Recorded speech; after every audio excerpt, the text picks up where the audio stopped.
At the police station, colleagues approached Detective Chae Jong-hyuk with an important message.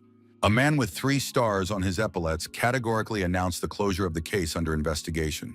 Standing before his superiors, the young man was outraged by this unexpected decision. Jong-hyuk suggested that it was an April Fool's joke, since today was April 1st. His boss replied sharply that the order had come from above, and there could be no jokes here. The detective objected that they couldn't turn a blind eye to the forgery of bonds worth 200 million won. The chief firmly insisted that since the order was to retreat, then they had to retreat. The young police officer was extremely dissatisfied with this policy and categorically disagreed. Chae Jong-hyuk stated that his superiors could back down, but he would continue to investigate the case. The man called the detective a stubborn moron for disobeying a direct order from his superiors. In the office, the young man was told that he could not contradict the head of the department in this way. His colleagues warned him that the chief would call soon and that the captain must answer. Jong-hyuk picked up the phone and introduced himself as the head of the Intellectual Crimes Investigation Department. He was told important news over the phone that directly concerned his missing mother. After hearing this, the detective received the terrible news of his mother's death, and his face contorted with grief. Jong-hyuk couldn't believe what he had heard and stood up abruptly when he was told he needed to go to the morgue. His colleagues began to ask him if he had received some kind of disciplinary action from his superiors. The detective suddenly jumped up and ran away without explaining anything to his alarmed colleagues. His comrades shouted after him, demanding at least an explanation for such a sudden rush. With tears in his eyes, the man thought that nothing like this could have happened to his mother. Running out into the corridor, Chae Jong-hyuk met 2 colleagues complaining about annoying reporters. His colleagues saw the captain with tears in his eyes rushing somewhere down the corridor. They wondered where he was rushing to when he needed to recall the investigation team first. The 2 colleagues went into the office and asked why the captain had just run out in such a state. They were told that the case was being closed, so the office had to be vacated immediately. As he left the building, the chief ran into reporters who shouted loudly about his appearance. Jong-hyuk made his way through the crowd of journalists, asking countless questions about the investigation. The reporters asked him to say at least a few words about the fake bond fraud. The guy was not interested in talking to them at all and just pushed his way through. His colleagues called out to the detective, asking where he was rushing off to. Jong-hyuk quickly got into the car, and the only thing on his mind was his mother's death. The detective pressed the gas pedal to the floor and sped down the road as fast as he could. His subordinates ran after him, shouting and asking where their boss was rushing off to. The worried guy called someone, wondering what was happening to their boss. Jong-hyuk was driving in the car, his eyes reflecting deep sadness and despair. The man wept uncontrollably and couldn't believe that this had become a cruel reality. He was told on the phone that the whole department was being turned upside down because of the bond case. His colleagues reported that those in charge had arrived and were going to completely reorganize the entire department. Jong-hyuk gathered his courage and told his friend Hyun-sok the terrible news about his mother's death. Upon hearing this, his friend told the detective that he would come over right away and asked him not to worry about anything. Jong-hyuk began to lose his mind, saying that he had spent his whole life working and had done nothing for his mother. His friend begged Jong-hyuk to pull himself together and pull over to the side of the road to avoid a serious accident. At this critical moment, the driver of an oncoming truck completely lost control of his vehicle. The detective saw a blindingly bright light and realized that a collision with the truck was now inevitable. A horrific accident occurred when a huge truck crashed head-on into his boss's car at full speed. The man hit his head hard on the steering wheel and lost consciousness from the serious injury. The truck driver was unharmed, got out of the cab, and began searching for the dash cam at the scene of the accident. Looking inside the wrecked car, he found that the department head was still alive after the collision. Chun-hyuk had a severe head injury, but the detective was still conscious and trying to hold on. The truck driver said that if the guy had closed the case, his mother would still be alive today. Jong-hyuk wondered with horror if his own mother had died because of his stubbornness. The unknown villain began to reach for the wounded detective with some sinister intentions in mind. Taking the dash cam from the car, the scoundrel mockingly said goodbye to the guy before leaving the scene of the accident. Jong-hyuk tried to remember the criminal's distinguishing features: a snake tattoo on his wrist, the smell of wood, and an old man's voice. Lying helplessly in the wrecked car, the detective saw a second truck approaching him at high speed. The guy closed his eyes, thinking about the need to avenge his mother, and tried to remember all the details of the attack. While he was trying to memorize the details, the second huge truck completely crushed the department head's car. Jung Hyuk struggled to open his eyes and heard people talking in surprise about him waking up. When the detective opened his eyes, blood was running down his face, and he felt extremely heavy after the accident. The young man saw unfamiliar thugs with clubs in their hands, clearly preparing for a fight. Jung Hyuk thought that this situation seemed familiar to him, as if he were 17 again and spring had come. The detective decided that these were his dying memories, which exactly repeated the events of that distant day in the past. He reflected that if he hadn't been seriously injured by those thugs back then, he would have continued practicing judo. In that case, he might not have become a police officer, but chosen a completely different path in life. Perhaps Jung Hyuk would have become a champion or even a judo coach instead of working in the police department. As memories flashed before his eyes before death, the detective thought about the need to see his beloved mother one more time. The guys from his memories said that he didn't care about their money and advised him to mind his own business. Jung Hyuk remembered how he tried to stop their robbery and told his uncle that he was too busy for that today. The school children from his memories shouted that the guy was talking nonsense and that he definitely needed to be beaten up for his insolence. Jung Hyuk narrowed his eyes in those distant memories and looked closely at his opponents before the fight. The detective looked at his opponent and wondered why he was moving so slowly and clumsily. The guy watched his opponent's steps carefully and tried to quickly analyze his fighting technique. Jung Hyuk's gaze focused on this inexperienced opponent, preparing for a decisive attack against him. The detective made a lightning-fast lunge forward to quickly deal with his annoying opponent in one move. With literally one swift movement, he grabbed his opponent and pinned him to the ground in a matter of seconds. Jung Hyuk told the kids that this was grievous bodily harm and even attempted murder. The guy added that even the stupid law on minors would not protect them from punishment under Articles 9 and 10. With a crazy, excited smile on his face, Jung Hyuk told the kids that now they were all finished, damn freaks. All the school children felt the terrible aura of murder emanating from the enraged guy in front of them. The gangsters started yelling and telling the detective not to come near them and not to even think about attacking them. The guy replied that he had absolutely no time to play around with these petty school bullies. Jung Hyuk ran to the fence with lightning speed and easily jumped over it in one leap. The detective thought that the only thing he needed right now was to see his beloved mother. The guy wondered if he had been that fast at that age. He had already forgotten what it was like. After jumping over the fence, Jung Hyuk saw a girl peacefully watering her home garden in the yard. The detective politely apologized to the stranger, saying he was sorry if he had accidentally frightened her with his appearance. The schoolgirl asked the guy to stop and said she had something important for him. The girl noticed the blood on Jung Hyuk's forehead and began to sincerely worry about his health. Jung Hyuk did not need anyone else's concern, as he only wanted to see his mother, so he ran on. The boy ran very quickly toward his home, while he still had the strength to continue moving. The detective ran through familiar streets and tents, already out of breath from how far he had run. Jung Hyuk understood how difficult this run was for him in his weakened state after the accident. Then the boy saw his dear mother, who was working in one of the small open tents. The woman kindly prepared delicious food for people and was known in the neighborhood as a very good hostess. When Jung Hyuk saw his mother, his eyes immediately filled with hot tears of happiness and relief. This kind woman with a warm smile saw her son and joyfully greeted him with the words, "Welcome."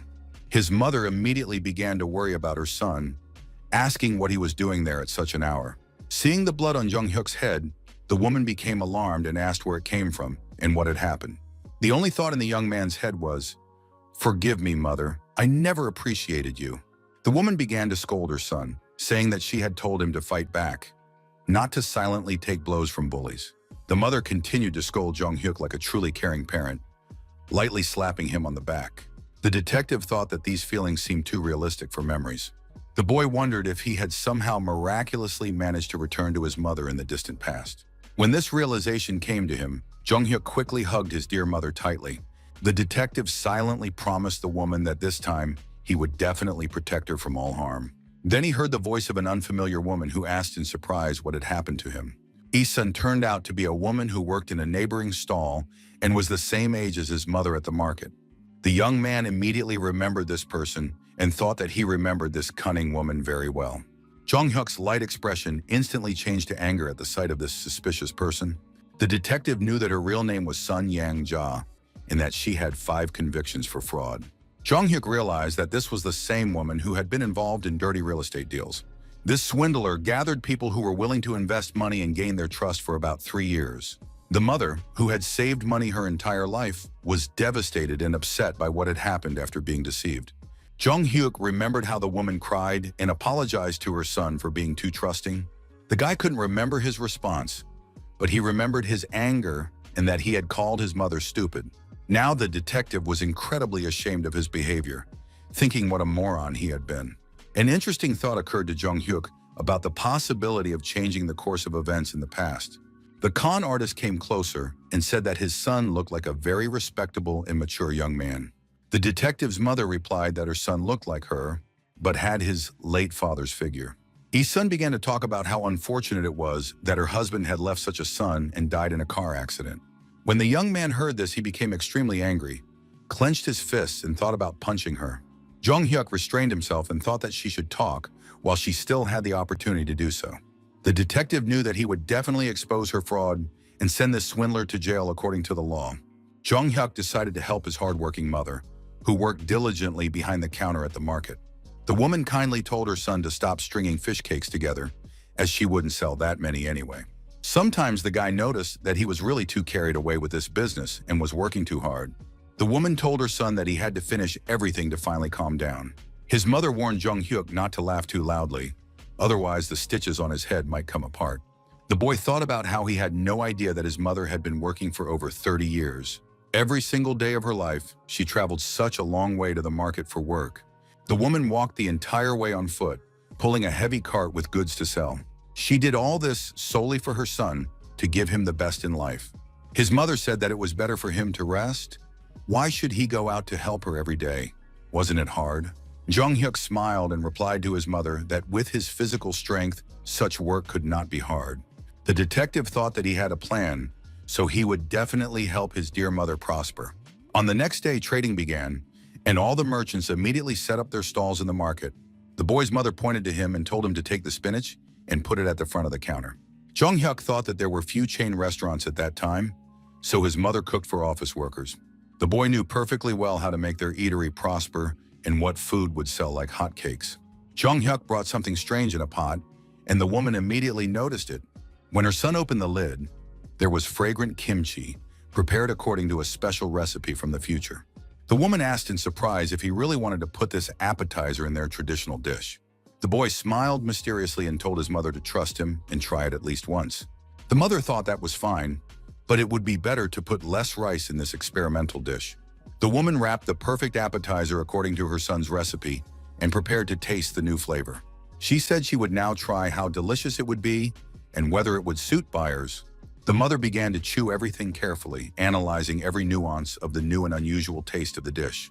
When she finally realized what the taste was, the woman was simply shocked. With an enthusiastic smile, she said that it didn't seem like anything special, but it turned out to be incredibly delicious. Her son replied that he had just added one small touch to her idea, and look what happened. The woman laughed and said that he was a chatterbox and that it was time for him to go to school. Jung Hyuk replied that he would help her a little more because she definitely couldn't do the work alone. The woman made these snacks herself in just a few seconds while the boy was talking to her. His mother said that if such a big guy stood at the counter, customers would be afraid to come in. The boy replied with feigned offense that her words hurt him deeply and were very painful. The woman laughed and told him to stop talking nonsense and finally go to school for class. Jung Hyuk seriously told his mother that if anything happened, she should definitely call or send a message to his pager. The detective thought about why, even as he got older, he still didn't want to go to school because he needed to change. As the boy approached the school building, he was met at the entrance by the gym teacher, who said that the freshman was already late. It was Jung Hyuk's judo coach, Shin Seong-gil, who was overjoyed to see his student. The coach jokingly said that he had been hearing an unpleasant voice on the school grounds since early morning. Jung Hyuk thought that this was a true mentor, who even after his injury had helped and actively supported him. So the boy suddenly rushed into the old man's arms, greatly surprising the elderly judo coach. Shin Seong-gil asked anxiously what had happened to his student's head and why it was suddenly bandaged. When the young man told him about being beaten up by the thugs, the coach said ironically that he was a real hero. After that, the mentor began to ask Jung Hyuk how many stitches the doctors had given him while he was healing. The coach said that he couldn't play sports for now, that he would tell the other students, and that the student could go to class. After that, Shin Seong-gil warned that if he exerted himself, his blood pressure would rise and the stitches would come apart, which would be dangerous. The boy went into his classroom and saw his classmates already sitting at their desk. Jong Hyuk took a deep breath to greet his classmates properly, according to traditional Japanese custom. Then the detective bowed and, like a true judoka, politely greeted all the boys present. His friends immediately rushed over to him and began to ask anxiously what had happened to his head. His classmates angrily asked who dared to do this and what kind of monster tried to hurt their little brother. The boys indignantly said that it wasn't the same jerk who had dared to touch him before. There are some cool things about the judo club. No matter when you join, from day one you're considered part of the family forever. In their past lives, after damaging their ligaments, they dealt with school bullies to drive out these arrogant troublemakers. Jong Hyuk needed help from the club members because they could legally deal with any bullies. But this time, the guy intends to graduate from the police academy to find the criminals who killed him and his mother. The judoist firmly told the younger guy that they would definitely take care of it and that he should go to class. The older comrades were outraged that these stupid morons were nothing, but dared to touch their younger brother. When Jong Hyuk tried to apologize for the trouble he had caused, the guys told him there was nothing to apologize for because he hadn't done anything wrong. His friends sternly told him not to come to practice until he was completely healed and to just rest at home.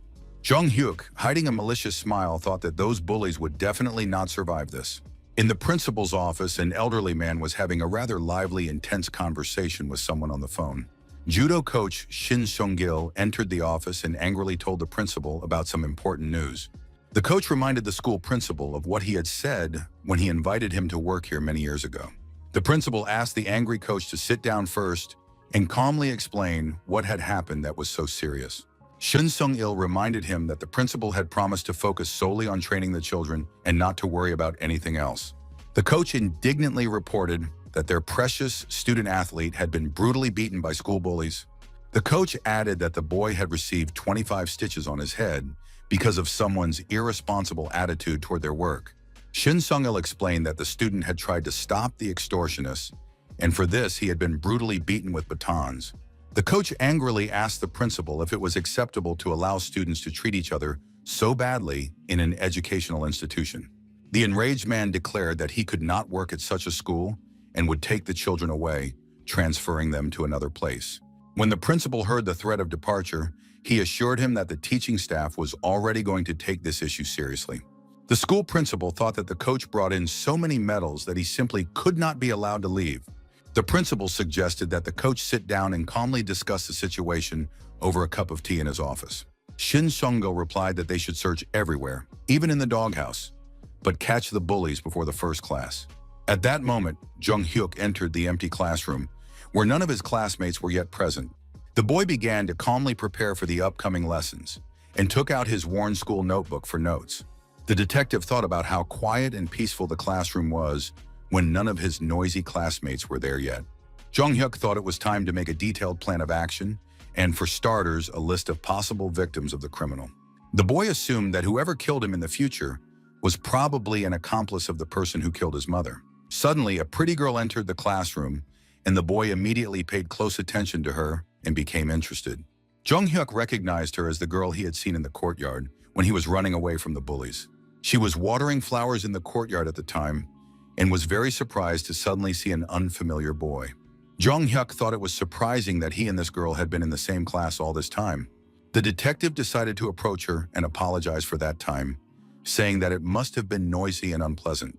The guy tried to make a joke out of it, but the conversation turned out to be incredibly awkward and strange for a schoolboy. Jong Hyuk thought, God, he's talking like an old man, not a normal 17-year-old student. Then the guy noticed that the girl had no reaction at all to his words and apologies. The detective realized that she hadn't heard a thing because she had her headphones on the whole time. Jong Hyuk immediately wondered what interesting things she was listening to on those headphones. Seeing the cassette player, the guy felt nostalgic because in his future everything was completely different. So the detective decided to talk to her, saying that this thing could be used as a voice recorder. The girl still couldn't hear him, so she turned to the guy and took her headphones off. Jong Hyuk introduced himself as the guy who knocked over the fence in the yard while running away from the bullies. So the detective decided to apologize to his classmate again, saying that it must have been noisy at the time. The girl replied that she had called the police immediately, so everything ended quickly and quietly. The guy's eyes lit up with interest, and he asked her exactly what time and how she had called the police. His classmate explained that she called immediately after he ran away, but not to worry, she didn't say that he had broken the fence. Jung-hyuk objected that she should have said so, because then his testimony would have corroborated the police's version of events.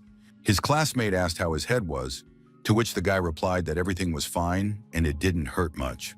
At that moment, some aggressive-looking guys entered the classroom. They were clearly in a bad mood and said that their athletes seemed to be in good health today. The bullies complained that someone ratted out the beaten idiot, so they got scolded on the first day of school. They turn to Jung-hyuk and aggressively tell him to get up, "You damn freaking jock." Jung-hyuk realizes that something is up and a serious fight is brewing, but he actually likes it. This bully classmate indignantly asks the detective if he is still laughing at everyone in the class. When Jung-hyuk stands up to his full height, he is several times bigger and taller than this bully. The detective, smiling, confirmed that yes, he had indeed laughed at this freak and his friends. The guy added that they were the pathetic cowards, not him, since they had beaten him up with batons as a group. Jung-hyuk pointed to his head, saying that because of them, he almost lost his mind. Look at the stitches. This classmate thought that if they left the athlete alone, the upperclassmen would come back to deal with them again. So, unexpectedly, this scoundrel took out a stationery knife and asked threateningly if the guy really wanted to die here. When Jung-hyuk saw the knife, he wondered why this bully was such a hopelessly stupid and narrow-minded guy. The detective turned to his classmate and said that he was just an incorrigible moron and should finally come to his senses. Hearing these words, the scoundrel only became more angry and gripped the stationery knife more tightly. The girl watched what was happening in bewilderment, thinking that some very strange and dangerous situation was unfolding. When his classmate tried to stab him, Jung-hyuk easily dodged the blow and turned on the attacker with lightning speed.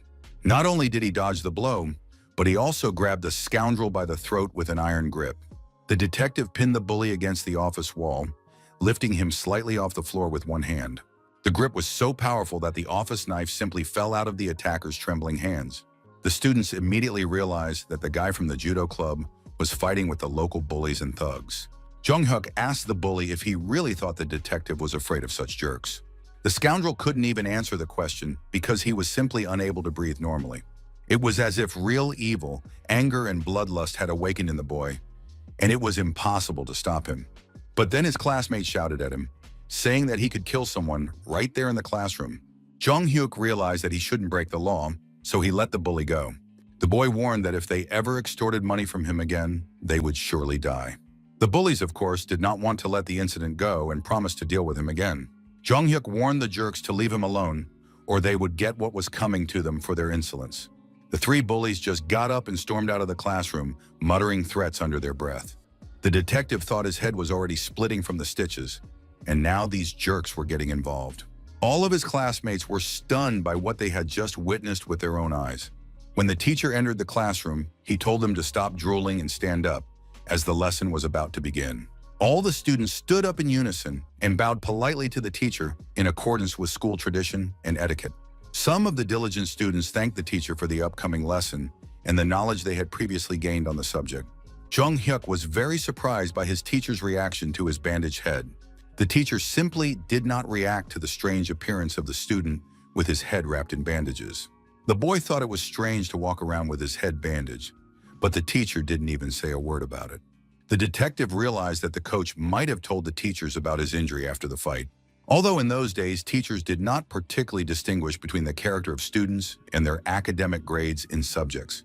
Jung-hyuk thought that now his classmates probably considered him just another school bully and fighter. As he left the classroom, the teacher reminded everyone that tomorrow they would have independent work on the material they had covered. As he left, the teacher added that the students should quietly prepare for the next lesson and review what they had learned at home. Jung-hyuk was stunned by what he heard, and all the pieces of this unpleasant situation fell into place in his head. Hearing about the independent work, the detective thought with horror, how could that be possible in his condition? How could the school expect him to write a test at his age with a broken and bandaged head? The guy wondered how they imagined a 40-year-old man in the body of a 17-year-old could write this test successfully. Jung-hyuk remembered that their school was famous not only for its judo club, but also for its high level of education. The detective remembered how difficult it was to do the independent work he wrote every 2 weeks after sports. But that didn't last long, because in his senior year of high school, he decided to get his act together. It turned out that he was quite smart, and many subjects came fairly easily to him in his studies. If he had joined the patrol then, he could have definitely gotten into a prestigious police academy. In any case, it's just a first-year high school program, so it should be fine. Holding a math textbook in his hands, the boy realized that the material was quite difficult for him. Jung-hyuk thought he needed to urgently refresh his forgotten knowledge. Otherwise, he would really lose his skills for a long time. First of all, he knew and remembered absolutely nothing about what would be on tomorrow's test. The detective saw one diligent classmate, his eyes lit up, and he thought to himself that this straight-A student would definitely help.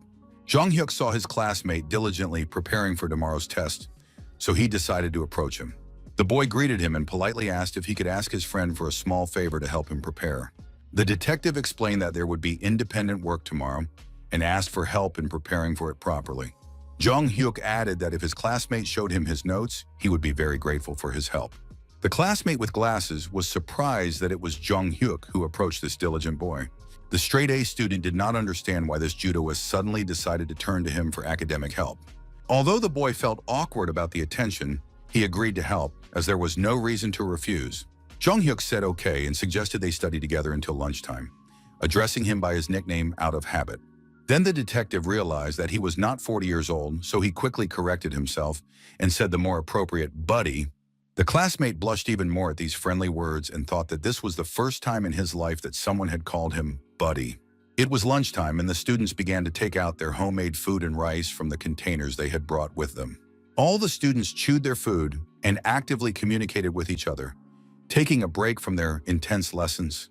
Jung-hyuk also ate delicious snacks prepared by his dear mother in her small snack bar.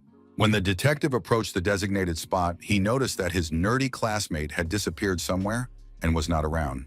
Although they had agreed to study together, the boy began to look around carefully, searching everywhere for the missing straight-A student. Jung-hyuk thought it was very strange because this diligent boy had just been here with him. A classmate approached the detective and said that if he was talking about Soo-ho, he was last seen near the cafeteria. The girl began to tell the boy that the top student had been taken away by the school bullies and hooligans. Jung-hyuk became very angry when he heard this and thought that he had to find his friend as soon as possible. The classmate firmly told the detective that she would definitely help him find the missing Soo-ho. The two of them ran to the school cafeteria to start looking for their beaten classmate as quickly as possible. The boy and girl began to quickly search every corner of the cafeteria, looking everywhere for their missing classmate. They realized with horror that he wasn't there and wondered where the bullies had taken him. Then they both thought the same thing. It was quite possible that Soo-ho had been taken to the school roof. Soo-ho was indeed standing on the roof, trembling with fear and pain after being brutally beaten by the bullies. The poor guy had been beaten up by these scoundrels, and his face was covered in abrasions and bruises from the blows. Jung-hyuk knew that there was no time to lose, so he quickly started climbing the stairs. The detective and his classmate climbed onto the roof and began looking around carefully for their friend. But they couldn't see the nerd on the roof anywhere, which was very strange and incomprehensible. The guys decided that maybe he had returned to the classroom, so they should go and check if he was there. They agreed with this version and thought that yes, indeed, that was probably what happened to Soo-ho. As Jung-hyuk was leaving the roof, he noticed something strange in the corner, something that looked like an open ventilation grate. The detective noticed his classmate, who was simply huddled in the corner of the roof, hiding from everyone around him. They immediately saw him and thought with horror about what had happened to this poor guy. Soo-ho apologized and said, "I'm sorry I didn't keep my promise to study together for the test." The straight-A student explained that some bullies had suddenly picked on him, and he had to go with them. He couldn't help it. Jung-hyuk began to tell his friend that his clothes were all stained and that he needed to apologize to the detective. The guy understood that the bullies just wanted to take their anger out on Soo-ho after he fought back. The detective became angry and promised that he would tear these scoundrels to pieces for their bullying. Jung-hyuk began to feel real anger rising in his stomach at the injustice of what was happening. Then the guy apologized and said, "I'm sorry, I didn't eat enough at the school cafeteria today." His classmates didn't understand what he was talking about with his strange apologies and explanations about food. After that, the detective suggested that the guys go eat some delicious tteokbokki at a nearby cafe after school. They ate and talked to each other about how nice it was to finally have a normal meal after school. Jung-hyuk thought that after returning to the past, his body was so exhausted that he couldn't even eat one serving. The boys got some more coffee from the vending machine and started discussing which coffee tasted the best. Jung-hyuk started laughing and told his friends that there was no connection between coffee and height. The detective pointed to his tall stature as an example, and everyone laughed at the joke. Jung-hyuk turned to his friend and said that it must have been difficult for him to endure the bully's taunts all this time. Suho, hearing this question, slumped down, and fear instantly reflected on his pale face. The honor student didn't even know how to respond, as he immediately recalled the most horrific images of recent beatings. The detective told his friend not to worry about it anymore, that these bullies wouldn't dare touch him again. Jung-hyuk promised that he would make sure they never bothered anyone at school again. His friends were surprised by his words and asked what he meant by these promises. The detective replied that he would change the world and make it a much kinder and better place for everyone. The morning newspapers were now full of news about what was happening with these school bullies everywhere. Jung-hyuk was happy, thinking that it was great that even the morning news and the fresh air were in his favor. Everyone was holding these newspapers in their hands and carefully reading the latest news about school violence. Reporters even came to the school and said they were going to film a story about why they were being prevented from doing their job. A school employee tried to stop the huge number of reporters, but they still rushed toward the building. Jung-hyuk was happy to see such changes, thinking about how fast things are changing. The reporters noticed a boy with a bandage on his head and thought that he had been beaten up by those same school bullies. So the journalists began to push even harder and ask if they could ask the guy a couple of important questions. They started asking the detective to tell them at least a little more about all these school bullies. The guy sarcastically asked the teacher nearby what had happened and why all the reporters had gathered there. The teacher immediately began to say that it was nothing special. Just go on to class. Don't pay attention. Jung-hyuk smiled contentedly, realizing that he was completely satisfied with himself for today and the results. The postal worker approached journalist Park Yun-il and said that a package had arrived for him. Here, take a look. The journalist was sitting at his desk and thanked the postman, saying thank you very much for the delivery. When Park Yun-il opened the package, he wondered who had sent it. A cassette with a letter, maybe a witness. The journalist shouted to his entire editorial office that the school children had earned 50 million won from extortion. He said that this money was enough to buy a small apartment and that they were real gangsters. So the journalist ran even faster to the school, specifically looking for the boy with the bandage who had been beaten up by the bullies. So now everyone in this newspaper is talking about one thing: the growing number of school crimes in the city. The boy held the morning newspaper in his hands and thought that the reporter had described everything quite beautifully and convincingly. The teacher, who noticed Jung-hyuk with the newspaper, immediately asked what he was holding in his hands. The detective explained that it was a newspaper and that he had recently started reading and taking an interest in the news much more often. When the teacher heard this, he asked incredulously who the guy was telling about reading. Jung-hyuk's eyes lit up with curiosity, and he wondered what was going on with the teacher's behavior. The teacher quickly said that it was nothing special and told the boy to hurry to his class. When the detective heard this, he politely replied to the teacher that he would do as he said and headed for the classroom. Jung-hyuk thought that, judging by the expression on the teacher's face, all the teachers were well aware of what was going on. His judo teammates approached him and treated him like a younger brother in the club. The detective was busy handing out fresh newspapers to all his classmates in the school hallway. He decided to give copies to his judo teammates, saying, "Look at this interesting information." The athletes read the article and said that in Toronto, they would have dealt with the hooligans quietly. The judoists added that they would have dealt with the situation themselves, so why was it necessary to report it to the newspaper? Jung-hyuk objected that it would be better to strike from two sides at once, as this would be more effective. The detective surprised his comrades with these words, asking if they thought the hooligans would voluntarily admit their guilt. The guy explained that even after a good beating, they would not be afraid. On the contrary, they would report the athletes. Then the judokas would have to pay compensation to the victims, and the coach would have serious problems. Jung-hyuk continued, asking if they weren't planning to go to university. Why would they want unnecessary problems with the law? Therefore, upon hearing these reasonable arguments, his friends agreed that the detective was indeed correct. Jung-hyuk explained that when the bullies saw this in the newspaper, they would be too afraid to say anything else. If someone got hurt by them, they could report it to the police, and then the victims would be satisfied with the outcome. Now, all the classmates in the classroom were actively discussing whether all this had really happened at school. Soo-ho approached his classmate So-yeon and asked if she had seen the reporters near the school building. The girl with glasses replied that it seemed to be the second stage of the plan their friend had talked about yesterday. Jong-hyuk unexpectedly approached the two friends and asked with a smile what they were doing. So-yeon replied that it wasn't necessary to report it to the police, that the problem could have been solved quietly in another way. Jong-hyuk replied that it wasn't necessary because they would come to them themselves today after everything that had happened. The detective thought that the police would not sit idly by when there was such a headline on the front page of the newspaper. If they didn't take action, they would receive a real reprimand from their angry superiors for inaction. The guy told his friends that first they all needed to prepare for the upcoming independent work. Jong-hyuk recalled how he had interviewed Soo-ho yesterday about what had happened in middle school. The straight-A student didn't have enough money for school, so he worked part-time at a gas station and handed out flyers. In total, the bullies took more than 3 million won from him, and about 2 other people are also suffering.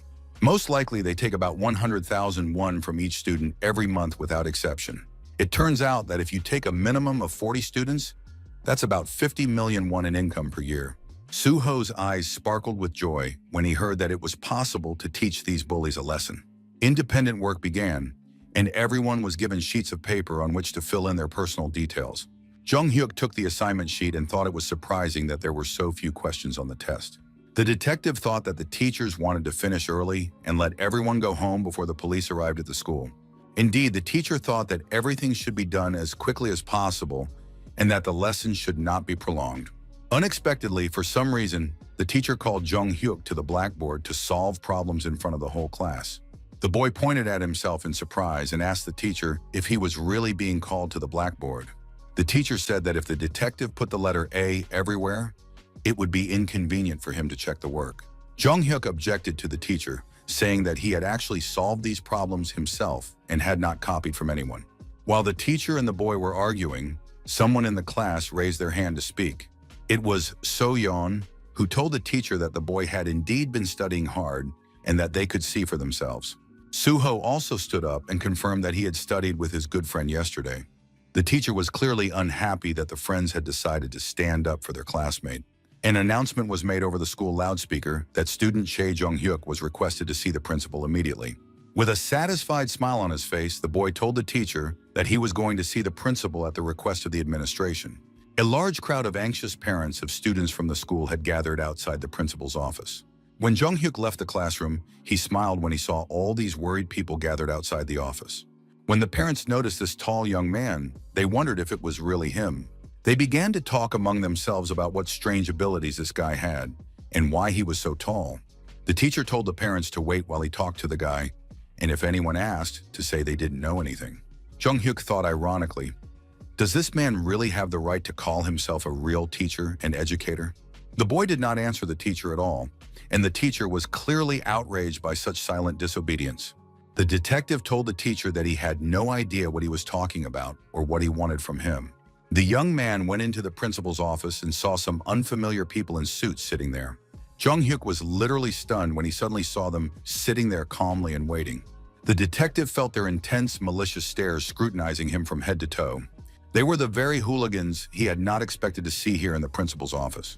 The scoundrels were talking among themselves about the need to keep a straight face, since this was not their first time participating in such proceedings. He could hear the office door opening, and at that moment, Jong-hyuk walked in. The detective entered with a confident smile and greeted them, saying, "Hello, gentlemen investigators from the police." The men were surprised and asked the guy how he knew they were investigators, since it was obvious. Jong-hyuk thought to himself that maybe they didn't work in the same department, but he knew these people. The investigators asked if his father was also a detective, but it was too early to retire with a teenage son. The boy replied that his father had worked in the Eastern District, but had unfortunately died in a car accident. They asked what his father's name was, and the detective replied that his name was Chae Do-chol. Upon hearing this name, the investigators were shocked and said that he was the same former wrestler. Jong-hyuk asked them curiously if they knew his late father personally. The detectives immediately began asking how his mother was doing and if everything was okay in her life. The investigator asked if the young man knew why he had been summoned to the director's office. The detective replied that yes, it was all because of the broken head, as he had seen the article in the newspaper. Jong-hyuk thought that since he was a former investigator, he would also be familiar with and understand all of this. Now, holding his breath a little, the guy told the detectives that he wanted to tell them something else important first. The detective explained that he wanted to file a complaint against these jerks and start a case for serious injuries. When the investigators heard this, they asked if that meant he had provided all the information to the newspaper reporters.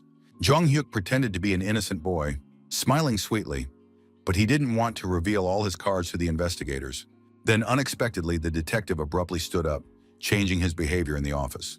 The young man apologized to the detectives for not following the proper procedure when contacting the police. Jung-hyuk explained that the bullies were tormenting the students, but it had gone too far, and the teachers thought it was a joke. The police agreed that the situation was terrible, and they also thought that the teenagers were just having fun among themselves. One of the officers told the boy that when he saw the article in the newspaper, he immediately suspected a well-planned action. The investigator added that the detective had done the right thing. When there is nothing left, you need to enlist public support. So the detectives asked him to explain in detail how he wanted to proceed with the case. The young man replied that he would first like to catch those who beat him up and then gather all the victims. Jung-hyuk wanted to give them the opportunity to testify without fear for their safety, as he was sure that his superiors were monitoring the case. The investigators replied that the kid was talking like a seasoned police officer with many years of experience in law enforcement. The detective said he wanted to charge them with attempted murder, which meant they would pay the amount he named. Jung-hyuk specified that those who beat him with sticks would pay 20 million each, and the rest would pay 10 million at most. The boy also said that he had written down all the names of the victims and the bullies, for which he was very grateful. The police officers said that was fine, and Detective Kim would invite the parents of the offenders and take their statements at the station. After this conversation, the first thing they did was call the parents into the principal's office for a talk. The angry parents indignantly asked the investigator what was going on and who dared to treat them this way at school. The employee replied to the dear parents that if they didn't want their children to go to prison, then they should behave more quietly. The adults were shocked by what they heard and were outraged as to why their children should go to prison. The parents shouted that they saw no reason for this, since the boy had stitched himself up and was just pretending to be a victim. The investigator replied that if they agreed with the victim to withdraw the statement, the children would face severe punishment. The detective added that, thank God, the boy had not yet filed an official complaint, and there was still a chance to fix everything. He told the parents that they understood that their children could indeed end up in prison for a long time. The investigator explained that they did not have to do anything to him, but they definitely had to think about the victim. The investigator explained to the parents that they must understand that their task is to reach an amicable agreement, since the law on minors would not apply to their children in this situation. Jung-hyuk listened to all this and asked the chief how much the average compensation for moral damages was for attempted murder. The investigator professionally replied that the amount for attempted murder was 25 million won, and for complicity, approximately 15 million. And then the guy said with satisfaction that he hoped everyone present had heard what fair amount he wanted to receive for the damage caused. The detective added that without full compensation, there could be no other agreements. He knew that in such situations, if no compromise was reached, the punishment would be the same as for adult criminals. And after the boy had clearly stated all this, he received full professional confirmation of his words from experienced investigators. When the hooligan's parents heard this, they were completely shocked by the audacity of this schoolboy, literally opening their mouths in amazement. And the boy said with a sly smile that they were so frightened by what they heard that his heart skipped a beat at the sight of their distorted expressions. Jung-hyuk reminded them that they would also have to pay substantial compensation to the many other school children who had been victims of extortion. The guy pointed to an article in the newspaper saying that they had seen the bullies extorting money from about 40 school children constantly for months. The parents were horrified when they realized how much they would have to pay for their kids' actions. Jung-hyuk did not stop there and warned that even if they paid full compensation, their children could still be sent to a juvenile detention center. Since this is a pretty serious crime and it all depends on the final decision of the court, all options for punishment are possible. And so the guy said decisively that it was time for him to leave and get on with his schoolwork. Before leaving, he turned to the defeated bullies and said that they had heard everything themselves and that he hoped never to see them again. With tears of despair in their eyes, these bullies realized that they had clearly attacked the wrong guy, someone they shouldn't have messed with, And after all this drama, investigators started to professionally take confirming statements from other victims of school racketeering. Jung Hyuk was satisfied to see how perfectly his carefully thought-out plan had worked, which was an excellent result for him. And so the investigators and the boy stood together on the street near the school building, where they met his hard-working mother.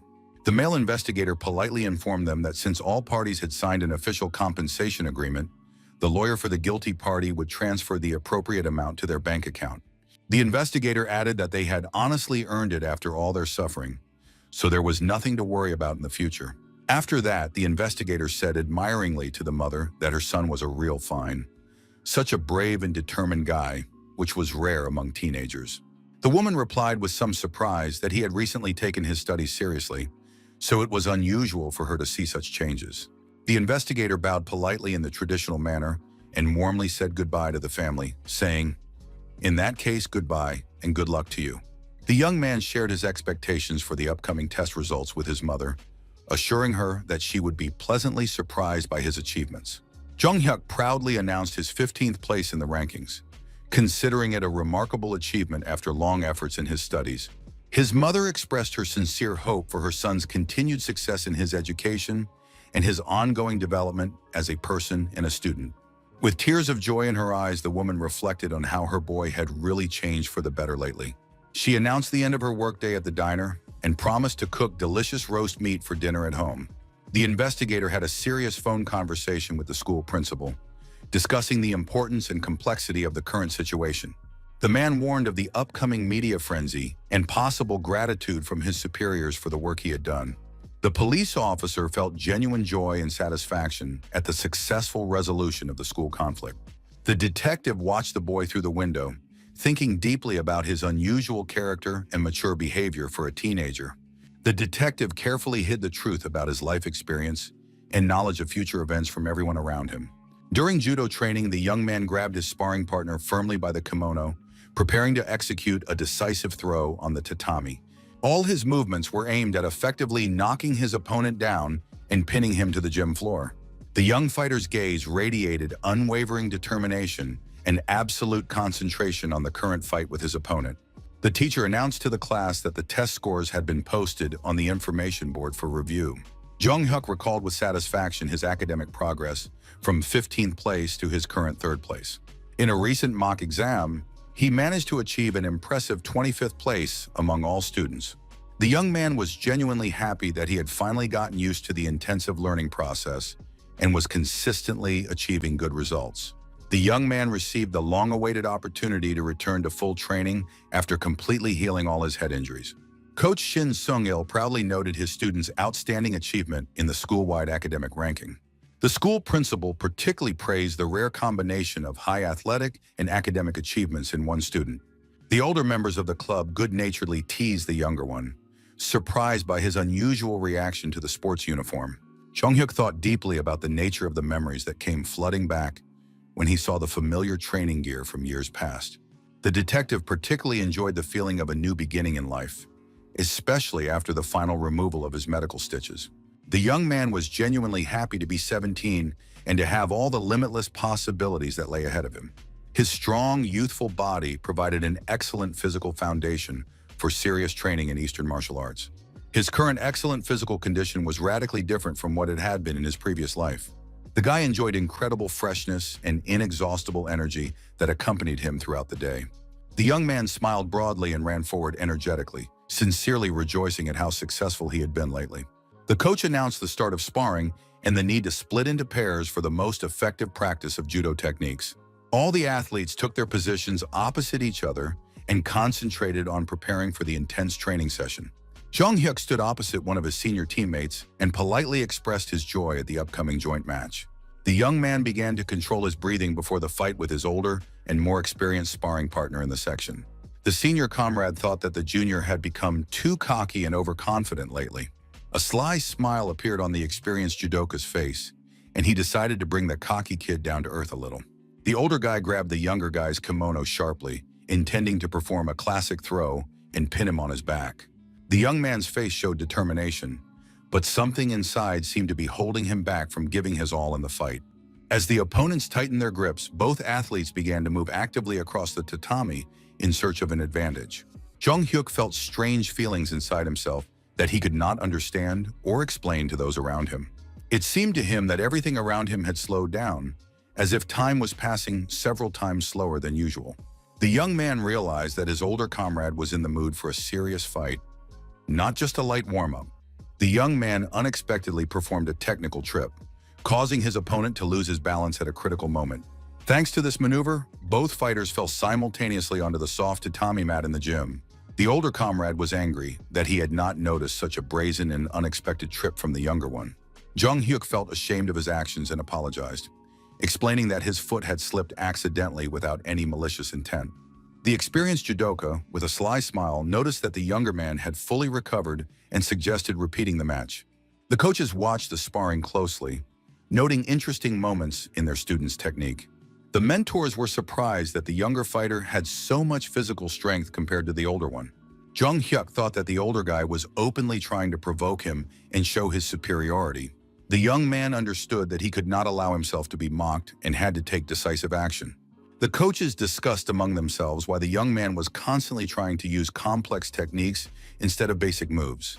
The detective mentally recalled that in a few months he would win bronze and make it onto the Korean national team. However, now he had easily dealt with this strong and experienced athlete from among his older teammates.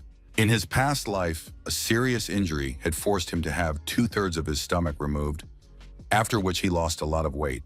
All this time, he had been using various judo techniques in real fights, and now he had excellent physical abilities. As a result, he now possesses incredible abilities that even he finds hard to believe. At this rate, the guy will be able to win an Olympic gold medal and easily enter the police academy. The young man smiled broadly and ran forward energetically, sincerely rejoicing at how successful he had been lately. The coach announced the start of sparring and the need to split into pairs for the most effective practice of judo techniques. All the athletes took their positions opposite each other and concentrated on preparing for intensive training. Jung Hyuk stood opposite one of his senior teammates and politely expressed his joy at the upcoming joint match. The young man began to control his breathing before the fight with his older and more experienced sparring partner in the section. The senior comrade thought that the junior had become too cocky and overconfident lately. A sly smile appeared on the experienced judoka's face, and he decided to bring the cocky kid down to earth a little. The older guy grabbed the younger guy's kimono sharply, intending to perform a classic throw and pin him on his back. The young man's face showed determination, but something inside seemed to be holding him back from giving his all in the fight. When the opponents tightened their grips, both athletes began to move actively across the tatami in search of an advantage. Jung Hyuk felt very strange and incomprehensible feelings inside himself that he could not explain. It seemed to the detective that everything around him had slowed down, as if time were passing several times slower than usual. The young man realized that his older comrade was in the mood for a serious fight, not just a light warm-up. The young man unexpectedly performed a technical trip, causing his experienced opponent to lose his balance at a critical moment. As a result of this maneuver, both athletes fell simultaneously onto the soft floor of the gym. The older comrade was angry that he had not noticed such a brazen and unexpected trip from the younger one. Jung Hyuk felt ashamed of his actions and apologized, explaining that his foot had slipped accidentally without any malicious intent. The experienced judoka, with a sly smile, noticed that the younger man had fully recovered and suggested repeating the match. The coaches watched the sparring closely, noting interesting moments in their students' technique. The mentors were surprised that the younger fighter had so much physical strength compared to the older one. Jung Hyuk thought that the older fighter was openly trying to provoke him and show his superiority. The young man understood that he could not allow himself to be bullied and had to take decisive action.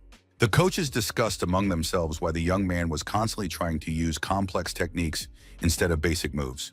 The detective mentally recalled that in a few months he would win bronze and make it onto the Korean national team. However, now he had easily dealt with this strong and experienced athlete from among his senior teammates. In his past life, a serious injury forced him to have 2/3 of his stomach removed, after which he became very weak and lost weight. The athletes demonstrated incredible results, covering 40 meters in 5 seconds and knocking down opponents weighing 100 kilograms.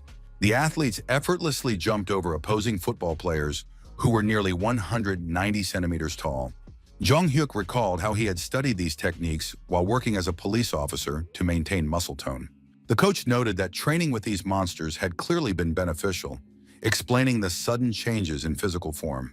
The young man confirmed his mentor's assessment and asked permission to leave, if no one objected.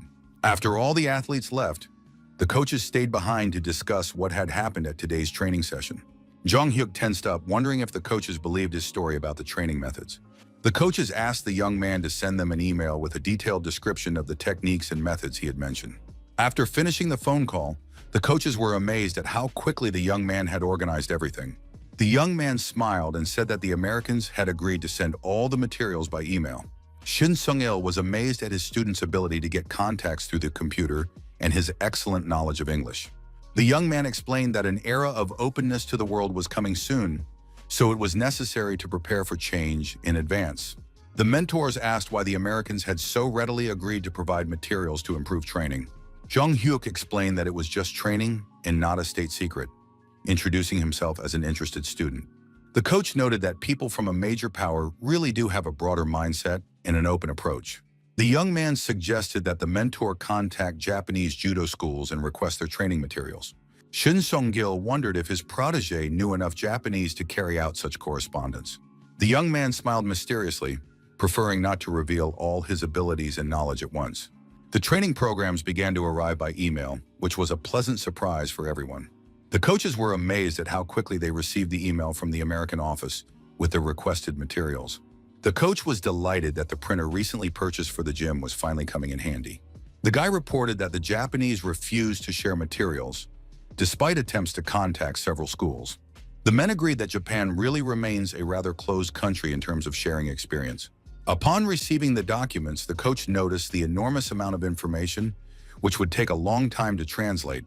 Jong-hyuk estimated that it would take at least 2 months to translate the materials on recovery and assistance. Shin Sung-gil was impressed that the Americans had even shared materials on recovery and first aid. The mentor showed documents that described in detail how to bandage wounds and the correct methods of providing assistance.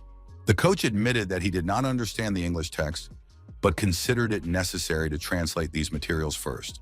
The man talked about the importance of quickly applying knowledge, because injuries can happen at any moment during training. The second coach, Park Sang-muk, appeared in the hall standing out in his signature green sports uniform. This man combined the roles of technical assistant to the head coach, team doctor, and section administrator. Park Sang-muk met with the students' parents even more often than the head coach of the sports section himself. Jong-hyuk took the printed materials and realized it was time to leave the gym and go home. The coaches were genuinely delighted that such a talented and proactive student had joined their section. Shin Sung-gil invited his assistant to have a cup of coffee and discuss the latest events. The men took a few sips of the invigorating drink, reflecting on the changes that had taken place in the section. The coaches were amazed at how much the young man had changed recently. The mentors discussed the possibility of temporarily switching the young man exclusively to academic activities. Pa Sang-muk suggested simply observing the young man, as he had already begun to use new techniques. The head coach agreed to see what the young man would excel at more, judo or studying. The men agreed to check on the boy's condition and progress more often before the upcoming sports camp. Sun Oh, the senior student, was upset about losing today's match to his younger teammate. Park Sang-muk reminded him that Sun Oh's participation in the competition had already been paid for, and that promoting the younger man would create problems. The coach wondered whether it was worth sending the boy to study, but the training camp was starting very soon. The mentors understood how difficult it was to earn money to support the sports section. Jong-hyuk returned home in high spirits after a productive day at school and training. The young man smelled the pleasant aroma of beef ribs, which filled the entire apartment with the warmth of home comfort. The young man asked his mother if she had won the lottery when he saw the lavishly set table. The woman laughed and explained that there was no lottery, she just used her savings. Her son asked in surprise where they could have gotten the money from, given their modest family budget. The mother smiled and said that they now had 10 million won thanks to recent events. The woman spoke dreamily about the possibility of moving to a better apartment if she invested the money wisely. The young man was puzzled by these plans, considering their current home to be quite suitable for a comfortable life. The woman mentioned her Aunt Yasun, who advised investing money in dollars and gold to preserve capital. Hearing these words, Jong-hyuk looked away and thought deeply about the family's upcoming financial decisions. The young man asked his mother if she had told Yi-sun about his father and the compensation they had recently received. The next morning, the woman was already working in her shop, preparing food for numerous visitors. An incredibly long line of people wanting to buy delicious, homemade food had formed near the store. Watching from afar, Yesung was angry, considering the woman's success in trade to be unfair. The swindler remembered the 300 million won she had planned to get from her scam. The woman lamented that she did not know about the guy's friendship with the police, but decided to take at least what she could. The swindler planned to take all the day's earnings from the trusting merchant and immediately disappear. At that moment, Jong-hyuk called his boss and politely inquired about his health and business. Investigator Kim asked anxiously if something serious had happened, since the guy was suddenly calling. The young man assured him that everything was fine. He just wanted to invite him to visit his mother at the market. The young man's mother smiled as she laid out freshly prepared food for satisfied customers in line. The woman cheerfully handed out orders to customers, inviting them to come back for more purchases. Yi-sun watched with envy, thinking about the unfairness of commercial success. The swindler approached Jong-hyuk's mother, pretending to be interested in whether all the goods had already been sold out. The merchant confirmed that the food had been selling quickly lately, and they had even run out of ingredients. The swindler gloated inwardly, planning to take all the naive woman's earnings today. Suddenly, the swindler became alert, sensing someone's presence behind her. Jong-hyuk approached the stall, calling out to his mother and attracting the attention of everyone present. The surprised woman asked her son why he was there, since he usually had training at this time. The boy explained to his mother that he had not come alone, pointing to the investigator standing behind him. The merchant was delighted to see Investigator Kim and asked why he had come to the market. Yi-sun was horrified by the unexpected appearance of senior investigators in this place. The young man's mother reminded those present how Investigator Kim had helped her son in a difficult situation. Detective Kim addressed the swindler by her real name, Song Yang-ja, instead of her made-up alias. The swindler tried to get indignant, accusing the police officer of abuse of authority and threatening an ordinary citizen. The investigator asked the woman if she read the newspapers, since she was wanted for fraud. The swindler instantly realized the seriousness of the situation and decided to leave the scene immediately. The police officer rushed after her, warning the swindler that it was pointless to try to escape justice. Around the corner, other police officers were already waiting for the criminal, blocking her escape route. The swindler realized with horror that she was trapped and had nowhere to run. A few minutes earlier, investigators had arrived at the market and greeted Jong-hyuk. The police told the young man that his mother's stall was very close to the scene of the operation. The young man understood the importance of blocking the escape routes so that the criminal could not get away. The young man identified two possible directions in which the swindler might try to escape. He suggested placing people at key points to cut off all escape routes. Jong-hyuk advised blocking the main road and the alley to ensure the criminal's arrest. The senior investigator was impressed with how quickly the young man analyzed the situation and proposed a plan. The detectives took up their positions according to the young man's instructions, preparing to arrest the fraudster. Investigator Kim asked how the young man knew about the woman being wanted. The young man explained that he recognized the swindler's face from wanted posters. Jong-hyuk knew that the swindler had been hiding from justice for a long time, being a very cunning person. The criminal was detained and handcuffed in accordance with police procedure. The police read her rights to remain silent and to have a lawyer, as required by law. The young man's mother was shocked by what was happening, not believing in the guilt of her acquaintance, the merchant. Yi-sun angrily shouted that she should have taken the money yesterday instead of waiting until today. The merchant indignantly accused the swindler of betrayal and treacherous deception of her trust. Jong-hyuk tried to calm his mother down, explaining the futility of arguing with professional swindlers. The criminal made offensive remarks about the woman's late husband, calling her too arrogant. The young man became angry when he heard the swindler insult his parents. The investigators noticed the young man's emotional reaction and tried to keep him from doing anything rash. The police officers calmed the young man down, convincing him not to pay attention to the criminal's provocations. The detectives reminded the young man that he was dealing with a common old swindler who was not worth his anger. The young man struggled to contain his growing anger at the insults directed at his family. The young man could barely contain the growing rage that was boiling inside him after hearing the insults. The investigators who were trying to restrain the young man were amazed at his incredible physical strength for his age. Jong-hyuk broke free from the police officers, demonstrating his excellent physical fitness. One of the detectives lost his balance and fell to the ground from the young man's sudden movement. The enraged young man grabbed another investigator who was trying to stop him from acting rashly. The young man threw the police officer aside so that he would not prevent him from reaching the swindler. Anger over the insults to his mother overwhelmed the young man, causing him to clench his fists in rage. Those present were shocked by the young man's behavior, especially his mother, who did not understand what was happening. The swindler feared for her life, seeing the young man's uncontrollable rage. The woman rushed to her son, begging him to calm down and not do anything he would regret. Thanks to his mother's words, the young man seemed to wake up from his rage and return to reality. With tears in her eyes, the woman begged her son to stop, at least for her sake. The young man apologized to his mother and promised to restrain himself for her peace of mind and well-being. Taking advantage of the commotion, Isun tried to make another attempt to escape justice. The criminal jumped into a police car, demanding that the driver leave immediately. The car sped off, taking the frightened swindler away from the angry young man. Investigator Kim expressed relief that the swindler had been detained before she could receive money from her victims. Jong-hyuk's mother sincerely thanked the police for their timely assistance in exposing the swindler. The detectives apologized for the incident and thanked the family for their cooperation with the investigation. The police were impressed by the young man's physical strength, which even they were unable to restrain.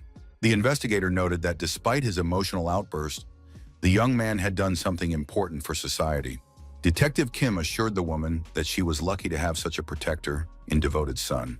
The police decided to check for other victims of the fraudster before returning to the station. Jong-hyuk reflected on the need for strength to protect his mother in this cruel world. The young man understood that in modern society, natural selection prevails and only the strongest survive. The young man was well aware of the importance of money as the main resource for survival in this world. At the police station, the subordinate asked investigator Kim to look at the documents. The detective asked Jong-hyuk to wait at the table while he dealt with urgent matters.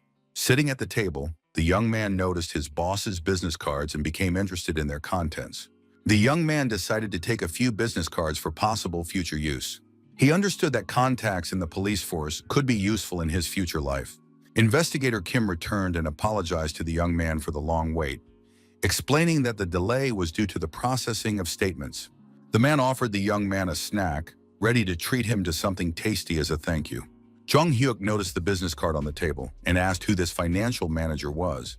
The detective was surprised by the young man's interest in stocks, noting his quick wit and business acumen. The investigator shared his doubts about this specialist, who constantly predicts an economic crisis. Kim was puzzled as to how anyone could talk about bankruptcy when Korea was experiencing a period of economic prosperity. The detective complained about the manager's pessimistic predictions, which had almost gotten him fired. Jong-hyuk unexpectedly asked for his business card, surprising the investigator, but he agreed. The guy was mentally delighted to have found a potential source of income through financial consulting. Economist Park Tae-gyu showed his colleagues graphs comparing the situation to the Great Depression in the United States. The specialist explained the mass bankruptcies of companies and the need for restructuring to reduce costs. His superiors rudely interrupted his presentation, threatening him with dismissal for his pessimistic forecasts. The manager reminded him of the ban on discussing bankruptcy, which the economist constantly violates. The boss claimed that Korea was experiencing the best period in its history, rejecting talk of a crisis. The boss admitted the possibility of other countries collapsing, but categorically ruled out such a scenario for Korea. Park Tae-gyu felt the urge to smoke, even though he didn't smoke, as he pondered the problems facing Britain and Japan. The economist bitterly realized that no one was taking the looming financial disaster seriously. A sudden phone call interrupted the expert's thoughts, forcing him to introduce himself to the caller. Jong-hyuk thanked the man for his quick response and expressed his readiness for a business conversation. The young man explained his interest in the topic of national bankruptcy and the expert's economic forecasts. The young man suggested meeting over the weekend to discuss financial issues and investment strategies. The young man scheduled the meeting at a cafe near the high school for the convenience of both parties. Head coach Shin Sung-il discovered an unexpected visitor at his computer in his office. The coach asked Jong-hyuk in surprise what he was doing at his desk without permission. The young man explained to the coach that he was just looking at some information on the computer for his studies. The man jokingly hit the student on the head with a stick for using his computer without permission. The coach noticed that the boy had fully recovered from his injury and that there was no point in pretending anymore. The mentor exempted the young man from training so he could prepare for his exams, but instead he was sitting at the computer. Jong-hyuk asked for understanding, explaining that he needed to check important information on the internet. The young man evasively explained that he just wanted to send materials to prepare for the upcoming exams.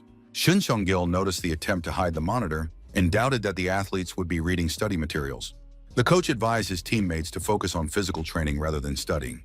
The young man politely asked permission to use his mentor's computer from time to time for important matters. The man ironically remarked that the young man was already using technology, but allowed him to continue after his exams. The mentor mentioned a recent call from an investigator who promised to make the young man a real police officer. Jong-hyuk complained of a headache from the abundance of information and upcoming plans. Shin Seong-gil warned his student about the hellish training that awaited him after passing all his exams. The young man smiled and accepted his coach's warning about the intense training ahead. The young man continued working on the computer, deciding to start his research from the beginning. The screen displayed a list of companies with powerful legal departments for further analysis. The young man recalled numerous instances of cooperation with the Federal Supervisory Service in his past life. Before being appointed head of the Intellectual Crime Investigation Department, he had accumulated a wealth of experience. Working with fraudsters, gangsters, loan sharks, and corrupt officials had given him valuable knowledge. Jong-hyuk compiled a table of data on economic criminals based on his memories from the future. The young man planned to use this information to prevent the murder of his mother and his own death. After another day at school, his friends discussed plans for the evening and ways to have fun. The boy felt tired from several sleepless nights spent preparing and compiling materials. His classmates argued about the correct answers to the 10th question on the test, discussing the options. Soo-ho suggested forgetting about the exams, which were already over, and not worrying about the results. Jong-hyuk noticed the changes in his friends' faces, who had become happier after the school bullies disappeared. Soo-ho was particularly transformed, smiling more often and looking more confident. Soo-ho enthusiastically suggested that his friends go to the computer club to celebrate the end of the grueling exams. His classmates looked at each other in confusion, doubting their ability to pay for such an expensive entertainment at a gaming establishment. Jong-hyuk convincingly reminded his friends that constant studying without rest is harmful to the mental health of school children. The young man philosophically argued that even failures and losses would become valuable memories of a carefree youth. The guy sincerely believed in the importance of education for building a successful future and career growth. The young man mentally devised a special strategy to take revenge on his mother's killers from the past timeline. Jong-hyuk sincerely wanted his friends to enjoy their youth, not having the opportunity to live their lives over again. The young man urged them to spend their time as intensely as possible, creating vivid memories for future reunions. So-yeon sarcastically compared the guy's manner of speech to a drunk aunt after a corporate party, causing her classmates to laugh. The young man self-deprecatingly acknowledged the similarity to an old man, explaining it away as extensive life experience. The guy's attention was suddenly drawn to a suspicious scene unfolding at the school gate. An unfamiliar middle-aged man was harassing frightened schoolgirls who demanded an explanation for his presence. Jong-hyuk resolutely approached the stranger, intending to protect the girls from potential danger. The man turned out to be economist Park Tae-gyu, begging to be heard out as he explained the situation. The young man sternly demanded that the specialist immediately explain his suspicious behavior near the school. The young man persistently sought to ascertain the true reasons for the economist's unauthorized visit to the school grounds. The young man justified his vigilance with his professional habit of monitoring his surroundings. Park Tae-gyu explained that he was looking for a certain teacher, but the schoolgirls assured him that there was no such person. The economist unexpectedly asked about a man named Chae Jong-hyuk, stunning the young man. The young man stared at the specialist in bewilderment, frantically trying to figure out how to respond to the strange question. The young man slowly pointed to himself with his finger, confirming that this was indeed his name. Park Tae-gyu was shocked to discover that he had arranged a meeting not with a teacher, but with a schoolboy. The economist struggled to comprehend the absurdity of the situation, in which a high school student was interested in macroeconomic forecasts. Jong-hyuk began to recognize the characteristic intonations of the voice, which seemed surprisingly familiar to him. The boy finally remembered yesterday's phone call and the agreement to meet with the economist. The man apologized awkwardly for the misunderstanding, admitting that he had expected to meet an adult teacher. The man explained that he had mistaken the caller for a school teacher and had therefore rushed to the meeting at the cafe near the school. Park Tae-gyu suggested that he had been the victim of a prank or had completely misunderstood the situation from the start. Jong-hyuk showed understanding for the economist's embarrassment, noting that no one takes a serious topic lightly. The young man noted that the specialist had finally found an interested listener, but doubted the seriousness of his intentions. The young man reminded the man of their agreement to meet on Saturday to discuss economic forecasts. The young man apologized to his friends and suggested they go to the computer club without him. His classmates were concerned about their friend's safety and offered to accompany him to the meeting with the stranger. The interlocutors headed to a small cafe located directly opposite the school gates for a conversation. The economist formally introduced himself as Park Tae-gyu, manager of the Securities Management Department for the Western District. Jong-hyuk politely introduced himself as a first-year high school student and expressed his delight at meeting him. The young man emphasized his sincere desire to meet and discuss important economic issues with the specialist. The manager admitted that he had several questions for his unusual young interlocutor. Park Tae-gyu inquired how the student had managed to gain access to the confidential proposal. The boy gave an evasive answer about an acquaintance in the financial sector who had accidentally discovered an interesting report. The economist was surprised that a high school student had connections in the country's serious financial market. The man assumed that he was the son of an oligarch, although the young man gave the impression of being a serious person. Jong-hyuk took out the materials he had prepared from his backpack to demonstrate his competence in the matter. The young man pulled out a list of companies with powerful legal departments, which he had compiled very recently. He explained that he had supplemented the economist's notes with his own analysis of the national bankruptcy situation. The manager was shocked as he studied the materials presented with a professional analysis of the financial situation. Jong-hyuk was secretly thrilled as he watched the specialist's reaction to the information he had prepared. The young man knew that the companies on the list were preparing for serious legal problems in the future. Park Tae-gyu read about the company's operating losses after their ill-considered expansion of production capacity. The young man deliberately added controversial arguments to push the specialist to the desired conclusions. The manager literally clung to his seat, unable to believe the reality of the analytical information presented. The economist excitedly asked the young man's opinion on the further development of economic events in the country. The specialist began to tremble with excitement, waiting for an answer to his most important professional question. Jong-hyuk noticed his interlocutor's excitement and carefully considered how to formulate his answer correctly. The young man predicted the onset of a global economic crisis that would seriously affect all countries in the region. He explained that Korea would receive emergency aid from the International Monetary Fund after being hit with sanctions. The young man recalled the coming Asian financial crisis of 1997. Jong-hyuk emphasized that Korea would bear one of the brunt of the crisis. The young man described the government's policy of increasing gross income through the sale of the country's foreign exchange reserves. He noted that only Park Tae-gyu warned of the crisis, while the rest ignored the danger. The young man continued his analysis, noting that the Korean economy was at a dangerous peak of development. Jong-hyuk pointed out the ease of obtaining bank loans for any amount without proper verification.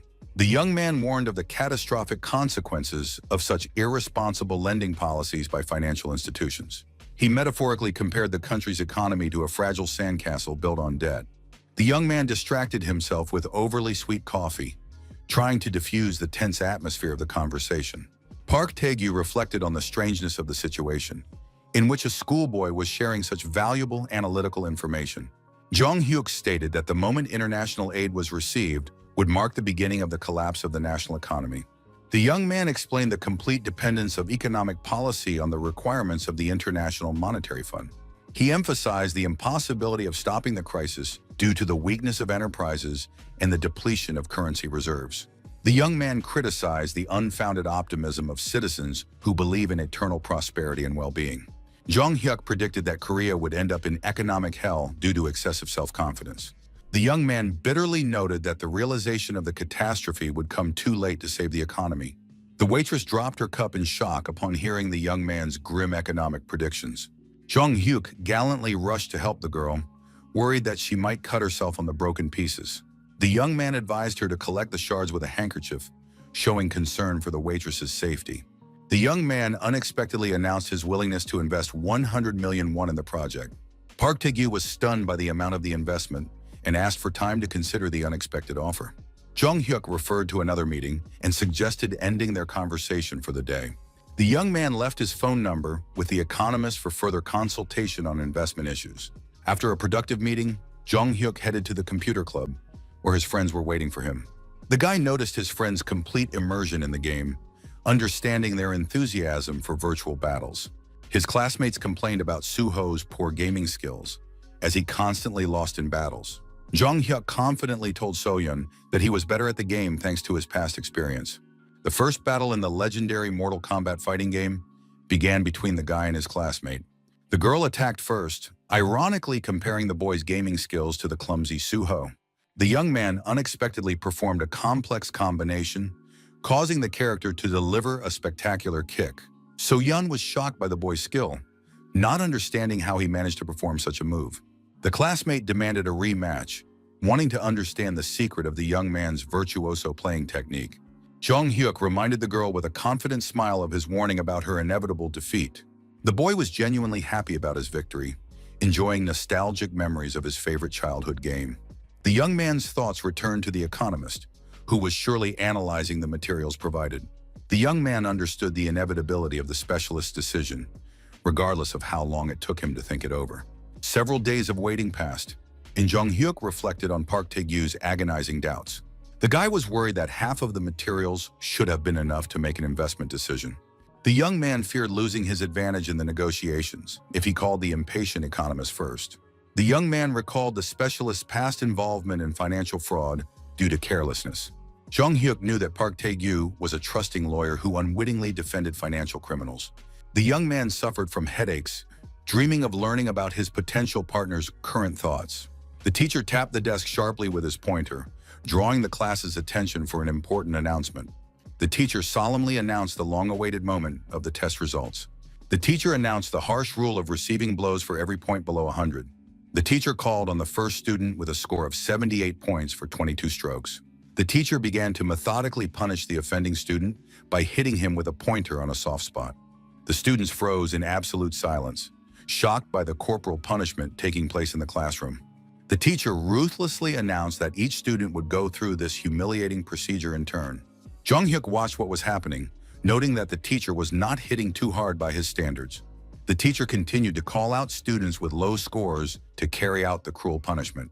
The teacher pointed to Jung Hyuk, announcing his score of 95 out of a possible 100. The teacher noted with satisfaction that the boy was only entitled to 5 strokes for the missing points. At that moment, an elegant businesswoman got out of an expensive car and answered a phone call. The caller asked the girl why it took so long for her to answer the phone. Kwon Ae-yeon explained to her father that she had been driving and asked why he was calling. The girl's father sarcastically remarked that she was managing other people's financial assets. The banker irritably reminded her parent of her position as a private financial advisor. The woman emphasized her specialization as an investment and financial advisor. Her father continued to insist that his daughter was simply working at a bank and being used by other people. The man turned the conversation to his daughter's personal life, comparing her to her married sister. Kwon Ae-yeon pretended that the connection had been lost to avoid an unpleasant conversation with her father. The girl reflected on the different ideas of happiness between her and her married sister. The banker mentally promised to prove her worth to her father through success in her current endeavor. The woman warmly welcomed the visitors, inviting them into the office for negotiations. Kwon Ae-yeon professionally inquired with her colleagues about the progress of an important deal. The wealthy client assured the impatient banker that everything was going according to plan thanks to the invested funds. The wealthy man mentioned his valuable employee, Park Tae-gyu, who was working on the project. The economist politely greeted the banker, showing professional respect for his colleague. The girl noticed the manager's exhausted appearance and was surprised by his condition. The wealthy client familiarly invited Park Tae-gyu to sit down next to him to discuss business matters. The manager smiled and reminded the banker of their previous meeting and document review. The wealthy man introduced the economist as his chief financial strategist and advisor. The rich man patted the manager on the cheek patronizingly, joking about his voluntary cooperation. Kwon Ae-yeon briskly pointed out to the director that the main thing was not to go too far in financial transactions. The banker emphasized the importance of making a profit from investments as the main goal of their cooperation. The director pretended to be alarmed and agreed to the financial advisor's reasonable demands. The wealthy client reminded Kwon Ae-yeon of the reciprocity in their business relationship. The man insisted on mutual trust and the fulfillment of promises made to each other. The wealthy man warned the banker about his influence and unwillingness to tolerate disrespectful treatment. In the school hallway, students discussed the strange behavior of their homeroom teacher during punishment. Jung Hyuk pondered the reasons for the teacher's particularly harsh treatment of him. The young man noticed the obvious injustice in the force of the blows, which were directed at him alone. His friends approached him with concern, asking how he was feeling after the corporal punishment. So-yun suggested a possible conflict between the excellent student-athlete and the strict teacher. The young man reassured his friends, explaining that the situation was simply a misunderstanding on the part of the teacher. The young man noted with relief that the exams were over and he could now focus on his sports training. The girl unexpectedly invited her friends to visit her house to relax together after the exams. So-yun told them about her mother's preparations and invited her friends to visit after school. Jung-hyuk watched his friend's excitement with affection, finding her embarrassment charming. The young man suggested an alternative in the form of going to a computer club for a gaming rematch. The young man explained that training would start tomorrow, so he was completely free today. The girl was delighted with the guy's agreement, not believing in such a lucky coincidence. Suho timidly voiced his own suggestion to visit his house to celebrate. The honor student told her about his mother's desire to meet her son's friends after the exams. The young man had been waiting for this day for a long time, dreaming of inviting his friends to his home. Jung-hyuk smiled and reminded his friends that there were many other days for mutual visits. The group decided to accept the first suggestion and headed to So-yeon's house. The size of the girl's mansion impressed everyone with its luxury and scale. The young man remembered the first day after his return, when he ran away from the bullies through this courtyard. The young man mentally noted how he had climbed over the fence of this very house at that time. The young man philosophically reflected on the rapid passage of time from that moment on. At the doorstep of the luxurious house, the guests were warmly welcomed by the elegant mother, So-yeon. The woman happily noted that her daughter had brought 2 young men to visit, rather than just one. So-yeon shyly asked her mother to stop hinting, emphasizing that they were just friends from school. The hostess warmly welcomed the guests, expressing sincere joy at meeting her daughter's classmates. Jung-hyuk politely introduced himself to his friend's mother, thanking her for her hospitable invitation to the house. The young man gallantly presented the woman with a modest gift, apologizing for its simplicity and insignificance. So-yeon's mother invited the young people to go up to the room while she prepared refreshments for the guests. The young man admired the spaciousness of the house as he followed his girlfriend up the stairs. The girl noticed the open door to her aunt's room, anticipating future reproaches for the mess. Passing by, the friends couldn't help but notice the creative chaos in their absent relative's room. So-yeon suggested taking advantage of her aunt's absence to explore her mysterious room.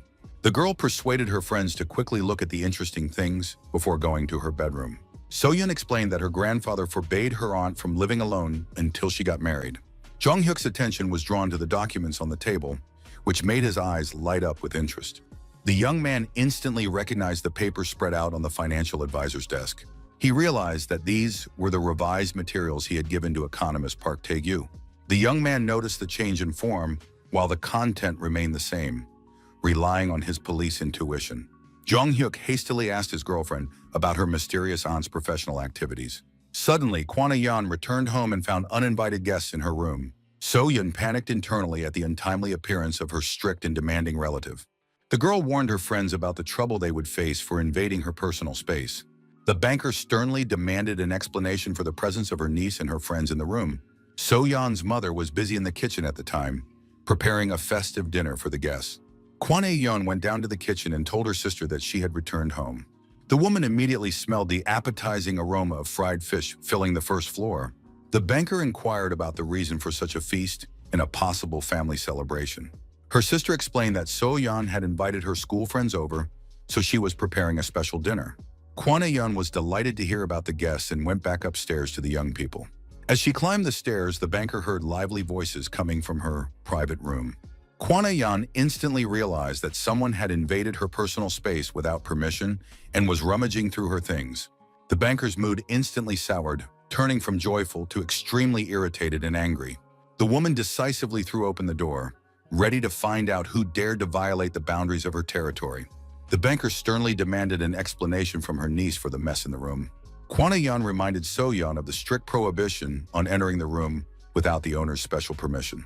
The girl apologized sheepishly, saying that the open door had created a false impression of accessibility. So-yeon tried to shift the blame onto her aunt for leaving the bedroom door open and unattended. The niece hastily assured her relative that she had only looked inside and had not touched anything. Jung-hyuk gallantly took all the blame, admitting that he had persuaded his girlfriend to show him the interesting room. The young man explained his sincere interest in the professional finance books on the bookshelves. The young man offered a sincere apology for the unauthorized intrusion into the banker's personal space. Kwon A-yeon was surprised by the high school student's unexpected interest in complex economic issues. The young man confirmed his interest in stocks and long-term investment strategies. The banker's eyes lit up with professional excitement at the opportunity to discuss her favorite topic with the young man. Jong-hyuk carefully studied the woman's features, finding her face strangely familiar and dear to him. The young man remembered an influential private banker who managed the finances of well-known politicians. He remembered how this woman had repeatedly helped him in his investigations of financial crimes. The young man understood that Kwon A-yeon's moment of glory would only come in a few years. Jong-hyuk cautiously mentioned the rumors circulating about Korea's huge national debt. Kwon A-yeon instantly became alert, demanding to know the source of such confidential information. So-yeon wearily warned her friends about her aunt's boundless passion for economic discussions. The banker generously forgave her niece, sternly repeating the prohibition on entering without permission. Jong-hyuk thought deeply about the identity of this mysterious woman and her future role in his life. The visit came to an end and the friends began to gather their things to go home after a busy evening. The hosts warmly saw their guests off at the door, inviting them to visit again. Soo-ho rubbed his stomach contentedly, admitting to his friend that he had overeaten at dinner. Soo-ho warmly said goodbye to his friends, promising that next time they would definitely get together at his house. Jong-hyuk walked home alone, deep in thought about the events of the evening. The young man recalled his past life, feeling for an important object from the present in his pocket. He took out Kwon A-yeon's business card, which he had received during a visit to his girlfriend's house. The young man recalled the banker's explanations about stocks and financial market fluctuations. So-yeon then asked her mother to stop her aunt, who was enthusiastically talking about her investments. Jong-hyuk dialed the number, thanks to his girlfriend's mother, who had managed to get the banker's contact details. The young man decided to take the first opportunity to establish a business contact. Kwon A-yeon was surprised by the late call, wondering who the unexpected caller could be. The woman introduced herself professionally, ready to listen to the reason for the evening call. Jong-hyuk confirmed his identity with a smile, reminding her of their recent meeting at the house.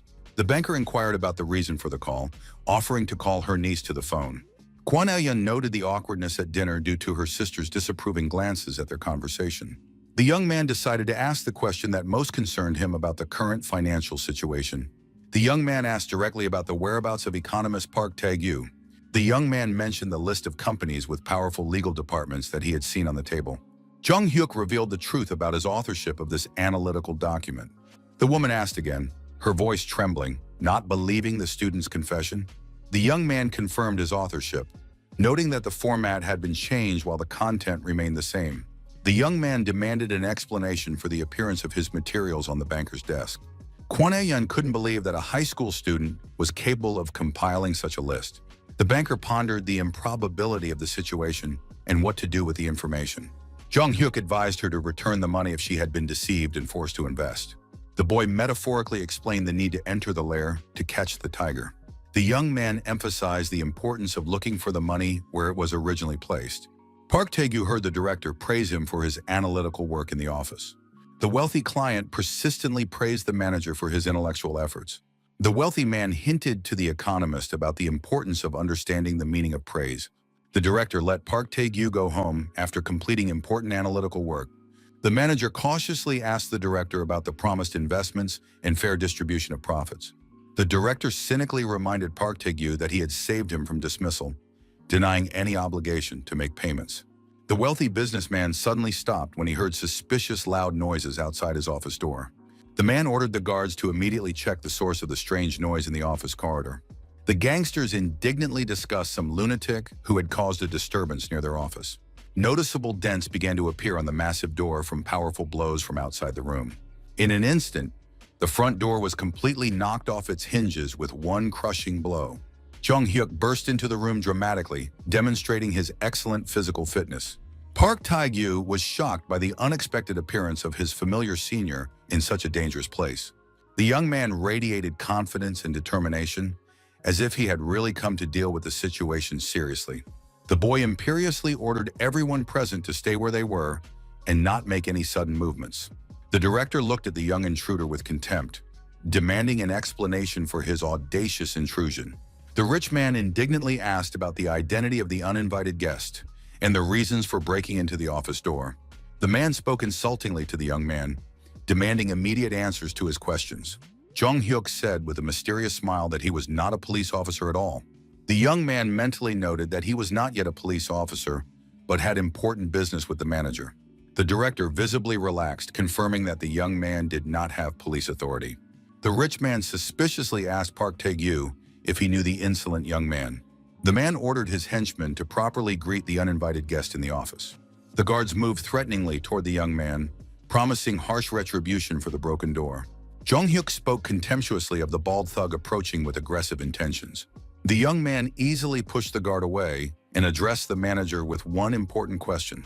The young man asked the economist if he was here of his own free will or against his will. Park Tae-gyu was shocked by the unexpected question, understanding the hidden meaning of the young man's words. The manager yelled at the young man, begging him to leave the dangerous place immediately without him. The director commented irritably on the strange behavior and words of the uninvited guest. The rich man repeatedly ordered the security guard to deal with the insolent intruder. The thug roughly grabbed Jung Hyuk by the shoulder, preparing to deliver a crushing blow. The young man smiled inwardly, remembering years of intensive training in the martial art of judo. Jung Hyuk reflected on how his intervention had radically changed the fates of Park Tae-gyu and Kwon Ah-yeon. In his previous life, the manager and his like-minded colleagues left the company to start their own business. The economist founded an investment company, but after reviewing the materials, he took out a dangerous loan from gangsters. The criminal loan shark sensed big money and kidnapped the manager to obtain valuable information. Jung Hyuk warned the banker that he couldn't call the police while the criminals had a hostage. The young man explained to his friend's aunt that she was not directly to blame for the gangsters' kidnapping of the economist. The guy couldn't allow So Yeon's relative to become an accomplice to a criminal offense. The young man argued that the manager was helping voluntarily and that the police were powerless to do anything about it. Jung Hyuk gave her the contact details of a trusted investigator for consultation on the situation. The young man insisted on telling the detective the whole truth so that the right action could be taken. Kwon Ah-yeon stood in front of the building, doubting the correctness of her decision to intervene. The banker prayed for the safety of the young man who had risked entering the criminal's lair. The woman listened to the strange sounds coming from inside the suspicious building. A huge security guard delivered a powerful blow to the cheek of the insolent young intruder. The thug was surprised to see that the young man showed no reaction to the painful blow. Jung Hyuk calmly stated the fact of the attack, which gave him the right to legitimate self-defense. The young man used a practiced judo technique, delivering a precise blow to his opponent's jaw. The thug instantly collapsed to the floor from the professionally executed combat move. The young man was genuinely surprised at the effectiveness of his blow against the massive security guard. The director was shocked by the ease with which the schoolboy knocked out an experienced fighter. The rich man hysterically ordered the other guards to immediately attack the insolent young man. Park Tae-gyu watched the scene, trying to understand the identity of the mysterious savior. Park Tae-gyu was genuinely amazed by the young savior's incredible combination of sharp mind and impressive physical strength. Jung Hyuk focused entirely on the upcoming fight, preparing to act as effectively and accurately as possible. In his 26 years of police service, he had encountered all kinds of dangerous criminals. The young man recalled drug addicts in withdrawal who grabbed knives, bottles, and sharp objects. He had to detain terrorists and former special forces soldiers with illegal firearms. The young man understood that thugs differed only in size but did not pose a real threat. When the guard swung his fist, Jung Hyuk saw every movement as if in slow motion. The guy concentrated as much as possible to read the trajectory of all his opponent's attacks. He clearly saw the massive bodyguard slowly swing his huge fist for a crushing attack. The young fighter easily dodged the blow, greatly surprising the confident, burly security guard.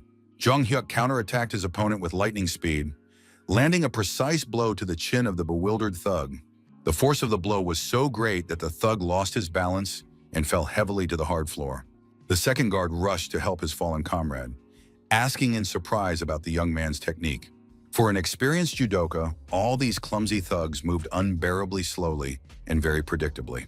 The young man knew perfectly well that in a street fight, weight categories lose their significance in the face of combat technique. The guy focused even more, preparing to deal with the remaining enemies as effectively as possible. The young fighter delivered a high kick to the head, sending another thug into a deep knockout. Jung Hyuk methodically dealt with another attacker who tried to attack him from the side. The young man dealt with the thugs as easily as if he were swatting away annoying flies or mosquitoes in the summer. The guy understood that his opponent's weight meant nothing against his combat skills, honed over years of practice. The young man recalled his rich experience of street fights from his past life in the police department. The last remaining thug reluctantly acknowledged the physical strength of his young opponent before the final attack. The bald thug swung his massive fist, rudely demanding that the guy shut up and be silent forever. Jung Hyuk easily blocked the punch and respectfully noted the guard's superior technique. The young man sarcastically commented on the gangster's complete lack of hair follicles and physical fitness. The thug went berserk at the mockery of his shiny bald head, preparing for a decisive, furious attack. The guard quickly assumed a professional fighting stance, demonstrating some hand-to-hand combat skills. Jung Hyuk delivered a crushing kick straight to the solar plexus of his unsuspecting opponent. The power of the blow was so incredible that it created a real explosion effect in the gangster's stomach. The last bodyguard was completely knocked to the floor by the young fighter's powerful blow to the solar plexus. The young man mockingly suggested that the defeated thug try to get up and continue this senseless fight with him. The director, in a panic, grabbed a sharp knife, realizing the hopelessness of the situation with this dangerous young man. The rich man clearly realized that he had no other options to defend himself against his young opponent, who was clearly superior in strength. The man waved the sharp blade threateningly, demanding to know immediately who had ordered this daring attack. The director hysterically shouted questions about whether the young man belonged to any hostile gang or group. The thug began to wildly slash with his knife, but the young man easily dodged each dangerous attack. Jung Hyuk watched the angry director's ridiculous and clumsy movements with undisguised contempt. The young fighter professionally blocked the attacks with his bare hands, deflecting the sharp blade from vital points. The criminal raged as he pondered the mysterious identity of the young man, who was able to dodge all his blows. The young man calmly explained his opponent's failures by saying that he preferred to fight with his bare hands without weapons. Jung Hyuk spoke contemptuously of the pathetic habit of weaklings relying on cold weapons in fights. The young man expressed his firm opinion that only cowards and nobodies like to wave knives around in fights. The young fighter managed to knock the knife out of the director's hands with a powerful blow, sending the weapon onto the dirty floor. Park Tae-gyu watched the scene intently, wanting to call the police, but he was paralyzed with fear. The director struggled to break free from the young man's iron grip, trying to continue the hopeless fight. The rich man desperately resorted to elbow strikes, hoping to at least somehow hurt his superior young opponent. Jung Hyuk easily blocked the feeble blows and counterattacked with a powerful, precise blow to the criminal's stomach. The young man shouted loudly at the manager to immediately retrieve the important materials he had handed over earlier. The specialist frantically began rummaging through a huge pile of scattered papers on the cluttered desk. Park Tae-gyu panicked, not understanding where the most important financial documents could have gone. After a long moment, the economist finally found the necessary materials among the multitude of other papers. Outside the building, the loud wail of police sirens rushing to the scene could be heard approaching.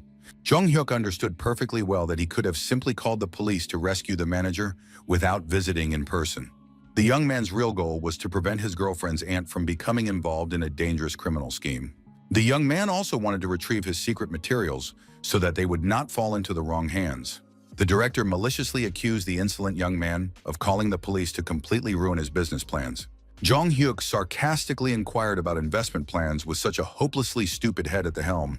The young fighter grabbed the criminal firmly by his dirty clothes, preparing to execute a painful throw. The young man skillfully flipped the heavy director over his back with a classic judo move. The gangster crashed onto the table with a deafening crash, scattering ashtrays and documents all over the office. Jung Hyuk contemptuously repeated that the director was too stupid to understand financial transactions. The young man reminded the criminal that he was not yet a police officer, but just an ordinary schoolboy. The boy promised in a threatening voice that he would become a police officer and punish criminals like the director. Loud voices of police officers demanding that everyone stay where they were could be heard in the stairwell. Investigators burst into the room, asking the young man about his condition and assessing the situation in the office. The police officers were shocked as they surveyed the ransacked office, with defeated gangsters lying on the floor everywhere. The detectives noticed saliva dripping from the main gangster's mouth after a powerful blow to the jaw.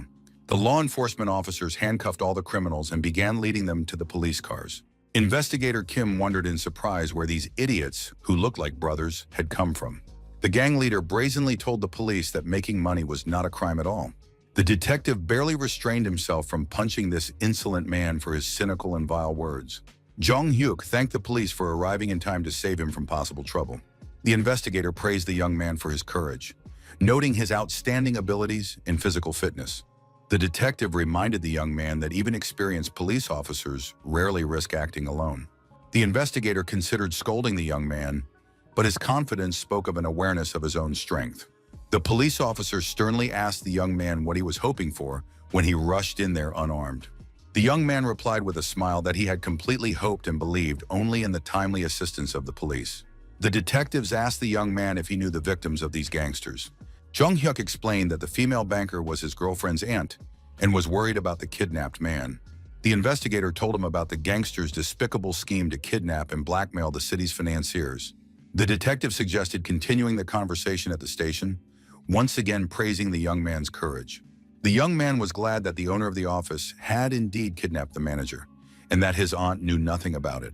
The young man felt relieved that the case had ended safely without any serious incidents. Jong Hyuk approached the manager and banker, congratulating them on the end of this nightmarish day. Park Tae-gyu sincerely apologized for the trouble he had caused, not expecting such a turn of events. The first bodyguard who had been defeated was named Jong Sik, which made the young man think about the familiar name. Jong Hyuk remembered with surprise that he was his former classmate, now working for the gangsters. The specialist justified himself by saying he wanted to make money quickly to solve his family's financial problems. The young man now understood the manager's true motives for agreeing to such a risky deal with the gangsters. Kwon Ae-yeon sympathetically asked the economist about his terrible experience as a hostage of the criminals. The manager thanked the woman for saving him and wished her success in her financial endeavors. Park Tae-gyu admitted his greed for money and considered giving up on the deal altogether. Jong Hyuk reminded the specialist that the materials shown were only half of the information. The young man emphasized the possibility of doubling or even tripling the potential return on investment. The young man asked the manager if he was really ready to give up such a huge amount of money. The female banker offered to negotiate with the young man about a joint project. Kwon Ae-yeon said she was ready to invest more than she had planned to put into the gangster scam. The banker did not want to abandon the project halfway through, which made the young man very happy. The woman understood the risks of falling stock prices and the possible loss of invested funds.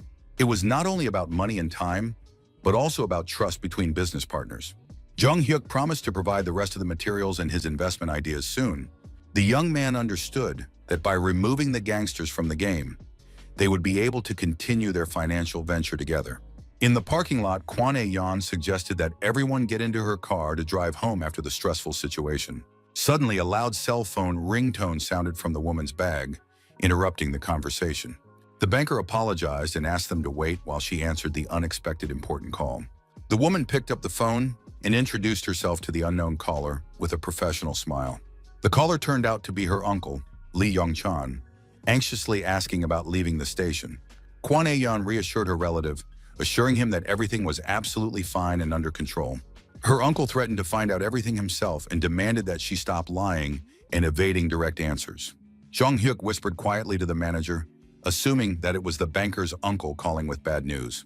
Kwon Ae-yeon, with a distraught expression on her face, agreed to come immediately to the demanding relative.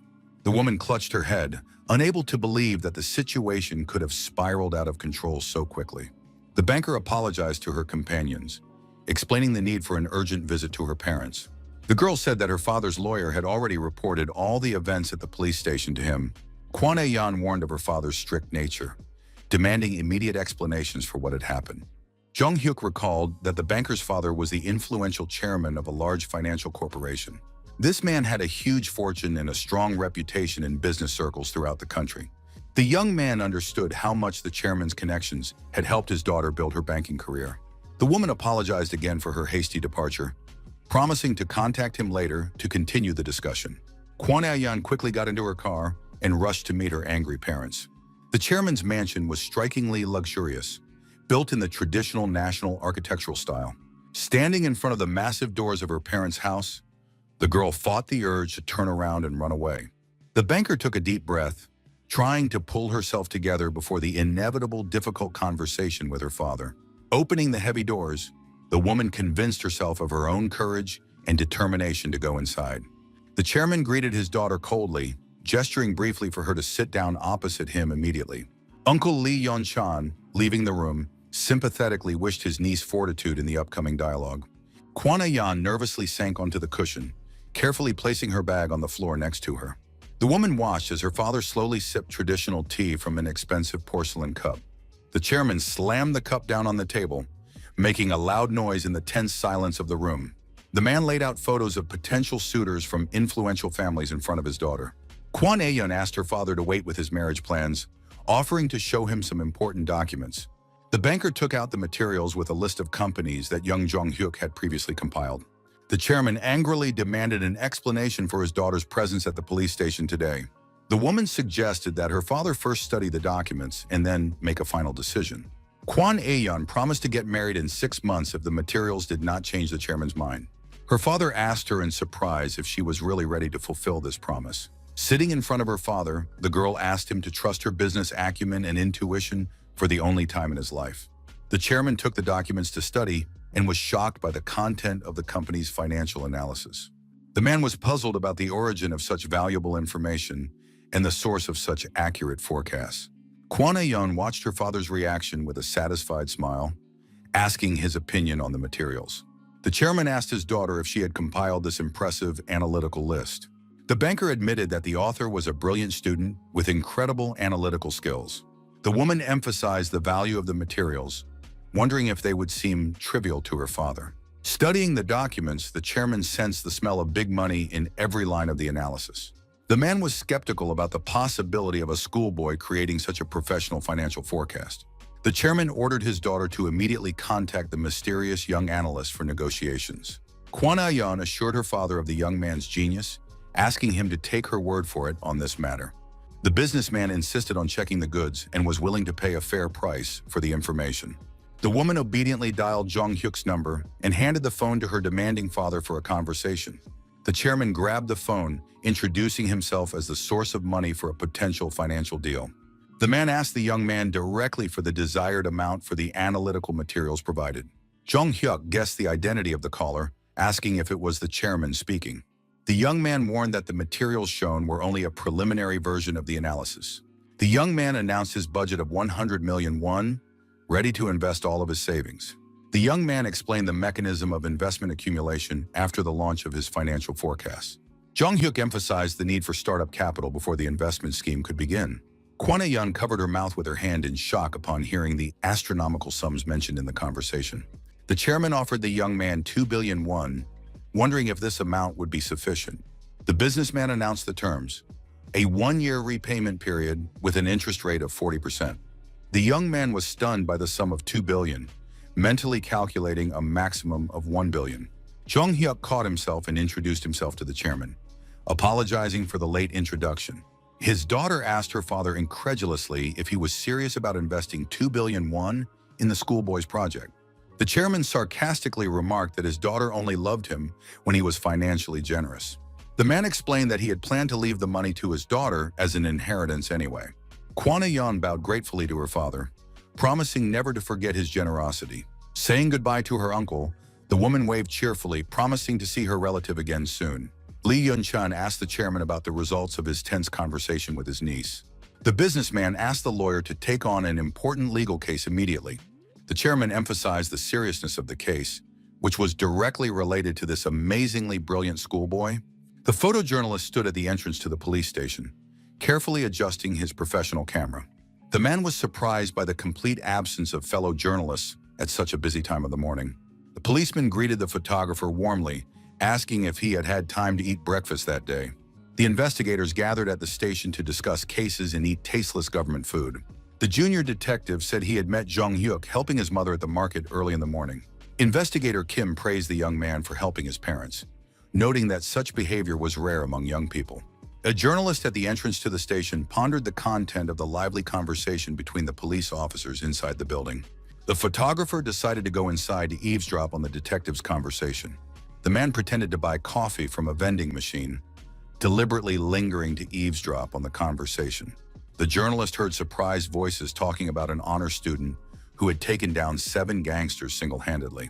The chief investigator insisted on the need to recruit such a talented young man to the police force. The photographer unexpectedly greeted the police officers, drawing their attention to himself.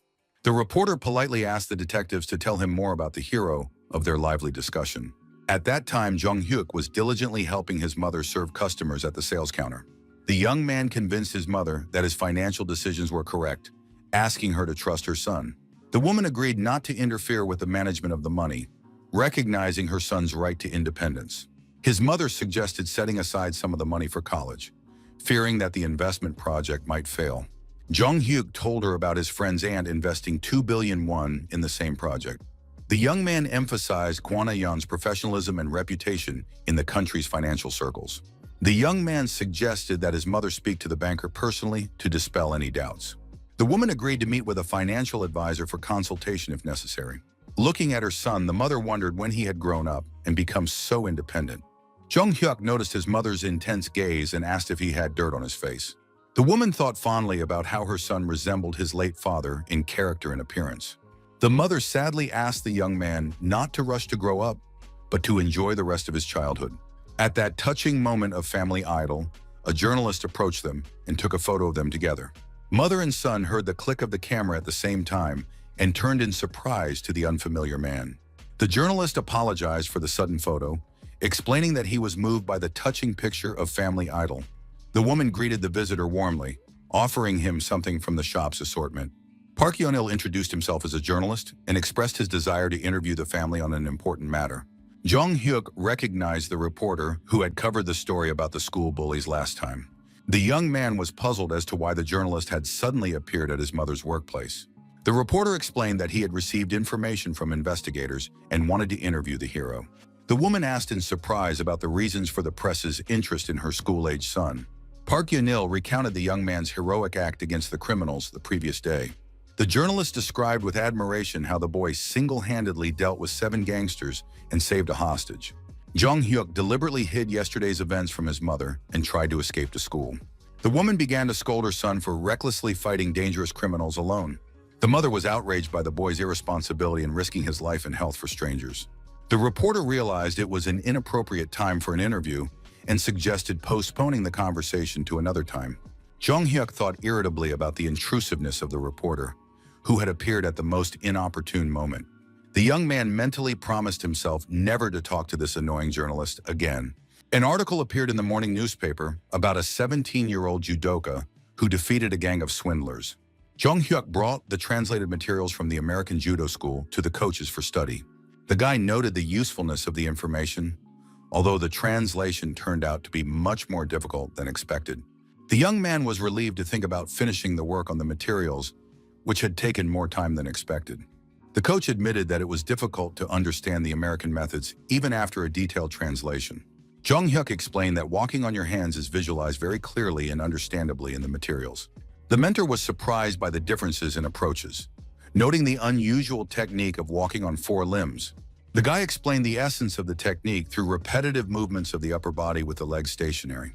The coach carefully studied the other exercises in the materials and noticed the similarity of one of them to jumping. Jung-hyuk smiled and confirmed the mentor's guess, explaining that the exercise was called a burpee. The young man warned that an ordinary person risks exhaustion after 50 repetitions. The young man described the exhausting nature of the exercise, which can burn a huge amount of calories in a short time. The young athlete emphasized the effectiveness of burpees for developing endurance, despite the simplicity of the movements. Shin Sung-il decided to introduce new American exercises into his students' training program. The coach instructed the young man to change into his sports uniform and prepare to demonstrate the new techniques.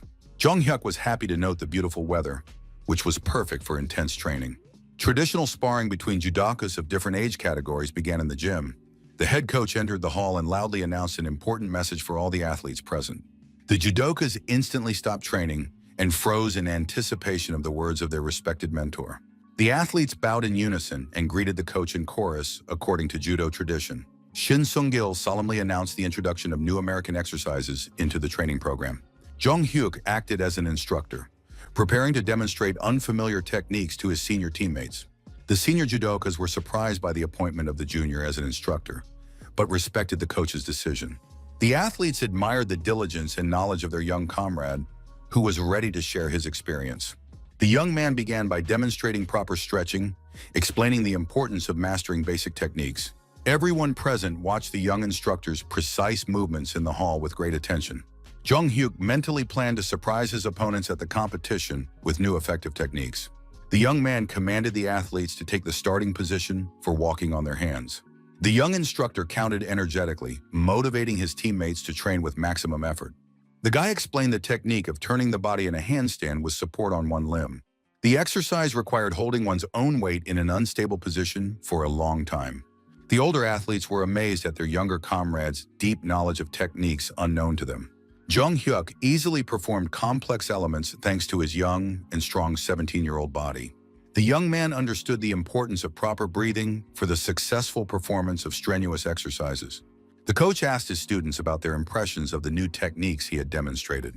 The coach explained that the new American exercises were significantly different from the usual program and would take time to adapt to. The older judokas complained about their younger teammates' incredible flexibility, doubting their own ability to repeat what they had seen. The athletes anxiously asked the coach about the number of other unfamiliar exercises in the new training program. The guys continued to express dissatisfaction with the need to master complex American techniques before the competition. The older teammates looked at the younger one with sly smiles, anticipating his suffering in future training sessions.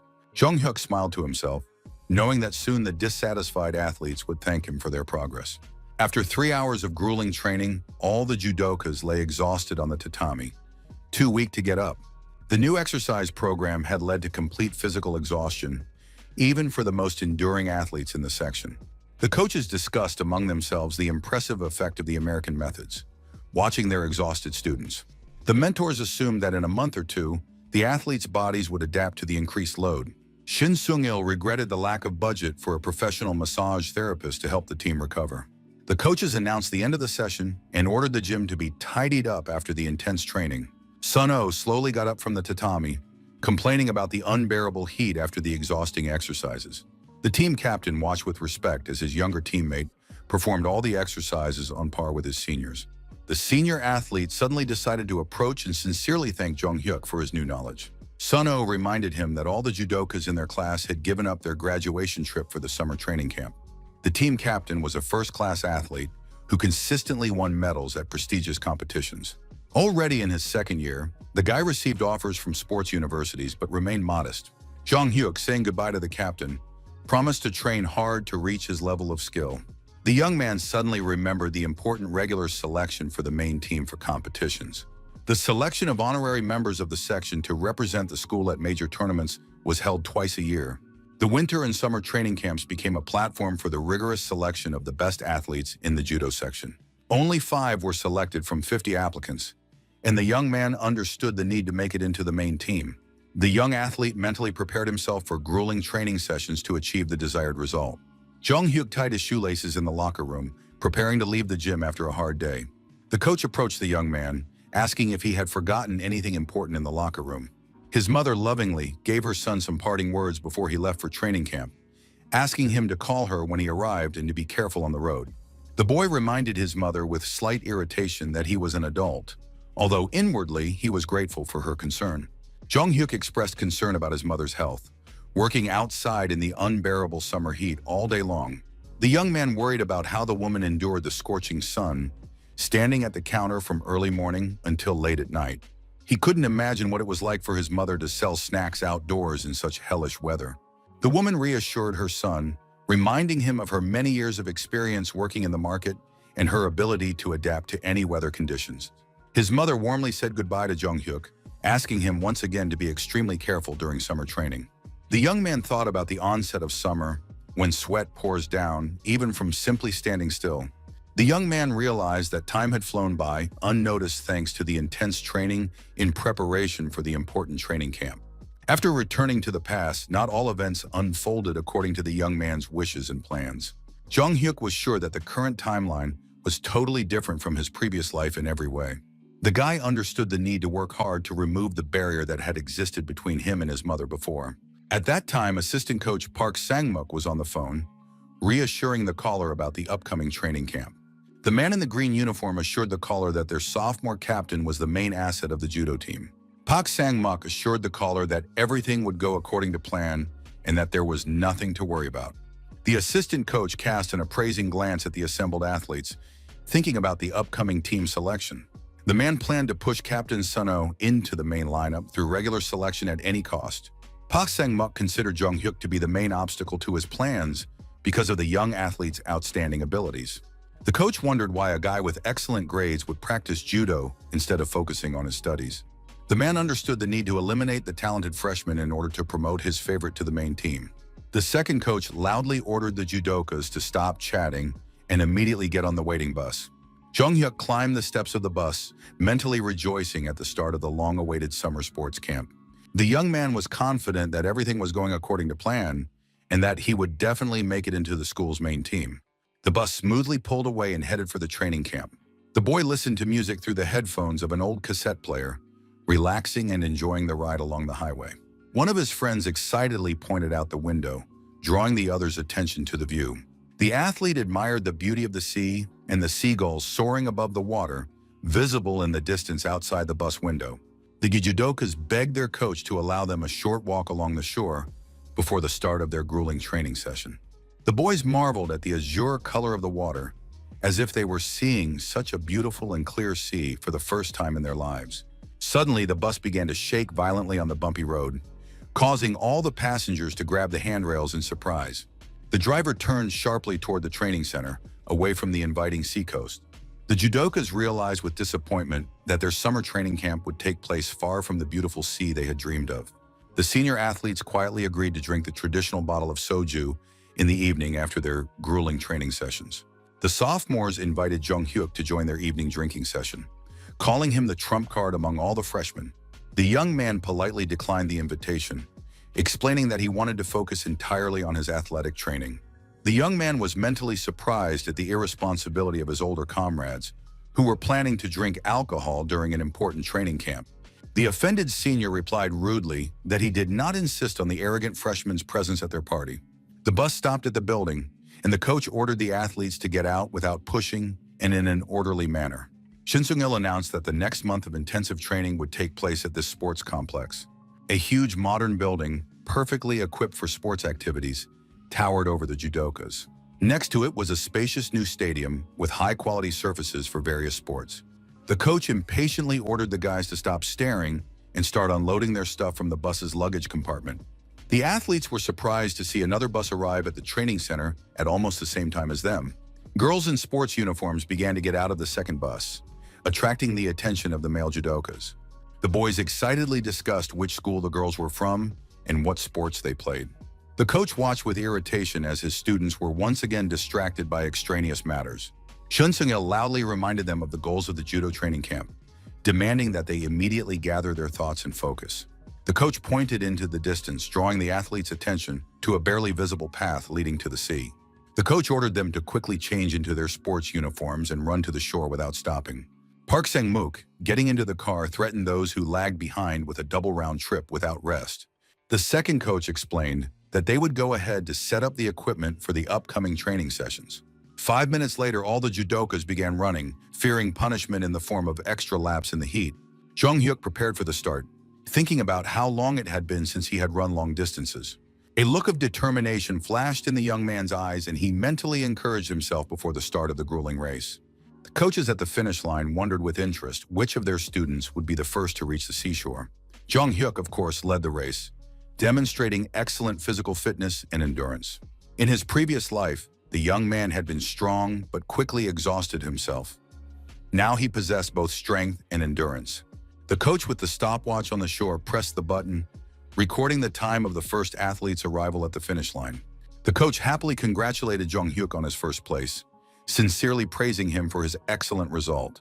The young man was pleasantly surprised by the unexpected praise from the usually reserved and strict head coach of the section. The boy noticed a heavy sports weight on the sand and realized that it belonged to the head coach of the section. Jong-hyuk picked up the fine, wondering why his mentor had been running with extra weight and lost it during his run. Putting the weight on his arm, the young man estimated its weight to be about 5 kilograms, which was quite a significant load. His senior teammate, who had come running up behind him, remarked admiringly that the younger man continued to set records in all disciplines.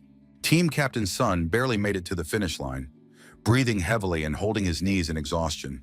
The judo leader was extremely disappointed with his result, realizing that he was lagging behind his younger teammate. Shin Sung-gil ordered everyone to catch their breath and put weights on both arms for the next exercise. The coach announced the arrival of graduate instructors who would help conduct intensive training at the camp. The mentor loudly commanded everyone to prepare for an exhausting training session of walking on their hands with weights. The judokas reluctantly confirmed their readiness for the exercise, knowing the torment that awaited them under the scorching sun. The athletes began to perform the task without stopping, trying not to show their fatigue in front of the coaches. Jung Hyuk was fully prepared to demonstrate his professionalism and excellent physical fitness to his teammates.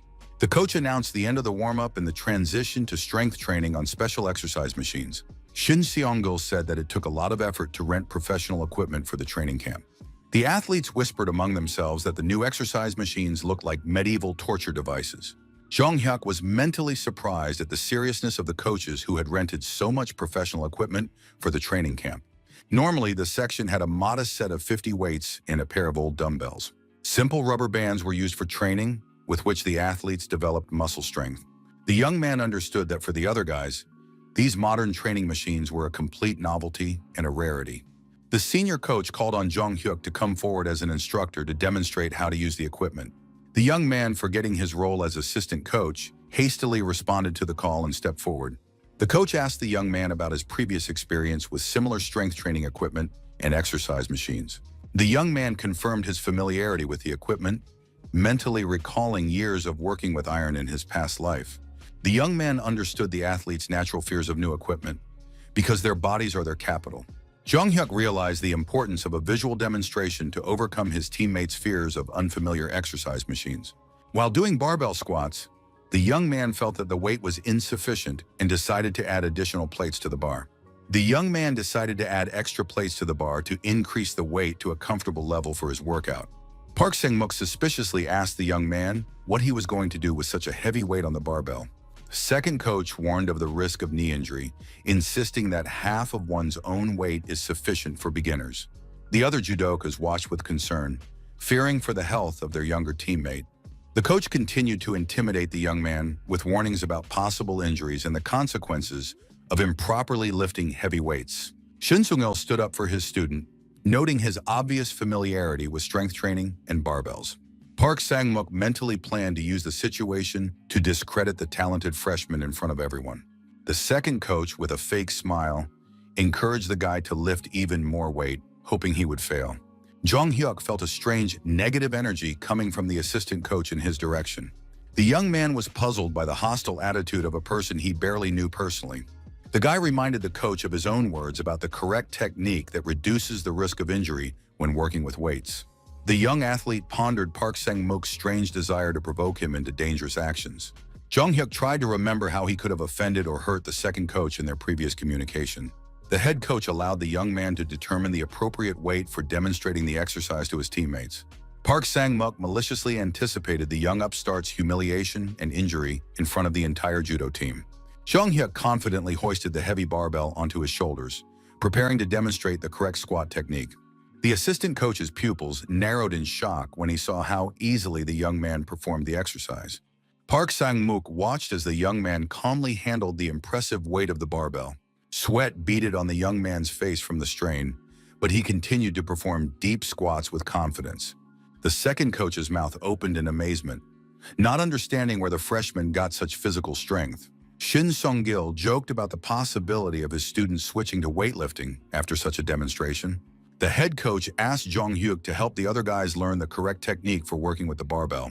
The mentor announced that the young man would instruct his teammates on the correct body position during exercises. The judokas surrounded their younger teammate, eagerly asking for help in mastering the unfamiliar sports equipment. Jung Hyuk patiently explained the importance of correct body position, which was enough for them to understand at first glance. The athletes were concerned about the possibility of back injuries if they performed strength exercises with the barbell incorrectly. Jung Hyuk reassured his older teammate, assuring him that the technique for performing the exercise was absolutely correct and safe for the joints. The young man approached another athlete who was exercising with rubber expanders, and advised him to change the angle of tension for a greater load on the biceps. The annoyed senior was indignant at having to ask permission even for simple exercises with rubber bands. The guy understood his older comrade's sensitivity to criticism, especially after working with unfamiliar heavy weights and barbells. Another sophomore called the junior instructor to check the correctness of his stance while performing a strength exercise with a barbell. Team captain Sun-Oh felt acute jealousy as he watched all the athletes ignore his authority in favor of the freshman's advice. The leader of the judoists approached Park Sang-muk with a question about the strange situation with the junior's elevation above his senior comrades. The assistant coach sharply reprimanded the captain, demanding that he speak more quietly and not draw the attention of the other athletes to their conversation. Pa Sang-muk warned Sun-Oh about the threat that the talented freshman posed to his place on the regular team. The coach advised the captain to focus solely on his own training and not be distracted by his teammates. Jong-hyuk approached another teammate, noting the correctness of his execution, but advising him to bend his knees more for greater effectiveness. The young man demonstrated the correct technique, warning of the danger of putting his knee too far forward when squatting. Out of the corner of his eye, the young man noticed a tense conversation between the assistant coach and the team captain in the corner of the hall. He sensed an unfriendly atmosphere in their dialogue, which was clearly directed against him and his successes. Jong-hyuk felt growing hostility from his senior teammates and the assistant coach for no apparent reason. The young man began to suspect a conspiracy against him, organized by jealous team members and the coach. Park Sang-muk thought about the need for urgent measures against the upstart freshman who was threatening the captain's plans for promotion. The assistant coach decided to do everything in his power to prevent the talented young man from making the regular team. 2 grueling weeks of training passed, after which the athletes could not hold a spoon due to muscle fatigue. The judokas complained to each other about their trembling hands even after 2 weeks of adapting to the new workload.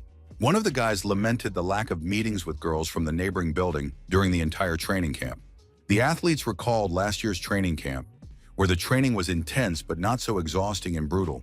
The team captain indignantly told his teammates about the senselessness of the exercises, which had been devised by the younger players to mock them. Sun-Oh was nervous about the upcoming sparring matches, for which the team was not sufficiently prepared due to the new program. The captain was suspicious of the inaction of the second coach, who had promised to eliminate a competitor from the fight for a place. The senior teammate noted with a fake smile the impressive progress Jong-hyuk had made in building muscle mass in 2 weeks. Jong-hyuk politely thanked his seniors for creating excellent training conditions, although he understood the insincerity of their smiles and compliments. The athletes discussed the radical changes in the training program compared to last year's more lenient training without American methods. Park Sang-muk thought irritably about the urgent need to get rid of the annoying freshman who was interfering with his plans to promote the captain. As he scooped another spoonful of rice in the dining room, the assistant coach noticed the strange behavior of the team captain sitting across from him. The man was staring intently at Sun-Oh, who was clearly nervous and constantly looking around for someone. The captain began whispering questions to the coach about the progress of their secret plan to eliminate his rival from the competition for the position. The athlete's face showed extreme dissatisfaction with the delay in the situation with his younger teammate, who continued to demonstrate excellent results. Park Sang-muk was so surprised that he spat his food back onto his plate when he heard the captain's impatient demands for immediate action. The coach hastily apologized to those around him, explaining the incident by saying that he had accidentally choked on hot rice while eating. The man asked his neighbors at the table for water, pretending that he needed to clear his throat after the unfortunate swallow. Jong-hyuk had been closely observing the coach's suspicious behavior all these days, analyzing every gesture and glance. The young man began to understand the true reasons for the junior coach's strange, hostile attitude towards him at the training camp. He clearly felt the negative energy coming from Park Sang-muk and the team captain towards him. The young man noticed that several athletes were diligently avoiding any contact with him during training. The hostility was especially evident in the behavior of Song-oh, who did not even hide his dislike for the freshman. Jong-hyuk estimated that about 10 people, making up a fifth of the team, were under the coach's influence. The young man understood the scheme by which Park Sang-muk was turning a group of athletes against him through secret negotiations and glances. The young man suspected the existence of a financial scheme in which the coach received money from parents in exchange for guarantees of a place on the team.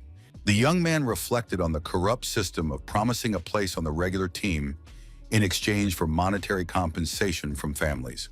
Jong Hyuk understood the devastating consequences of such a system for the future of the entire judo section and the school's sporting honor. The young man seriously considered voluntarily withdrawing from the selection process to avoid open conflict. He planned to wait a year and try to make the team in his second year without any unnecessary drama. While he was thinking, the captain and a group of his associates were loudly discussing the quality of the food in the camp canteen. The athletes joked about the possible benefits of poor food for maintaining optimal weight before competitions. The group of conspirators noticed the lonely Jong Hyuk drinking water from a vending machine in the corner of the dining hall. Sun Oh thought irritably about the constant presence of this upstart, who was interfering with their plans. The captain considered the possibility of dealing with his rival himself, without waiting for the coach to take action. The team leader resolutely headed toward the unsuspecting freshman at the water dispenser. Jong Hyuk was so surprised that he dropped the bottle of water he had just bought, and it rolled across the floor. The young man turned around and was surprised to find the team captain standing next to him with a threatening expression on his face. Sun-oh roughly knocked the remaining water out of his younger teammate's hands, spilling it on the dining room floor. The captain dramatically fell onto the wet floor, pretending to have slipped on the water spilled by the boy. The senior student put on an innocent expression of a victim, moaning loudly from the alleged injuries he had sustained in the fall. The captain's friends watched the unfolding scene in bewilderment, unable to understand the reasons for the sudden conflict between their teammates. Sun dramatically grabbed his supposedly injured spot, loudly accusing the junior of deliberately attacking his senior comrade. The captain shouted indignantly that the freshman thought he was a fool and dared to raise his hand against a senior member of the team. Jong Hyuk watched the captain's overreaction with surprise, since it was the captain himself who had bumped into him with his shoulder while passing by the machine gun. Sun-oh continued to complain loudly to those around him that the junior was behaving too arrogantly and did not respect his seniors. Witnesses to the incident began calling the coaches to sort out the conflict between the athletes from different courses. Park Sang-muk approached with feigned indignation, demanding an explanation for the disturbance in the dining hall during lunch. The captain immediately began complaining to the coach about the freshman's constant disobedience and arguments. The second coach noticed that Sun-oh was holding the younger man firmly by the collar, clearly provoking an escalation of the conflict. Park Sang-muk formally ordered both of them to stop arguing and go about their business. The team captain indignantly asked the coach how much longer he would have to put up with such disrespectful behavior from the juniors. The assistant coach mentally agreed with the need to work off the money received from parents for guarantees. Park Sang-muk called Jong Hyuk over for a private conversation, pretending to be a concerned mentor. Sun-oh joined them with a satisfied smile, anticipating the long-awaited punishment of his rival. The trio went outside, away from prying eyes, for a frank conversation about the situation. Jong Hyuk was puzzled about the reasons for the call, knowing that he was completely innocent in the staged conflict. The young man discreetly turned on the voice recorder in his pocket, sensing the importance of recording the upcoming conversation with the coach. Park Sang-muk began from afar, explaining the reasons why he had called both athletes in for a talk. The coach emphasized the freshman's youth and inexperience, hinting at his immaturity in social matters. The man continued to talk about the frivolity and immaturity of youth in the sports hierarchy. Park Sang-muk hypocritically assured him that he knew the guy had a good character, but others might think differently. The coach warned of possible trouble due to the freshman's behavior being misinterpreted by his older teammates. The man hinted at the young man's excessive ambition in his desire to represent the school in competitions. Park Sang-muk condescendingly noted that the desire to win was commendable, but that the freshman should know his place. Jong Hyuk asked directly about the existence of a rule prohibiting freshmen from becoming the best and representing the school. The coach evasively explained that there was no formal rule, but that a freshman should show respect and make reasonable concessions to his seniors. Jong Hyuk asked directly about fairness, since a place on the team should be determined by honest competitive selection, not by the age of the participants. Park Sang-muk was mentally outraged by the boy's self-confidence, daring to openly declare his abilities and rights to a place on the team. Sun-oh aggressively pointed his finger at the younger boy, calling him insolent for disrespecting the senior members of the judo team. The captain condescendingly reminded the freshman of the many future opportunities he would have during his remaining years at school. The senior emphasized the one-year age difference, insisting on the need to give way to more experienced athletes. The young man realized that they were openly trying to intimidate him and force him to voluntarily give up the fight for a place in the starting lineup. The boy reflected on the coach's corruption and his methods of dealing with those who did not pay bribes for promotion. Sun-Oh was outraged by the junior's smirk, demanding that he immediately get out of the way of his seniors and stop interfering with their plans. The captain called the freshman crazy for his stubborn refusal to understand the obvious hierarchy in the sports team. Jong-hyuk felt that he could no longer tolerate this absurd theater and the blatant pressure from the conspirators. The young man asked the captain directly about the financial pressure on the coach to secure a guaranteed spot on the team. The guy demanded an explanation for the coach's strange insistence on giving up the fair fight for a place. Park Sang-mook swung his hand to slap him, indignant at the freshman's inability to keep his mouth shut and know his place. The coach gave the young man a painful slap, angrily asking about the origins of such a rude and ill-mannered boy.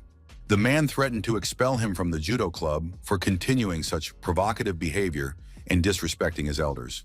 Jong-hyuk formally apologized for the possible harshness of his words, while maintaining his firm position. The young man repeated that in the absence of a formal rule, a freshman had every right to represent the school in competitions. Sun-Oh could not withstand the pressure and hysterically confessed to bribing the coach for a guaranteed place on the team. The captain cynically stated that he had bought the coach's support with money, asking the younger man about the problem with such an approach. Clenching his fists in rage, the senior suggested that the younger man also pay if he felt the situation was unfair.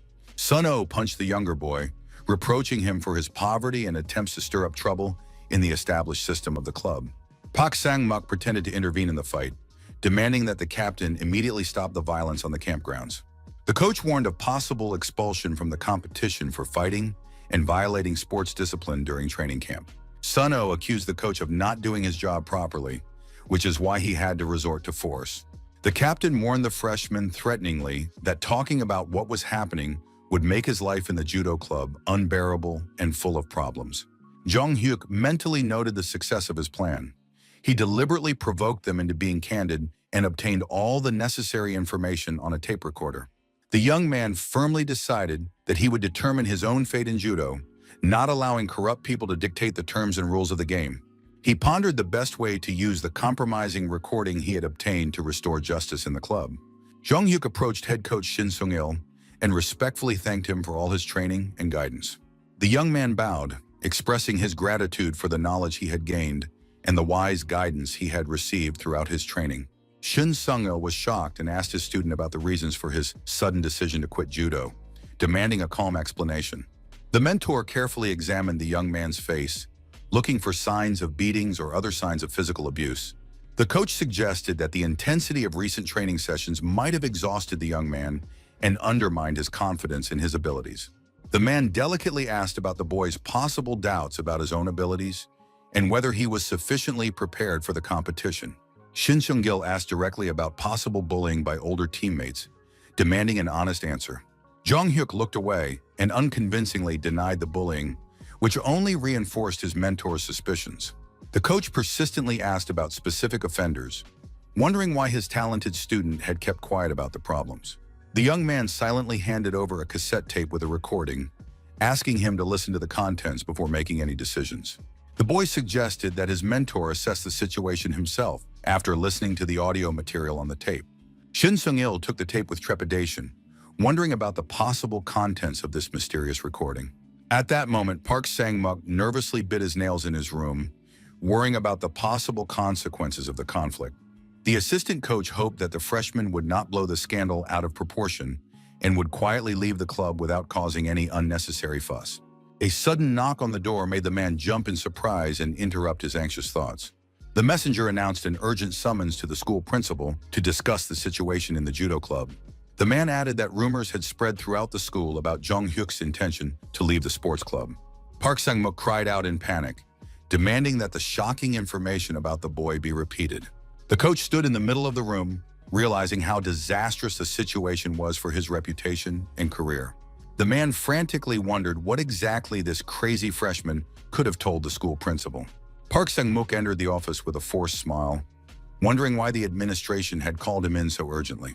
The second coach feigned surprise at the serious atmosphere in the principal's office when he entered. The man approached Jong-hyuk with feigned concern, asking about the reasons for his sudden decision to quit judo. Shin Sung-il addressed his assistant in a very serious tone, preparing for an unpleasant conversation. Park Sang-muk pointed to the boy's tense shoulders with feigned sympathy, pretending to be concerned about his pupil's stress from training. The second coach continued to feign concern, asking about the suddenness of the decision to leave the club and the real reasons for such a step. The man hypocritically advised the young man to clear his head of unnecessary thoughts and focus exclusively on his athletic achievements. Shin Sung-el abruptly called out his assistant by name, interrupting his feigned speech about care and understanding. Park Sang-muk was alarmed by the head coach's stern tone, realizing the seriousness of the situation unfolding in the office. The school director contemptuously asked the assistant coach if he even understood the position he had put himself in. Dong-ik, one of the senior judoists, was also present in the office, watching the tense scene. The head coach asked the senior to take Jong-hyuk outside for some fresh air to let him calm down. The young man was relieved to leave the stifling atmosphere of the office, filled with hostility and lies. He mentally said goodbye to Park Sang-muk, realizing that the corrupt coach's career had come to an end. Dong-ik sat down next to his younger friend on a bench, genuinely interested in his intention to leave his beloved club. The older athlete sympathetically noted that the younger one should have told him about the problems and bullying earlier. Jong-hyuk apologized for the inconvenience caused during the team's intensive preparation for an important tournament. The young man recalled how he had prudently turned on a tape recorder before the provocative conversation with the coach and captain. The entire conversation, complete with insults and accusations of him being a spoiled boy, was clearly recorded on tape. The young man reflected that the situation with the coach was fully documented thanks to the tape recorder. The young man acknowledged his role in provoking emotional reactions in order to obtain the necessary confessions on tape. Jong-hyuk was surprised at how angry Suno had become, exceeding all expectations in his rage. The young man was delighted with the unexpected receipt of direct evidence of bribery and corruption in the section. Dong-ik left his younger comrade alone, advising him to collect his thoughts after the stressful situation. The senior judoka said goodbye and left, leaving the young man alone with his thoughts about what had happened. Jong-hyuk remained seated alone, thinking about his next steps and the consequences of his plan. The young man wondered what steps Park Sang-muk would take to save his reputation. Meanwhile, the second coach sat nervously in the principal's office, awaiting the inevitable punishment. The man naively hoped that the school administration would not take serious measures against him. The principal clutched his head in despair, unable to believe the absurdity of the corruption scandal in the sports department. The school principal angrily asked the coach if he understood the seriousness of his situation and the consequences. The principal reminded him of his status and authority, before which the guilty subordinate was sitting. The man emphasized that Park was only an assistant coach, not an irreplaceable school employee. The second coach was terrified that the freshman had told the administration everything, putting him in a hopeless situation. Park Sang-muk desperately tried to justify himself, claiming that everything the young man had said was a lie and slander against his good name. The director silently handed him the tape recording, cutting off any attempts by the coach to wriggle out of the situation with evidence. The second coach recognized the tape recorder with horror, realizing that his criminal machinations had been fully documented and exposed. The man fell to his knees, begging the director to allow him to continue working and not deprive his family of their livelihood. The school principal cynically admitted that he knew about the small bribes from parents, but turned a blind eye out of respect for the coach's experience. The director added that he was aware of the systematic extortion of money from other athletes in exchange for guaranteed places on the team. The man offered a quiet dismissal without scandal in exchange for non-disclosure and no criminal prosecution. The headmaster recognized Park Sang-muk's professional skills in teaching judo and did not want to completely deprive him of his future in sports. The second coach knelt and thanked the director for his mercy and for giving him the opportunity to avoid public disgrace in prison. Left alone, the director went out onto the balcony of his office, holding the compromising tape recording of the conversation in his hands. The man breathed a sigh of relief, thinking about the successful resolution of an unpleasant situation without a loud scandal for the school. The headmaster sadly recalled 10 years of working with a man who had betrayed his trust for money.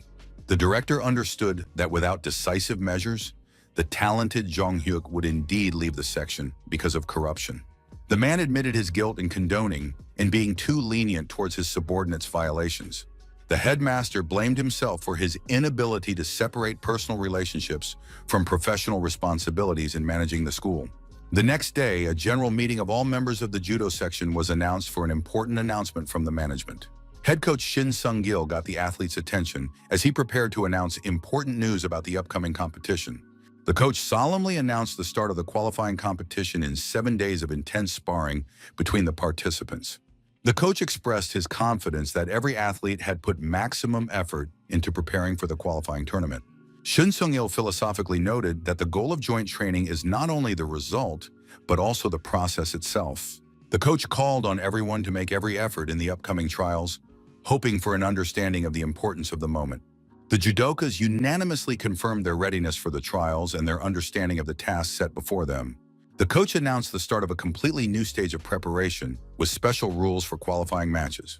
Shin Sung-gil presented the concept of unlimited sparring for the objective selection of the strongest athletes in the section.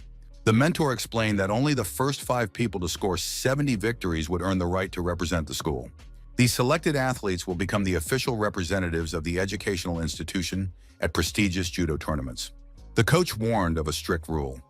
Those who did not score 10 victories in a week would automatically be eliminated from the selection. Shin Sung-il began calling the athletes to the tatami in a specific order for the first matches.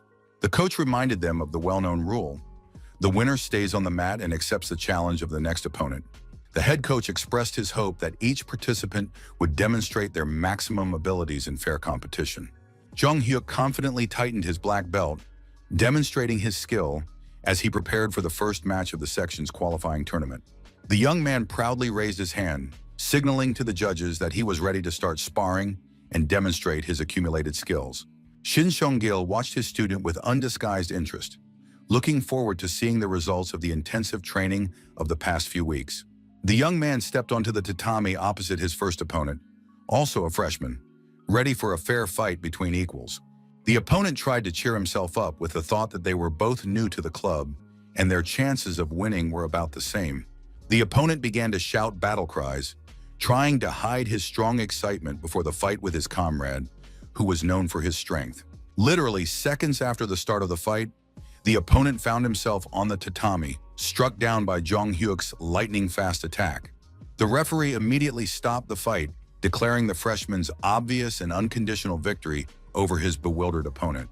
The young man mentally noted his first victory, calculating that he still needed 69 more to make it into the main team.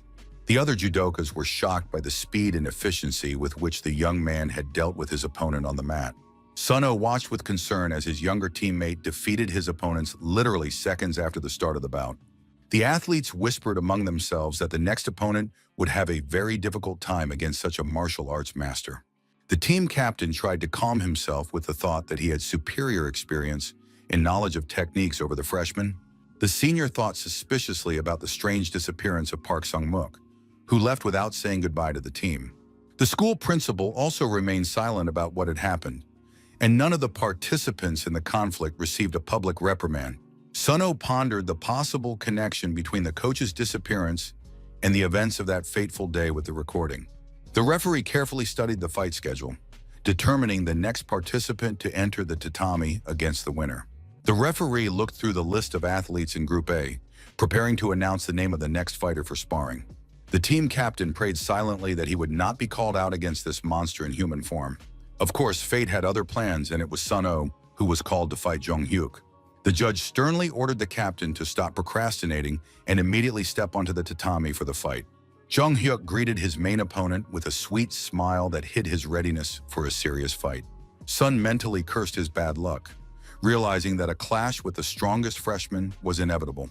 The opponents met in the center of the tatami, and the tension between them was so strong that it was physically palpable. Mutual animosity, accumulated during the conflict at the training camp, literally sparkled between the athletes. Jung Hyuk noted the symbolism of their second sparring match after the unpleasant incident involving corruption and bribery. The captain convinced himself to focus on technique, because the main thing now was victory, not past grievances. The referee reminded them of the need to perform the traditional bow before the start of the match, in accordance with the rules of judo. Sun-oh convinced himself that his many years of experience would help him defeat the talented but inexperienced freshman. Jung Hyuk understood the wisdom of the director, who had protected the innocent from the consequences of the corruption scandal in the section. The young man reflected on the fairness of the decision to punish only the guilty Park Sang-mook, preserving the reputation of the others. Thanks to this decision, all athletes could fully focus on fair competition without distractions. The young man realized that his actions with the tape recorder had nearly destroyed the entire judo section. But justice demanded decisive measures against corruption. The young man understood the need to prove his value to the team through victories, justifying the risks that the school's management had taken for him. Sun Oh was determined to win decisively, dreaming of defeating the upstart freshman in the first round of their official match. The captain analyzed his opponent's defensive stance, thinking about ways to break through his impenetrable defense and find a weak spot. The senior planned to get in close and use his signature throwing technique to quickly defeat his opponent. When Sun Oh began his attack, Jong-hyuk masterfully blocked all attempts with his hand, demonstrating excellent command of defensive techniques. The freshman did not give his opponent a single chance to break through his defense, blocking every attack with incredible accuracy and speed. The captain thought with irritation about the impossibility of finding a moment to grab the collar of this elusive and technical opponent. Suddenly, the senior noticed the perfect opportunity to attack when the junior seemed to lose concentration for a split second. Sun Oh, lightning fast, grabbed his opponent's collar, opening up his defense and exposing the young athlete's powerful abs under his kimono. The captain mentally celebrated, finally catching his opponent and preparing to execute the decisive throw to win the match. Jong-hyuk deliberately allowed his opponent to grab him, luring him into a carefully prepared trap for a counterattack. The young fighter unexpectedly intercepted his opponent's arm, using his own hold against him to execute a throw. The captain's legs buckled from the unexpected maneuver, and he lost his balance, ending up in an extremely disadvantageous position. The freshman masterfully threw his opponent over his shoulder and forcefully knocked him onto the tatami with a classic hip throw. Sun Oh found himself completely pinned to the mat just seconds after launching his attack on his junior. Only when lying on the tatami did the captain realize that the guy had deliberately opened himself up to his attack, luring him into a cunning trap. Jong-hyuk mentally rejoiced at the perfectly executed hip throw, one of the basic but most effective techniques in judo. This classic technique is based on lifting the opponent's legs while simultaneously destroying his stance and balance for the throw. The referee loudly announced Jong-hyuk's next victory, noting the cleanliness and technicality of the throw in the match. The young man gallantly extended his hand to his defeated opponent, thanking him for a good sparring match and the opportunity to demonstrate his skills. The captain contemptuously rejected the younger man's outstretched hand, showing extreme dissatisfaction with his humiliating defeat by a freshman. Sun Oh rudely ordered the winner never to approach him again and to stay out of his way. Jong-hyuk calmly replied that now he could completely forget about past conflicts and focus on the future. The young man mentally calculated that he still needed 68 more victories to make it into the coveted top 5. His comrades congratulated the young man on officially receiving the title of school representative athlete after his brilliant victories in the selection. The young man reflected on the successful completion of the training camp and the long-awaited status of official representative of the school. Answering a phone call, the young man sincerely thanked his friend for his warm congratulations on achieving an important sporting goal. After ending the conversation, the young man promised his interlocutor to continue the conversation later, when he had more free time. Jong-hyuk headed for the police station, thinking about the next stage of his plan to change the future.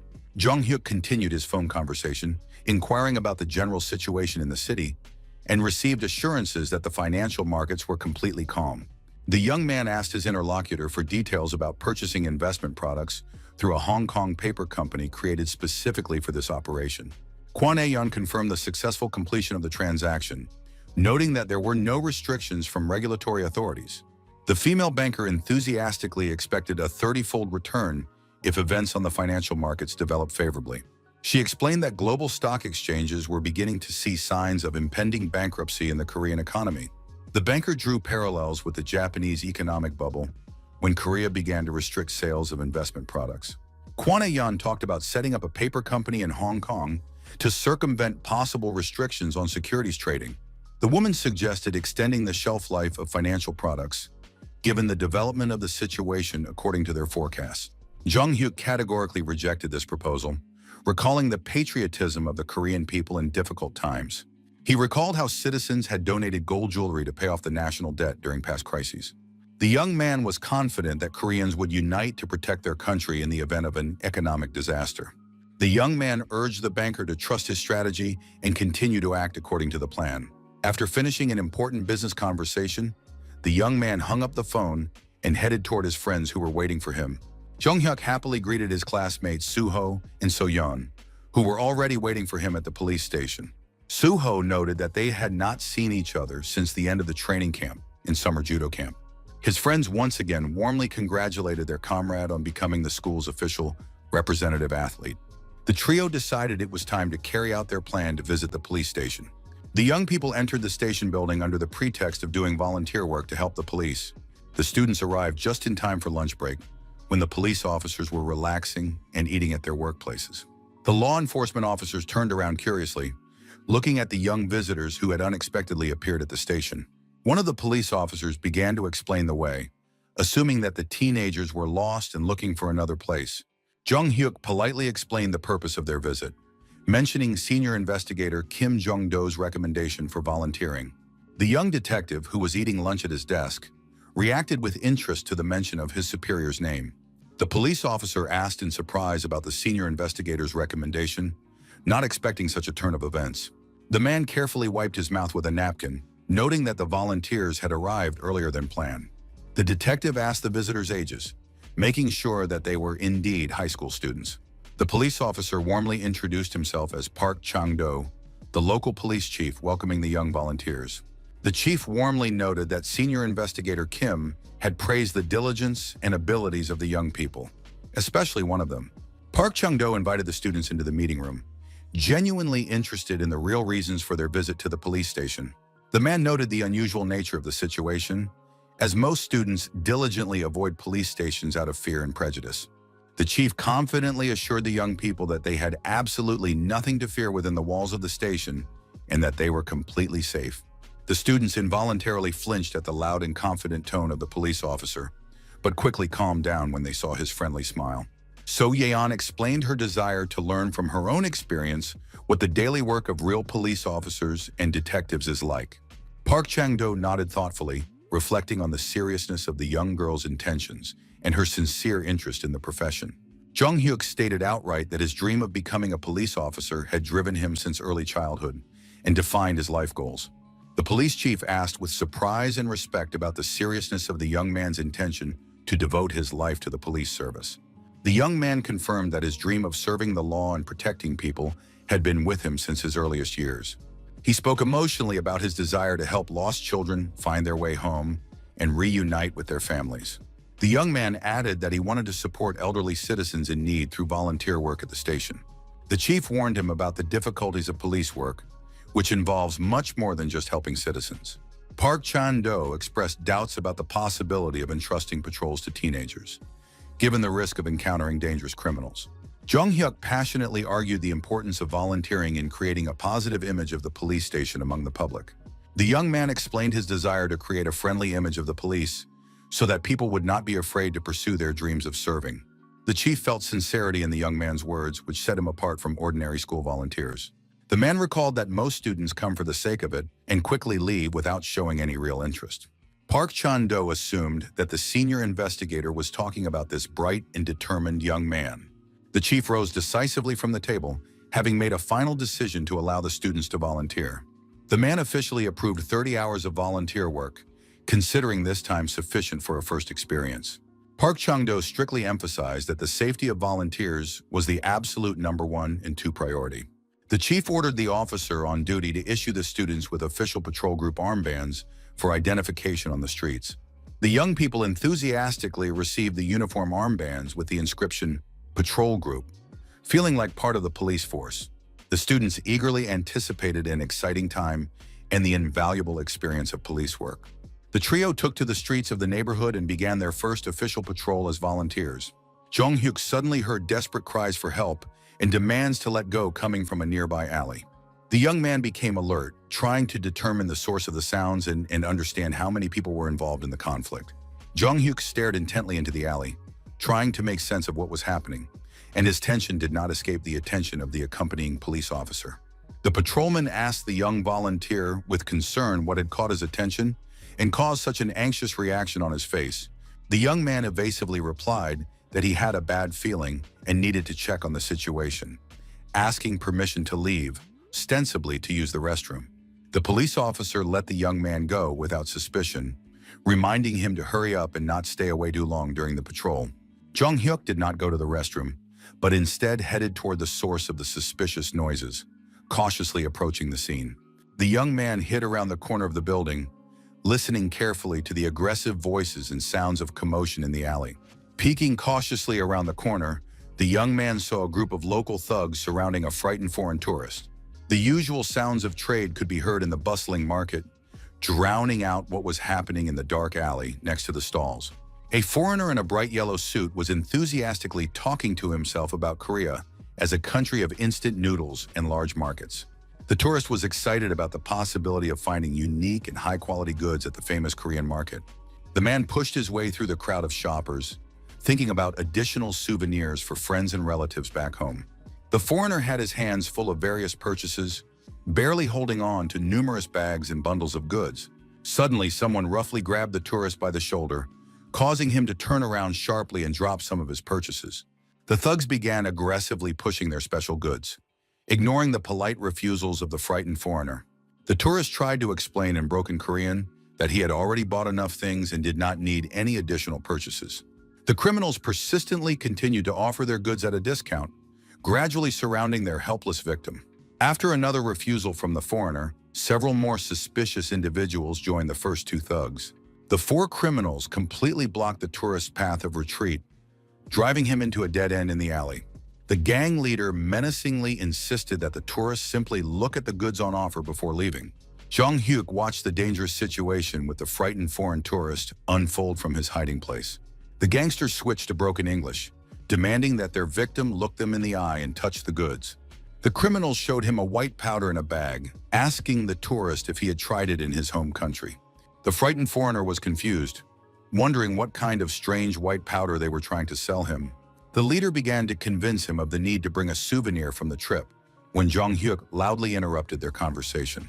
All the gangsters turned sharply toward the source of the voice, trying to remember if they had seen this guy before. The criminals exchanged glances, confirming that no one knew this brave young man. Noticing the patrol group's armband, the gangsters relaxed, deciding that he was just an ordinary errand boy. Jung-hyuk took out his phone and loudly reported to the police that there was one injured foreign citizen. With a confident smile, the young man added information about the four criminals and the need to send reinforcements urgently. The patrol officer began to worry about the long absence of the volunteer, who had promised to just go to the bathroom. The foreign tourist watched what was happening in complete bewilderment, not understanding who this brave young man was, who had stood up for him against the gangsters. The criminals discussed the young man's appearance among themselves, confidently believing that they would be able to quickly deal with the naive schoolboy volunteer. Jung-hyuk carefully assessed the intentions of the criminal group, realizing the need for immediate decisive action to protect the foreigner. The gang leader casually ordered one of his henchmen to quickly deal with the annoying boy who was interfering with their business. The first thug aggressively swung his fist, intending to knock out the insolent schoolboy with one blow and continue intimidating the tourist. The young man lightning fast intercepted the attack, using his opponent's momentum against him, and powerfully pinned the attacker against a brick wall. The criminal instantly lost consciousness from a precise blow to the solar plexus and slid limply down the wall onto the dirty asphalt. The leader shouted furiously at his accomplices to stop acting like action movie stars and attack the young man all at once. Jung-hyuk calmly assumed a fighting stance, preparing to repel a simultaneous attack from several opponents thanks to years of training. The young fighter masterfully used his fists and elbows, simultaneously neutralizing two attackers with precise strikes to their vulnerable points. The foreigner and the gang leader watched in equal shock at the incredible display of martial arts skills by the young police volunteer. Everyone present could not believe how a schoolboy had professionally neutralized three adult criminals in a matter of seconds. The boy slowly moved towards the last remaining gang member, realizing the need to detain the leader with material evidence. The young man ironically demanded to see the contents of the pocket where the criminal was hiding bags of illegal substances for sale. The leader desperately threw a heavy brick at the boy's head, shouting demands to leave him alone and get out. Jung-hyuk easily blocked the blow with his forearm, and the force of the impact split the brick into several pieces without causing any harm. The criminal panicked and tried to climb over a high fence, hoping to hide in the maze of narrow alleys in the area. The young man instantly assessed the situation and rushed forward, not allowing the drug dealer to escape justice. The young man managed to grab the criminal by the shoulder as he was climbing over, ignoring his hysterical cries to let go and threats. The sudden jerk caused the leader to lose his balance and fall headfirst from a height of 2 meters.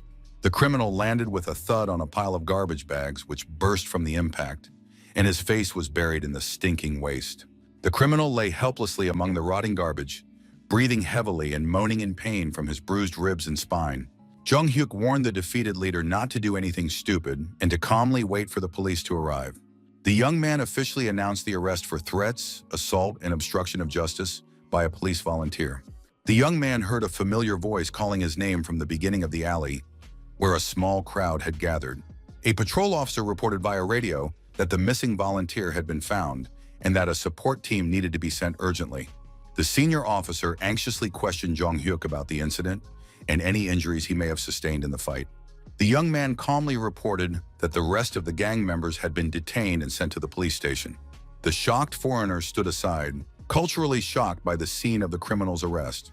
The tourist addressed the police in broken Korean, trying to understand what had happened in this alley. The leader lay helplessly on the ground in handcuffs, unable to move after a rough arrest and fall. Jung Hyuk noticed a suspicious package with a white powdery substance of unknown origin that had fallen out of the criminal's pocket.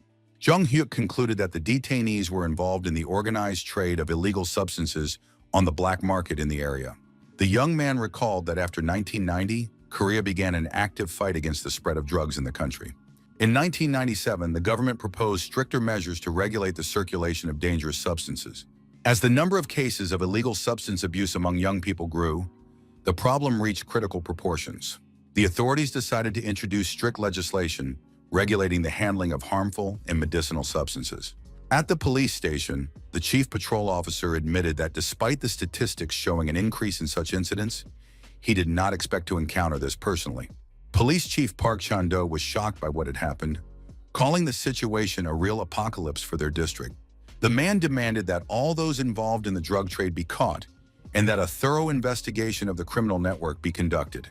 Jung Hyuk listed the need to arrest all participants in the chain, including manufacturers, distributors, and consumers of drugs. Investigator Kim noted with surprise that the young man's volunteer work had unexpectedly led to the discovery of a serious crime. The detective considered the need to transfer the case to the prosecutor's office if the connection with illegal substances was confirmed. The young man argued that even without final confirmation, this case would significantly increase the department's clearance rate. The police officer acknowledged that all credit for exposing the criminal group belonged exclusively to the young volunteer. The group entered the precinct building and respectfully greeted the major in charge of particularly important cases. The investigators warmly welcomed their colleague, noting his long absence from the precinct. Kim suggested that they first examine the physical evidence and then discuss the details of the operation over lunch. Given the seriousness of the situation, the detectives planned to combine their business discussion with lunch, leaving the young man waiting in the hallway. The rescued foreigner in the bright yellow suit was still in the station hallway, patiently waiting for permission to leave. As it turned out, the foreign tourist's name was Victor, and he was a businessman from an Eastern European country. Victor asked in broken Korean about the outcome of the investigation and the possibility of leaving the police station. The man reflected on the unexpected complexity of the situation, worrying about the many business meetings he had postponed. Jung Hyuk astutely noted that the reason for the foreigner's visit was related to finding goods for his business. The young man explained that he had unintentionally studied Victor's purchases made at the market before the incident. The young man noted the excessive variety and brightness of the goods, which were unusual for an ordinary tourist. The young man politely inquired about the foreign entrepreneur's business focus and the type of goods he was looking for. Victor explained his interest in finding Korean products similar to the popular instant noodles for export to Russia. Jung Hyuk was mentally surprised by the growing popularity of Korean doshirak noodles on the Russian market as early as the 1990s. The young man suggested that the foreign businessman consider exporting canned coffee in tin cans. The young man asked Victor if such a product had already become popular among Russian consumers. The young man understood that the manufacturing company had not yet entered the Russian market, giving him the chance to be the first to offer the product. Jong Hyuk asked the foreigner to wait a minute as he headed to the vending machine in the hallway. The guy returned with a cold can of coffee and offered Victor a taste of the popular Korean drink. The young man confidently declared that the Russian businessman would definitely like this product because of its unique taste. After the first sip, Victor was literally transformed, his eyes lighting up with the unexpected taste discovery. The foreigner enthusiastically asked about the composition of the drink, not believing that it was really coffee in a can. Jong Hyuk confirmed the product's popularity in Korea, convincing him of its potential in the Russian market. The young entrepreneur offered his services as a consultant on the sale of Korean goods in Russia. The young man promised to recommend products that were guaranteed to appeal to Russian consumers and bring in profits. Victor was skeptical about how a Korean schoolboy could know the preferences of Russian buyers. The young man suggested analyzing the potential of canned coffee based on the climatic characteristics of Russia. The young man noted the problem of cold drinks freezing in the harsh Russian climate in winter. Jong Hyuk requested 3% of the net profit in exchange for solving all logistical problems. The young man promised full support for transactions from signing contracts to final delivery of goods. The young man knew that the combined efforts of investigators and the patrol service had led to the capture of all the criminals. The police conducted a large-scale operation to arrest all the gangs involved in drug trafficking in the area. Newspapers were full of headlines about the successful arrest of criminal groups thanks to the vigilance of a volunteer. After signing the contract, Jong Hyuk accompanied Victor in search of additional goods for Russian export. After completing the purchases, Victor thanked the young man, regretting the limited time for more large-scale deals. The businessman assured that the assortment collected was sufficient for the first trial batch of goods. The foreigner admitted that without the young man's help, he would never have been able to find such high-quality products. Jong Hyuk offered to give Victor another valuable gift in the form of useful information about Russia. The young man reminded him that Boris Yeltsin was the current president of Russia. The young man hinted at an important person in the election headquarters with whom it would be worthwhile to befriend for successful business. Jong Hyuk advised Victor to buy warm clothes, warning him about the approaching harsh Russian winter and the need to prepare for it. The young man confidently stated that Korea would survive the crisis and get back on its feet in a couple of years, surprising the whole world.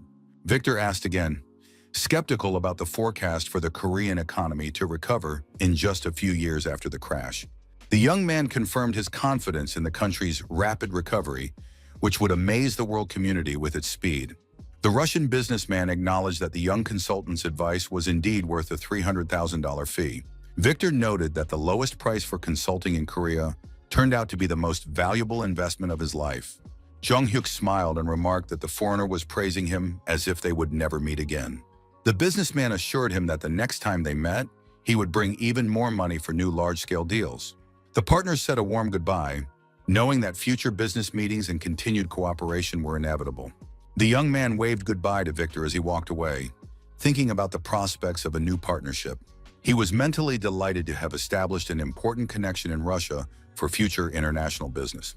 The young man remembered the need to urgently contact the economist to discuss the new information. Jong Hyuk reported by phone that Russia was likely to announce a moratorium at the end of this year or the beginning of next year. The young man explained the reliability of the information by a chance meeting with a Russian friend who knew the situation from the inside. Park Tae-gyu was surprised because a moratorium is equivalent to national bankruptcy. Although he knew about the serious inflation, the young man agreed that it was difficult to believe in the bankruptcy of Russia, which had emerged after the collapse of the powerful USSR. The young investor suggested considering unconventional investment methods in the context of the impending crisis. The economist admitted that he had a risky but potentially profitable investment idea. After the conversation ended, Jong Hyuk stood on the street, reflecting on the incredible luck he had had in recent days. The young man felt lighthearted and confident that all his actions and decisions had been correct. The autumn chill reminded him of the upcoming national competitions after his Russian partner's departure.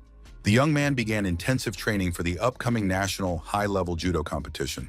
High school students, college students, and adult athletes from all over the country were preparing for the main tournament of the year. At national competitions, each participant demonstrates skills honed through years of persistent training. Competing against the country's strongest judokas was a serious challenge even for experienced athletes. The school team arrived at a motel near the sports complex to stay during the tournament. Coach Shin Sung-gil warned his students about the need to conserve their strength and avoid injuries before the competition. Jong-hyuk was delighted to finally arrive at the venue for the National Judo Championship.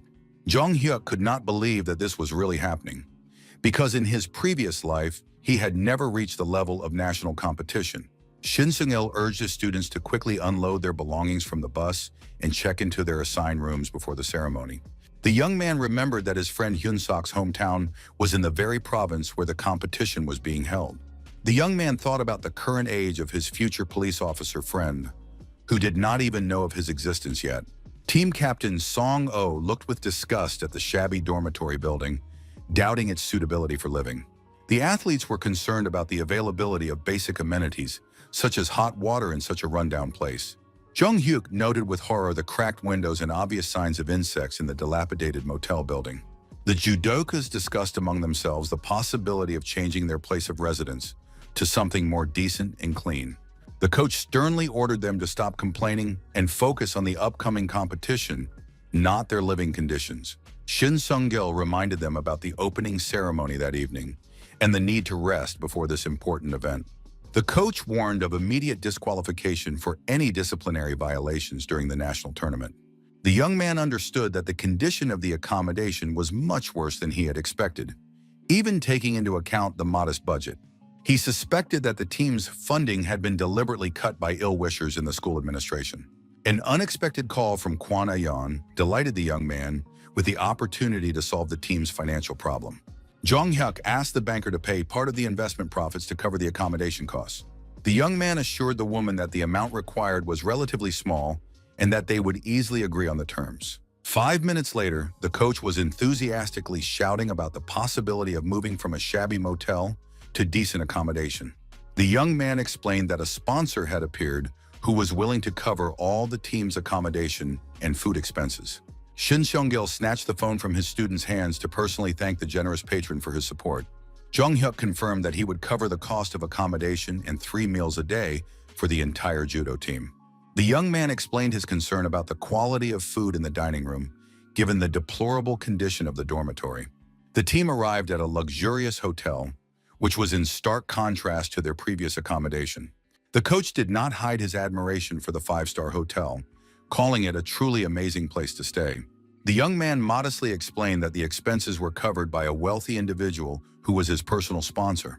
Shin Sung-il suggested that the money came from a wealthy family that owned a large corporation in the country. The young man mysteriously asked the coach if he would be interested in knowing his patron's monthly income. Jong-hyuk whispered the amount in his mentor's ear, shocking him with the astronomical figures.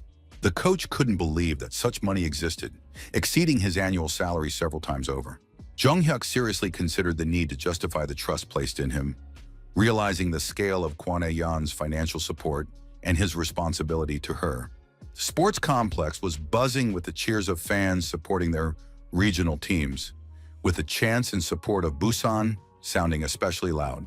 The young man actively supported his older teammate, shouting words of encouragement during his match on the tatami. The senior judoka successfully grabbed his opponent, demonstrating his refined technique and preparing for the decisive throw to win. The referee unexpectedly stopped the match, declaring the sole representative the winner on points, which caused disappointment among their team. The comrade returned from the tatami, jokingly reproaching the team for their shouts, which almost led to his defeat due to loss of concentration.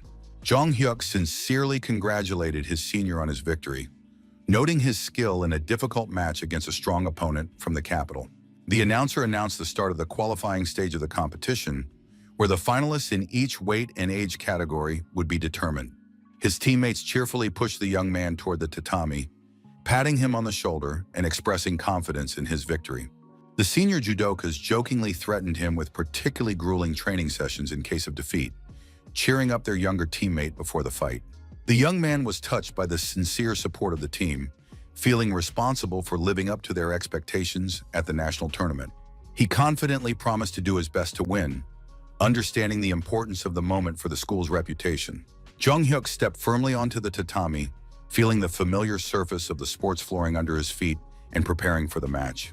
The referee reminded the participants of the need to observe the rules of courtesy and respect for each other in accordance with the traditions of judo. When he saw his opponent, the young man realized that he was not just facing a classmate, but a serious rival from another strong school. His opponent provocatively asked if the freshman was even going to lower his gaze as a sign of respect for the older athlete. The referee signaled the start of the fight, and both fighters took up their fighting stances, preparing for their first clash on the tatami.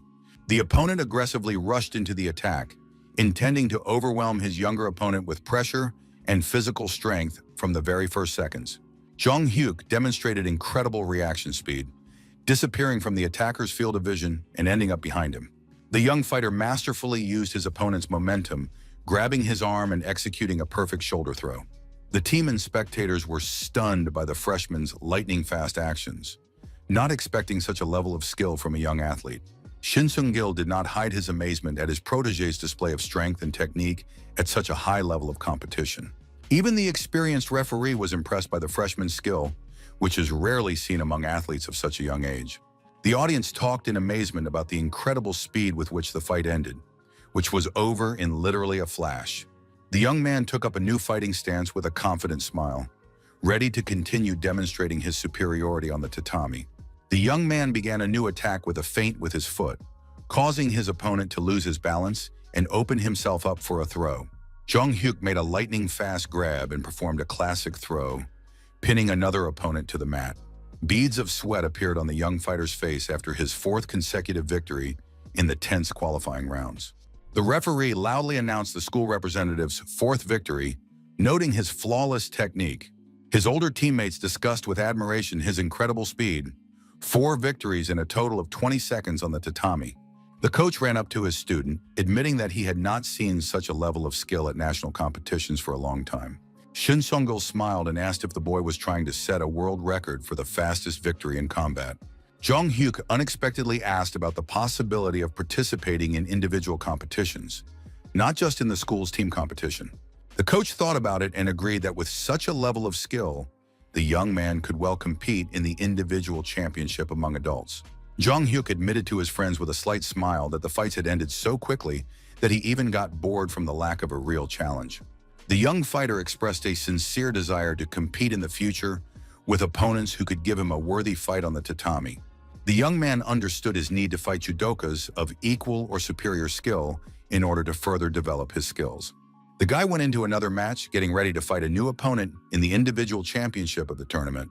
His opponent attacked fiercely, but Jong Hyuk blocked all the blows with apparent ease, demonstrating excellent defensive technique. To an experienced fighter, the opponent's movements seemed excessively slow and predictable, lacking any element of surprise. The young man frowned intently, focusing his attention on finding the perfect moment to counterattack his opponent. Waiting for the right moment, the young man lightning fast intercepted the attacker's arm, preparing to perform his signature move. With one smooth movement, the young man executed a flawless throw, knocking his opponent onto his back with a deafening thud. The referee blew his whistle once again, recording the freshman's lightning-fast victory over his more experienced opponent. The audience noted the incredible effectiveness of the young man's technique, defeating his opponents with just 2 precise movements. His senior teammates enthusiastically congratulated the younger player on his brilliant series of victories in the national tournament. Jong Hyuk dramatically fell to his knees and shouted with joy, releasing the emotions that had built up after the intense matches. The judo team surrounded the young man, showering him with praise for his skill and the glory he had brought to the school. The young man modestly dismissed his personal achievements, emphasizing the team's contribution to the overall success of the competition. One of his older teammates smiled and noted that their younger treasure also possessed a rare modesty. The athletes discussed the end of the tournament with regret and the upcoming return home without the opportunity to celebrate their victories. Hearing the talk of returning, Jong Hyuk remembered his desire to meet Hyunsok from his past life. The guy suggested that the team celebrate their success by going to the seafood market to try fresh sashimi. The judokas enthusiastically supported the idea and headed to the bustling market, where merchants were eagerly calling out to customers. Upon arriving, the athletes were horrified to discover that the prices of seafood far exceeded their modest budget. After calculating the total amount of pocket money, the team realized with disappointment that they could not afford the desired treat. Jong Hyuk showed his savings with a mysterious smile, assuring his friends that he could feed everyone to their heart's content. His friends gratefully agreed to trust their younger comrade, knowing his resourcefulness and quick wit. The young man carefully examined the rows until he noticed the familiar sign of his future police friend's shop. Approaching the counter, the young man was met with a rude question from an unfamiliar man about the purpose of his visit. The large bandit aggressively demanded that he make way, looming menacingly over the young customer. The female saleswoman rushed to the extortionist, begging him not to take all the day's earnings, which were necessary for trade. The unpleasant creditor cynically reminded her of the debt, demanding immediate repayment of the borrowed money with interest. Suddenly, a loud voice rang out from a young man, addressing the insolent extortionist with a demand to stop the lawlessness. The rude moneylender indignantly asked how some greenhorn dared to call him insolent and open his mouth in the presence of adults. The large man in a cheap suit swung his massive fist threateningly, intending to strike the little boy for his insolence. The child's mother screamed in horror, begging the thug not to touch her son and asking how he could even raise his hand to a child. At this tense moment, Jong-hyuk's calm voice rang out, politely greeting the owner of the fish shop. The young man demonstratively stood between the loan shark and the family, calmly asking about the price per kilogram of fresh fish. The enraged extortionist rudely demanded that the young man leave, stating that the shop was closed and not serving customers. The woman apologized to the young man for the inconvenience, promising to give him a good discount on his next visit. The loan shark continued to aggressively demand that the stranger not interfere in their business conversation about the repayment of the debt. Jong-hyuk swiftly kicked the insolent man in the shin, causing him to double over in sharp pain. The thug collapsed to his knees, clutching his bruised leg and shouting curses at the insolent young man. The young man coldly advised the loan shark to get lost, contemptuously referring to his dirty business of extorting money. The fat man, limping, threatened revenge, saying that the young man was lucky to have caught him without his henchman. Jong-hyuk calmly continued his conversation with the saleswoman, asking if she had any fresh perch in stock. The young man looked warmly at the beautiful woman and her little son, his future friend, the policeman Hyun-sok. The curious boy approached his savior and asked with childlike innocence if he was a gangster. The young man smiled and explained to the child that he disliked gangsters and asked him to just call him his older brother. Hyun-sok objected that the guy looked like a real gangster when he was dealing with a nasty extortionist uncle. The boy continued to ask the mysterious savior who he was and how he was able to chase away the adult gangster. Jong-hyuk mysteriously advised the child to watch TV in November, hinting at the broadcast of national competitions. The guy instructively explained to the boy the need to become stronger in order to protect loved ones from such scoundrels. The judokas happily discussed the hearty seafood dinner, thanking their younger comrade for the generous treat. The older athletes asked curiously about the television program that the guy had mentioned in his conversation with the boy. Jong-hyuk asked his friends if the national competition would really be broadcast on national television. The young man recalled that Hyun-suk had joined the police force immediately after passing the entrance exams in his previous life. The young man thought about the need to help his future friend with his studies so that he could successfully enter the police academy. A month later, Jong-hyuk's mother eagerly awaited the start of the broadcast of the 1997 presidential competition finals on television. With a mother's anxiety, she thought about her son at the competition, praying that everything would end well and that he would return home safe and sound. The television commentator enthusiastically told viewers about the unique biography of athlete Chae Jong-hak and his outstanding abilities in martial arts. The host announced that the talented freshman had been nicknamed Lightning Boy for his incredible speed of victories, calling him the rising superstar of Korean judo. The commentator added the intriguing information that the young champion not only performs excellently on the tatami, but also demonstrates excellent results in his studies. Amidst the enthusiastic cheers of the crowd, the final match of the presidential championship began, where the winner of the gold medal would be determined. Jong-hyuk confidently met his opponent's attacks, masterfully blocking all attempts to break through his iron defense with precise hand movements. His opponent took a few steps back, clearly not expecting such stubborn resistance from a young freshman in the final. The young man was puzzled by his opponent's strange tactics, who in the decisive match preferred to retreat instead of actively fighting for victory. His opponent nervously glanced at the scoreboard, where the seconds of the round were ticking away inexorably without a single point scored on his side. The young man realized that his opponent had run out of strength after an unsuccessful attempt to overwhelm him with aggressive pressure at the beginning of the fight. Jong-hyuk went on the offensive, reminding his opponent that strength and endurance inevitably decline over time. The young fighter, lightning fast, grabbed his exhausted opponent and threw him onto his back with a powerful throw, accompanied by a deafening thud. The referee blew his whistle sharply, announcing the end of the round and confirming a clear victory for the school's representative in the final match. The commentators enthusiastically shouted about the brilliant victory of the young phenomenon, noting that the fight was over in literally a moment. Coach Shin Sung-il, sitting in the stands, could not hold back his tears of joy and pride for his talented protege. The mentor shouted words of support from the stands, congratulating the young man on his incredible achievement at the national level. Jong-hyuk solemnly raised the gold medal of the Presidential Judo Championship above his head to the deafening ovation of the audience. The entire hall chanted the champion's name, recognizing the tremendous effort and dedication that led to this well-deserved victory. A reporter ran up to the winner with a microphone, warmly congratulating him on his triumphant victory in such a prestigious tournament. The journalist noted with admiration the incredible fact that a freshman was competing in the general division and his sensational victory over adult athletes. The reporter compared the young man's success story to the plot of an inspiring film, asking the young champion about his feelings. The young man modestly responded about his happiness, emphasizing the role of his coach and the support of his older teammates in achieving success. The young man addressed his mother on camera, promising to celebrate his gold medal with a traditional Korean barbecue with beef. The reporter asked how he managed to combine excellent studies with such intense sports training. Jong-hyuk hoped that little Hyun-suk was watching the broadcast, because this message was meant for him. The young champion replied philosophically that success depends solely on willpower and a sincere desire to achieve one's goals. The young man made an inspiring statement that with true desire, one can overcome any obstacle and achieve the impossible.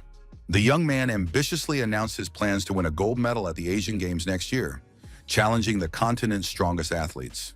The young man told reporters that his main goal in life, after graduating from school, was to enroll in the country's prestigious police academy. Little Hyun-suk watched the broadcast intently, thinking about his alcoholic father, who gets paid and spends his salary on booze instead of his family. The boy thought bitterly about the suffering of his mother, who was forced to support the family alone, working at the market from morning till night. On the TV screen, the young champion continued his inspiring speech about the need for hard work to achieve one's dreams. Hyun-suk felt as if he had awakened from these words, feeling a spark of hope and determination ignite in his heart. The boy remembered his recent encounter with this amazing guy who had protected him and his mother from the loan shark at the market. A look of determination appeared in the child's eyes as he understood the importance of effort and perseverance in changing his life for the better. Hyun-suk repeated the champion's words about willpower and desire, reflecting on the truth of these inspiring statements. In November of that year, when public concern about heating costs reached its peak, winter arrived much earlier than usual. The government was forced to officially announce its decision to seek emergency assistance from the International Monetary Fund. The president apologized to the Korean people with visible embarrassment for having to make such a humiliating decision. Citizens listened indignantly to the head of state's speech, unable to understand how the country had fallen into such disgrace. People shouted indignantly about the betrayal of the government, which they had trusted to manage the country's economy and future. Jong-hyuk immediately dialed Kwon Ayeon's number, informing the banker that the moment of economic collapse they had predicted had arrived.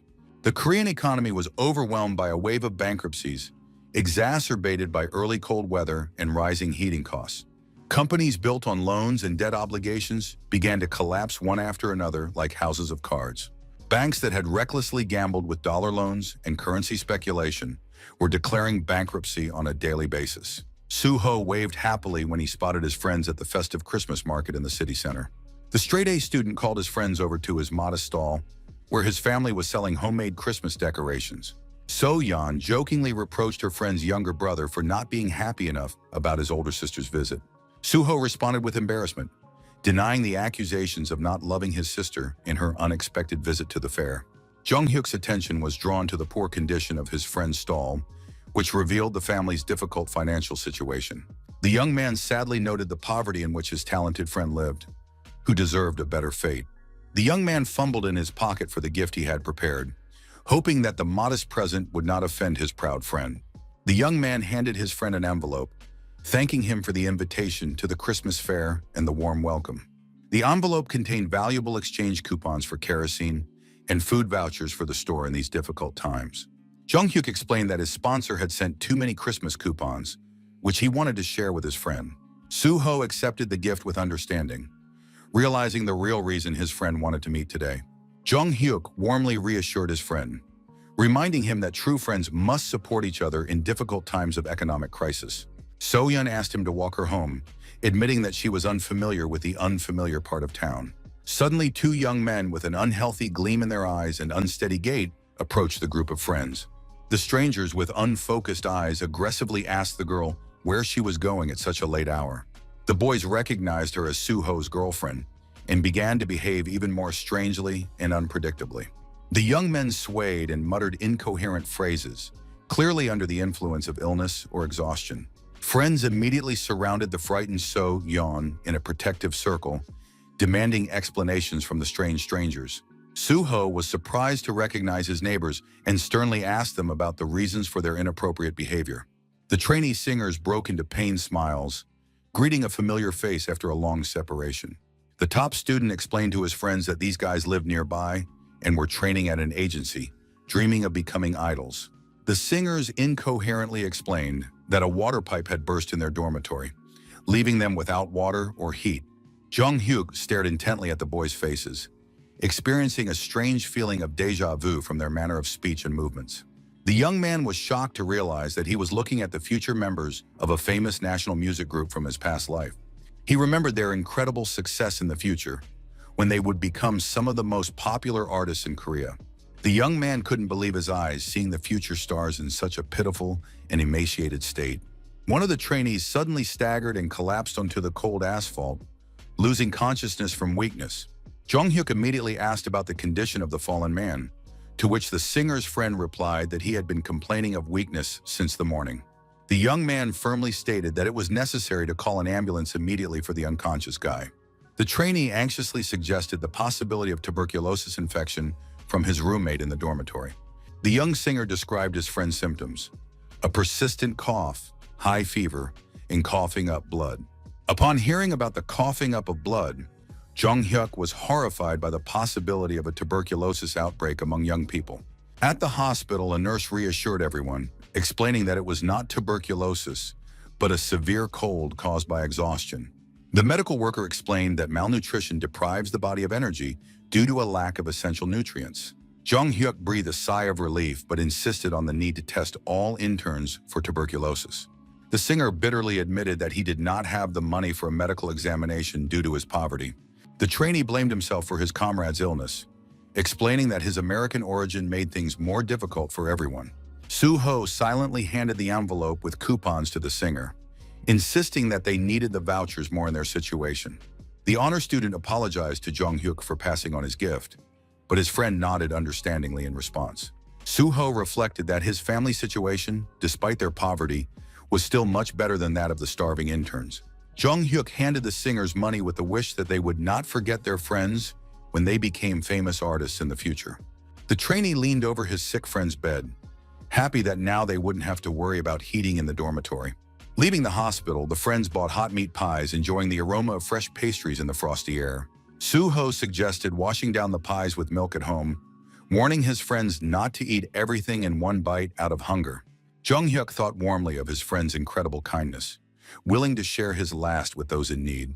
The young man reflected on the importance of mutual aid and willingness to share even in situations of extreme need. He noticed how the sun's rays broke through the clouds, warming the frozen streets after a cold morning. The young man smiled, feeling warmth in his heart from the solidarity shown by Koreans in difficult times of crisis. At the pawn shop, Jung-hyuk anxiously asked his mother if she would regret her decision to pawn her wedding ring.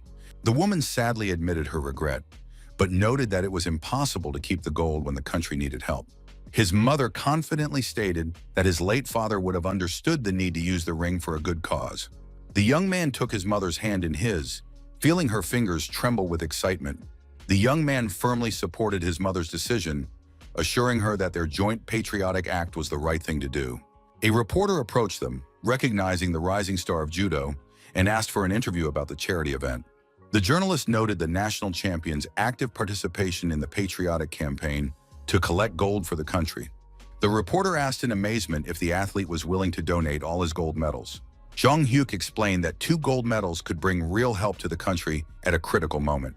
The young man confidently stated his plans to win new awards to replace those donated for the national good. The young man proudly pointed to his mother, who had brought his wedding ring, the last memento of his late father. The reporter mentally noted the heroism of the woman, who was raising her son alone in a tiny room. The reporter expressed hope that the donated gold would be used for its intended purpose of saving the national economy. The woman asked her son to come home first and get some rest after an emotional day. The mother explained the need to prepare early for the working day at the market, advising her son to go for a walk with his friends.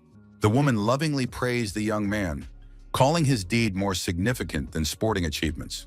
The mother emphasized that she was more proud of him than on the day he won the national judo championship. Jong Hyuk's eyes welled up at his mother's words, and the woman broke into a happy smile. His mother said a warm goodbye to her son as she hurried to the market to prepare her stall for the new day. The young man thought sadly that his mother did not allow herself to rest even on such an emotional day. Suddenly, a cell phone rang in the boy's jacket pocket, interrupting his thoughts about his mother's selflessness. The caller was reporter Park Yeon-il, who was following the news about the patriotic campaign to collect gold to save the economy. The journalist was impressed by the heroic act of the young man's mother, which he saw on the evening news on national television. The man predicted that victory at the Asian Games would make Jong Hyuk the 12th national hero of modern Korea. The reporter expressed confidence that thanks to such patriots, the country would surely overcome the crisis and return to prosperity. The young man cautiously inquired about the mechanism by which the state uses the gold and jewelry collected from the population. He expressed concern about the fate of family heirlooms that citizens were giving up in the hope of helping the country. Jong Hyuk recalled from his past life how trusting Koreans learned that their gold was being sold at below-market prices. The young man hastened to take back his words, asking the reporter to forget about the doubts he had expressed.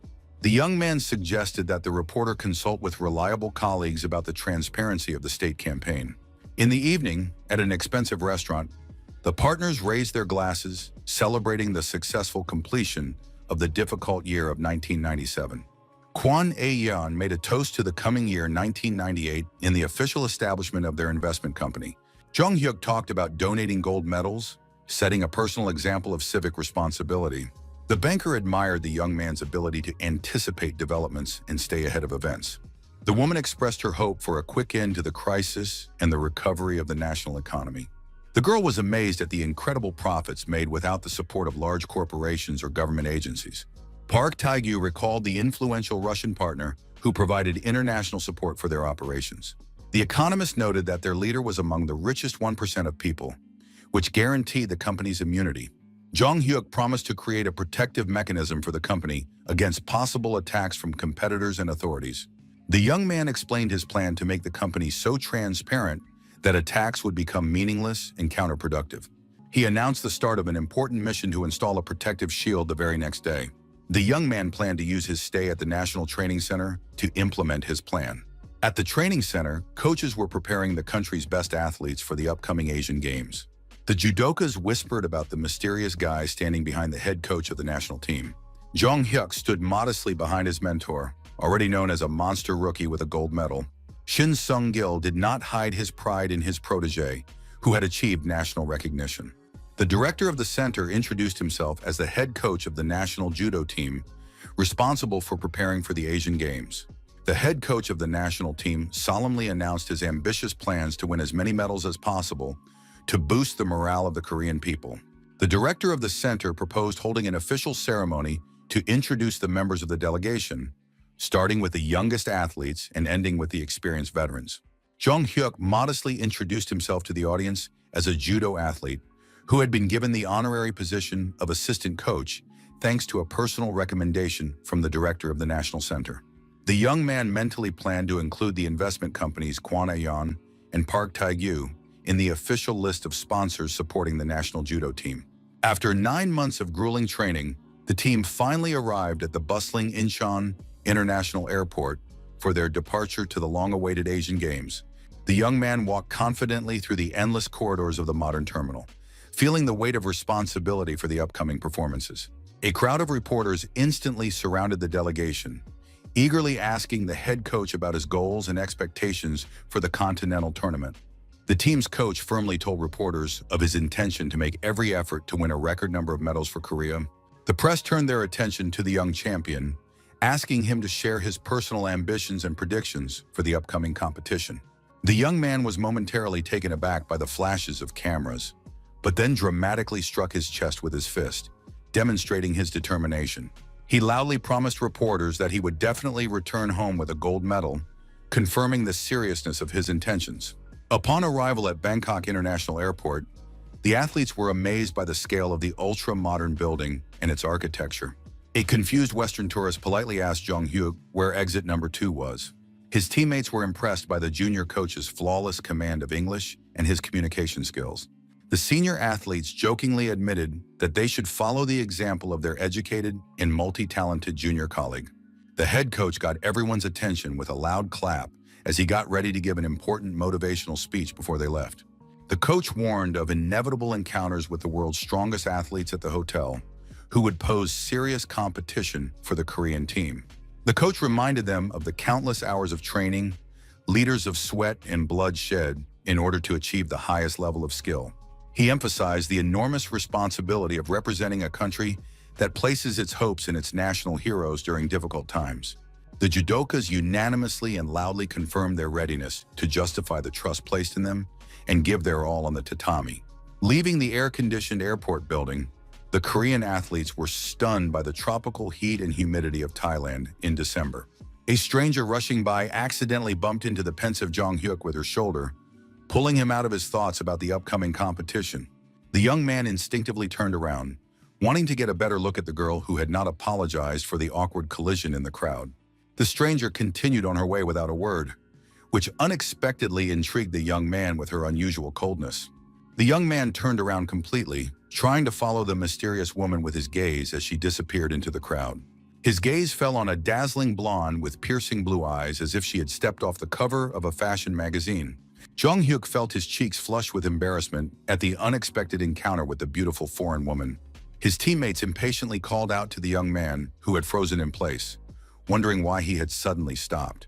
Realizing that he had been hopelessly staring at the stranger, the young man hurriedly caught up with the departing team, consciously scolding himself for his momentary lapse. The mysterious blonde, having moved to a safe distance, took out her phone and briefly reported that the first contact with the object had been successfully established. The Korean delegation was staying at a 5-star hotel where the athletes were to spend their time before the start of the competition. Jong-hyuk suggested that his protege return to his room, explaining that he wanted to have a coffee before bed in the cozy cafe at the hotel. Pushing open the glass door of the small coffee shop on the first floor, the young man looked around the half-empty room with its subdued lighting. To his surprise, in the far corner of the establishment, he noticed the same blonde from the airport, sitting elegantly at a table by the window. The girl instantly noticed his presence, looking up from her cup and staring straight into his eyes. The smile that appeared on her lips seemed both friendly and mysterious as she gracefully brought the cup to her lips. The young man froze in the doorway, unable to believe that he had encountered the beautiful stranger from the airport again. Pulling himself together, he ordered himself to control his emotions and soberly assess the strange coincidence. As he walked toward her table, his knees trembled as if millions of spectators were watching him in a stadium. Without invitation, he sat down on the chair opposite her and studied the stranger's face intently, looking for confirmation of his suspicions. Deciding to be direct, he asked if he was correct in assuming that she was a woman who got close to men for financial gain. The blonde raised her perfectly plucked eyebrow and asked with feigned surprise what exactly he meant. The young man warned her that it was unacceptable to use athletes for personal gain during important international competitions. The waiter who approached interrupted the tense dialogue with a polite question about the order, but was gestured to wait. Natalia mentally analyzed how this young Asian man had so quickly figured out her professional legend. Jong-hyuk repeated his warning not to use men for her own purposes, watching his conversation partner's reaction closely.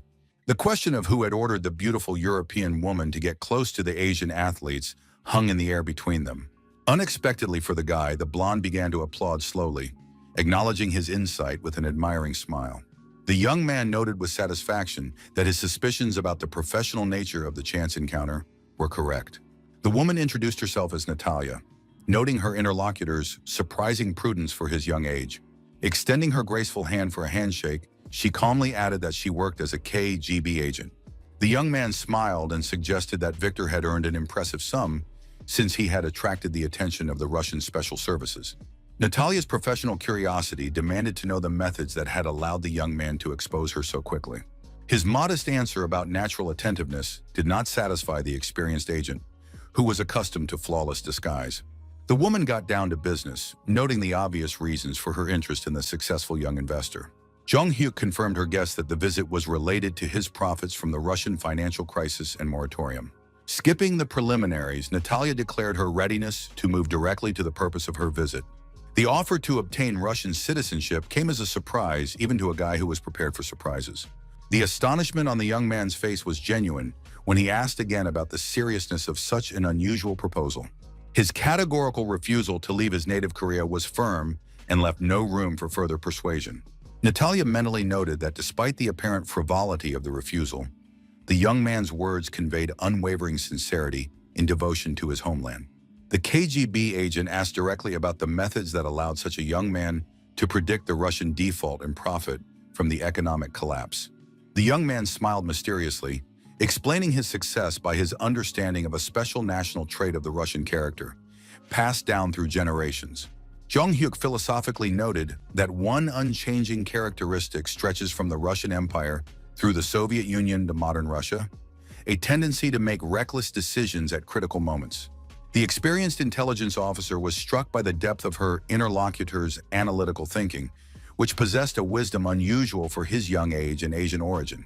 Raising the stakes, the woman made an incredible offer: guaranteed Russian citizenship, 20 plots of land with mansions, and lifetime support from the state. The young man just shook his head, assuring her that material goods were of no interest to him at the moment. He explained that he had important business in Korea that required his presence and did not allow him to consider emigration. Natalia's professional curiosity demanded that she understand the true motivation of the young genius, if money was not the goal. His philosophical answer about money being just a tool to achieve more important goals made the agent think. The woman acknowledged the difficulty of understanding such a position, but noted her respect for her interlocutor's personal reasons.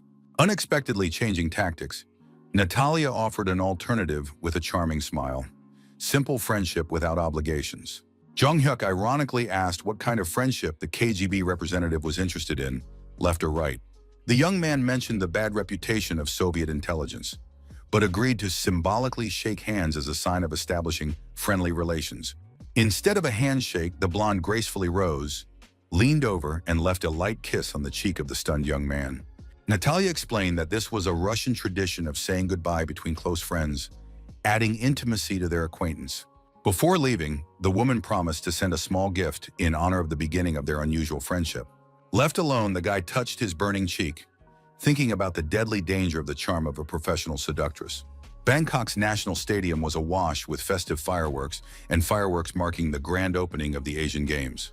Delegations from all participating countries lined up on the field in full-dress uniform for the opening ceremony of the largest continental competition. The head coach of the Korean team complained about the unexpected workload that had fallen on him literally on the eve of the important day. After studying the materials from Natalia, Jong-hyuk discovered detailed dossiers on all competitors in all disciplines, not just judo. The delighted students thanked the junior coach for his titanic work in sorting and analyzing the intelligence information. The young man thought about the presence at the games of future legends of world sport, whose autographs would become priceless in years to come. The thought of meeting his sporting idols from his past excited him no less than the upcoming competitions. Rivals from other countries cast appraising glances at the Korean team, studying their potential opponents before the matches. The announcer announced the imminent arrival of the Korean delegation to the arena, and the athletes began to line up for the ceremonial march. Dressed in formal business suits, the Korean delegation took their first steps into the stadium arena, proudly representing their country to millions of spectators. A deafening ovation greeted the athletes as they entered the huge field of the National Stadium to the sounds of solemn music. A commentator in a helicopter described the majestic scene of the Asian Games opening ceremony unfolding in the packed stadium. Jong-hyuk looked up at the cloudless sky, admiring the perfect weather for international competitions. The bright tropical sun shone in a clear sky without a single cloud, heralding hot days of sporting battles. After the official part, the athletes were invited to a luxurious buffet with an abundance of Thai and international cuisine. The young judokas looked at the exotic delicacies with excitement, anticipating the opportunity to try unfamiliar dishes. Jung Hyuk urged the team to eat well, reminding them of the need to give their all in the upcoming competitions. The young man mentally thanked Kwanayan for organizing the delivery of Korean food even to distant Thailand. The head coach asked in surprise why the standard menu for athletes did not include the usual Korean dishes. The young man smiled to himself at the absurdity of the situation, where Koreans were offered everything except their native cuisine. The young coach reassured the team by informing them of daily air deliveries of Korean food from a generous sponsor. Athletes from the neighboring rowing team watched the judokas with envy, dreaming of at least a spoonful of kimchi soup. Noticing the hungry looks of his compatriots, Jung Hyuk realized their equal role in defending the country's honor at the Games. The young man decided that it would be wrong to enjoy the food while other Korean athletes were suffering from homesickness. Shin Sung-kil generously approached the rowers with an offer to share the surplus of Korean food that had been delivered. The rowing team's coach declined, embarrassed, considering it awkward to accept someone else's supplies without being able to repay them. The judo coach insisted on his offer, emphasizing that there was too much food for one team. Shin reminded him of the Korean tradition of mutual assistance, which is especially important when far from home during international competitions. Jung Hyuk proudly watched his coach's kindness, demonstrating the true Korean spirit of solidarity. The organizers posted the preliminary competition bracket, where each athlete could see their first opponent. Team captain Park Do-in nervously studied the data on his opponent, a massive Thai wrestler with impressive statistics. Doubts about his own abilities were evident on the young man's face as he sought support in the eyes of his teammates. The coach loudly encouraged his protege, demanding that he stop doubting himself and focus on winning. Jung Hyuk reminded his teammate of their conversation the day before the competition and the importance of following the strategy they had developed. Do-in recalled the instructions he had received about his opponent's habit of grabbing the collar before attacking and the need to counterattack at that moment. The winning strategy developed by the junior coach was supposed to bring the Korean team its first medal at the Games. The massive opponent launched a fierce attack, but the Korean fighter managed to put up a strong block, stopping the first onslaught. Do-in felt the Thai fighter's huge hands grab him by the collar of his kimono, exactly as the assistant coach had predicted. Summoning all his willpower, the young man remembered the instructions and decided to immediately go on the counterattack, not allowing his opponent to build on his success. Jung Hyuk loudly encouraged his teammate from the edge of the tatami, confirming that the chosen tactics were correct. The team captain swept his opponent's legs with a sharp movement, causing him to lose his balance for a split second. Seizing the moment, Do-in quickly grabbed his opponent's arm to apply a painful hold. The technique worked perfectly, and the Thai fighter crashed to the tatami with a thud, unable to react to the swift counterattack. The referee raised the Korean athlete's hand, announcing the end of the fight with a clear victory on points. The team erupted in cheers, thanking the coaches for their brilliant preparation and accurate analysis of the opponent. His teammates surrounded the winner, patting him on the back and congratulating him on his first international victory. Do-in could not hold back his tears of joy, thanking the junior coach for the strategy that allowed him to pass the preliminary selection. Jung Hyuk modestly noted the athlete's own merit in following instructions precisely and showing the will to win. The head coach announced the last match of the day, where the assistant coach would defend the team's honor. It was Jung Hyuk's turn to demonstrate his skills on the tatami of the Asian Games. The young fighter stepped onto the mat with confidence, preparing to face an unknown opponent. The young man fearlessly met his opponent's gaze, demonstrating his complete readiness for the upcoming fight. The Japanese wrestler towered over the Korean like a mountain, forcing him to tilt his head back to make eye contact. Commentators presented Yamashi as a 140-kilogram heavyweight with impressive winning statistics. Experts doubted the young Korean's ability to withstand such a formidable opponent without weight restrictions. Jung Hyuk focused intently on the fight, his gaze radiating an unwavering determination to win at any cost. Suddenly, the Korean burst forward, catching his opponent off guard with the speed of his attack. He managed to grab the Japanese fighter by the collar of his kimono, preparing to execute his signature hip throw. The experienced Yamashi deftly stepped back, using his body weight to break free from his young opponent's grip.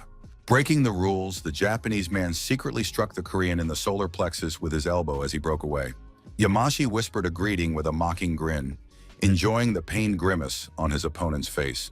The Japanese fighter clearly hoped to demoralize his young opponent with dirty tricks and psychological pressure. Jung Hyuk instantly understood his opponent's tactics and decided to respond in kind in this unfair game. The guy discreetly pressed on a pressure point on his opponent's shoulder during the next hold. Yamashi howled in unexpected sharp pain that pierced his entire arm from the pinpoint impact. The referee immediately intervened, stopping the fight to issue a warning to both fighters. The referee sternly warned them that they would be disqualified if they violated the rules of fair play again. The Japanese fighter hypocritically protested, claiming that the Korean athlete had deliberately used a prohibited pain technique. Jung Hyuk understood that pressure on the collarbone was technically a violation, but practically impossible to prove, even under threat of disqualification. According to Natalia's materials, the judges at these competitions were extremely limited in their powers and tried to avoid controversial decisions. The enraged Japanese athlete, his face contorted with anger, growled a threat to destroy the insolent Korean with a single blow. The young man apologized with an innocent smile, explaining that he had heard about his opponent's love of dirty tricks and decided to respond in kind. Yamashi roared furiously and rushed at his young opponent, swinging his massive fists in an attempt to crush him. The Korean calmly analyzed his opponent's movements, noting the heavyweight's excessive swing and predictability.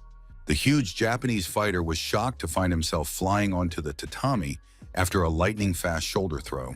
Yamashi couldn't believe that the young Korean had managed to use his own weight and momentum against him. Jung Hyuk masterfully finished the move by pinning his opponent's shoulder blades to the mat and holding him in that position. The audience watched in amazement at the incredible sight of the lightweight defeating his massive opponent. The commentators did not hide their shock at what they had seen, calling the Koreans' victory over such an opponent virtually impossible. The young fighter asked the defeated Japanese fighter with an ironic smile if he enjoyed their fight. Intense rowing competitions took place on the waterways, where athletes worked furiously with their oars. Korean fans created a powerful support group, chanting the name of their homeland. The Korean rowers demonstrated incredible speed and coordination, pulling ahead with each stroke. The team crossed the finish line first with joyful relief, ahead of their strongest rivals. The Korean rowing team exceeded all expectations, winning the gold medal in the team competition. The judokas enthusiastically discussed the successes of their compatriots in other disciplines at the Asian Games. The guys admitted that rowing was an exciting sport that required incredible endurance. Late in the evening, there was an unexpected knock on the door, interrupting the celebration of the day's victories. Jung Hyuk opened the door and saw an unfamiliar man, whom he immediately asked about the purpose of his visit. The visitor introduced himself as a translator accompanying the head coach of the Thai judo team. The Thai coach stood silently, with a dissatisfied expression on his face, clearly waiting for the translation. The man uttered a few phrases in Thai, gesturing toward the floor. The interpreter asked the coach doubtfully if his message sounded too harsh. After a nod from the coach, the interpreter explained that the Thai athletes were staying on the floor below and could not rest. The man politely but firmly asked the Koreans to be quieter in the evening. Jung Hyuk unexpectedly spoke in Thai, apologizing for the inconvenience caused to the neighbors. As a sign of reconciliation, he offered valuable ginseng root as a traditional gift of apology. The young man sincerely acknowledged the Korean team's guilt for the noise that disturbed the rest of their neighbors below. The young man bowed deeply to the Thai guests, showing respect and a willingness to remedy the situation. The interpreter examined the gift with interest, noting that red ginseng is considered a valuable medicine in Korea. Jung Hyuk confirmed the high cost and effectiveness of the root, especially for restoring the strength of athletes after exercise. The Thai coach thanked him for the generous gift through the interpreter, but asked him to be more considerate of his neighbors. The young man apologized again and promised to strictly control the noise level in the evening. The team captain praised the assistant coach's diplomatic skills in communicating with foreigners. Jung Hyuk explained to his teammates that after the qualifying rounds, the participants would begin to eliminate their competitors more aggressively. The young man emphasized the importance of forming alliances instead of conflicts in the context of fierce sports competition. The young man recalled information from Natalia's file about the Thai athlete who led their team. The young coach knew that this fighter was considered a real monster in Thai boxing and judo. This athlete posed the greatest threat to the Korean team in these competitions. In the Japanese delegation's room, The coaches discussed the unexpected success of the Koreans in the qualifying rounds. The Japanese could not believe that the Korean team had qualified in absolutely all weight categories. The head of the Japanese team angrily demanded an explanation for the failure of their secret plan to weaken the Koreans. The assistant reported that all instructions had been carried out. Korean food had been removed and the Koreans had been placed in rooms with poor water supply. The Japanese hoped that without their usual food and in terrible conditions, the Koreans would be demoralized. Intelligence revealed that a Korean company had taken on the sponsorship of the national team. Daily deliveries of Korean food were made by private plane directly to the team's hotel. The Japanese leader admitted that their plan to put psychological pressure on their competitors had failed completely. Open theft of food could have led to an international scandal and government intervention. One of the coaches proposed an alternative plan to eliminate Korean athletes from the competition. The plan involved disqualifying the Koreans who had performed best in the qualifying rounds. The Japanese coach cryptically mentioned an interesting way to frame the Korean team without leaving any obvious evidence. Jung Hyuk was drying himself with a towel after a shower, irritated by the weak water pressure in his room. A loud knock on the door interrupted the guy's thoughts about the possible reasons for the poor living conditions. The young man threw on a bathrobe and hurried to open the door to the uninvited guests. A group of people in competition organizer uniforms with serious expressions burst into the room. The Korean athletes looked at the sudden visitors in bewilderment, not understanding the reasons for the intrusion. The senior member of the group officially announced a temporary ban on leaving the room until further notice. The young man immediately demanded an explanation of what was happening and the reasons for restricting the team's freedom of movement. The official representatives of the organizers announced in a stern tone that from that moment on, the entire Korean judo team would be under special supervision by the competition administration. The senior member of the inspection team coldly announced the immediate start of testing all athletes for banned substances. Jung Hyuk felt his blood boil with indignation. The absurdity of the doping allegations seemed to him to be a blatant provocation. The next morning, the competition continued as scheduled, despite yesterday's scandal with the sudden inspection. Enraged by the injustice, the young man dealt with his opponents on the tatami with particular cruelty, venting his pent-up anger. Between fights, the young man agonized over who could have organized this vile provocation against the Korean team. The young man suspected that someone was deliberately trying to prevent them from demonstrating the results of many years of training. Suddenly, the announcer called Jung Hyuk to the arena, and the young man rushed to the center of the stadium. Once in front of the cameras, the young man, in a fit of rage, began to tear off his sports jacket, shouting accusations at the cowardly schemers. The young fighter angrily asked the audience of millions if his anonymous enemies really thought they could break the Korean spirit with their dirty tricks. The young man continued to shout about the shameful attempt to frame honest athletes with false accusations of doping. Television commentators looked at each other in confusion, unable to understand the reasons for the Korean athletes' emotional outburst. The spectators in the stands whispered in confusion, trying to understand the essence of the unfolding scandal. Shin Sung-il watched his protege's antics with horror, feeling a burning shame for the first time at his uncontrollable behavior. The coach felt himself blushing with embarrassment as his protege continued his theatrical performance in front of the cameras. Jung Hyuk demonstratively tore his shirt, demanding explanations and proof of the alleged use of banned substances. In distant Korea, the young man's mother watched with concern as her son's emotional breakdown was broadcast live on national television. The woman pressed her hands to her chest, praying that her son would not do anything irreparably foolish in a fit of righteous anger. On the bus on the way to the hotel, Jung Hyuk sat with his cheeks burning with shame, realizing the scale of the spectacle he had caused. The young man justified himself to the coach, explaining that his outburst was a justified reaction to unfair accusations. Shin Sung-il sternly reminded him that such behavior could lead to the immediate disqualification of the entire team. The young man argued that the organizers themselves were to blame for the provocation and therefore limited themselves to a formal warning. After listening to his pupil's arguments, the coach reluctantly acknowledged a certain logic in his reasoning about deliberate provocation. The coach noted with concern that someone was clearly trying to systematically set up the Korean team throughout the competition. Shin Sung-il sternly warned his pupil that such emotional outbursts were unacceptable in the future, regardless of any provocations. The young man obediently agreed with his mentor, assuring him that he was well aware of the wrongness of his impulsive behavior. The young man reflected on the increased attention of the world media to the current Asian Games, which led to a thorough investigation of the scandal. The young man understood the absurdity of the situation. Doping tests of an entire national team without good reason were unprecedented. Jong-hyuk politely asked permission to leave the bus if the coach had finished his lecture. At the exit, the young man was met by his concerned teammates, who were waiting for him outside. The judokas anxiously asked if the angry coach had imposed a severe punishment for the scandalous incident.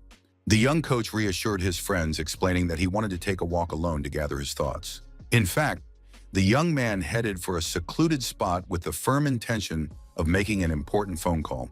Finding a quiet spot under a spreading tree, the young man took his cell phone out of his pocket. Jong-hyuk dialed his mother's number, wanting to make sure that his behavior hadn't upset her too much.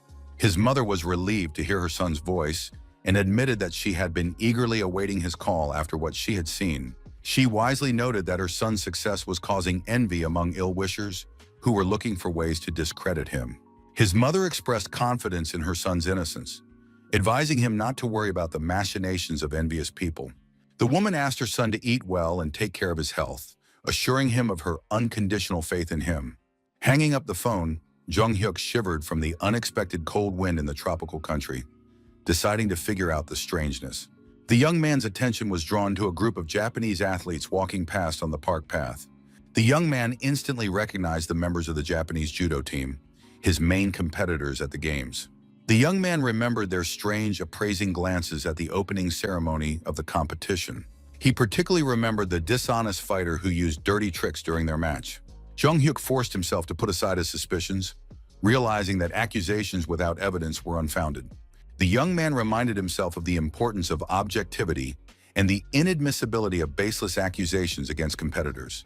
Suddenly, the Japanese athlete stopped and asked the Korean with a mocking smile if he had taken another dose of doping.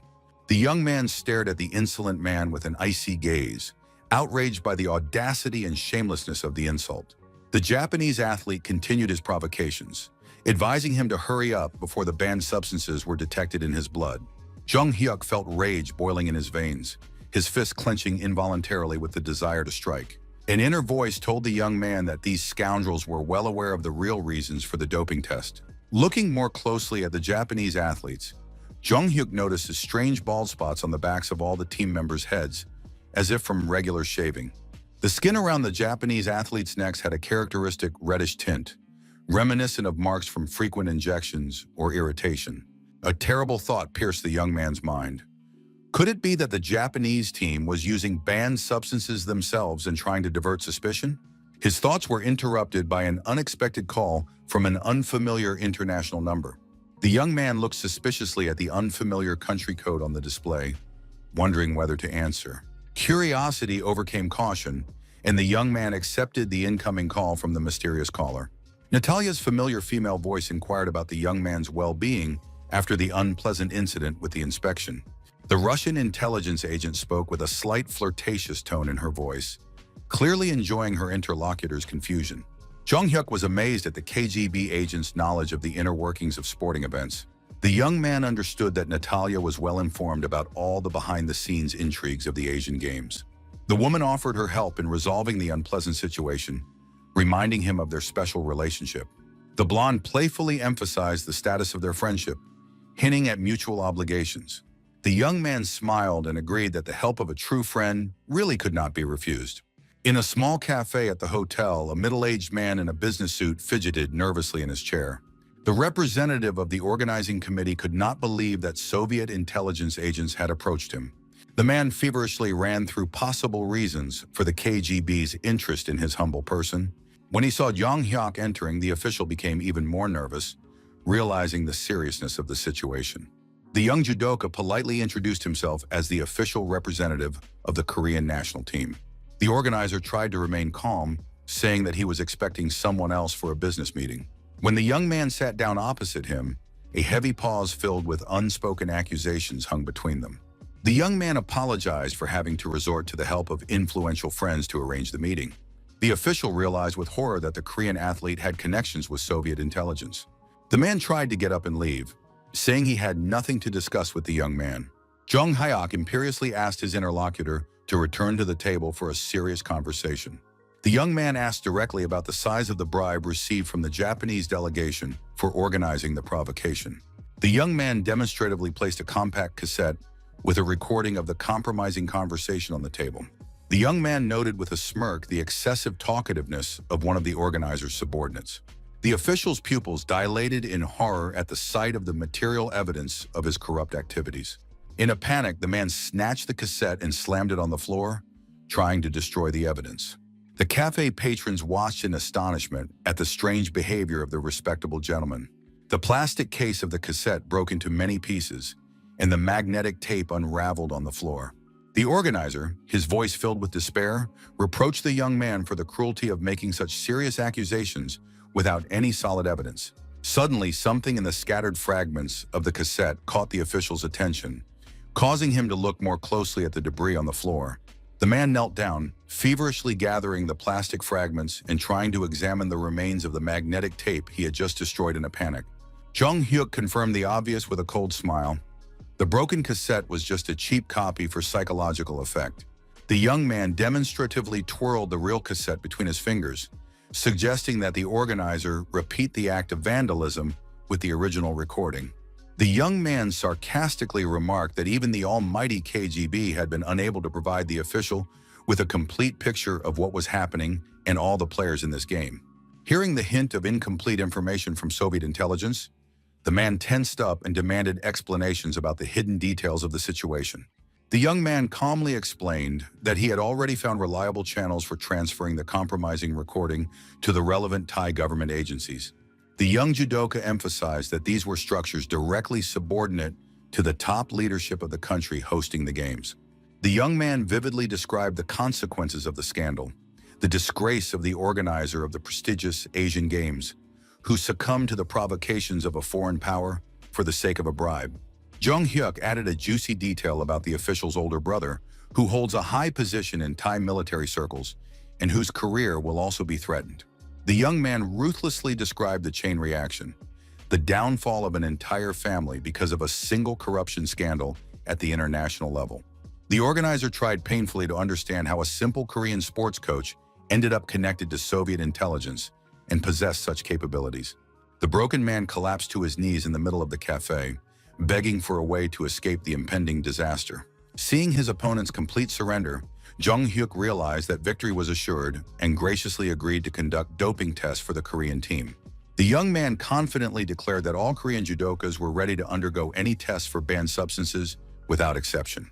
The young man emphasized the absolute purity of his athletes, whose test results would only confirm their innocence to the world community. The young man offered the official a chance to save face by publicly rejecting the provocation of those countries that had tried to bribe him. The organizer bitterly realized that the Korean guy had been sure from the very beginning that the doping test was a setup. The official's reaction made it clear that he had received a bribe from an interested party to organize the provocation.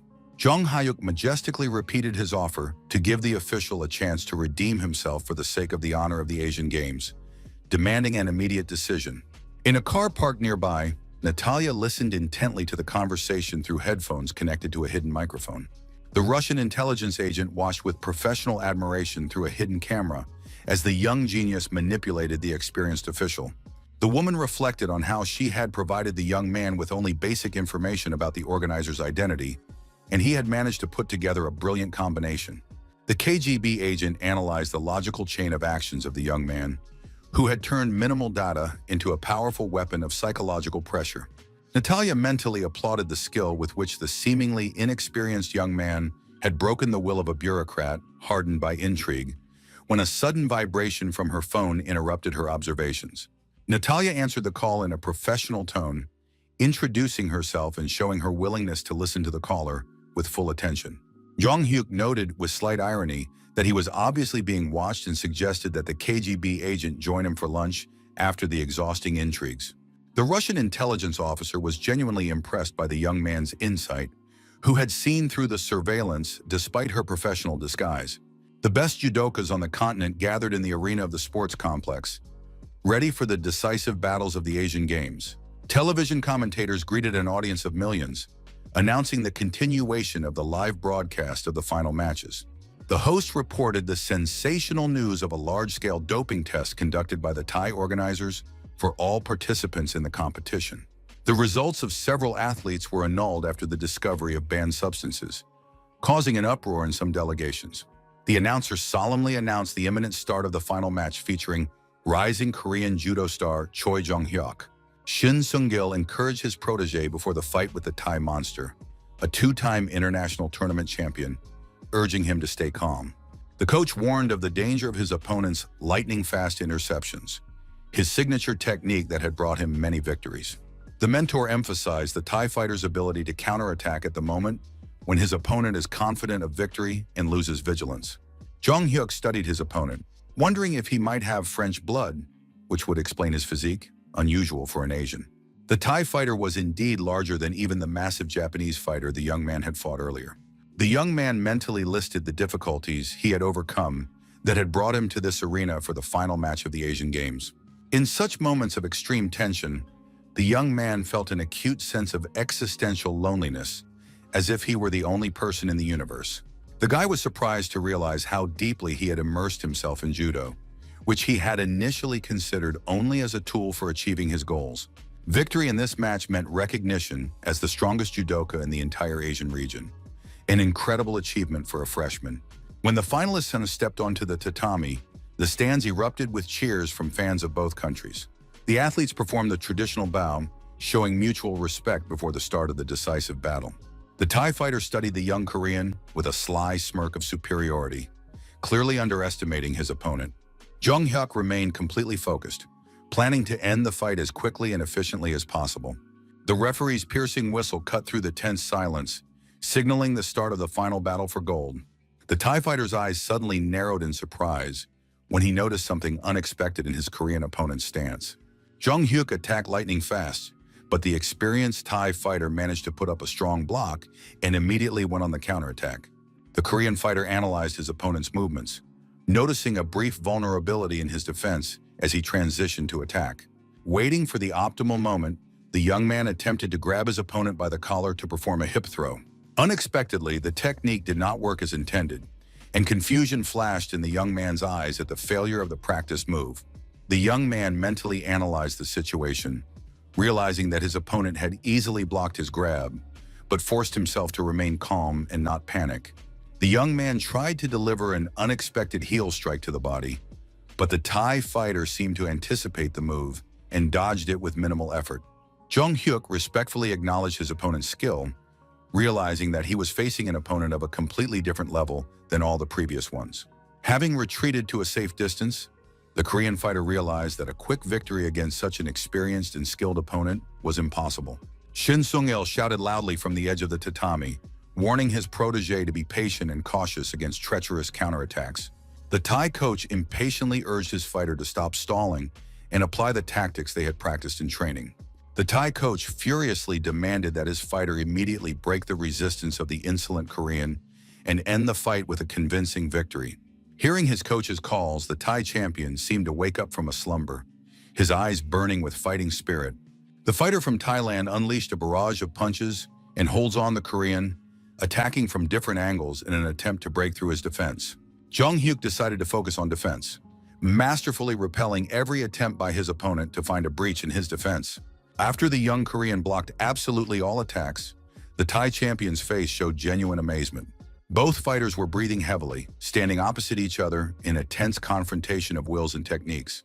The Thai athlete suddenly broke into a predatory smile, like a predator who had found worthy prey. The fighter from Thailand respectfully asked the Korean if he lived in the same temporal dimension of intensity as himself. Television commentators excitedly noted that 30 seconds had passed since the start of the final without a single effective action. The fighters simultaneously rushed into the attack, and Jong-hyuk attempted a hip throw using his opponent's momentum. The Thai master masterfully twisted out of the hold and instantly counterattacked, trying to take advantage of the Korean's loss of balance.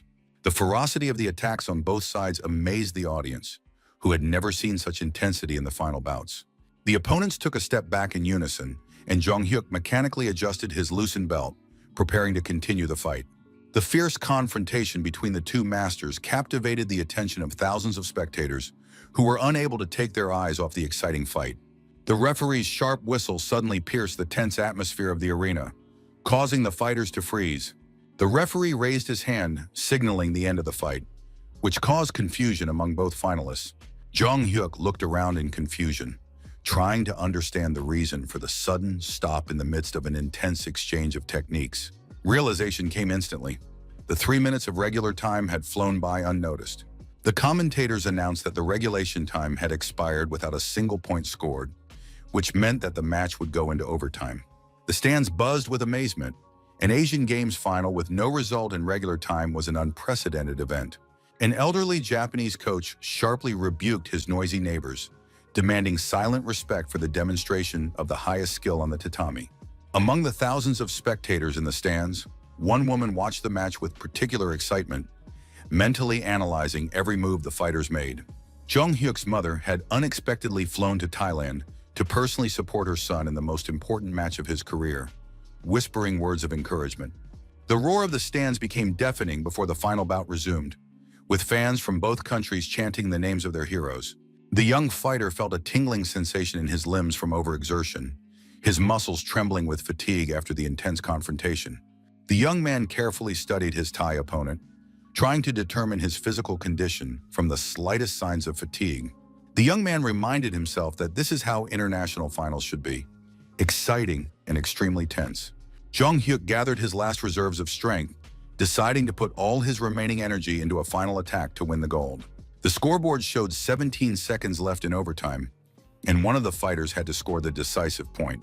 The finalists clashed in the center of the tatami, their movements mirroring each other in a deadly dance of skill. The last 3 seconds turned into a desperate struggle for advantage, the outcome of which was impossible to predict. The Korean fighter abruptly changed tactics, launching a lightning-fast counterattack against his exhausted opponent. Jong Hyuk unexpectedly performed a low sweep, causing the Thai fighter to lose his balance at a critical moment. The Thai champion realized with amazement that he had fallen into a trap, not having time to react to the unusual move. The young Korean took advantage of the moment of imbalance, starting to throw his opponent onto his back. The young man's eyes burned with the mad fire of victory as he sensed the inevitability of a successful completion of the move. The Thai fighter landed with a thud on the tatami, his shoulders clearly touching the surface of the mat. Both coaches froze in different emotional states, the Korean's elation contrasting with the Thai's disappointment. The electronic scoreboard showed that 6 minutes of total fight time had elapsed at the moment the victory was recorded. The referee blew his whistle piercingly for the second time that evening, but now it signaled the end of the final in the determination of the champion. Jong Hyuk stood in the middle of the tatami, covered in sweat, with a triumphant smile on his face. The young man did not hold back his emotions, shouting words of joy about his incredible victory in the Continental Championship. The commentators enthusiastically announced the young Korean phenomenon's gold medal win in a dramatic final. The entire Korean team rushed onto the tatami, ignoring protocol to embrace their hero. His teammates lifted the champion onto their shoulders, and Shin Sung-kil did not hide his tears of pride for his protege. Jong Hyuk accidentally glanced to the side and noticed his defeated opponent. The Thai fighter's eyes expressed a complex range of emotions, disappointment mixed with respect. Unexpectedly, the Thai champion smiled and nodded to the Korean, acknowledging the deservedness of his victory. A crowd of journalists surrounded the new Asian champion, vying to get an exclusive interview. Reporters noted the drama of the fight and were interested in his emotions after winning gold in such a tense final. The young man admitted to feeling incredible joy at winning the Asian title, which exceeded all his expectations. The young man sincerely thanked all the fans, especially those who had traveled a long way to support the Korean team. The young man suddenly interrupted his speech of gratitude to the journalists, his voice trembling with overwhelming emotion. He rubbed his eyes, unable to believe what he was seeing among the thousands of faces in the stands, and whispered that what was happening was impossible. Jong Hyuk abruptly jumped up from his seat in the middle of the interview, leaving the stunned reporters with microphones in their hands. Shin Sung-kil exclaimed irritably about the unpredictability of his protege, puzzled by the reasons for his sudden escape. The young champion ran barefoot up the steps of the stands, jumping several steps at a time. Reaching the right row, the young man froze with his jaw hanging open, stunned by an incredible discovery. Among the spectators, he recognized his mother's familiar face, and with a tremor in his voice, asked when she had arrived in Thailand. The woman smiled gently and admitted that she had flown in yesterday, especially for her son's final match. The young man asked in bewilderment why she had kept her arrival a secret, as knowing that his mother was there would have given him extra strength. His mother proudly noted her son's striking resemblance to his late father, especially his eagle-like gaze, which allowed him to spot her in the crowd. Jung-hyuk pointed to the gold medal on his chest with a beaming smile, asking if his mother had seen his triumph. The woman did not hide her maternal pride, showering her son with praise for his incredible achievement at such a young age. Seeing the happiness in his mother's eyes, the young man realized the true value of his victory, the opportunity to bring joy to the person closest to him. The young man gently placed his hand on his mother's shoulder, feeling her tremble with overwhelming emotion. Suddenly, he lifted the frail woman into his arms and shouted to the entire stadium about his victory and his mother's presence. The award ceremony took place under the flashes of hundreds of cameras as the gold medal was placed around the young champion's neck. Jung Hyuk officially became a national hero of the Republic of Korea, a symbol of youth success and determination. The 18-year-old's victory at the Continental Championship became a sensation in the world of martial arts. In the Seoul office, Park Tae-gyu seriously asked his partner if she had any regrets about the financial decisions she had made. Kwon Ae-yeon confidently confirmed the correctness of the investments, noting their strategic importance for the future of the company. The Economist pressed the enter key, launching a large-scale financial transaction in which millions of dollars began to flow between accounts. The female banker expressed her hope that their risky strategy would be approved by their young boss. The partners raised their glasses to the success of the operation, allowing themselves a small celebration in anticipation of the profits. Returning home, Jung-hyuk hung his well-deserved medal in a place of honor in his modest room. Physically and emotionally exhausted, the young man collapsed onto his bed, instantly falling into a deep sleep. Through his drowsiness, the young man sensed someone's presence, causing him to open his heavy eyelids. His mother leaned over her awakened son with a warm smile, asking how he was feeling after yesterday's triumph. The woman apologized for the intrusion, explaining that it was a rare opportunity to be close to her perpetually busy son. The boy panicked and asked what time it was, realizing he might be late for an important meeting. He jumped out of bed, explaining that he needed to visit a certain place urgently on important business.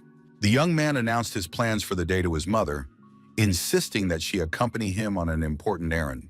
The woman asked in surprise if her son was serious about spending his day off with her and not with his friends. Quickly getting ready, they went out onto the busy streets of Seoul, where the morning sun was already beginning to warm up.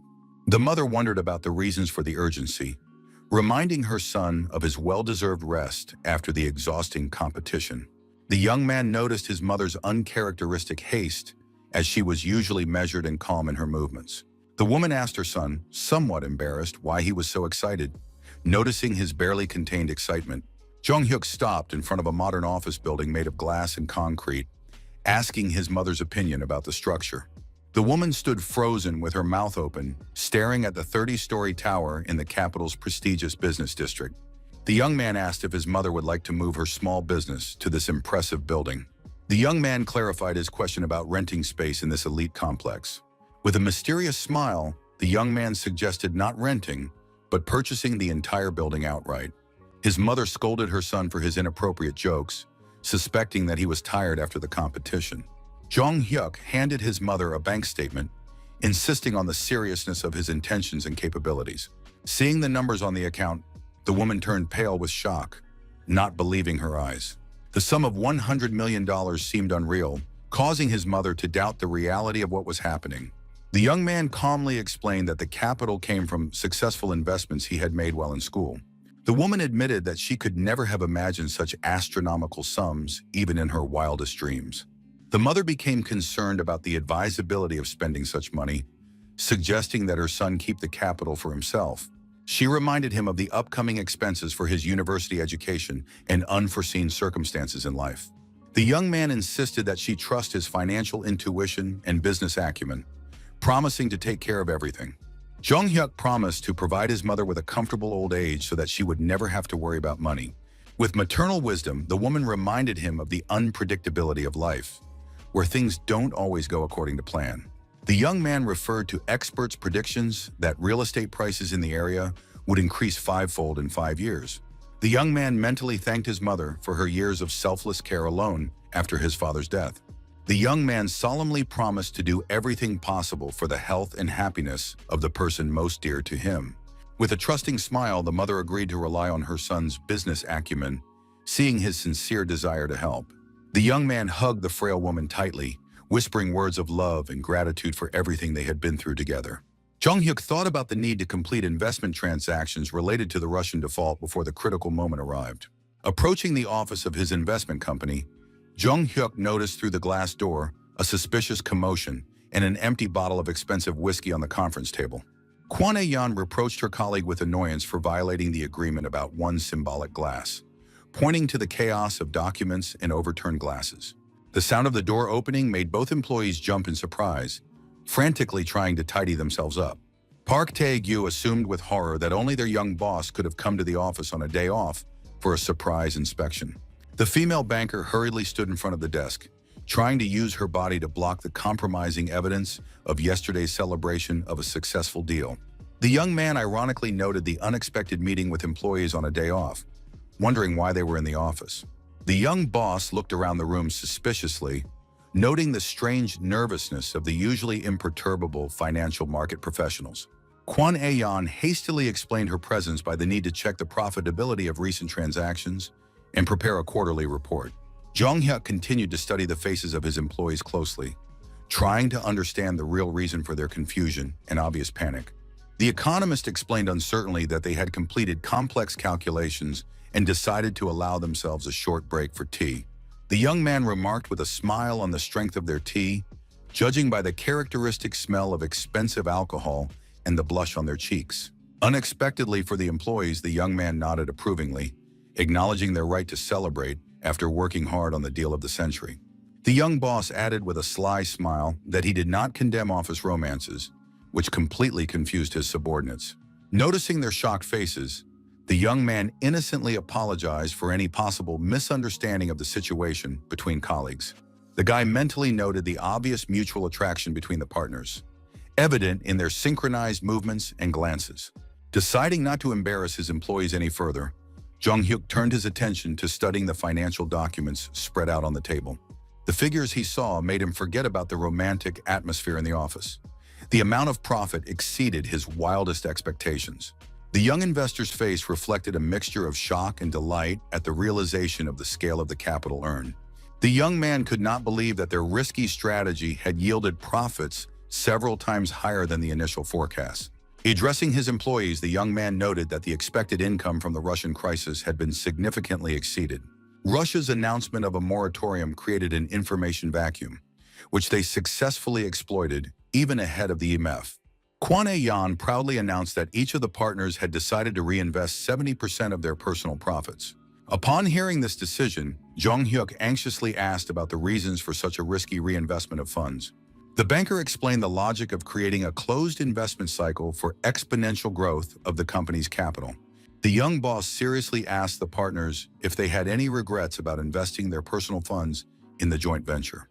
Both employees assured him with sincere smiles that the decision was correct and that they were ready to share the company's risks. Jong-hyuk respectfully acknowledged the complexity and courage of their decision to reinvest their personal capital. The young boss smiled mysteriously, hinting at a surprise he had prepared for his loyal employees who had risked their personal funds for the sake of the company. Jong-hyuk adopted a businesslike tone as he prepared to outline an ambitious strategy for the next stage of their investment funds development. The young man uttered the key words .com bubble, instantly drawing his partner's attention to the impending technological collapse. Kwon Ae-yeon struggled to contain her excitement as she clarified her boss's intention to once again bet on a decline, as with the Russian default. The young man confirmed that Kwon and Park's company was preparing for a new large-scale operation in the financial markets.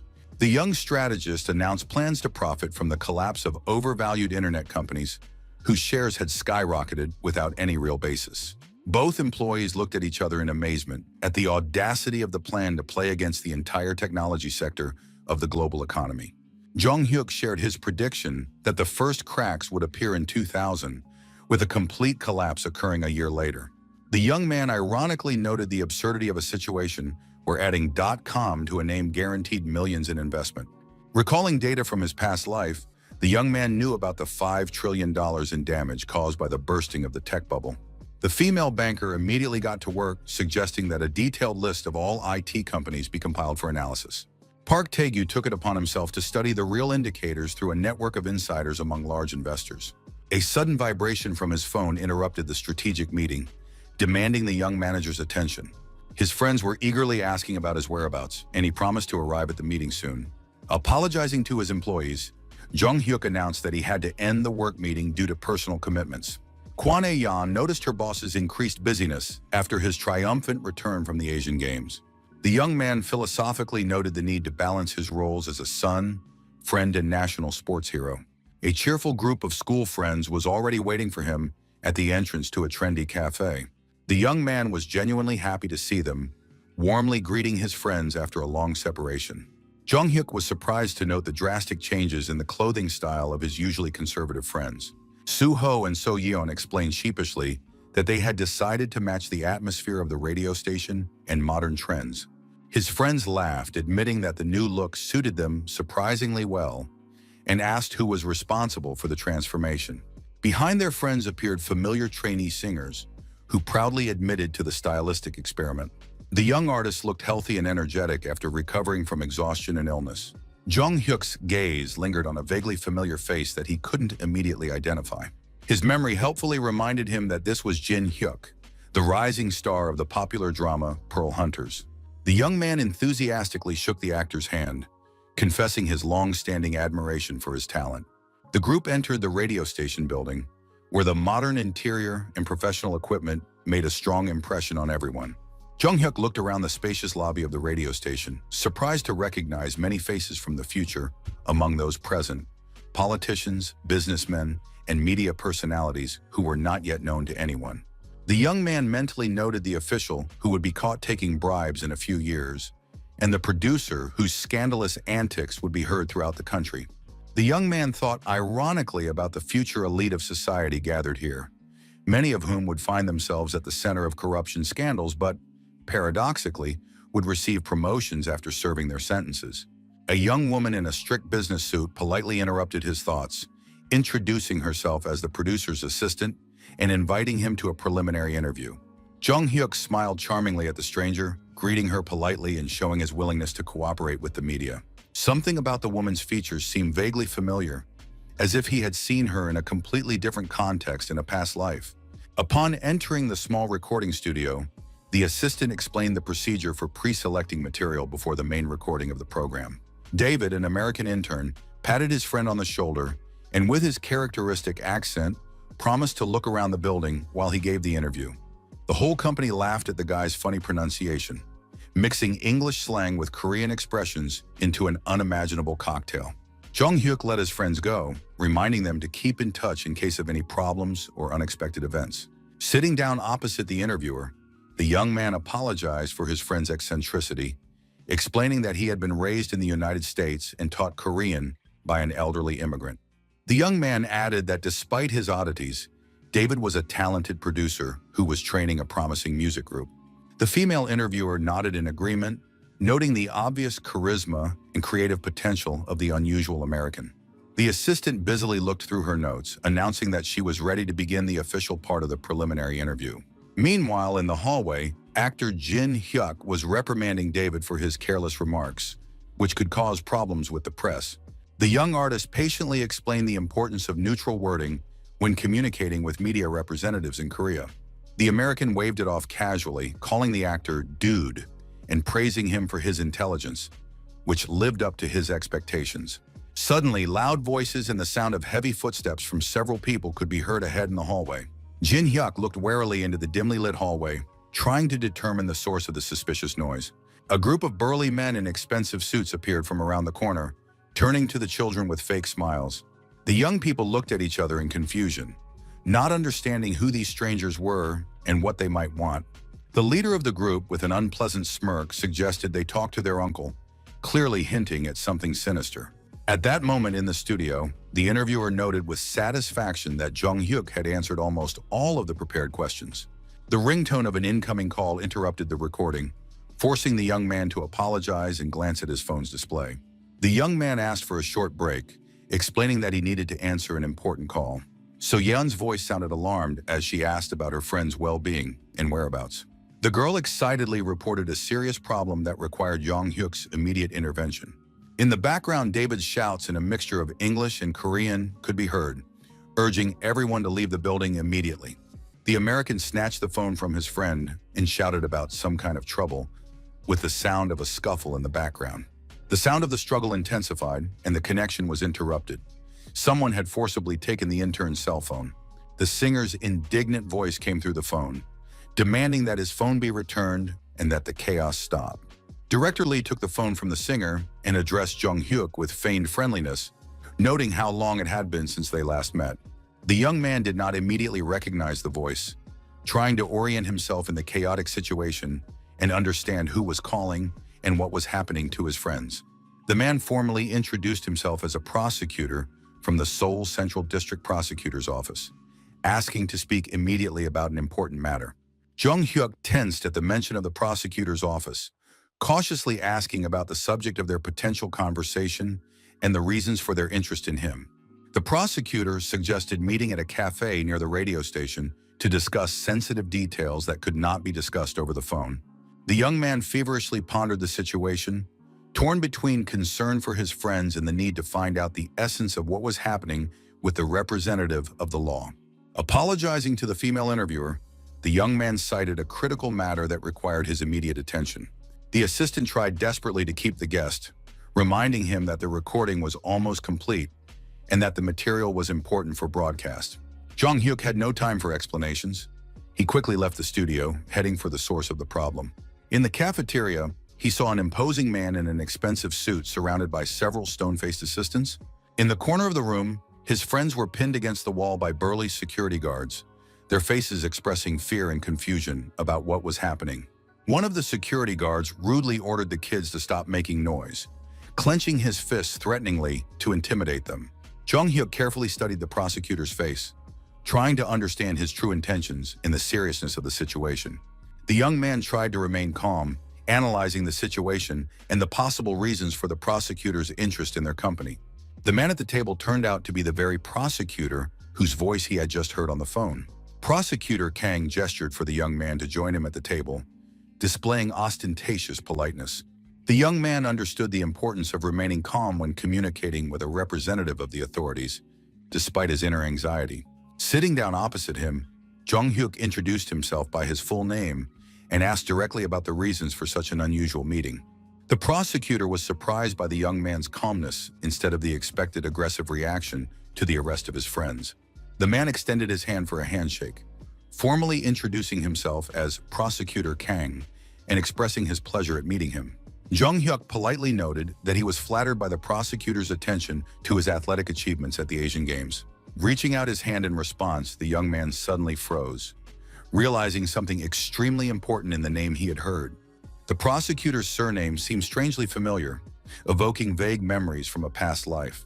The young man was shocked to realize that he was standing before the father of Hyun-sok, his future police officer friend from the past timeline. His memory helpfully reminded him that this man would later be transferred to the department for investigating particularly important crimes. Gathering his thoughts, the young man asked permission to introduce himself more formally, buying time to think. The young man asked directly if he was suspected of committing any crime that required the attention of the prosecutor's office.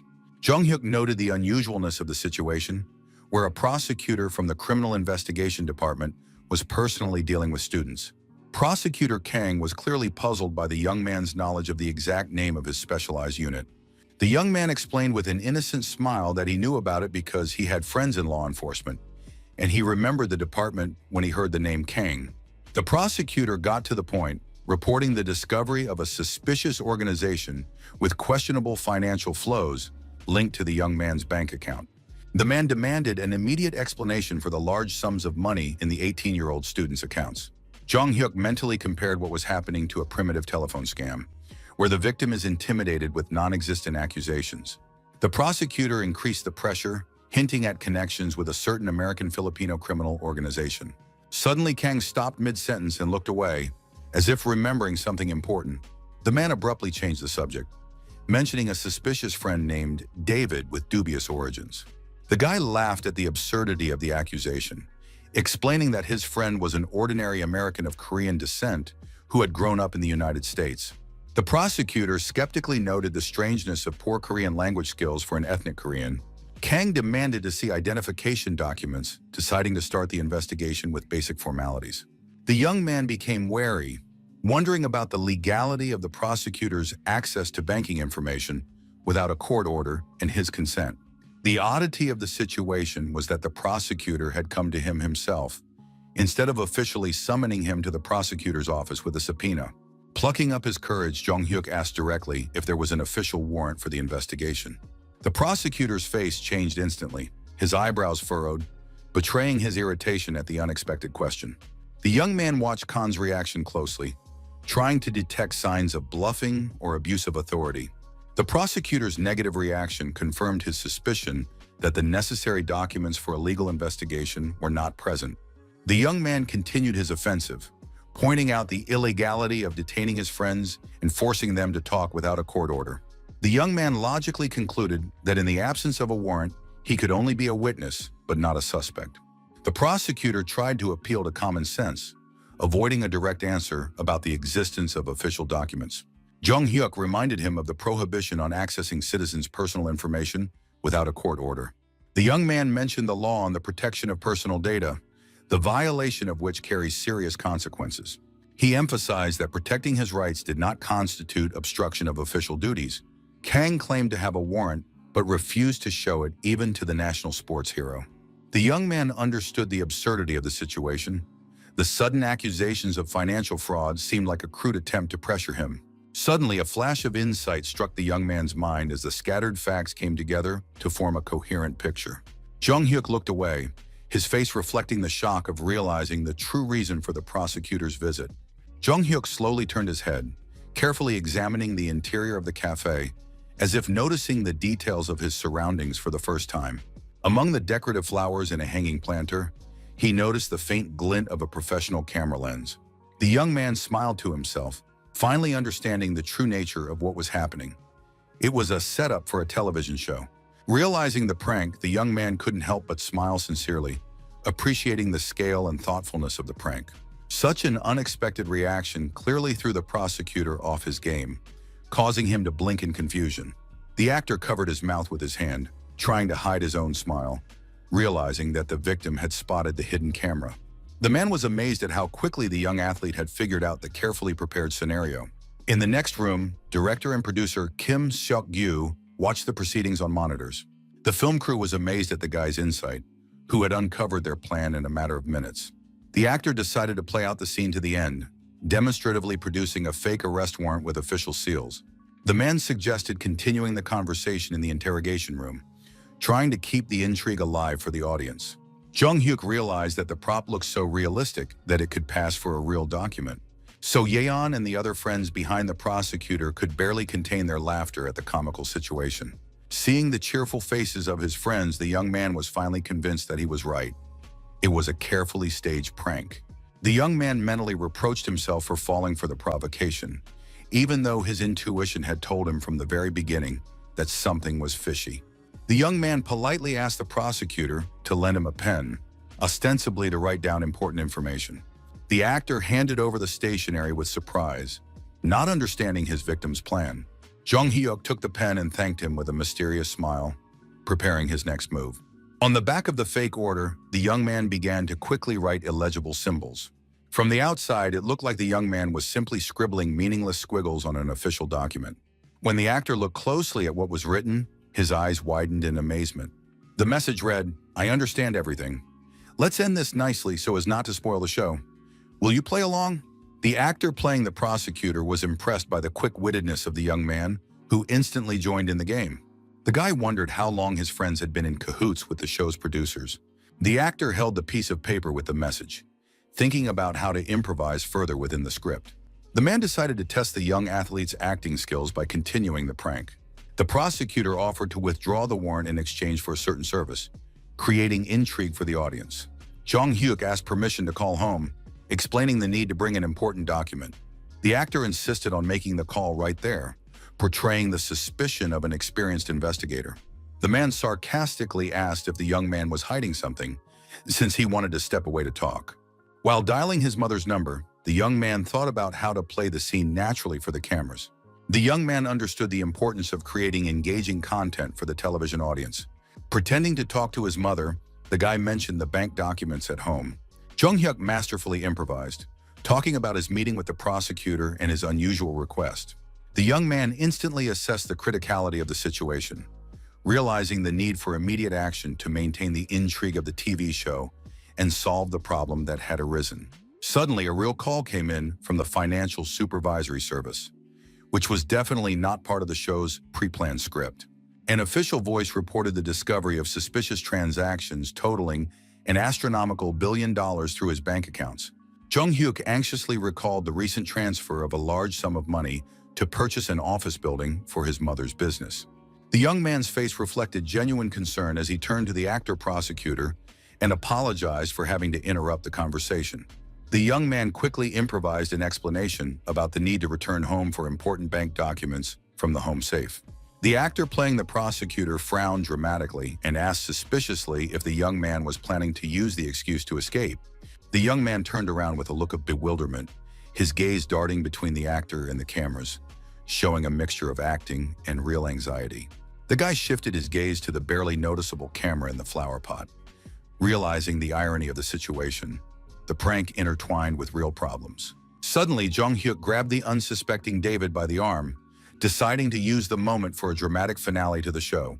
The young man shouted at his American friend that he needed to leave the radio station immediately, creating a dramatic scene for the audience. The young man continued to improvise, pleading with the prosecutor that he was completely unaware of the criminal nature of the financial assistance to his friend. David, in utter confusion, shouted questions about the nature of the charges, not understanding the line between staging and the real threat of arrest.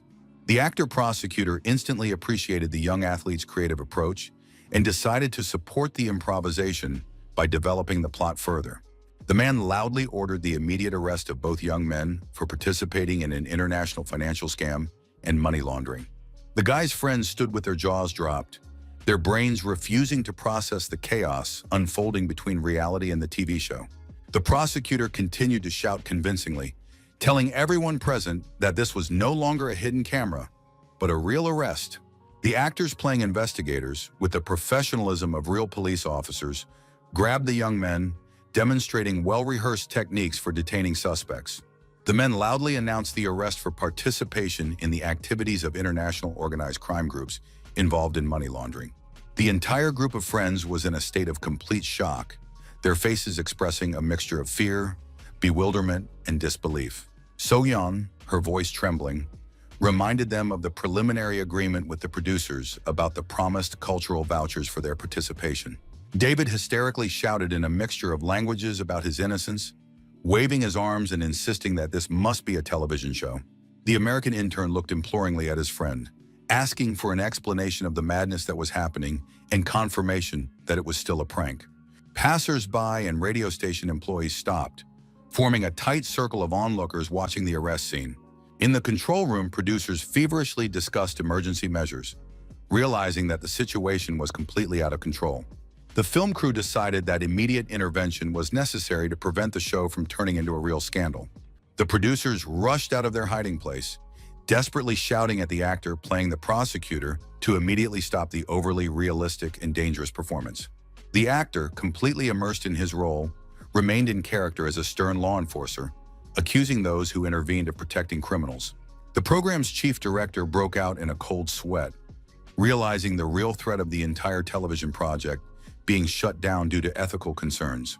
The prosecutor mysteriously promised to explain all the details of what was happening later by phone, keeping the intrigue alive for the television audience. Producer Kim Seok-gyu desperately shouted at the actor to immediately stop his uncontrolled improvisation, which threatened to revoke the channel's license. The producer understood that if the situation ended this way, the entire program would be hopelessly ruined and shut down forever. Jung-hyuk suddenly stopped in the middle of the chaos, drawing everyone's attention with his calm demeanor. The young man looked closely at the actor-prosecutor and smiled, appreciating his excellent performance as an investigator.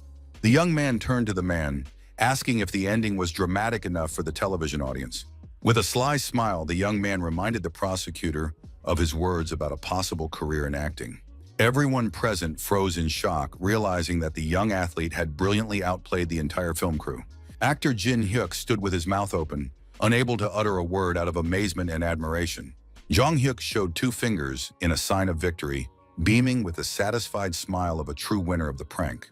The young man solemnly announced to everyone present that they had become participants in a hidden camera prank played on them by him. The film crew couldn't believe how an 18-year-old boy had managed to fool experienced television professionals. David breathed a sigh of relief, admitting that he really believed in the reality of the arrest and financial charges. Soo-ho asked his friend with admiration at what point he had figured out the hidden camera prank. Jong Hyuk explained that the prosecutor's strange behavior and the lack of a warrant immediately aroused his suspicions. The young man admitted that at first he was really confused by the surprise, but quickly got his bearings. He added that the appearance of investigators without official documents seemed extremely suspicious to him. The producer admitted with disappointment that thanks to the young man's quick thinking, their plan had completely failed in front of the viewers. His friends laughed, praising Jong Hyuk for his acting, which made them believe in the reality of the threat. His friends reproached him for being too realistic, admitting that they were scared to death by what was happening. The actor-prosecutor asked everyone to wait a minute, while he stepped out of character as the stern investigator.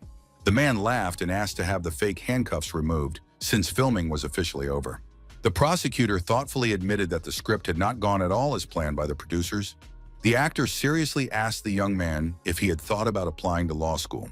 The man clarified his question about the young man's possible desire to become a real prosecutor in the future.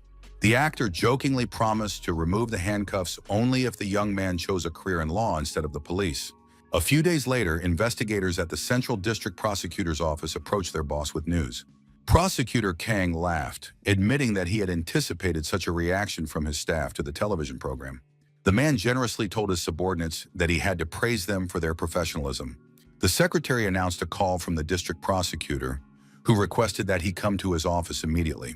Kang was alarmed by the unexpected call from his superiors and hurried to the door of the main office. The man cautiously opened the door, asking his boss about the reason for the urgent call during working hours. Prosecutor Kang tensely asked the district attorney about the case for which he had been summoned so urgently. The district attorney smiled and explained that he had seen his subordinate on a television program and decided to discuss it. Kang apologized sheepishly for participating in an entertainment show without notifying his superiors in advance. Unexpectedly for his subordinate, the district attorney warmly praised him for his acting skills. The elderly leader repeated the compliment, noting his excellent work in creating engaging television content. Yesterday, the Attorney General called to ask if this amazing man from the TV show really worked in their department. Thanks to this unexpected attention from management, Kana was promoted as their department had always cared about its reputation. The man replied to his superiors with sincere joy that his long-held desire for promotion had finally come true. Khan explained that he had agreed to be filmed not for fame, but to improve the image of the prosecutor's office in the eyes of the public. He reminded his boss that most law students dream of becoming lawyers, not prosecutors, because of prejudices. The man candidly remarked that his superiors were unaware of the real situation regarding the prestige of the profession among young people. Modern students are not interested in public service, but in successful careers and high incomes in the private sector. The district prosecutor entrusted Kanu with an important mission: to prove to society the attractiveness of working in the prosecutor's office. The man ambitiously replied that he must attain a high position in order to carry out truly important work. Kanu hinted at his desire to transfer from the district prosecutor's office to the prestigious prosecutor's office of the Central District of Seoul. The district attorney thoughtfully asked if his subordinate was prepared for his children not seeing their father at home. The boss nodded understandingly, acknowledging his subordinate's ambitions, and let him continue his work. The boss smiled and noted that he had always known about the selflessness and ambition of his best prosecutor. Kang Chul sat in his office, reflecting on his important conversation with the district attorney. The man understood that his real career as a prosecutor was beginning at this turning point. In the future, countless threats, temptations, and moral dilemmas awaited him on the path to justice. The prosecutor mentally asked his children to be patient with his frequent absences from home. He remembered the investment company Kwan and Park, which managed the assets of influential politicians and lawyers. The man took out of his pocket a business card he had received from a young man after filming the show. Jung introduced himself as an advisor to a holding investment company, which greatly surprised the experienced prosecutor. Kang couldn't believe that an 18-year-old judoka was an advisor to a serious financial organization. The prosecutor dialed the number on the card, still doubting the reality of such an incredible coincidence. The young man amiably agreed to meet the following Sunday to discuss possible cooperation. Jung Hyuk thought with satisfaction about successfully establishing contact with Prosecutor Kang for future plans.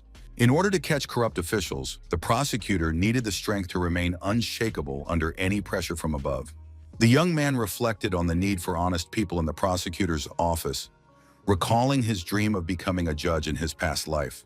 The young man pondered the problem of not being able to conduct investigations without the appropriate authority, thinking of the National Intelligence Service as an alternative. Jung Hyuk understood the futility of dwelling on his past life, deciding that he still had a whole year to make a decision. As the young man put on a construction helmet, one of the workers called out to him, wondering what he was muttering to himself. His mother called her son to an improvised table where she had laid out a homemade meal for the workers. The woman kindly offered the builders something to eat after their hard work on the construction site. The workers gratefully acknowledged the young man's help, promising to finish renovating the first floors of the building soon. Jung Hyuk watched with warmth as his mother smiled happily, delighted at the opportunity to care for people. The 10-story building was carefully chosen, with the first 3 floors for shops and the rest for offices and apartments. His mother often repeated the wisdom that without the owner's supervision, construction work is done half-heartedly. The young man's thoughts were interrupted by an unexpected phone call, distracting him from his physical work. The young man looked at the screen with curiosity, wondering who had decided to disturb him during work. David's voice sounded excited as he shared the wonderful news about a major agency's interest. The American explained that the agency's director had seen their performance on a hidden camera and offered to sign a contract. Jung Hyuk congratulated his friend, ironically asking if it was the same director who had ignored them for 2 years. The young man was mentally concerned about the fate of the group, knowing that their debut would be delayed due to changes in history. The young man understood the risks of signing a contract with an unreliable agency that could ruin the careers of talented young people. David announced an upcoming meeting with actor Jin Hyuk and the director to discuss the details of the contract. Jin Hyuk apologized to his mother, explaining that an urgent matter had arisen that required his immediate attention. The woman suspiciously asked her son if he was trying to escape from hard work on the construction site. On the way to the agency's office, David was surprised to notice that they were going in the opposite direction. Jung Hyuk explained that they first needed to stop at a clothing store to buy a suitable suit for his friend. The young man reminded him of the importance of first impressions and the need to look presentable at a business meeting. Another call interrupted their journey, and the young man apologized, explaining the need to answer an important call. The young man knew that he had asked Kwana Yan to check the information about the agency and was eagerly awaiting her report. Kwana Yan reported the results of her investigation. The agency had gone bankrupt, laying off all its interns, and the director had fled abroad with the money. The girl added an interesting detail. The company owed their investment fund a large sum of money from old contracts. Jung Hyuk finally understood the reason for his anxiety. Bankruptcy had changed the fate of the group that was supposed to become legendary. The banker continued that the former director of the bankrupt company had already founded a new agency from scratch.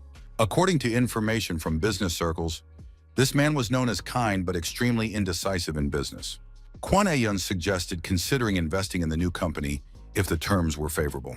She noted that the new agency was small, so the initial investment would not require a large outlay.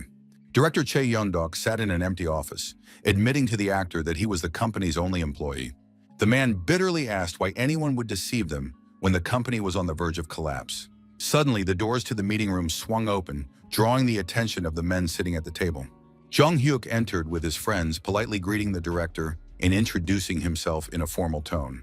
The young man had changed into an elegant business suit, demonstrating his serious intentions to negotiate.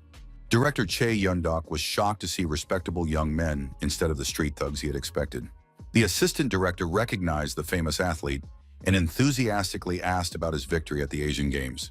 Everyone present was amazed to learn that David had such influential friends. An amazing group gathered in the office: an Olympic champion, a future star, and a talented producer. Actor Jin Hyuk and the Olympian turned out to be old acquaintances, which added credibility to the meeting. When asked about their acquaintance, David explained that they lived in the same neighborhood and met by chance. The director fondly recalled the hidden camera TV show and asked about the Americans' plans. The man regretfully admitted that he could not offer a contract in the company's current situation. Che Yondok sheepishly explained that his office could hardly be called an agency and that he was not involved in production. David clutched his head in horror, realizing that their trip here had been in vain.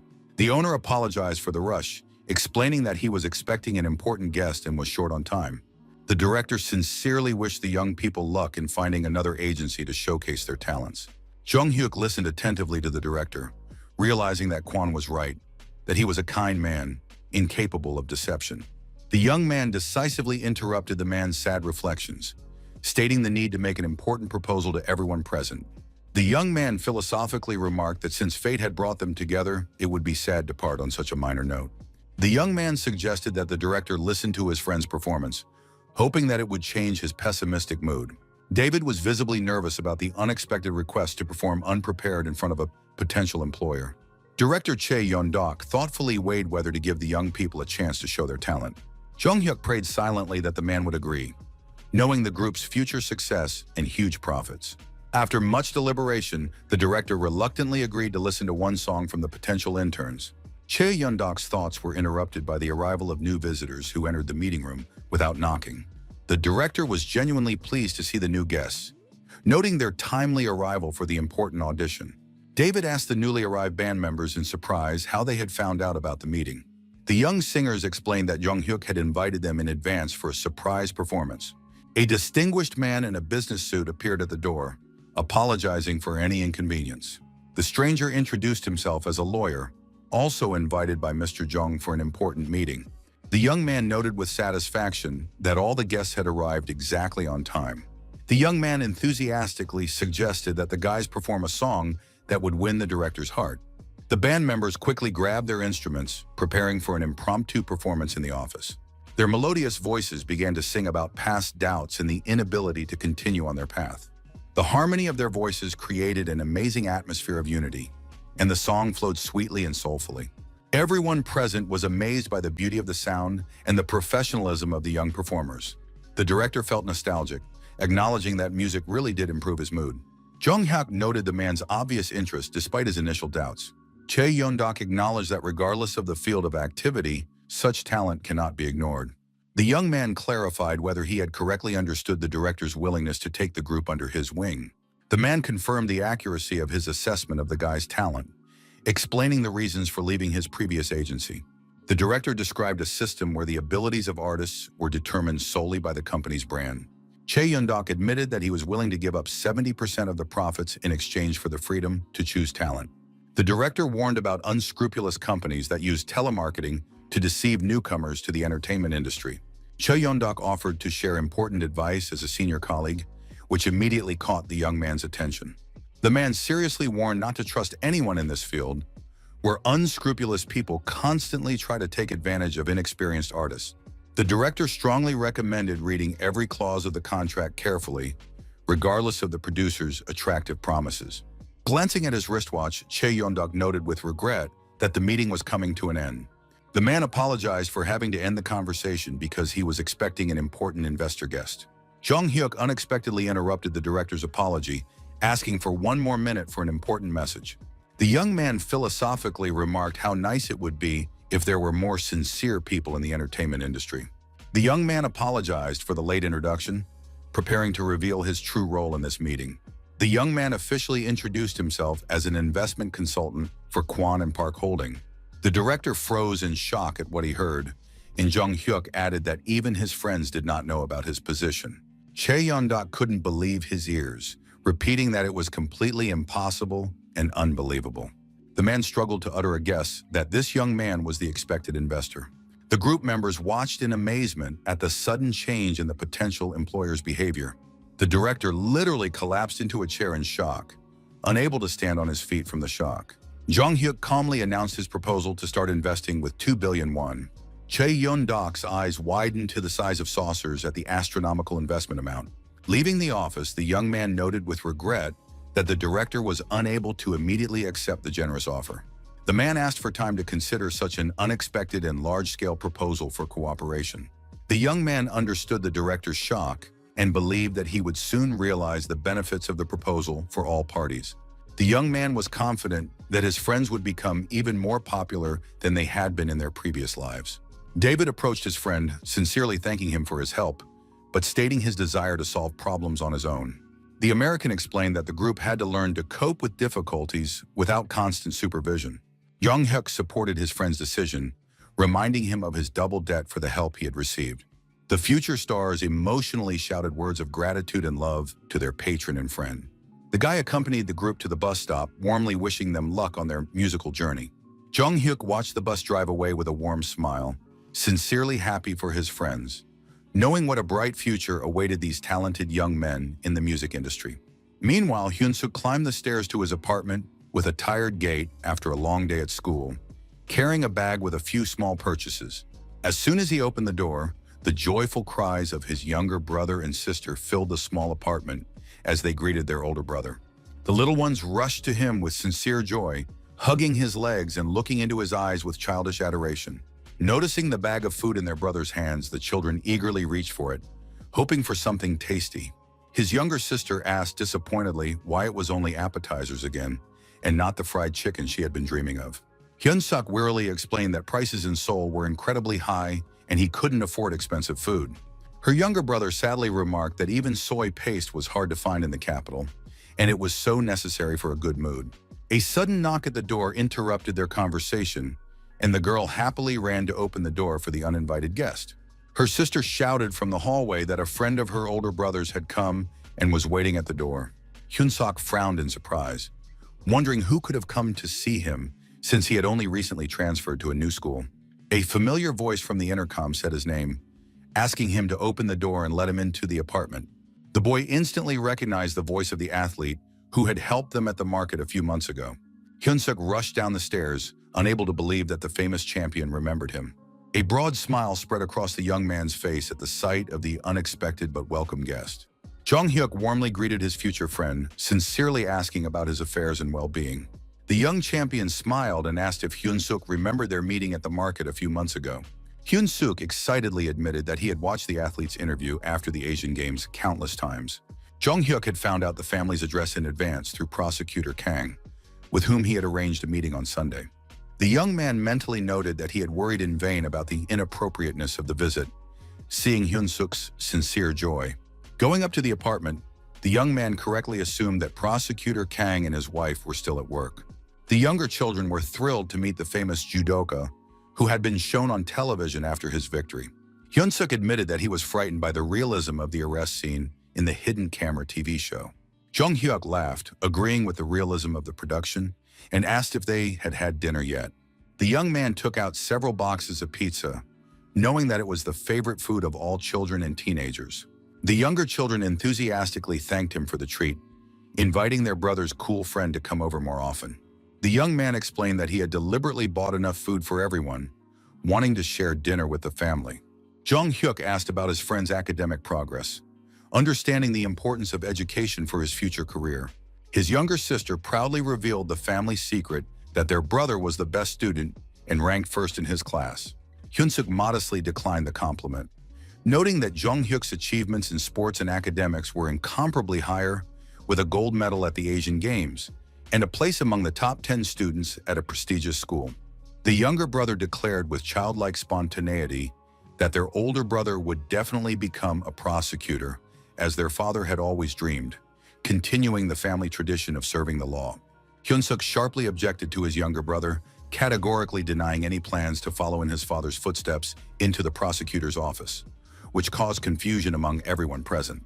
Jung-hyuk asked his friend with sincere surprise why he had turned down the prestigious career of a prosecutor, which seemed predestined for the son of such a man. The young man sadly explained that the job of a prosecutor meant constant absence from home, and he did not want to repeat the fate of his father, who rarely saw his family. The young man nodded understandingly and looked at the younger children, who were eagerly eating pizza and happily chatting about school.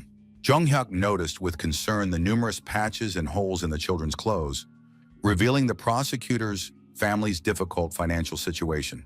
The young man mentally noted the sad irony. Both parents worked late for the sake of their children, who were forced to stay alone in a small apartment. At that moment, Prosecutor Kang was climbing the stairs to his apartment with a weary gait after a long day at work, thinking about the cases that had piled up. Jung-hyuk patted Hyun-sok on the shoulder in a friendly manner, advising him to eat more and exercise for physical development. The young man noted that his friend was a good guy, but he needed to eat better to grow and strengthen his body during adolescence. The prosecutor opened the door to his apartment and, tired but smiling, announced his return home after a hard day. The children happily rushed to their father, hugging him and eagerly telling him about the events of the past day and the unexpected guest. The little ones hung on the tired man's every word, sharing their impressions of the delicious pizza and their older brother's cool friend. Kang glanced around the small living room with his usual gaze, checking that everything was in order in his modest home. Suddenly, the prosecutor's expression changed when he noticed an unfamiliar young man at the family table. The man sharply asked the young man why he was in a private home without an invitation from the owner. Jung-hyuk noted the prosecutor's surprise, realizing the inappropriateness of the visit before the scheduled Sunday meeting in an official setting. Kang sternly demanded an explanation as to why the young man was in his house without permission. The prosecutor raised his voice, accusing the young man of an unacceptable violation of personal space. The man indignantly pointed out the unacceptability of the situation, with a stranger dining with his children in the absence of their parents. Jung-hyuk tried to explain that he had known Hyun-sok since the incident at the market a few months ago. Kang skeptically noted the absurdity of a friendship between a famous athlete from Seoul and an ordinary schoolboy from the provinces. The prosecutor categorically refused to believe in the sincerity of the young man's intentions and demanded that he leave the apartment immediately. The man raised his voice to a shout, ordering the uninvited guest to get out of his house without delay. Kang harshly announced the cancellation of the planned Sunday meeting after such a flagrant breach of etiquette. The prosecutor was seething with indignation at the audacity of the young man who dared to invade his inner sanctum, his family. Jung-hyuk bitterly realized his mistake. He had not thought about his father's reaction to an unplanned visit to the house where the children lived. The young man bitterly realized the paradox of the situation. He knew Hyun-sok from his past life, but in this timeline, they were essentially strangers. The young man understood how his offer of cooperation could be interpreted by the prosecutor, an attempt to gain trust through the children. Jung-hyuk bowed deeply, sincerely apologizing for the inappropriateness of his visit and for violating the boundaries of the family's space. The young man explained that after receiving the address for a business meeting, he had been overcome by an impulse to visit a friend he hadn't seen in a long time. The young man assured the prosecutor that there was no malicious intent or hidden motives behind his unexpected visit.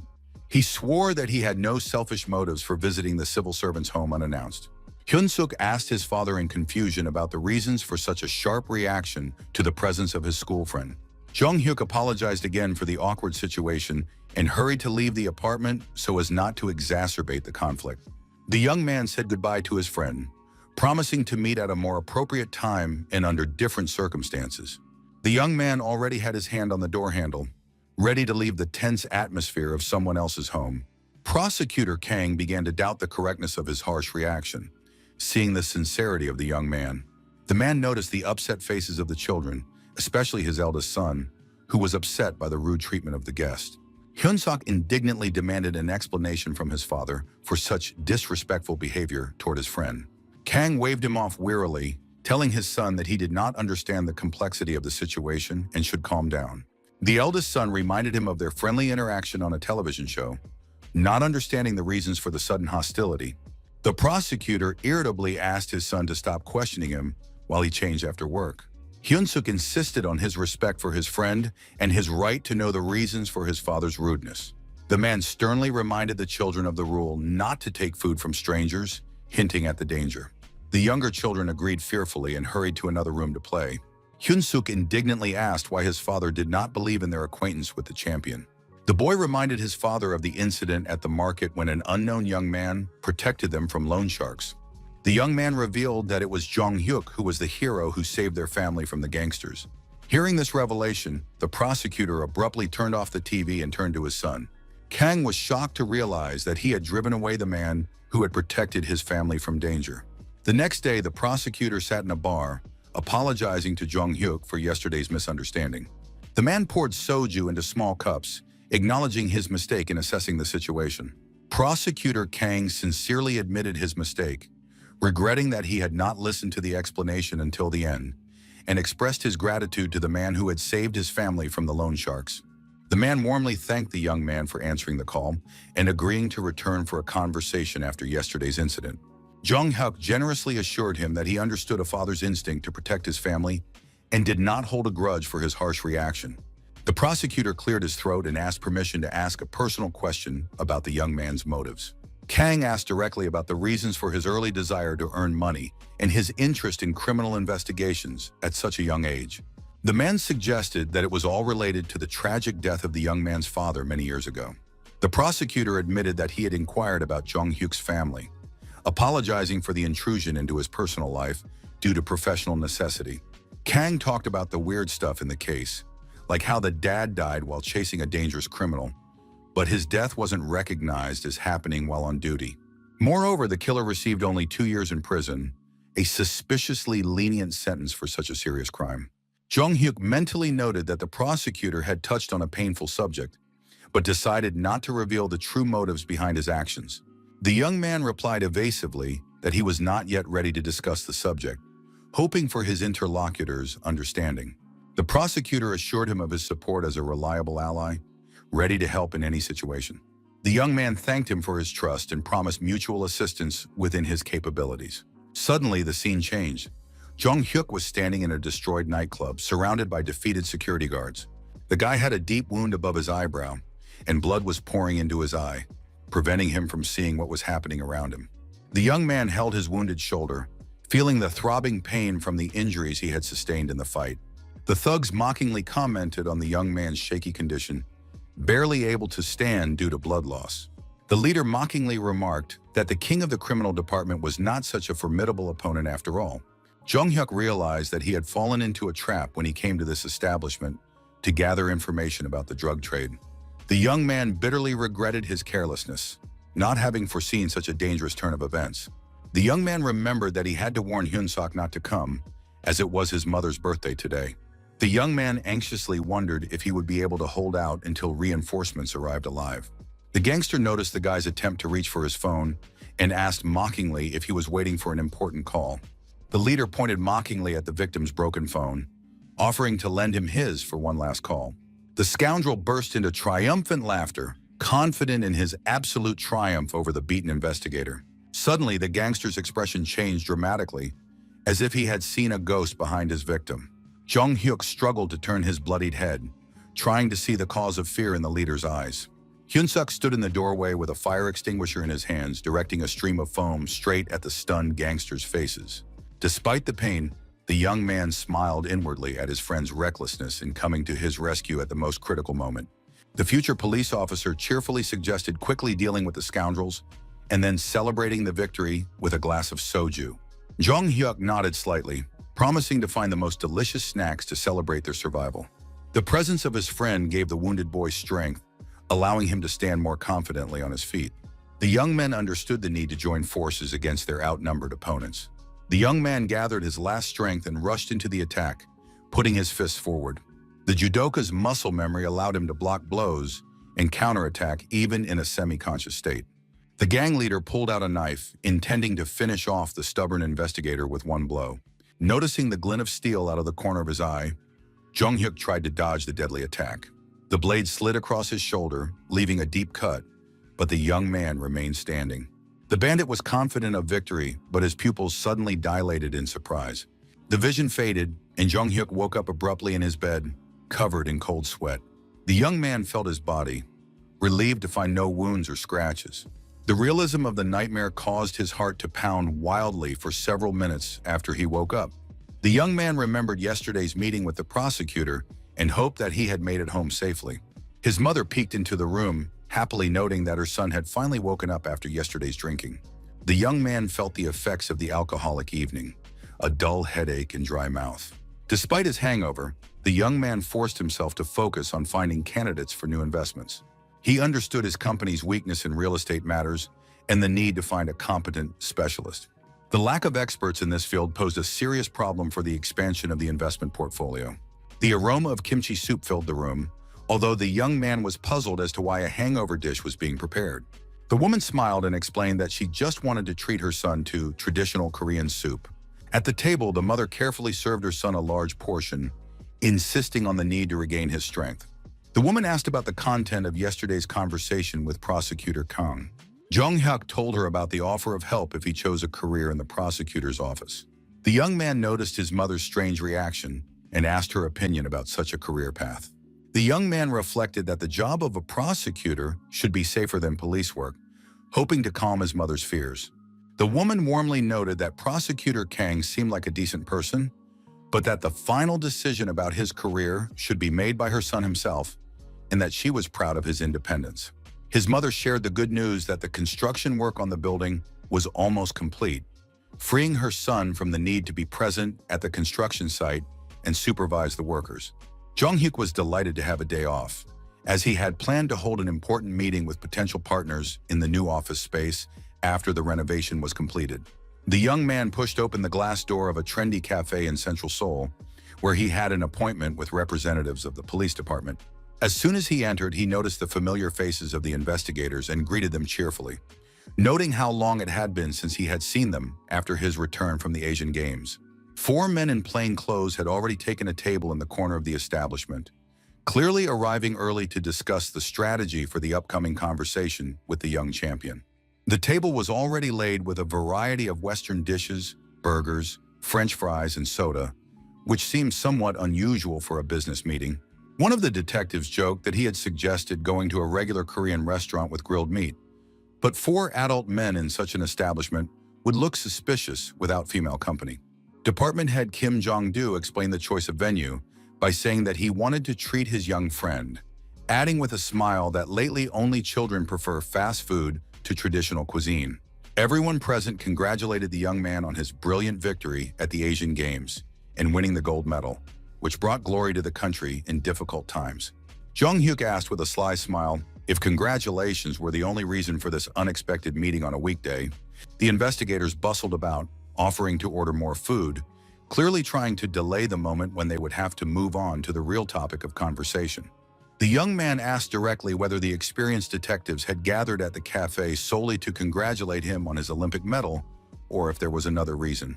The men tried to laugh it off, asking if a few gold medals weren't enough to warrant such attention from the police. The young man sincerely thanked them for their kind words and took several packages out of his backpack, saying that he had brought gifts from Thailand. The young man gave each of them a piece of fragrant handmade soap, explaining that he had thought of them while in Bangkok. The stern investigators were taken aback by the unexpected gift, their faces expressing a mixture of surprise and sincere gratitude for the attention. Jung-hyuk theatrically took the package back, saying that he first wanted to hear the real reason for the meeting. The young man demanded an honest answer about the real plans and motives behind this supposedly chance meeting in the cafe. The department head laughed, acknowledging the young man's insight and his ability to see people's hidden motives. Kim Jong-do admitted that they had all watched a hidden camera TV show where the young man had brilliantly communicated with the prosecutor. Jung-hyuk was surprised that a recording of an entertainment program had aroused such interest among serious people from the criminal department. The detectives expressed concern about rumors that the talented young man might transfer to the prosecutor's office instead of the police force. The young man mentally noted the straightforwardness of the department head, whose thoughts were as clear as day, without any tricks. The young man honestly replied that he had not yet made a final decision about his future career in law enforcement. Kim Jong-do began to convince him of the advantages of working as an independent investigator over the strictly regulated service of a prosecutor with constant pressure from above. The other detectives interrupted their boss, suggesting that he stop trying to lure the young man and simply enjoy the food before it got cold. The chief pointed to Jung-hyuk's untouched plate, reproaching him for his lack of appetite during their friendly conversation. The investigators eagerly dug into their food, demonstrating excellent appetites and temporarily suspending their attempts to recruit the young talent into their ranks. Jung-hyuk watched the lively conversation of the investigators, realizing that it was this relaxed atmosphere of camaraderie that had always attracted him to police work more than the formal atmosphere of the prosecutor's office. Despite their different backgrounds and education, these men had gone through many trials together, creating a special bond between them that could not be broken by time or distance. The young man was aware of the depth of his friendship with these stern-looking detectives, whose rough manners hid their loyalty and willingness to help in any situation. Suddenly, two high school girls in school uniforms approached their table, timidly asking if they were really the famous athlete from television. The young man politely confirmed their guess and asked how he could help the excited girls. The schoolgirls squealed with delight, confessing their fan adoration and longtime following of his athletic career. Jung Hyuk smiled sheepishly, not expecting to meet fans in a regular cafe during a business meeting. The girls proudly announced their membership in the champion's official fan club, created after his triumph at the Asian Games. The high school students talked excitedly about how they follow every interview, every performance, and every news story about their idol. Introducing themselves as activists of the Choi Jong-hyuk fan club, the girls held out their notebooks for autographs. The young man kindly signed the autographs, sincerely thanking them for their support and wishing them success in their studies. The investigators did not miss the opportunity to joke with their young friend, saying that they also wanted to join his fan club to receive privileges. The young man laughed and asked them to stop teasing him, feeling his ears redden with embarrassment. The TV in the cafe switched to a news channel, where the announcer reported on the 300th day of the search for the dangerous criminal Han Sang-won, whose whereabouts remained unknown.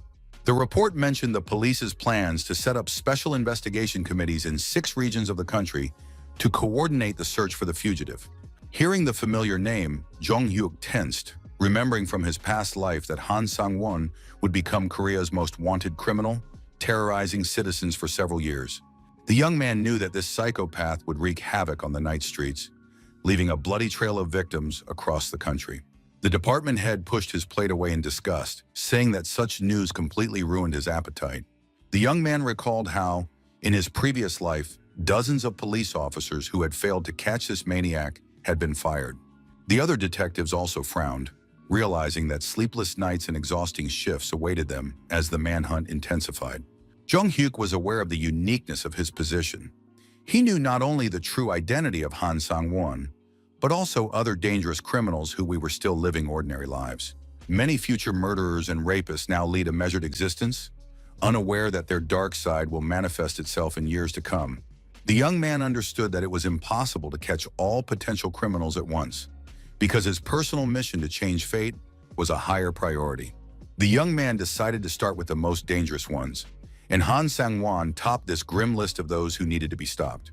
His aunt met her nephew at the doorstep of her house in Busan with a suspicious question about his escape from his parents' home. Jong-hyuk was genuinely surprised by this assumption, not understanding where such thoughts came from. The young man pointed to his large backpack and suitcase, noting that runaways don't usually take so many things with them. The young man mentally acknowledged that his mother's lie about traveling with a friend could technically be considered running away, but it was necessary for his secret mission. His aunt apologized for her suspicions, explaining that in these difficult times of economic crisis, young people were increasingly running away from their parents' homes in search of a better life. The young man assured his relative that he really liked the area and planned to stay here for a long time to study. The woman warned him about the need to pay rent in advance, noting the modesty of the accommodation without any special amenities. Jong-hyuk was secretly delighted with his good fortune. Having money would allow him to conduct covert surveillance without attracting attention to himself. The young man made a list of necessary purchases, starting with thick curtains for the windows to hide his activities from curious neighbors. He checked the stability of the surveillance equipment he had installed and was satisfied with its reliability.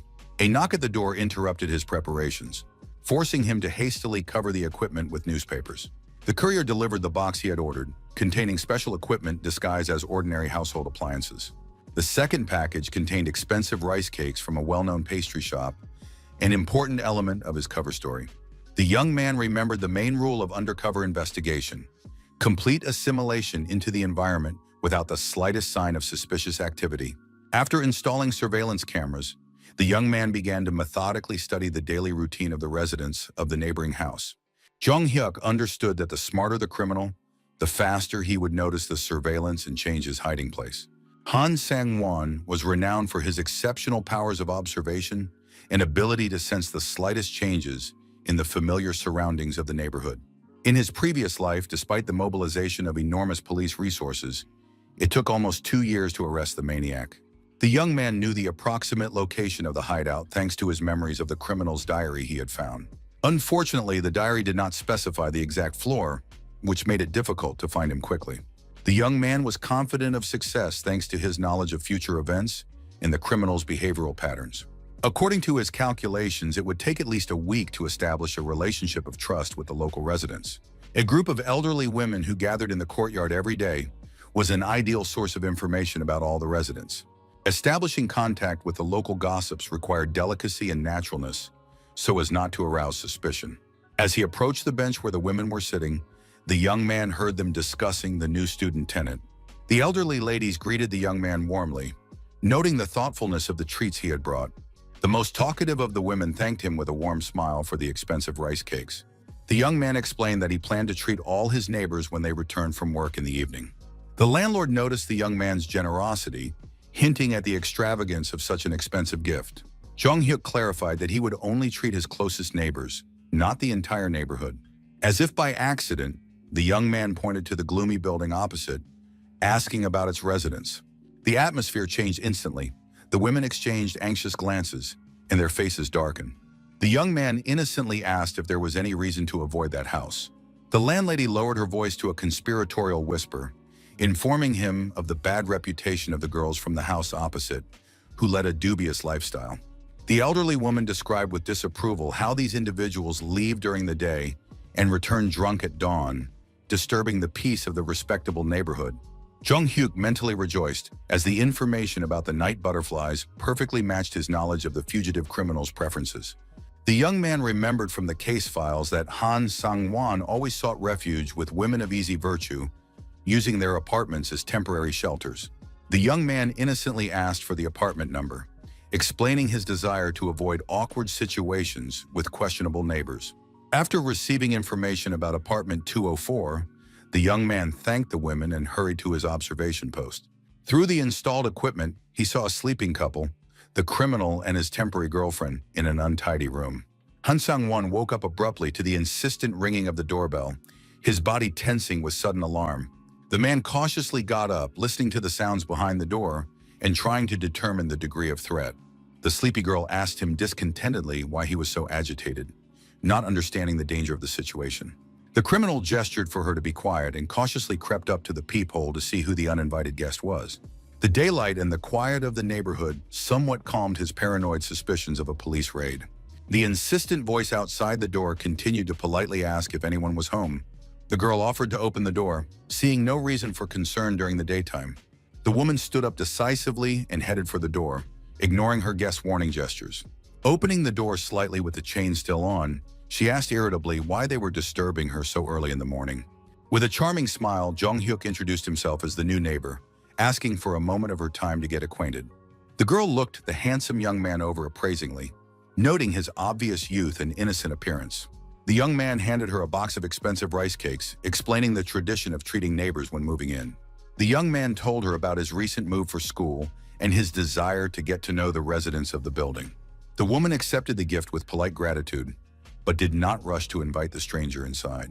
Through the slightly open door, the young man noticed a man's watch on the table, car keys, and a lighter. Jong-hyuk innocently asked if the girl lived alone in such a large apartment. The young man added that he had also just started living on his own and understood the difficulties of loneliness. The woman coldly suggested that he leave if he had no more questions, clearly wanting to end the conversation. The young man understood the need to stay longer to confirm the identity of the man hiding in the apartment. The young man asked to at least find out the neighbor's name for future encounters in the stairwell. Jong-hyuk complained about the lack of friends in the new neighborhood and suggested that they were close in age. The girl smiled, asking his age and noting the obvious difference in their ages. The woman told him to come another time. The woman handed him a business card for a wine club with the name You Me and the address of the entertainment establishment where she worked in the evenings, hinting at the possibility of a future meeting in a more suitable setting. Jong-hyuk mentally rejoiced at receiving important information about the criminal's accomplices' place of work, which would greatly simplify further surveillance of their movements. The young man was absolutely certain of the woman's identity. She was the one who had been helping Han Sang-won hide from the police, providing temporary shelter in exchange for money and gifts. The young man dramatically declared the rarity of such a gesture on his part, emphasizing the uniqueness of the moment and the importance of their acquaintance in creating an atmosphere of trust. The young man took a medium-sized teddy bear out of his backpack, explaining that he had won it at an amusement park and wanted to give it to his new acquaintance as a gift. Jung-hyuk demonstrated how the toy made a sound when pressed on the stomach, feigning childlike delight at its simple mechanical function. Handing the gift to the slightly confused woman, the young man hurried to take his leave, not wanting to arouse suspicion with a visit that lasted too long. After the unexpected guest left, Yumi called her secret roommate to try the sweets she had brought, unaware of the danger. The woman smiled as she talked about the strange but sweet teenager who had brought expensive treats and even given her a stuffed toy. Han Sang-won snatched the bear from the girl's hands with a sharp movement, his eyes narrowing with suspicion, and his hands squeezing the toy so hard that the seams cracked. The criminal took out a knife and mercilessly ripped open the toy, methodically checking the stuffing for listening devices or GPS trackers. Yumi indignantly asked why he was destroying the gift, not understanding the fugitive killer's paranoid caution. The man found only a simple mechanism that played the phrase, "I love you," when pressed, which somewhat allayed his suspicions. Han Sang-won insincerely apologized to the upset woman, promising to buy a new toy to replace the damaged one, blaming his behavior on a bad premonition. The remains of the teddy bear flew into the trash can along with the rest of the junk that had accumulated in the dirty apartment. The criminal had no idea that a miniature camera and a latest generation transmitter were cleverly hidden in the music box. In his apartment, Jung-hyuk watched the clear image on the monitor with satisfaction and listened to the conversations through his headphones, preparing for the next stage of the operation to capture one of Korea's most dangerous criminals. Yumi's wife kindly asked her secret partner if he needed anything before he left the apartment at night. Han Sang-won reassured the girl, promising to return at dawn, trying not to arouse unnecessary suspicion about the nature of his nighttime activities. Jung-hyuk lay in his room, listening intently through his headphones to the conversation in the neighboring apartment, thanks to the bug he had installed. The young man noted with annoyance that the sound quality had deteriorated. The criminal had thrown the toy with the transmitter not in the trash can, but near the front door. The young man acknowledged the fugitive's extreme caution, rejoicing in his foresight in installing backup surveillance devices. Through the speaker, the criminal's words could be heard, expressing regret about the girl's hard work and concern for her well-being. The sounds of kissing made the young man grimace with disgust, mentally reproaching the couple for their lack of decency. The young man assumed that the lovers were in the hallway, preparing to say goodbye before the man left. Jung-hyuk rushed to the window with his camera, preparing to capture the criminal's face as he left the building. The young man waited impatiently for Han Sang-won to appear, mentally urging him to leave his hiding place so he could take a photo. All these days, the young man had been methodically observing, studying the routine and habits of the dangerous fugitive. The click of the lock in his headphones signaled the long-awaited moment. The criminal was finally leaving the apartment. The young man pondered whether to follow the subject or limit himself to taking photos to hand over to the police. The guy knew from the file that even while on the run, Han Sang-won continued to commit serious crimes, including robberies. The absence of belongings from the departing man confirmed his intention to return, rather than change his hiding place. Jung-hyuk thought gloomily that this would be the criminal's last walk of freedom before his arrest. The young man carefully chose the angle through the camera lens, striving to get the clearest possible shot of the man's face. A few clicks of the shutter and the evidence was obtained, with the subject showing no signs of concern. Suddenly, the criminal froze in the middle of the street, as if sensing someone's gaze on him. Han Sang-won slowly raised his head, scanning the windows of the houses in search of the source of his uneasy feeling. The fugitive's sharp gaze methodically scanned each window, looking for signs of surveillance. The criminal stopped at the window of Jung-hyuk's apartment, but saw nothing suspicious behind the thick curtains. The man shook his head, attributing his anxiety to paranoia from being on the run for so long. The guy breathed a sigh of relief, managing to hide behind the curtain just in time before the criminal's gaze reached his window. Han Sang-won continued on his way down the deserted morning street, unaware that he was being followed. Jung-hyuk leaned against the wall, feeling his heart pounding wildly with fear of being exposed. Studying the photos he had received, the young man was convinced of the correct identification. It was definitely the wanted killer. The board in the young man's room was covered with photographs, diagrams, and notes about the criminal's movements. The young man dialed the number of the head of the criminal department, reporting the discovery of Han Sang-won and his readiness to hand over the photographic evidence. The morning sun woke the young man who had fallen asleep by the window after a sleepless night of surveillance. The bright light made the young man open his eyes sharply, realizing that he had fallen asleep on duty. Jong-hyuk cursed himself, realizing the danger of the operation failing due to fatigue. To his surprise, the returning criminal appeared in his field of vision, just as the young man had predicted, having spent the night away from home. A police car slowly pulled up to the house where the criminal was hiding, and two plainclothes detectives watched the entrance closely. Han Sang-won noticed an unfamiliar car through the window, and his fugitive instincts instantly kicked in, analyzing the potential threat. Jong-hyuk watched with annoyance as the investigators parked too close to the house, making their surveillance obvious to an experienced criminal. The fugitive returned to the apartment with a teddy bear in his hands, maintaining the appearance of a normal morning for his neighbors. The man silently walked past the girl, heading straight for the window to get a closer look at the suspicious car. The criminal carefully pulled back the edge of the curtain, carefully examining the car's license plate and the faces of the people sitting inside. Years on the run had developed Han Sang-won's almost animalistic sense of danger and ability to recognize surveillance. The man noted that he had not seen these black sedans in the area before, and that the owner of the neighboring shop had recently changed. Yumi asked in surprise why he was returning so late, not understanding the tension in her roommate's posture. The criminal handed the girl the promised teddy bear, trying to maintain an appearance of normality. The woman was genuinely delighted with the gift, thanking him for his care and for keeping his promise. Han Sang-won abruptly ordered her to pack her things and go to her friend's place, arranging to meet her in the evening at the agreed location. Jong-hyuk understood the criticality of the situation. The criminal had sensed he was being followed, and now it was important not to scare him off completely. The young man pondered the problem of not having an official warrant for covert surveillance, which limited the police's options. The bug picked up words about House 137, which belonged to a recently deceased old man and was obviously a new hideout. The young man quickly wrote down the address on a piece of paper, realizing the importance of this information for the further investigation. The young man decided to go outside and take up a position to watch the criminal's exit. Han Sang-won sat in the room, methodically preparing to escape from the now dangerous hideout.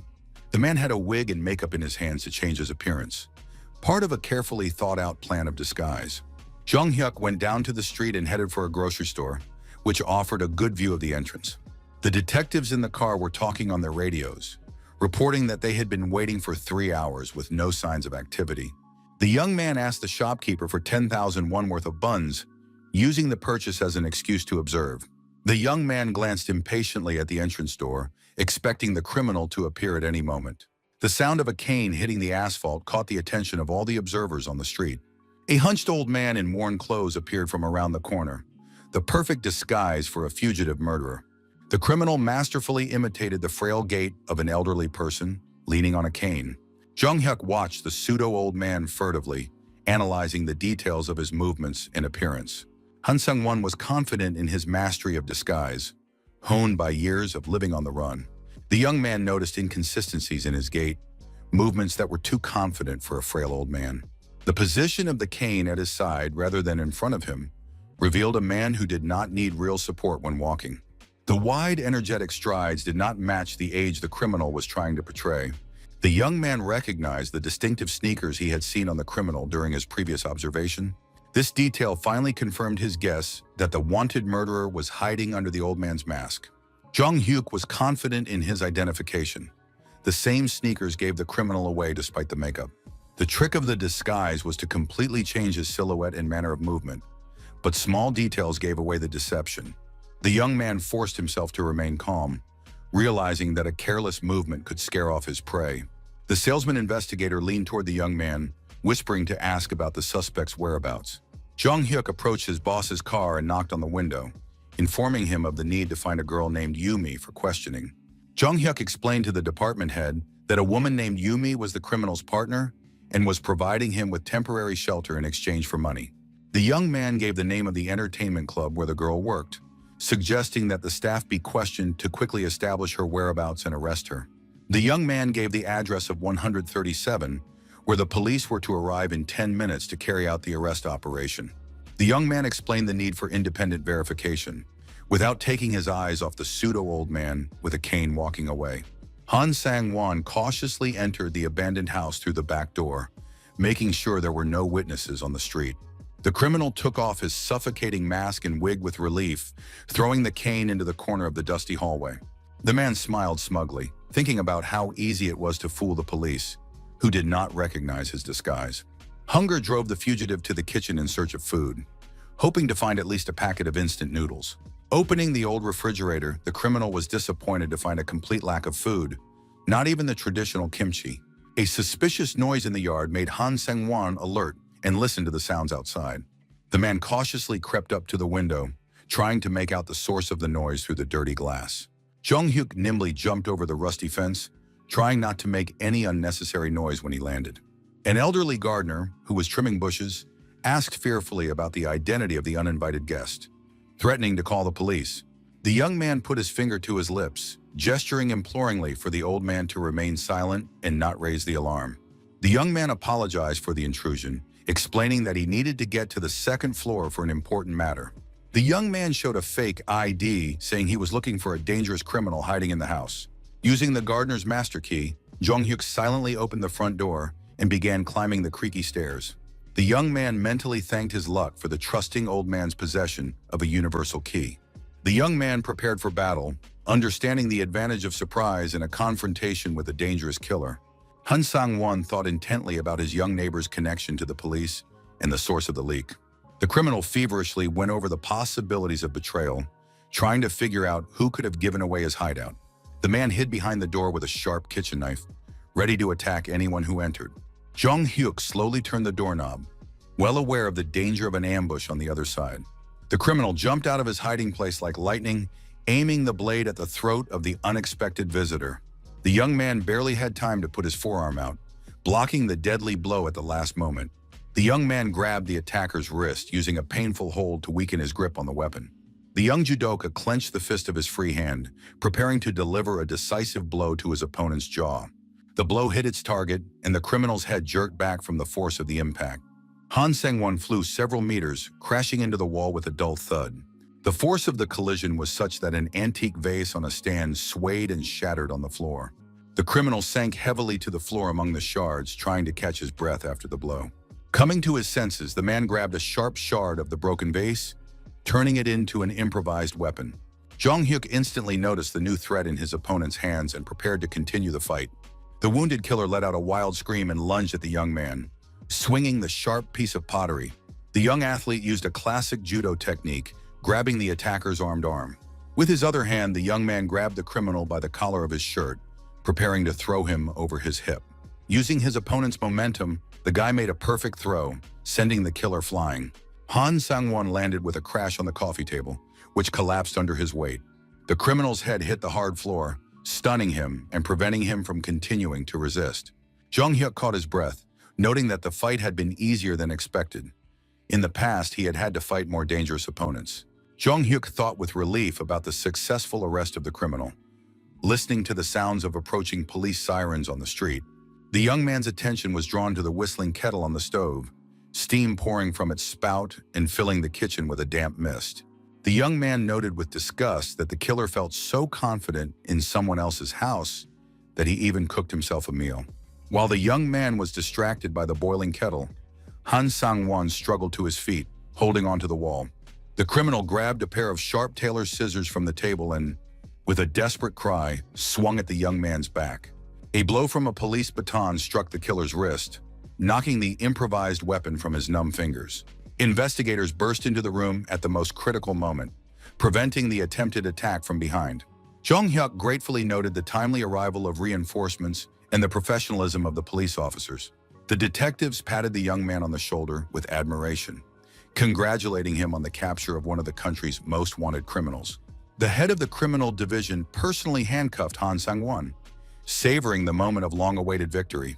When Kim Jong-do realized the magnitude of the achievement, his stern face lit up with a broad smile of triumph. The man could not contain his emotions and shouted loudly about the capture of the criminal, his voice echoing throughout the neighborhood. At the police station, the chief officially thanked Jong-hyuk for his invaluable assistance in solving the high-profile case. Kim Jong-ho acknowledged that thanks to the young man's courage, they had managed to close a case that had been dragging on for more than 300 days. The young man modestly declined the praise, emphasizing the merit of the police officers who had not stopped searching all this time. He noted the investigator's selfless work for the sake of public safety and the peace of mind of citizens.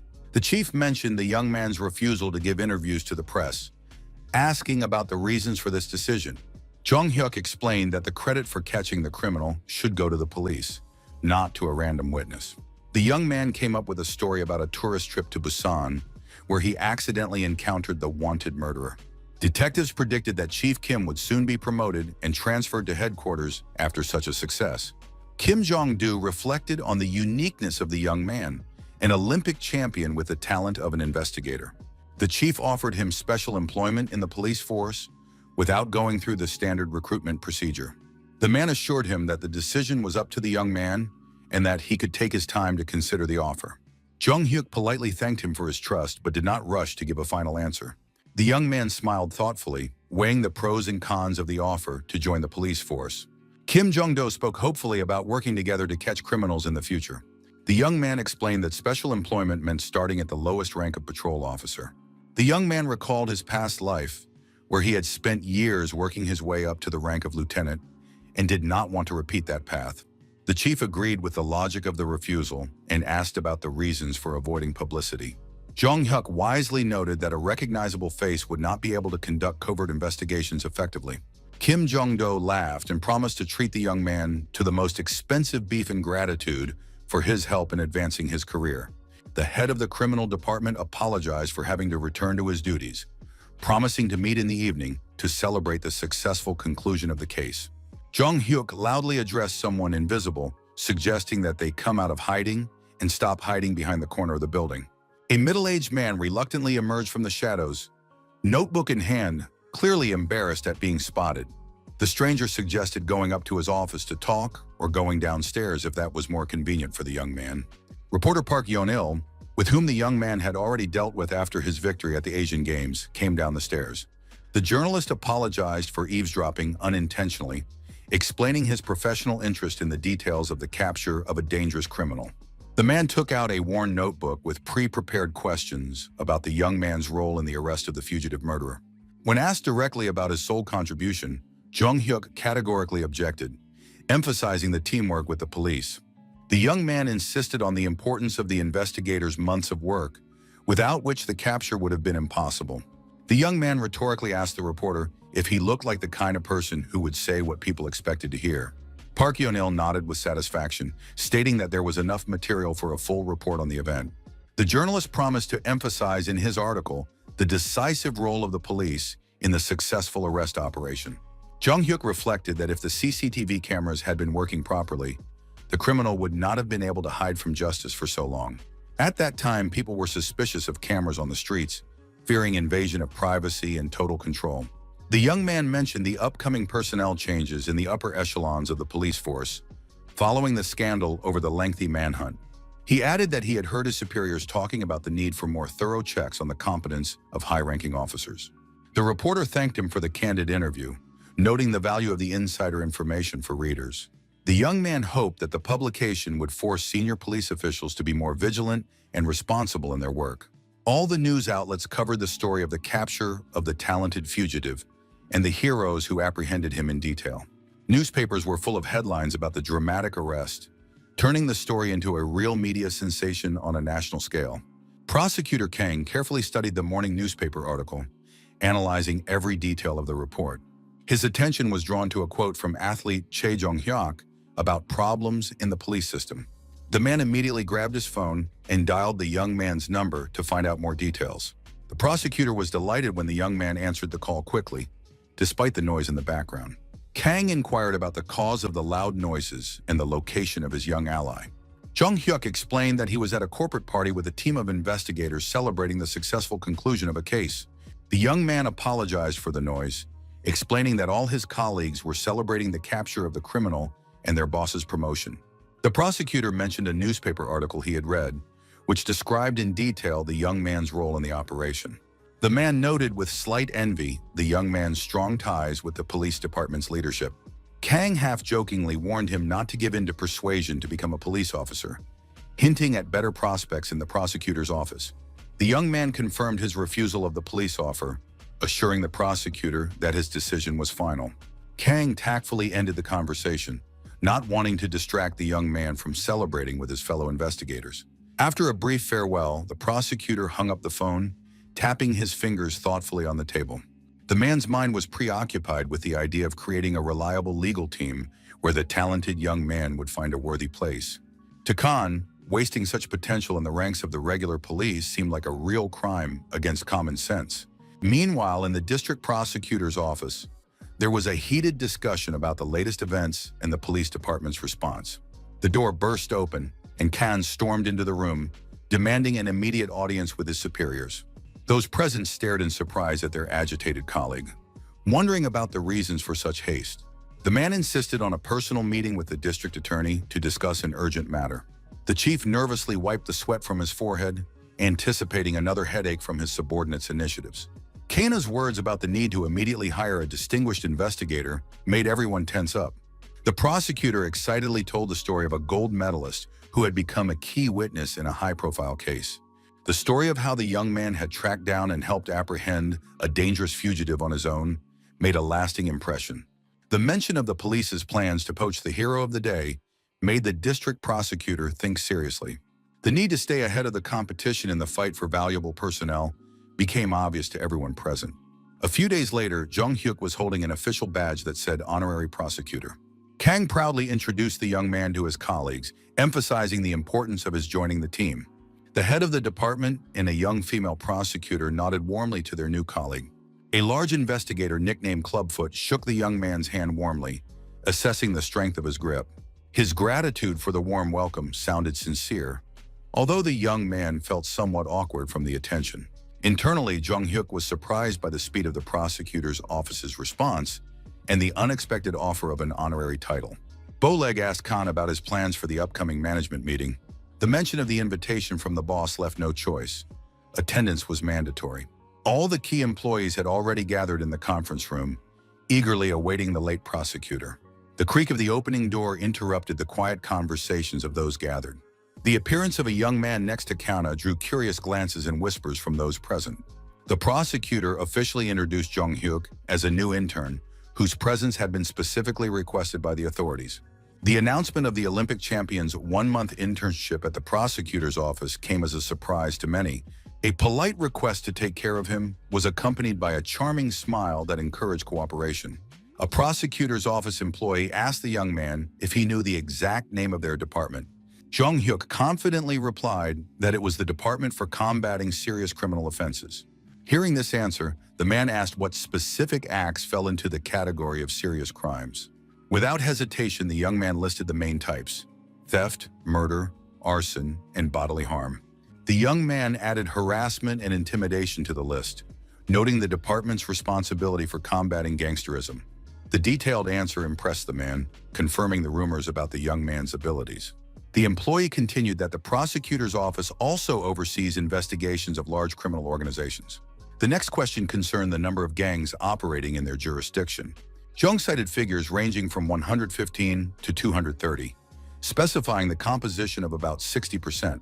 The young man added information about 15 groups involved in the trade of illegal substances. Prosecutor Kang was impressed by the young man's extensive knowledge and how quickly he had absorbed the material. After the meeting, his senior colleague asked about the source of such in-depth knowledge of criminalistics. The man noted that if the criminal had been arrested earlier, the young man would have been assigned to a prestigious department. The conversation smoothly shifted to economic crimes, including tax evasion. The prosecutor suggested transferring the talented employee to the Financial Crimes Department. This special department of the Central District was equivalent in status to the General Directorate. In the future, the unit was to become the basis for a new anti-corruption department. Jung Hyuk thanked his mentor, surprised by the unexpected turn in his career. The prosecutor promised to briefly familiarize the young man with organized crime at his new workplace. In the elevator, the young man thought about the coming financial crisis and the frauds of the internet companies. He planned to pass on important information to investigator Kim Jong-do to speed things up. The new head of the Special Crimes Department at the main office enjoyed the patronage of the authorities. The prosecutor eagerly awaited a promotion and the prospects that came with it. Jung Hyuk pondered the possible consequences of these two influential figures joining forces. Long-standing cases without evidence could lead to mass arrests of suspected criminals. Before making plans for the future, Jung-hyuk understood the need to focus on his current tasks and responsibilities. Once in the office, the young man asked Kosolapogo about the progress of the investigation into Kim Hyun-jin's case and its current status.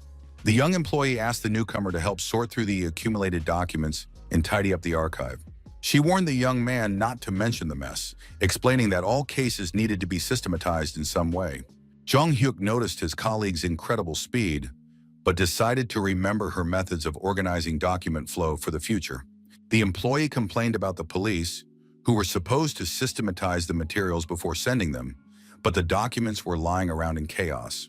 The young man suggested that the disorder was due to the individual preferences of each prosecutor in organizing their working materials and archives. The girl confirmed that their prosecutor preferred a highly consistent and logical system for organizing all official documents. While looking through the folders, Jung-hyuk came across the file of a certain Dong-sul and felt vaguely familiar with the name. The young man recalled that he had heard about this situation before, although the case had not received wide publicity in the press. He remembered that it was this deal that had seriously undermined the reputation and status of the prosecutor in charge of the investigation. The case was under the jurisdiction of the Attorney General's office, so Jung-hyuk could not familiarize himself with the details, knowing only the general facts.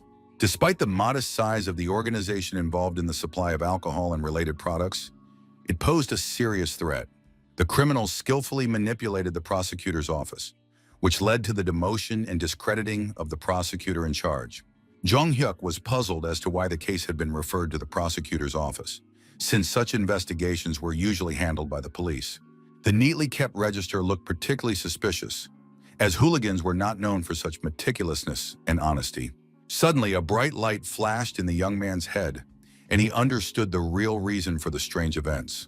The young man realized the obvious truth. The criminals had skillfully hidden a second register with the real data about their activities. A gray rat ran across the office floor, breaking the working silence and attracting the attention of the people in the room. A girl with dark circles under her eyes watched the rodent scurrying across the floor, exhausted, thinking about her problems. She watched the nimble mouse thinking about her own hunger and wondering when her uncle would arrive. A red car sped down the road, and the driver thought about how long it had been since he had gotten out. The guy turned to his friend, noting the positive changes, to which his companion agreed, acknowledging the difficulty of office work. The man admitted that he hadn't been anywhere in a long time, so he was ready to buy any food his friend wanted. The clubfoot noticed that the prosecutor clearly did not want to see this particular guy on their work team. The senior colleague noted that the boss even allowed the newcomer to go to the scene of the incident to better understand the case. The clubfoot explained that even experienced investigators are not forced to conduct investigations in potentially dangerous places at the initial stage. The senior colleague praised the guy's abilities, noting his ability to identify suspicious points at first glance at the registry. Jung-hyuk recalled a moment at work when he confidently told his colleagues that there were problems with the register presented. The young man explained his doubts by pointing to the excessive accuracy and precision of all the entries in the official document. The young man acknowledged his possible bias, but suggested that sales reports in such an industry are filled out in an extremely superficial and careless manner. Kang then reassured his young colleague, explaining that he had initially worried about the debtor's record-keeping without reason. The prosecutor emphasized the strangeness of accurate sales records, doubting the integrity of such people and their business ethics.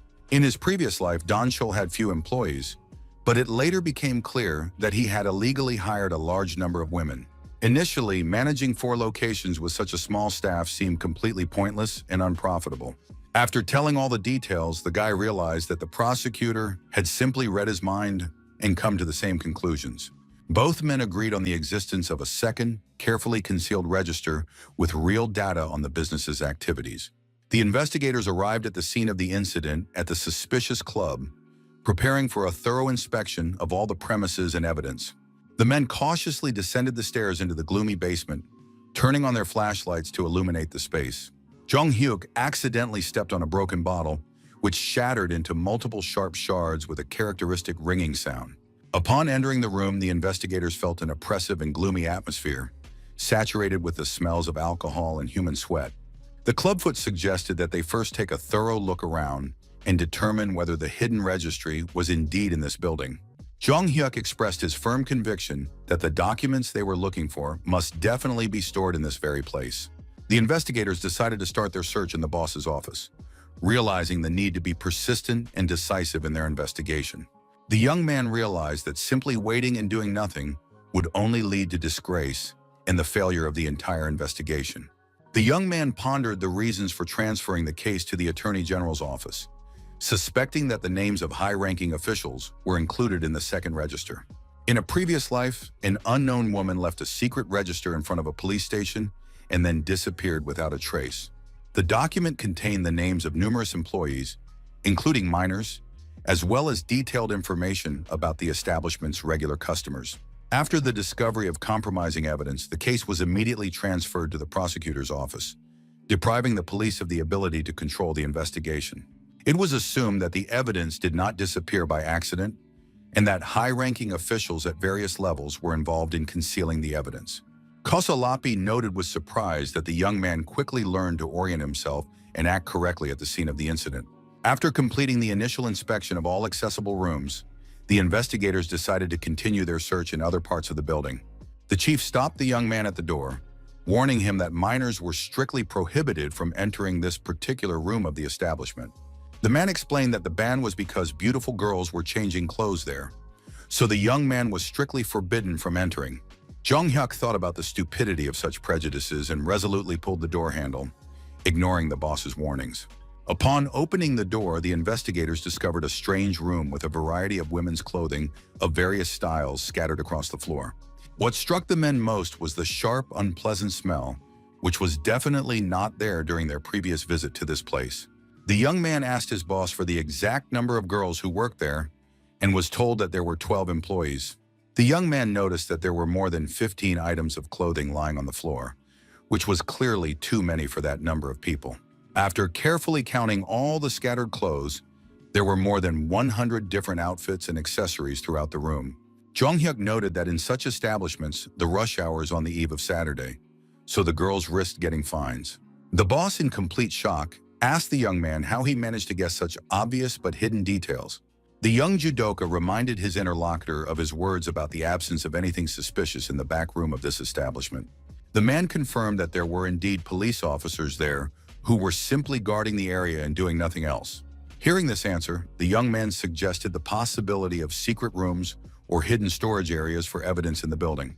This question came as a complete surprise, as no one could imagine where secret rooms could possibly be located there. The chief laughed and sarcastically remarked that the young man had obviously watched too many detective movies with similar plots. Jong-hyuk decided to go all the way in his search and began methodically feeling all the walls in the room. The young man tapped on each section of the wall, trying to check all suspicious places and irregularities as thoroughly as possible. The guy noticed a strangely hollow sound on one side, different from the dull thuds on other sections.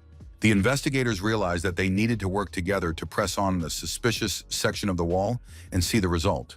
Upon discovering the hidden room, the men were in shock at the confirmation of their wildest assumptions about secret rooms. The secret passage did not lead to an ordinary closet, but was a staircase leading straight down to an underground room. It was down there that the very files and documents were kept, the existence of which the perceptive guy had previously guessed. The girl sat in hiding, thinking about her uncle's words to hide until he arrived, feeling on the verge of exhaustion. The exhausted woman heard the sound of doors opening and became alert, expecting a familiar person to appear in the room. It turned out that she was not alone in the secret room, and her companion volunteered to look at the source of the noise. Upon entering the secret room, the investigators noticed an even stronger and more unpleasant smell than in the previous rooms of the establishment. Standing at the entrance to the secret room, the men clearly heard a woman's voice asking if it was her uncle who had come. Both men were in shock at the unexpected discovery of a woman's voice in such an unusual and hidden place. The exhausted girl struggled to her feet and asked in a weak voice if it was possible to finally get out of this terrible place. The woman realized with horror that she was facing complete strangers, not the relatives she had been expecting. Jong-hyuk and Kosalapi wondered why there were people in the secret room and whether they had really been locked up there by force. Soon the investigators heard another female voice and realized that the first girl was not alone in captivity. A second woman emerged from the depths of the secret room, looking as exhausted and emaciated as the first. Prosecutor Kang called Kosalap and asked irritably why he had not returned his previous calls. The investigator explained to his boss that the reason for his silence was the discovery of a secret room in the basement of the suspicious establishment. At that moment, Jung Hyuk thoughtfully offered the starving women some cookies, advising them to wash them down with milk for better digestion. The clubfoot told the prosecutor about the discovery of not only the secret room, but also the women locked up there in a terrible condition. Dong-chul sat calmly in his office, sipping alcohol and humming a tune to himself. The man was in a state of complete relaxation when someone suddenly burst into his private office without knocking. Prosecutor Kang threw the door open, his face showing genuine outrage at the lawlessness going on in the establishment. Dong-chul asked him to stop this intrusion and inquired about the reasons for such aggressive behavior on the part of the representative of the law. The prosecutor silently approached the table and struck the vile scoundrel and criminal hard in the face. The blow was so powerful that Dong-chul lost his balance and fell from his office chair onto the floor. The man, in complete shock, asked the prosecutor if he had lost his mind, deciding to suddenly use physical force. Kang accused Dong-chul of concealing the second register and additional employees, as well as creating a prison cell. The criminal swore and stated that these women could not be released under any circumstances. The prosecutor noted the inadequate state of his interlocutor and suggested ending the conversation for the day until better times. Koslapi was still in shock from what he had seen in the secret room and could not recover. The women looked terribly emaciated and had great difficulty chewing the cookies and milk offered to them. The investigator lamented that during his previous visit, he had failed to notice any signs of such a crime. Jung Hyuk felt intense anger at the situation that had befallen these unfortunate and defenseless girls. He saw how the women struggled to eat and realized that the problem was not their unwillingness to talk. The girls owed such a large amount of money that they could not repay their debt, and they were threatened with violence if they tried to escape. The unfortunate women began to cry loudly, looking like real living dead after the torment they had endured. The chief investigator thought about how hard it must have been for these poor girls to endure their captivity. The man decided to explain to the women that he was not angry with them, but with himself for not finding them sooner. Kusala Pogo's face truly reflected sincere regret for his own omissions during the investigation. Jung Hyuk suggested that his colleague go to the store and buy the victims some hot and tasty food to help them regain their strength. The investigators discussed the obvious inadequacy of milk buns for the emaciated women, realizing the need for urgent medical care for the victims. Jung Hyuk unexpectedly heard one of the girls say that she had not wanted to talk for another day. The woman admitted that she thought she would die of hunger if they had to remain in captivity even a little longer. She considered it her duty to escape at any cost before she died, even if she were beaten to death for escaping. The girl regretted not knowing about the criminal's plans to lock up the other women.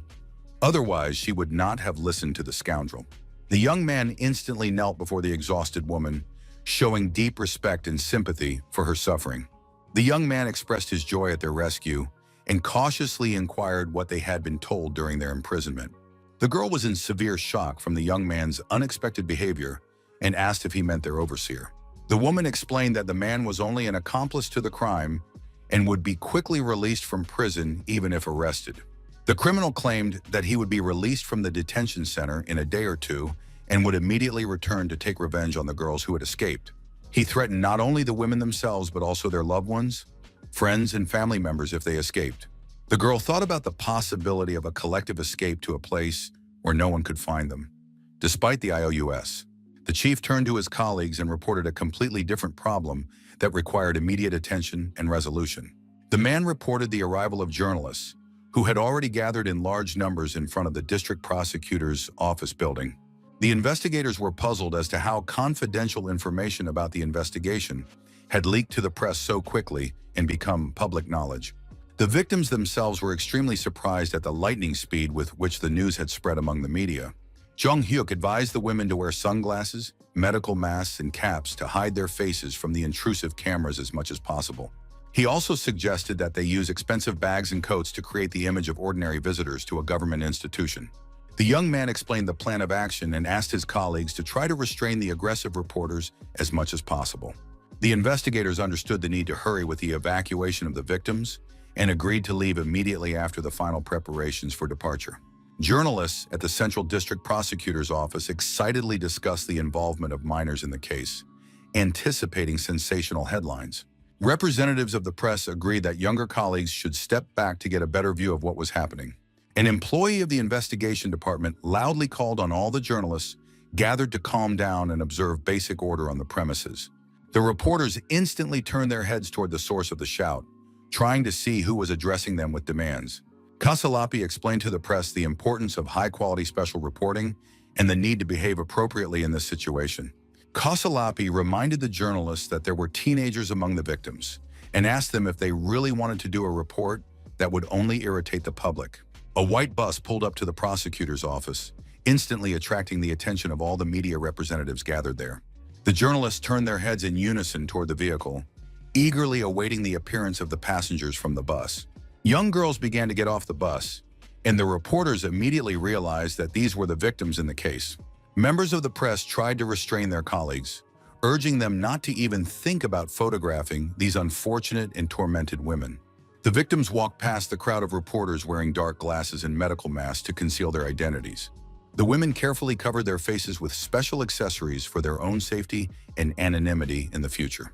Jong Hyuk, who accompanied the victims, understood that thanks to Kosalapogo's intervention, the journalist had indeed calmed down, for which he was grateful to him. Prosecutor Kang and the head of the department ran out of the prosecutor's office and headed towards the group of investigators and victims. The leadership turned to the young man with the hope that the investigator had managed to properly punish all those guilty of the crime. Prosecutor Kang officially addressed the assembled press representatives, asking for their attention for an important announcement. The man announced that the press conference would be postponed for 3 hours, explaining that it was necessary to complete a preliminary investigation into the circumstances of the case. The prosecutor emphasized that holding the briefing immediately would lead to confusion, so he suggested taking a reasonable break. After this statement, all participants entered the building, discussing the successful completion of the rescue operation. The prosecutors agreed to first enter the premises and ask all the victims in detail about the circumstances. Prosecutor Kang asked those present to wait a minute, as he wanted to say something important before the questioning began. The man promised not to drag out his explanations or make excuses, but simply to offer his sincere apologies to the women who had been affected. The prosecutor bowed low to the girls, expressing his deep regret for the tragedy that had befallen them. Kang admitted that the prosecutor's office staff were indeed very late and were unable to help the people in trouble in time. The victims assured the prosecutor that everything was fine, as the investigators had tried to help them as quickly as possible. Jung Hyuk understood how difficult it was for the proud prosecutor to admit his own guilt and bow his head to others. The young man realized that his boss was actually a strong and outstanding person with high moral principles. The young man approached the girls and explained that he was giving them expensive clothes to change into so that no one would recognize them. One of the women asked why he advised them to take beautiful clothes and expensive bags for camouflage.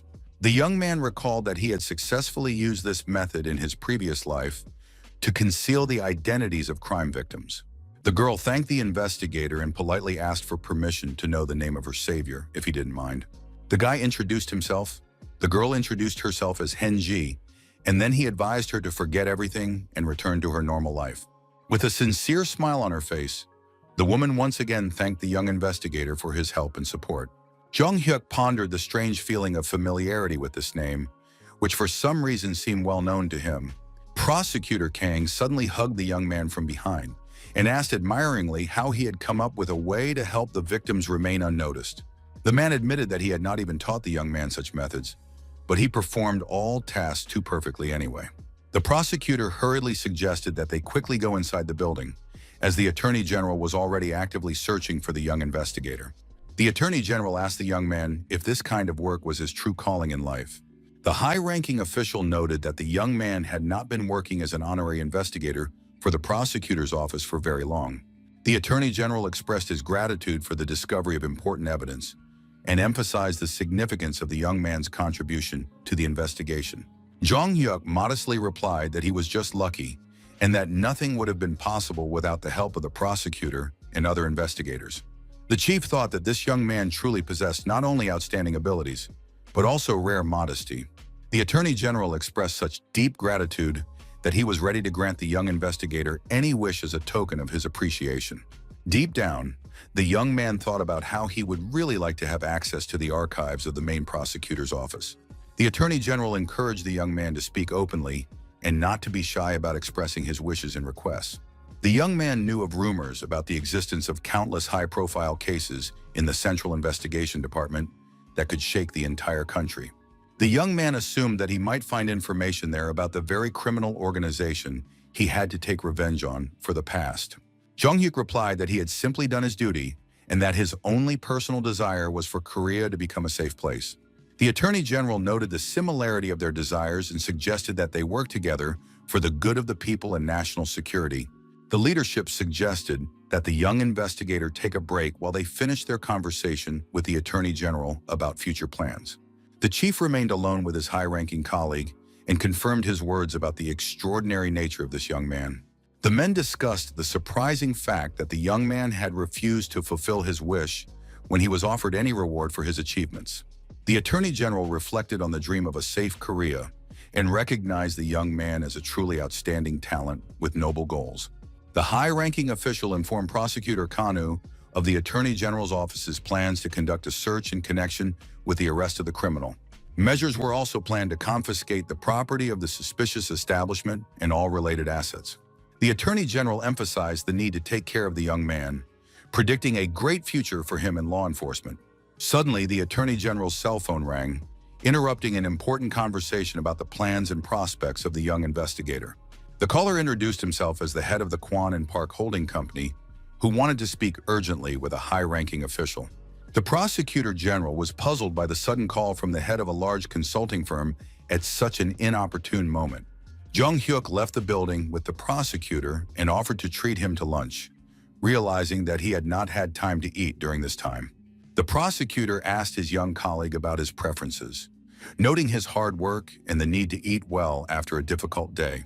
The young man mentioned that he had something for his mentor and reached into his briefcase for an important document. The young man took out a strange electronic device and asked the prosecutor to look at the readings on this technical device. Jung-hyuk explained that it was the profit from investments that the prosecutor had made earlier on his advice and recommendations. The man looked at the display and saw the numbers 10,000, then 500,000, not believing his eyes. Looking closer, the prosecutor was amazed to see 1,000,000 won in investment profits on the display. Kang thought about the improbability of the situation. Not even a week had passed, and the million had turned into 6,000,000 won. Jung-hyuk explained the excellent performance of companies in the U.S. and the opportunity to earn even more by the end of the current month. The prosecutor expressed his immense gratitude to the young investigator for such valuable investment advice and assistance. Kang repeated his question about the young man's food preferences, truly wanting to thank him for his invaluable help. The young man thought that if his mentor was so insistent on treating him, he had one small request. Jung-hyuk left the restaurant with a bag of delicious food, planning to take it home for a family dinner. The young man walked with fish dishes as appetizers, hoping that his mother would enjoy such a treat. The young man realized that he had been neglecting his mother under the pretext of being overly busy with work and investigations. Thanks to the prosecutor's permission to study the archives of the special departments of the General Prosecutor's Office, he spent a significant amount of time there. Although he did not have time to review the archives of the Middle Department, access to the secret files was a huge success. When he got home, the young man happily shouted to his mother about his return, expecting a warm welcome from his loved one. Looking around, the young man was surprised to find his mother missing from her usual places in the house. Jung-hyuk carefully placed the snacks he had bought on the way back on the kitchen table for dinner with his mother. The boy decided to knock on his mother's bedroom door, hoping to hear her voice in response. Receiving no answer, the young man headed to the bathroom, assuming that his mother might be there at that moment. Jung-hyuk realized how strange the situation was, as there was no sign of his mother even in the bathroom. Continuing his search of the house, the young man noticed unusual disorder in one of the rooms, which had clearly been left by someone. The young man was completely baffled by the chaos he saw, not knowing how to react to such a situation at home. Jung-hyuk saw scattered items lying on the floor without any order or system. Fortunately, his mother opened the front door and asked in surprise when her son had managed to return home from work. The young man was very worried about his mother's fate, admitting that her absence had frightened him greatly. The young man anxiously asked his mother where she had gone alone so late at night without warning. The woman told him that she had visited her neighbors to treat them to homemade snacks and enjoy pleasant conversation with friends. Looking at her watch, the mother admitted that she had indeed chatted with the neighbors and did not notice how late it had gotten. The son confessed to his mother that he was very frightened and worried about her safety, not hiding his emotions from his loved one. The woman asked her son with concern what had happened to him and what events had caused such an alarming reaction. The boy simply hugged his mother tightly and asked her never to scare him again with such unexpected absences from home. The woman tenderly remarked that her son was already so grown up, yet he was still frightened by his mother's absence from the house. Jong-hyuk thought about the fear of a car accident involving his mother, as had happened in his previous tragic life. Winter came, and people had fun on the ski slopes, enjoying active winter recreation and entertainment. The boy's mother expressed her gratitude to her son for organizing the family trip, emphasizing the importance of spending time together. She happily noted that this was their first full-fledged family trip in a long time of living together. The young man's friends also thanked his mother, admitting that it was their first time at a real ski resort. Jong-hyuk had originally planned to go only with his mother, but his friends asked to join the family trip. Since his mother enjoyed lively gatherings and interacting with young people, this type of vacation suited her perfectly. The young man's mother asked So-yeon about her studies, since she had found time for skiing. It turned out that So-yeon's sister had also come and was complaining to her aunt about excessive care and constant nagging. The young man's mother asked if all his friends had arrived yet, to which her son replied that they were waiting for one more guest. The young man also invited prosecutor Khan and his family to join them for a winter vacation at a ski resort. The prosecutor expressed his delight at the meeting, and the mother thanked him for his care and supervision of her son at work. Hyun-suk also arrived at the resort and immediately went to greet his son's friends and former classmates. His younger sister reached out to the judoka, admitting how much she had missed him during their separation. The guy picked up the girl and asked her in a friendly manner if she was good at downhill skiing. So Yeon, in her room, decided that the large room should go to their group of women. The guys objected, pointing out that there were more men and that they needed a more spacious room to accommodate them. Jong-hyuk settled the dispute by announcing that there was another large room that would go to the men. The young man suggested that they stop arguing over trivial matters and go out onto the balcony together to admire the view. Everyone admired the beauty of the mountain scenery from above, asking the youngest girl if she was afraid of heights. Hyun-suk's little sister bravely declared that she was not afraid at all as long as the strong judo defender was nearby. Jong-hyuk watched with a smile on his face, thinking about how long it had been since he had been here. The guy remembered that sometimes criminals hid at the resort under the guise of ordinary ski resort workers and staff. Jong-hyuk turned to Suho with surprise, wondering if he was telling the truth when he said he had never skied before. The guy honestly confirmed his inexperience in winter sports, admitting that he was indeed calm about it and not worried. So-yeon suggested a competition to see who could ski down the highest mountain the fastest, expressing confidence in her own skiing abilities. The girl proposed an interesting bet. Whoever got down the stairs fastest would receive free ice cream from the losing contestants.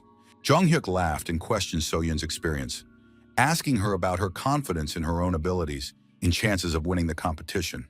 The young man's mother watched the group of young people, noting their cheerfulness and positive attitude, with which Prosecutor Kang completely agreed. The woman felt boundless joy that her son had found such wonderful and loyal friends in his new life. At the ski master class, the instructor explained the technique of stopping, demonstrating the correct foot placement and body position on the slope. The coach showed how to position your feet and descend a winding route, drawing smooth turns on the snow-covered mountain slope. During the explanations, the instructor noticed something surprising that caught his professional attention and aroused genuine interest in what was happening.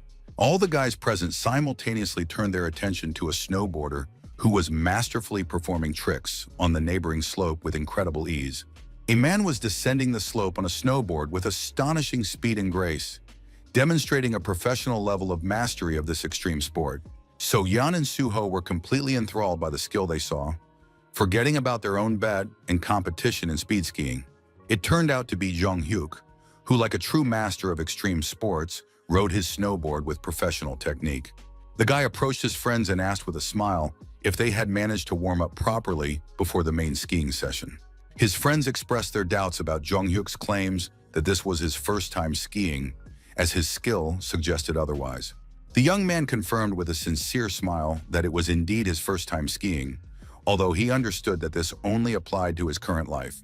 Suddenly, someone screamed in panic, warning everyone to immediately move the children away from the dangerous trajectory. Jong-hyuk turned toward the source of the scream, trying to understand who was warning of the danger and what was happening on the slope. He saw a girl skiing down the slope at breakneck speed, clearly unable to control her skis and losing her balance. The unfortunate skier was screaming, "Oh my God," in English, expressing her horror at the critical situation she was in on the slope. The girl was rapidly approaching a crowd of vacationers, and a collision seemed inevitable, threatening serious injuries for everyone involved in the incident. So Yeon was already mentally preparing herself for the terrible collision, realizing that in a few seconds the uncontrollable skier could knock her off her feet. The unfamiliar girl fell into the snow, her protective mask flying off her face, revealing her frightened features and confused expression. The victim's ski goggles flew off and fell straight into the deep snow, making it difficult to find and retrieve them. The unknown skier crashed into Jong-hyuk, and they both fell onto the snowy surface of the slope, tangled up in their skis and poles. When the red-haired girl flew straight at the guy, he instinctively tried to catch her and softened the blow against the hard surface of the slope. Both fell straight onto the cold snow, experiencing painful sensations from the strong impact with the icy surface of the ski slope. After the incident, the whole group gathered in a warm cabin where they ate corn for dinner and asked about the condition of Jong-hyuk's injured wrist. His friends were puzzled as to why the young man had so recklessly rushed to rescue a stranger, risking his own health and well-being. Those present offered the young man a glass of alcohol to disinfect the wound and relieve the pain from his wrist injury. Prosecutor Kang supported the suggestion, assuring everyone that it was okay for an adult to offer a therapeutic dose of alcohol for medical purposes. Jong-hyuk looked at his mother, waiting for her approval or permission to drink alcohol to treat his injury. The boy took the glass and handed it directly to his mother, wanting to get permission from her specifically. Jong-hyuk explained his desire by saying that he wanted his mother to pour him his first drink. The woman was so surprised by her son's request that a gentle blush appeared on her cheeks from embarrassment in the touching moment. The prosecutor approved of the young man's decision, noting that it was right to get his first permission to drink alcohol from his parents, not from strangers. His mother explained to her son that he had worked hard and deserved it, asking him to try a little harder before graduating from high school. The young man agreed with his mother's words and in response asked her to take care of her own health and well-being. The prosecutor admitted that although he was not good at making speeches, he would try to say a few appropriate words for a toast. Kang proposed a toast to the happiness of their family, asking everyone to join in the congratulations and support his words with a friendly response. The man raised a glass filled with Korean vodka and solemnly proclaimed a toast to the happiness of their large, friendly family. Everyone present responded to the toast with sincere smiles, responding in unison, "To us," and raising their glasses in a sign of unity. After a pleasant family dinner, Jong-hyuk drank a little, and a slight blush appeared on his face from the first alcohol in his life. The young man was standing on the balcony, enjoying the mountain air, when the prosecutor approached him and asked if he was cold. The young man explained that he wanted to breathe some fresh air and asked if the prosecutor had come out onto the balcony to smoke alone.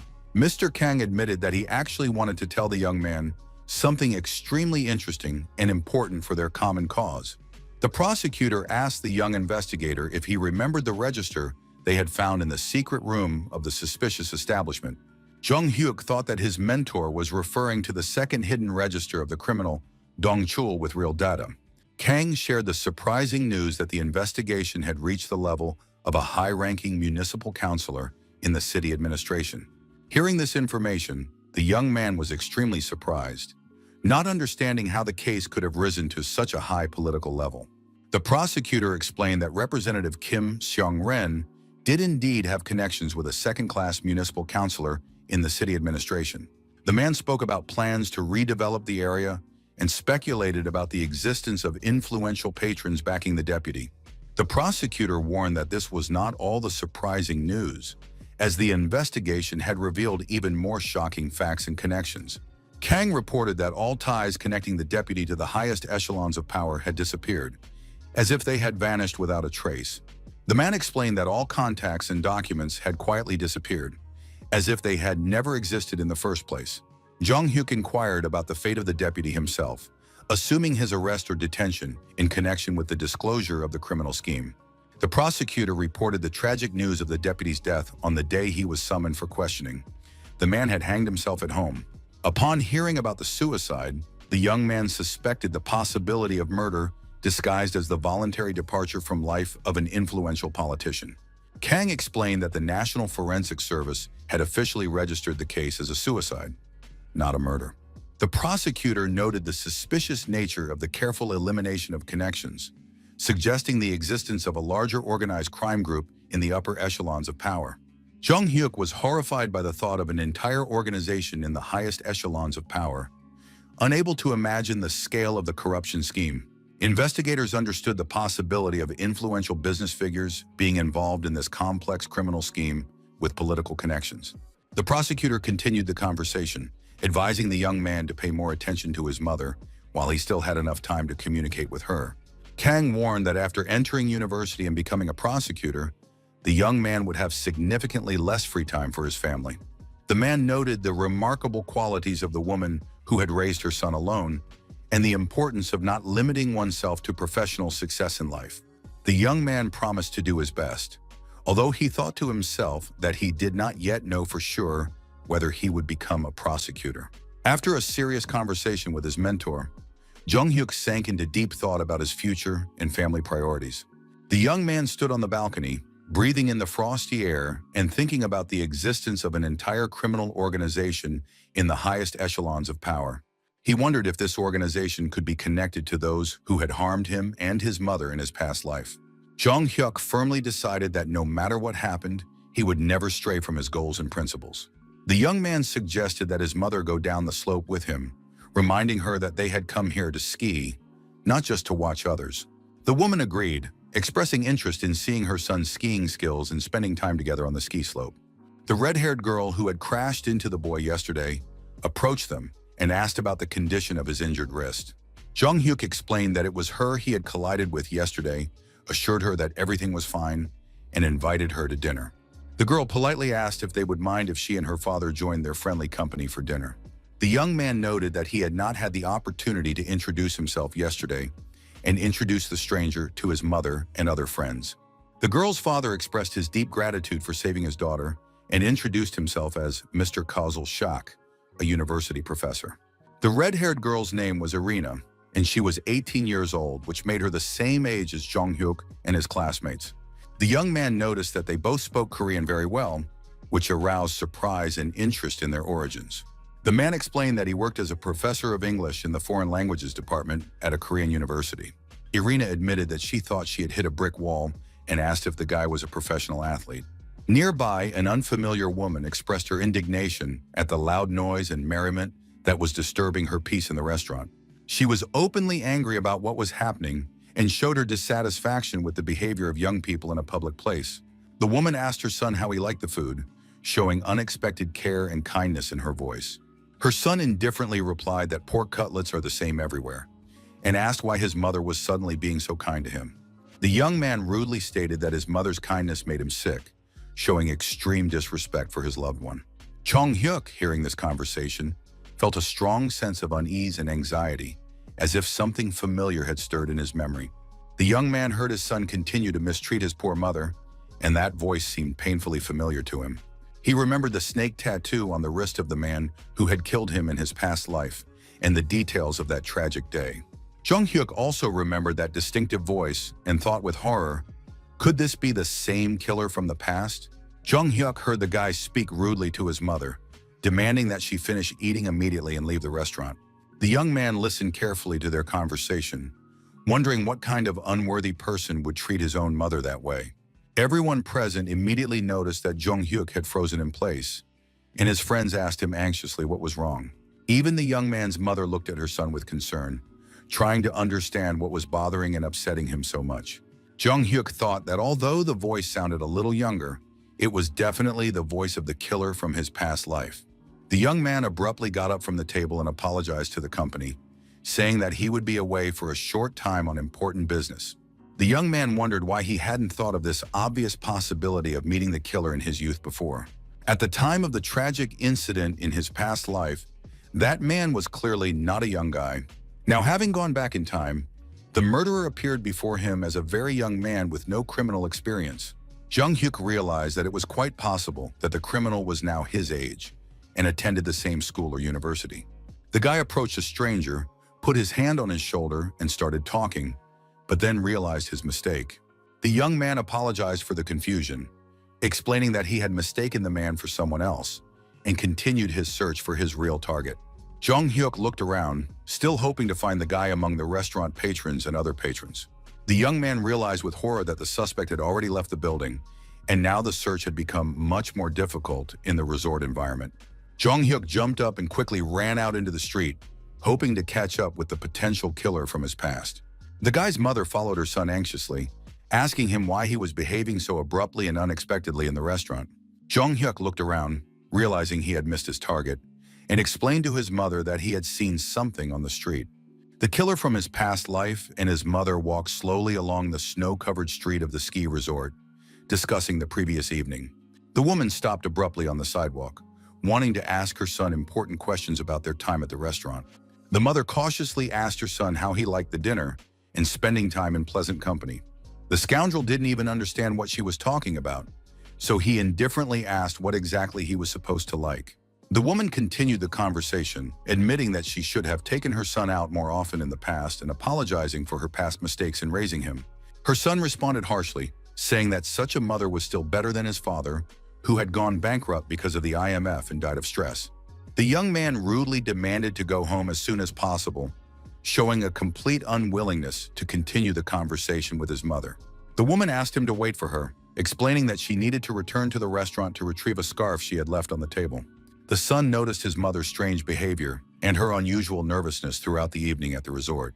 The young man thought that the scarf his mother had supposedly forgotten was actually on him at that moment. The young man reflected that a whole night had passed since their arrival, but his mother was behaving extremely suspiciously. The scoundrel noted his mother's strange behavior, believing that she had no shame or conscience in her relationship with her son. The young man threw the scarf into the snow, thinking that his mother was just as much of a failure as his late father. The boy decided that he did not need parents who abandoned their children for their own interests and hobbies. The boy contemptuously threw his mother's scarf on the snow-covered ground and began to walk away in the opposite direction, showing complete indifference to his parents' concern. The next day, a suspicious man was walking through the ski resort, talking on the phone about how there was no need to worry anymore. Suddenly, the man heard the crack of breaking tree branches somewhere in the distance, as if someone was making their way through the thick forest to the resort.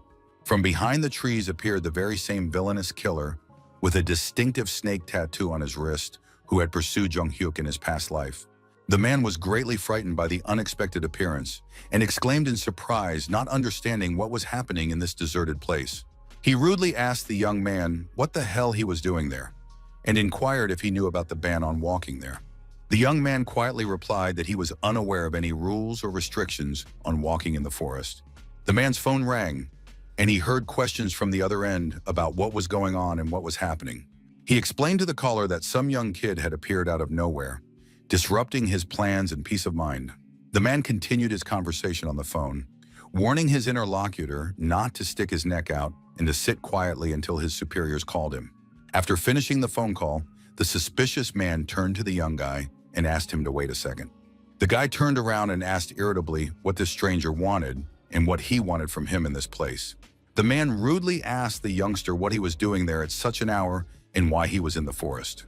He continued his interrogation, asking if the boy had run away from home or if something else had happened that caused him to be here alone. The insolent stranger took the cap off the teenager's head without permission, showing complete disregard for the young man's personal boundaries. He raised his voice in protest, insisting that the man's actions were completely out of line. The stranger continued to mock the teenager, making offensive remarks and demonstrating his superiority over the defenseless child. The young man gritted his teeth in anger, realizing that he did not like the humiliating situation he was in. The boy clenched his fist in readiness for a fight and demanded his cap back, calling the man an old goat for his behavior. The man jumped aside, clearly not intending to return the cap to the young man and continuing his taunts. Then he pulled the cap down over the young man's eyes, completely blocking his view and preventing him from seeing what was happening around him. After this mockery, the man tripped the unsuspecting teenager, wanting to humiliate him completely. The young runaway, who had indeed been abandoned by his parents, fell to the snow-covered ground, finding himself in an extremely vulnerable position. The adult man grabbed the helpless boy by the throat, demonstrating his physical superiority and threatening further violence. The teenager called the attacker a beast and demanded to be released, warning him not to do anything bad to him. The bearded man mockingly remarked that the boy liked to wave his arms around, but now he was caught like a wild animal in a trap.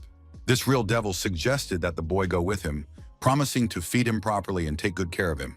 The young man's face reflected his shock at the unexpected offer and his incomprehension of the true intentions of this strange stranger. The guy wondered with surprise if anyone in this world really wanted to take care of him and help him. In the library of the Seoul Central District Prosecutor's Office, Jung-hyuk happily exclaimed that he had finally found the documents and evidence he needed. The young investigator realized from the materials he found that the death of official Kim was definitely a murder, disguised as a suicide by influential criminals. The individual involved in this case was an advisor with a 3-year term of office and committed suicide immediately after the discovery and start of the investigation. It has been 3 years since this case, and as in Kim's case, all connections to higher-ranking officials have disappeared without a trace from the paperwork. The documents and evidence disappeared as if this person had never existed in nature or in the state system. The criminal organization may have existed for at least 30 years, counting from the time before the murder of Jung-hyuk. Suddenly, an elderly man entered the library and asked in surprise what the young man was doing in the archives at such an hour. The old man curiously asked the young man what he was studying so intently among the dusty folders and old documents of the prosecutor's office. The man noted the young observer's attentiveness and expressed admiration for his dedication to his work and attention to justice. The old man expressed his wish that science would advance and help solve all the so-called cold cases of the past. Jung-hyuk thought about talking to this experienced man about such cases and suggested they have coffee together. The man smiled and remarked that the future prosecutor was going to treat him, an old man, to something in gratitude for the conversation. Suddenly, the young man's cell phone rang, which the elderly interlocutor noticed, interrupting their interesting and informative conversation. Jung-hyuk apologized, saying that he knew about the call, but that the phone could wait a little while until he finished talking to the wise man. However, the young man decided to check who was calling and saw the name of Mr. Kwon, his investment advisor, on the screen. The old man asked understandingly if it was important, and added that he was always here, so they would see each other next time. Jung-hyuk replied awkwardly that he felt uncomfortable leaving like this, and asked if he could come back to continue the conversation. The man kindly confirmed the possibility of future meetings and asked the young man to leave while he tidied up the archive a little. After that, the young man left the library and the old man watched him attentively and thoughtfully until he reached the exit.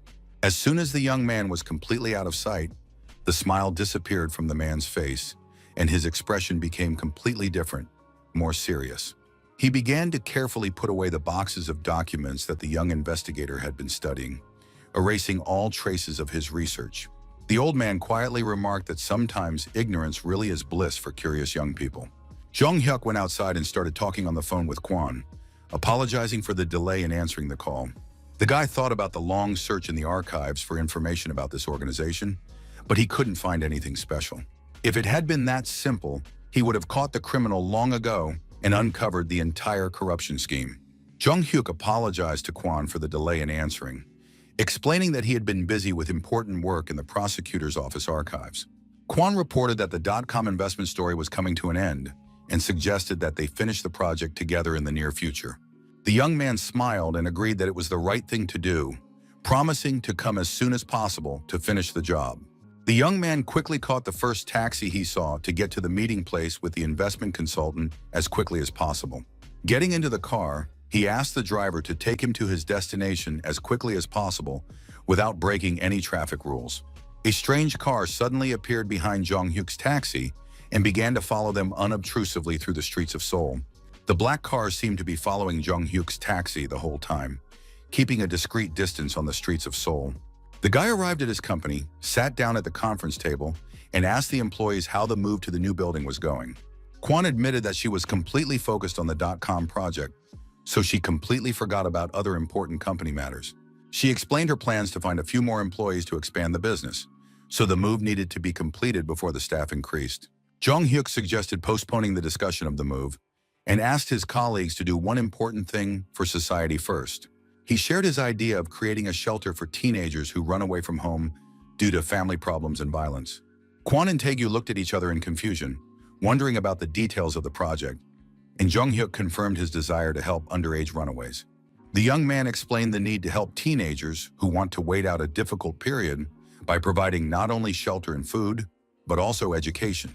The Economist noted that such a project would require a large financial investment and inquired about the motivation behind this decision. Jung Hyuk froze for a second at this question, as he did not know how to explain the true reasons for his desire. He remembered how he had lost track of the young man at the resort and continued to wander the slopes, but returned empty-handed. He was struck by the number of parents who had lost everything due to the IMF crisis and found themselves in desperate financial straits.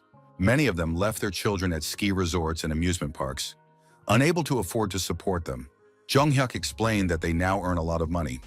He used to only think about it, but now it has become a reality. The young man addressed the employees, noting their talent, but also noticing some confusion in the real estate and business sectors. The young man expressed the need for an informant who would act as a reliable source of information, similar to a private detective. Jung Hyuk recalled that Dorian Gray had more than 8 personal informants, including even gangsters. Among the informants were flophouse owners and various convicted criminals willing to cooperate for a fee.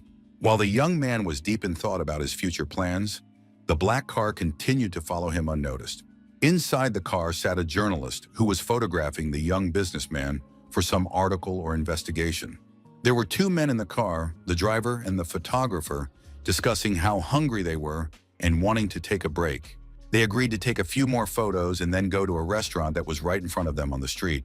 However, journalists noticed that the young man suddenly disappeared from view, as if he had vanished into thin air among the passers-by. The photographers were upset because they still needed to take several high-quality photos for the article about the young entrepreneur. The men began to argue with each other, blaming each other for the missed opportunity and distraction from the main task. Jung Hyuk suddenly appeared behind the car and grabbed one of the journalists by his clothes, catching them off guard. The guy quickly threw the photographer out of the car, causing him to fall painfully onto the asphalt of the city street. The driver of the car was in complete shock, not understanding what was happening or who had attacked his colleague. The frightened journalist's face changed dramatically, and he began to tremble with fear in front of the angry young man. Jung Hyuk viciously asked the only question about who exactly had sent the journalist to follow him and for what purpose. The young men talked among themselves, discussing the possibility that it was a private investigation agency. The 2 journalists who had been following him were clearly ashamed and did not dare to look at each other after being exposed. Jung Hyuk demanded that they confirm the truth of the story and explain the real motives behind their actions. The men admitted that they were simply doing a paid job and offered to give the client's contact details if the young man allowed them to. The young man replied that there was nothing more to see, so he advised them to go back to where they came from. The young man thought about the strangeness of the situation and the number of the person who had made the journalists follow him around the city. Jung Hyuk received a piece of paper with a phone number and carefully studied the numbers written on it before calling. First, he decided to dial the number immediately to find out the identity of the person who had ordered him to be followed. An elderly man with a gray beard answered the phone, speaking in a calm and confident voice. The man asked who was calling and why he was calling so late. Jung Hyuk arrived at the designated location in central Seoul, surprised by the traditional style of the building and its imposing appearance. An assistant who introduced himself as Lee Yeon-chan, an elderly man with respectful manners, greeted the young man. Upon hearing this name, Jung Hyuk was shocked, as he realized he had heard it somewhere before in some important context. The young man looked at the badge on the man's jacket and thought of a lawyer, but wondered why he looked like a butler. Then a memory of that name popped into the young man's head. It was the lawyer who was Chairman Kang's right-hand man. Jung Hyuk realized that he had come to the home of Kwon Ho-soo, who turned out to be the father of his colleague at the investment company. When the young man was led inside the building, he was immediately served fragrant traditional tea in elegant cups. The young man took this as a real blessing and sincerely thanked them for their hospitality and warm welcome. Jung Hyuk sat in front of the high-ranking man, slowly sipping hot tea and observing the surroundings. A real silence settled between them, and the young man wondered what to expect from this meeting. Mr. Kwon also calmly sipped his tea, studying the young guest with an attentive and penetrating gaze. Jung Hyuk thought he never imagined he would meet the company chairman in such an informal setting. The chairman was the first to break the silence, saying that first of all, he must apologize to the young man for what had happened. The man expressed regret that they had had to spy on the young man and keep him under surveillance for so long. Jung-hyuk realized that this man was much nicer than he had thought, as he spoke politely despite the difference in status. Kwon explained that there was nothing else to do but drink tea, so he called it the curiosity of a rich old man. The chairman said that in his youth he was involved in so-called usury and accumulated capital in various ways. The man admitted that he had to be strict with his children so that they would not go down the wrong path in life. Kwon noted that his daughter did not want to get married and insisted on playing with money. In a sense, she was like him in his youth. Therefore, the chairman was extremely interested to find out how much money the young man had spent on a secondary topic, which turned out to be so magnificent and profitable that it was worth all the investments. The man admitted that he had made much more profit than he had initially expected, as the investment had multiplied his wealth several times over in a short period of time. Jung-hyuk modestly noted that without the chairman's initial investment, the entire project would not have worked so brilliantly and would not have yielded such results. Hearing such words of gratitude, the elderly man smiled and said, "Here we go again," showing his attitude towards his young partner's excessive modesty. Jung-hyuk seized the moment and expressed his desire to make his own business proposal, since they had met in such an informal setting for discussion. The young man handed over documents titled Shelter for Runaway Youth, the very project he had discussed that morning with his colleagues at the company office. The young man suggested using some of the money they had earned for something truly important and meaningful that could bring real benefits to society and people in need. After reading the name of the project, Kwon did not immediately understand the meaning of the term Shelter for Runaway Youth and its social importance for modern society. Jung-hyuk already had a confident smile on his face, as he knew he would definitely be able to get support for his charity project. When the young man shared all the details of his plan, the old man became clearly interested in the idea and thoughtfully stroked his gray beard as he considered the proposal. The chairman asked for some time to think, to carefully digest all the information he had received about the social project and its potential results. The elderly man thought to himself that the young man was saying the right things, but he was not at all what he had initially imagined him to be. After these reflections, the old man suddenly began to laugh very loudly, which embarrassed even his loyal butler lawyer behind the wall. The lawyer outside the door was puzzled by the content of the conversation between the chairman and his guest, not understanding the reasons for his master's cheerful mood. At that moment, Mrs. Kwon approached her father's office, greeted him, and noted that they had not seen each other for a long time for family communication. The girl also noticed the strangeness of the situation, hearing the unusually loud and cheerful laughter of her usually serious and reserved father from behind the closed door. She announced her arrival and was given permission to enter the office to talk to her father about family and business matters. When the door opened, the chairman invited his daughter to sit directly opposite him at a massive wooden table for a serious conversation. The girl asked if the guest had left yet, but her father unexpectedly asked why such a grown woman was still unmarried. As always, the girl did not like such conversations about her personal life, so she asked directly about the real reason for her father's summons. Kwon Jr. was surprised and asked what had happened and why her father had suddenly decided to have tea and a family conversation during working hours. The chairman explained that they had something to talk about, as a young man had approached him with an interesting business proposal and a request for cooperation. Hearing this, the girl suggested that the visitor wanted sponsorship for his business and expressed doubt that her father would agree to help. The old man replied cryptically that he would help this young man only for her sake, but did not explain what he meant by this. The chairman explained to his daughter that the young man wanted to open a special place for teenagers who had run away from home and expressed interest in the results of this project.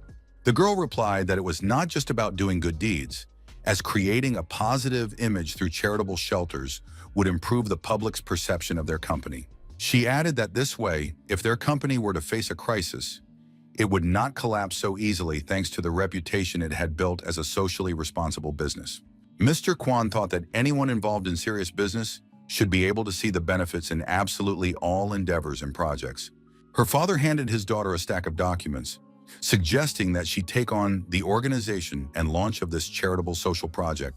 The girl was surprised to find that these were documents registering real estate in her father's name, which came as a complete surprise to her. The man explained that he thought about the prospect of losing much more if nothing changed in their approach to business in 5 years. The young man told the chairman that he was earning money that he would not be able to take with him to the so-called afterlife. Therefore, if he was going to spend money, Why not do so in a meaningful way that would benefit society? Hearing this, the daughter was outraged about the dirty money and expressed her bewilderment that the guy had actually done this to her father. The chairman said he did not know all the details, but would still support the shelter for young people who had run away from their problems. Leaving the office, he stood up and uttered this phrase as his last word, which greatly surprised and puzzled his daughter. The news reported that the remains of 5 missing school students, known as the Dragonfly Boys, had been found. The program hosts announced that they would now connect with a reporter who was at the scene of the tragic events for a live broadcast. Jung Hyuk and his mother sat together in front of the TV, watching the news about the remains of the Dragonfly Boys found in the nearby mountains. The mother explained to her son that the boys had disappeared after going to catch dragonflies in the vicinity of their village. Jung Hyuk noted that this was excellent news, but the woman responded with a question about who had used this pseudonym. The son realized that this was one of South Korea's cold cases, which he had studied in the prosecutor's archives, and anonymously reported it to the police. The case was solved much earlier than before the regression, and the children would be returned to their parents safe and sound. Jung Hyuk thought that a day had passed since the conversation ended, but he had already found a building for the shelter and a person for the position. The guy thought that wasn't enough, but he had already managed to talk to the administration of the future shelter for runaway youth. Suddenly, he heard voices behind him arguing about something and a suggestion to ask Jung's opinion to resolve the disagreement between colleagues.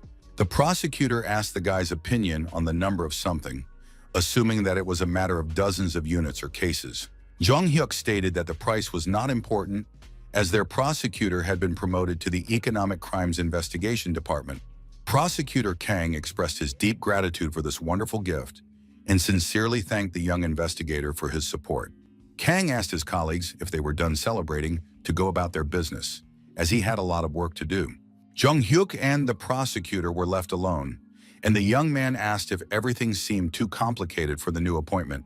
The man admitted that throughout his career as a prosecutor, he had only dealt with murderers and gangsters, doubting his ability to handle economic crimes.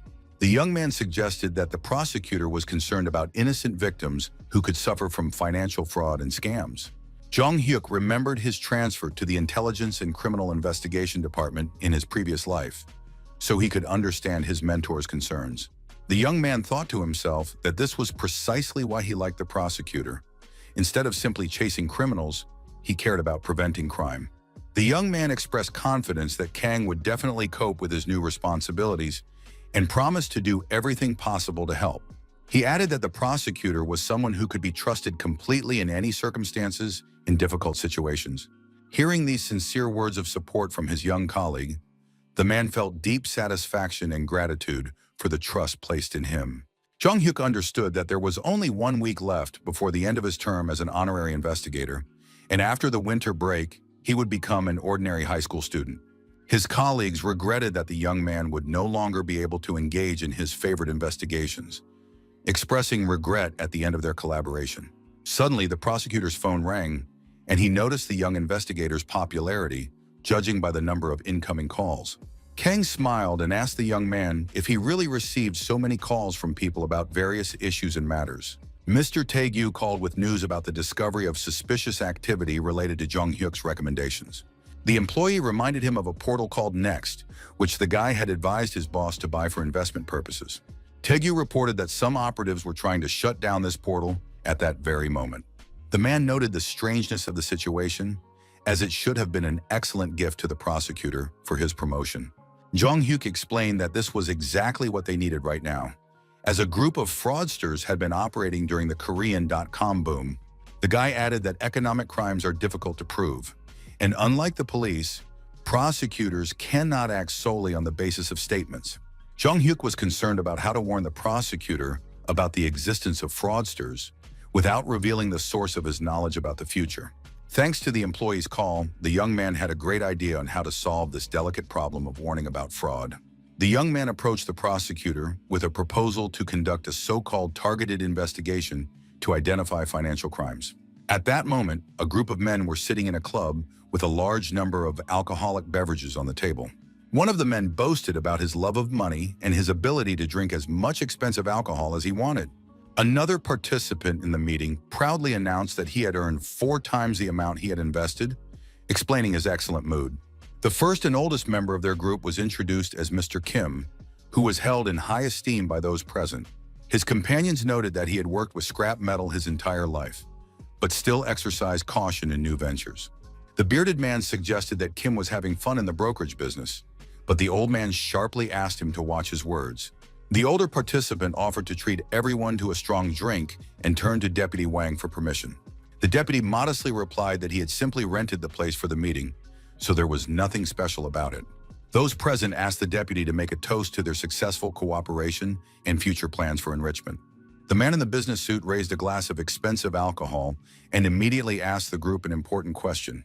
He asked about their common goal, and everyone replied in unison that they wanted to earn 5 times their current income. The deputy logically concluded that in that case, they would have to work 5 times harder to achieve their goals.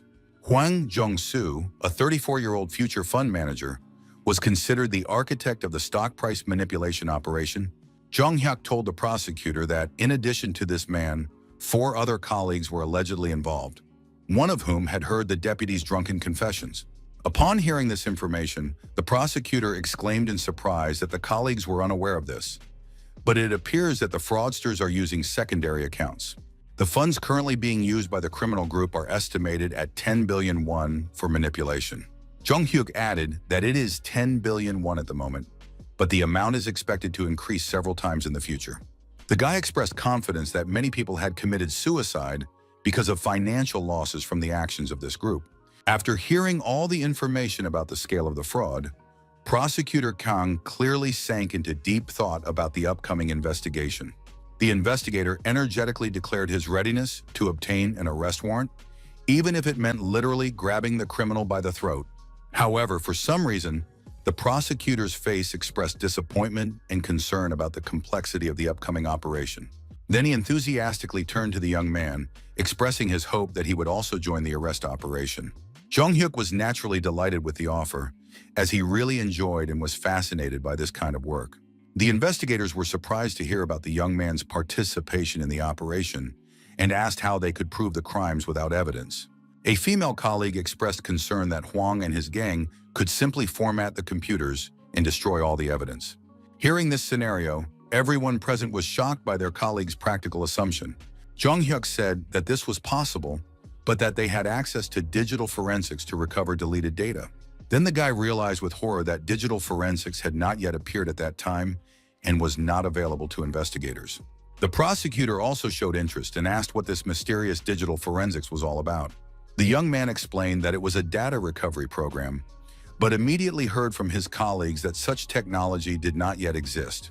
Jong-hyuk suggested that if the criminals were trading through a brokerage firm, all records would necessarily be stored on the company's servers. After this logical remark, everyone present thought about it and agreed that the young investigator was right on this issue. The employees decided to start by thoroughly checking all the relatives, friends, and acquaintances of the criminal gang's leader. Kozolapi suggested checking whether the stolen money was hidden in their accounts, so surveillance of the suspects should be organized. The investigators agreed to act as cautiously and accurately as possible so as not to be caught by the criminals and scare them off prematurely. Prosecutor Kang urged everyone to give their all, as only they were capable of successfully closing this complex economic case. Jong-hyuk became much more serious, realizing that they were about to undertake a truly important and dangerous investigation. The young man and investigator Kozolapi arrived at the surveillance location in an official vehicle to organize the stakeout. Sitting in the car, the colleagues discussed how yesterday after work, the criminal had gone to room 306, the monthly rent for which was deducted from his brother's account. Jong-hyuk noticed that the windows of the building were opaque and wondered how to organize effective surveillance under such conditions. The young man understood that the only option was to break into the building, but such a move seemed extremely risky. The young man said that before joining the prosecutor's office, he had been involved in investigations in a similar secretive manner. Kozolapi confessed his love for secret investigations, but regretted the lack of money for such operations, which surprised the young man. The investigators discussed whether funds should be allocated for such activities, receiving a negative response from management. The young man thought that in that case, he would be able to finance the operation himself and pay for everything. Another man approached their car, and Kozolapi introduced Jong-hyuk as the youngest member of their team. The man named Go Seon-soo politely replied that it was a pleasure to meet the new prosecutor. The investigator explained to the young man that this man was their reliable informant in this area of the city. Bow-legged expressed hope that the informant had some useful information to advance the investigation. The man confirmed that he had carefully researched the situation and was almost certain that the meter tampering was taking place in the same location.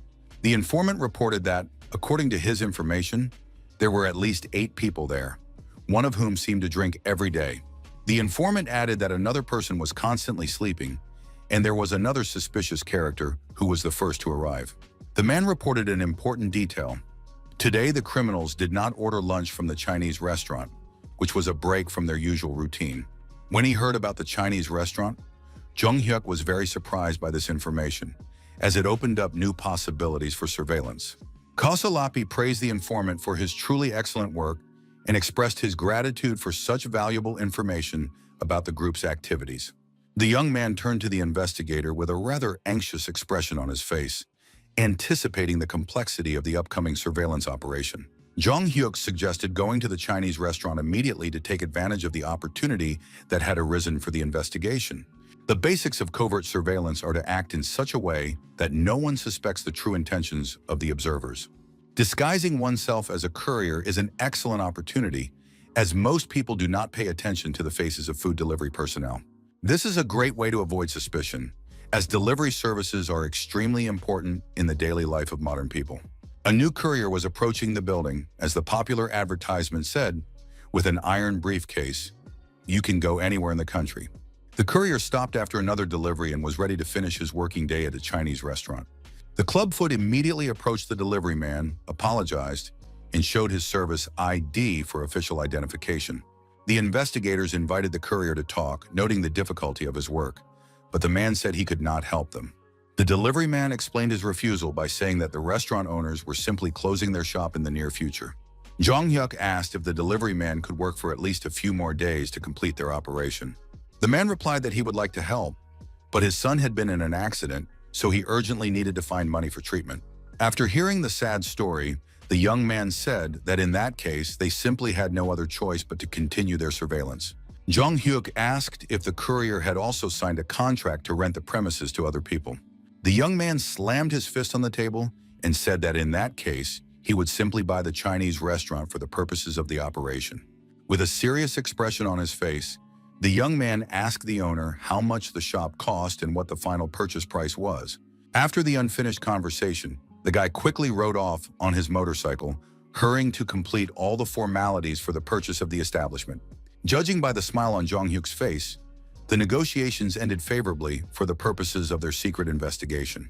The young man entered the restaurant and happily informed his colleagues that the delivery of information and documents had been successfully completed. Prosecutor Kang yelled at the investigator on the phone, indignant that they had been sent to find out the number of people, but instead they had bought a Chinese restaurant. The investigator justified himself, explaining that he could not do anything else because there was simply no other way to continue the operation. The bow-legged man added that even if they banned these people from trading, they would not be able to stop the manipulation of Next Portal stock prices.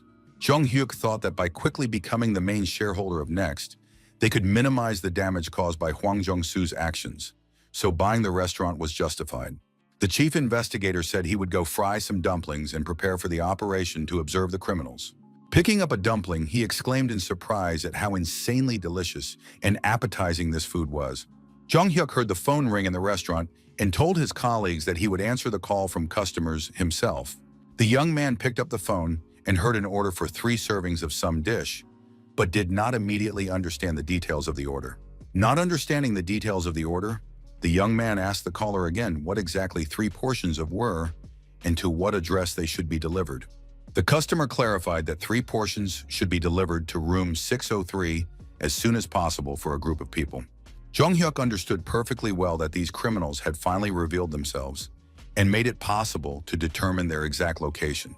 The young man asked for the exact delivery address to be repeated to ensure that he had understood the order correctly and to avoid any mistakes. The annoyed employee rudely asked if the delivery guy was deaf, since he couldn't hear where exactly the food should be delivered.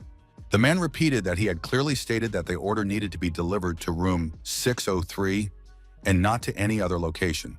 Jung Hyuk politely apologized for the misunderstanding and assured him that everything would be as usual, so he should just wait for the delivery.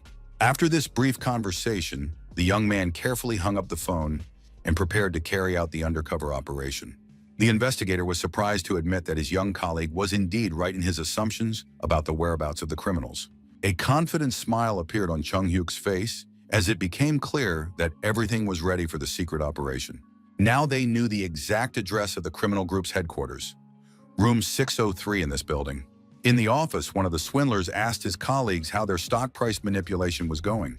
He also asked the employee if he had ordered food and what he had decided to choose for the group's dinner. The employee replied that he had ordered Chinese food as they usually did for their evening get-togethers during working hours. The man also said that their boss would not be coming again because he had too much other work to do. The guy with the beard was outraged that this was too much, as they also needed to rest, and suggested deceiving their boss. Another member of the group reminded them about the money, explaining that if they deceived their boss, they would not receive the promised payment. The bearded man promised that as soon as he was paid for the work he had done, he would simply leave the group.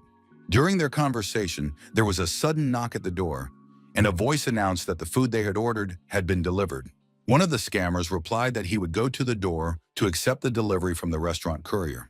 Jung Hyuk, dressed as a delivery man, appeared at the door and asked if they had indeed ordered Chinese food from the restaurant. The scammer immediately noticed something suspicious. Why was there a new delivery person, and why was he so tall and unusual? Without even listening to the question completely, the guy calmly replied that he had been sent to work in place of his older brother, who was sick. Jung Hyuk crouched down to take the food ordered by the customers out of the bag and hand it over to them. The young man analyzed the situation in the room, wondering why the lights were off everywhere, and it was so dark that he couldn't see anything. The young man curiously asked the scammers how they could work in such darkness and whether it interfered with their activities. The scammers rudely told Jung Hyuk to mind his own business and not ask unnecessary questions, showing irritation at the courier's curiosity. One of the criminals suspiciously asked the guy why he was looking at him so strangely and insistently during the delivery. The young man cleverly replied that he envied them because they could work in an office and asked if it would be possible to get a similar job someday. The bearded man replied condescendingly that if he tried hard and made an effort, everything in life would indeed work out and be fine. Jung Hyuk feigned interest and asked permission to visit their office to see the workplace and the atmosphere from the inside.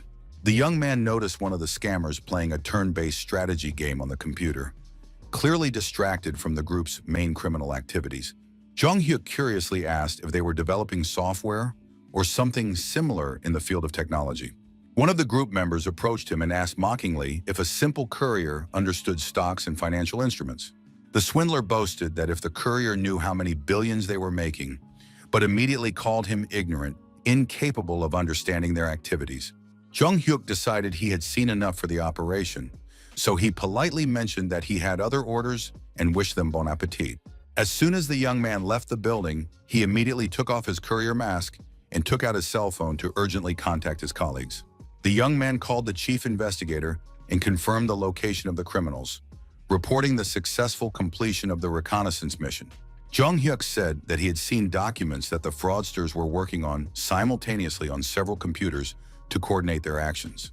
The young man assured his superiors that he had learned absolutely all the information necessary to carry out a successful operation to detain the criminal group.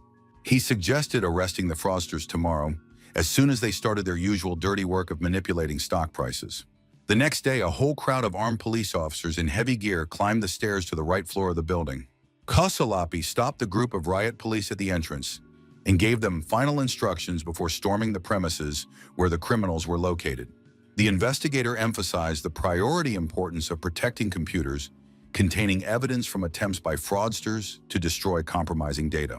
At this crucial moment, the criminals in room 603 were discussing plans for tomorrow, unaware of the impending danger of arrest.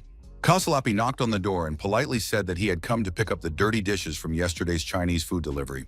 One of the fraudsters was surprised by the strangeness of the situation, as the dishes should have been picked up much earlier, not now. The investigator explained that there were no dirty dishes under the door, so he asked them to open the door to check and collect the used utensils. The annoyed criminals agreed to open the door, complaining about the restaurant staff's intrusiveness and their constant visits. One of the crooks headed for the door, grabbed the handle, and muttered under his breath about how annoying the Chinese restaurant workers were.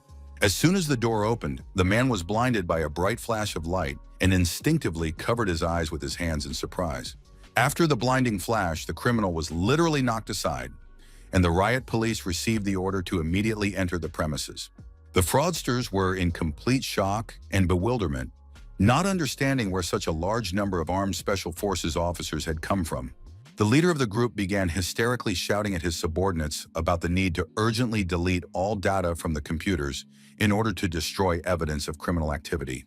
The fraudster was quickly grabbed and his throat was squeezed so that he could not shout orders to his accomplices and coordinate resistance to the arrest operation. The police rushed to the computers to block access as quickly as possible and prevent the destruction of important evidence of criminal activity. One of the criminals desperately tried to do something to save the situation, but his actions were chaotic and fruitless. Special Forces officers pinned the resisting fraudster to the floor so that he could not do anything to interfere with the arrest of the group. Kasalapi quickly contacted his superiors via radio to report on the progress of the operation and the current state of affairs. The investigator was happy to report that everything had gone smoothly and that all the important evidence of criminal activity had been preserved on the fraudster's computers. Prosecutor Kang, with a broad smile on his face, praised his colleagues for their excellent work in the successful execution of the complex arrest operation. Kang turned to Jong Hyuk and asked hopefully if the young man was ready for the next stage of the operation to arrest the ringleader. With a determined smile on his face, the young man made it clear that he was absolutely ready to continue the investigation and bring the case to its logical conclusion. Below the foundation building, additional police units stood ready to carry out the second part of the large-scale arrest operation. Prosecutor Kang smiled confidently, thinking that the time had come to launch the decisive assault on the criminal organization's headquarters. Law enforcement officers, including Jong Hyuk and the prosecutor, headed in an orderly fashion to the Manhwa Foundation building to conduct a search. The people inside the foundation's office were in a state of panic and confusion, not understanding the reasons for the sudden appearance of so many police officers. Hwang Jong-soo nervously bit his nails and desperately wondered how everything could have gone so wrong and who had betrayed them. The deputy manager of the investment fund was angry at his subordinates, wondering why these idiots had forgotten to warn him and were not calling with reports. A man in a business suit approached him and politely asked for just a minute of his time for an important conversation. As it turned out, it was not a subordinate, but a prosecutor who was interested in the manager's activities and reminded him of a meeting with the team from room 603. When the fund manager heard the specific number mentioned, he instantly understood the seriousness of the situation and the danger to himself. Hwang quickly turned his head and asked the stranger in horror who he was and what he wanted from him. The prosecutor introduced himself as an employee of the Seoul District Prosecutor's Office and showed an official warrant for the arrest of a suspect in financial fraud. The swindler instantly thought of his computer and the urgent need to destroy all incriminating evidence of his criminal activity. Jong Hyuk noticed the scoundrel's pathetic attempts to reach the equipment and took decisive action to prevent the destruction of evidence. The young man quickly grabbed the criminal by the arm and asked him harshly where he was going and what he was planning to do. The young man began to twist the swindler's fingers and arms so that he could not reach the computer and keyboard to delete the files. Jong Hyuk firmly pressed the scoundrel's face against the table, completely immobilizing him and preventing him from resisting arrest. At that moment, the prosecutor officially read out the charges, stating that they had a warrant and that the fraudster was being arrested on charges of fraud. Kang listed the detainee's rights, including the right to remain silent and the right to contact a lawyer for legal defense. The prosecutor warned that absolutely everything the suspect said could and would be used against him in court as evidence of his guilt. The criminal began to scream hysterically and demand to be released, threatening law enforcement officers and refusing to acknowledge the legality of the arrest. In the interrogation room, investigators explained to the detainee that it was in his own best interest to cooperate with law enforcement. The prosecutor offered a deal. If the suspect provided all the necessary information about the criminal scheme, he would be able to avoid the maximum punishment. Kang asked the fraudster if he understood what was being discussed and if he was ready to cooperate constructively to mitigate his sentence. Hwang Jong-soo smiled insolently as he thought of his father's friend, the chief regional prosecutor, and decided to remain silent and wait for his release through influential connections. Therefore, the fraudster did not respond at all to Prosecutor Kang's questions and offers to cooperate with the investigation. Seeing the suspect's insolent attitude, the prosecutor demonstratively closed the folder with the case documents and put it aside. Khan stated that people like the arrested man think they have real power and immunity in society. The prosecutor added that the fraudster was hoping to be saved by influential patrons, but that silence would certainly not help him in the current situation. The man explained that in the current climate, the authorities simply ignore petty criminals, such as the detained financial fraudster. Kang firmly stated that he would not sit idly by and approached the table, picking up a heavy katana. The prosecutor raised this huge weapon and meaningfully remarked that the world would definitely be a better place without such criminals in it. Kang, with a predatory expression on his face, promised that this time he would not back down and would see how long the suspect would remain silent. Hearing the threats with a weapon, the fund owner, in shock, asked to wait and declared his readiness to talk and tell absolutely everything. Jong-hyuk and Kosolapi, who heard the screams from the interrogation room, noted among themselves that it seemed the case had finally moved forward. The guy suddenly heard a strange sound from the side, which caught his attention and made him wary. The head of the department appeared and noted with surprise that all the employees had already gathered here to discuss the results of the operation. The head asked about the current state of affairs and how the financial fraud investigation was progressing in general. Kosolapi reported that the prosecutor was currently busy with questioning. The situation had become more complicated, but they had managed to detain the criminals before they committed the main crime. Jong-hyuk added that if the fraudsters had succeeded, it would have been a disaster for the country's economy and ordinary investors.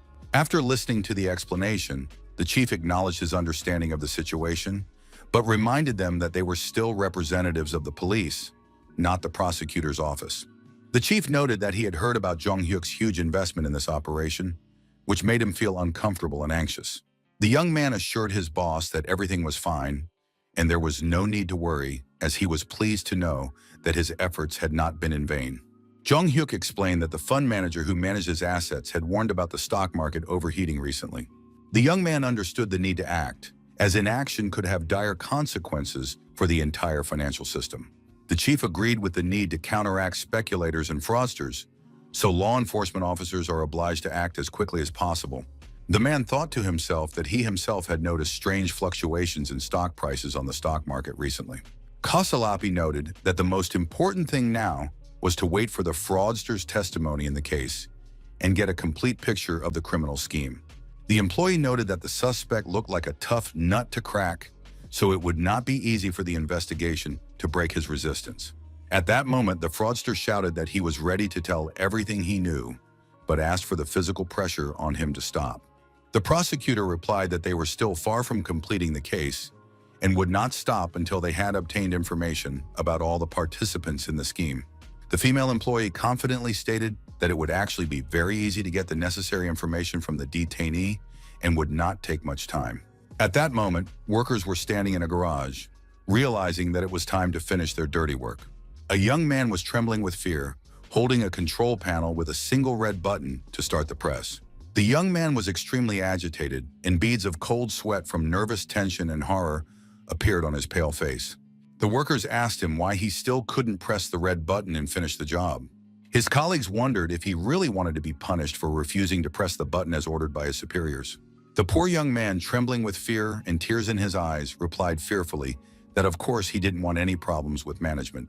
The huge man rudely told the trembling young man that if he wanted to eat today, he had to finish the job as soon as possible.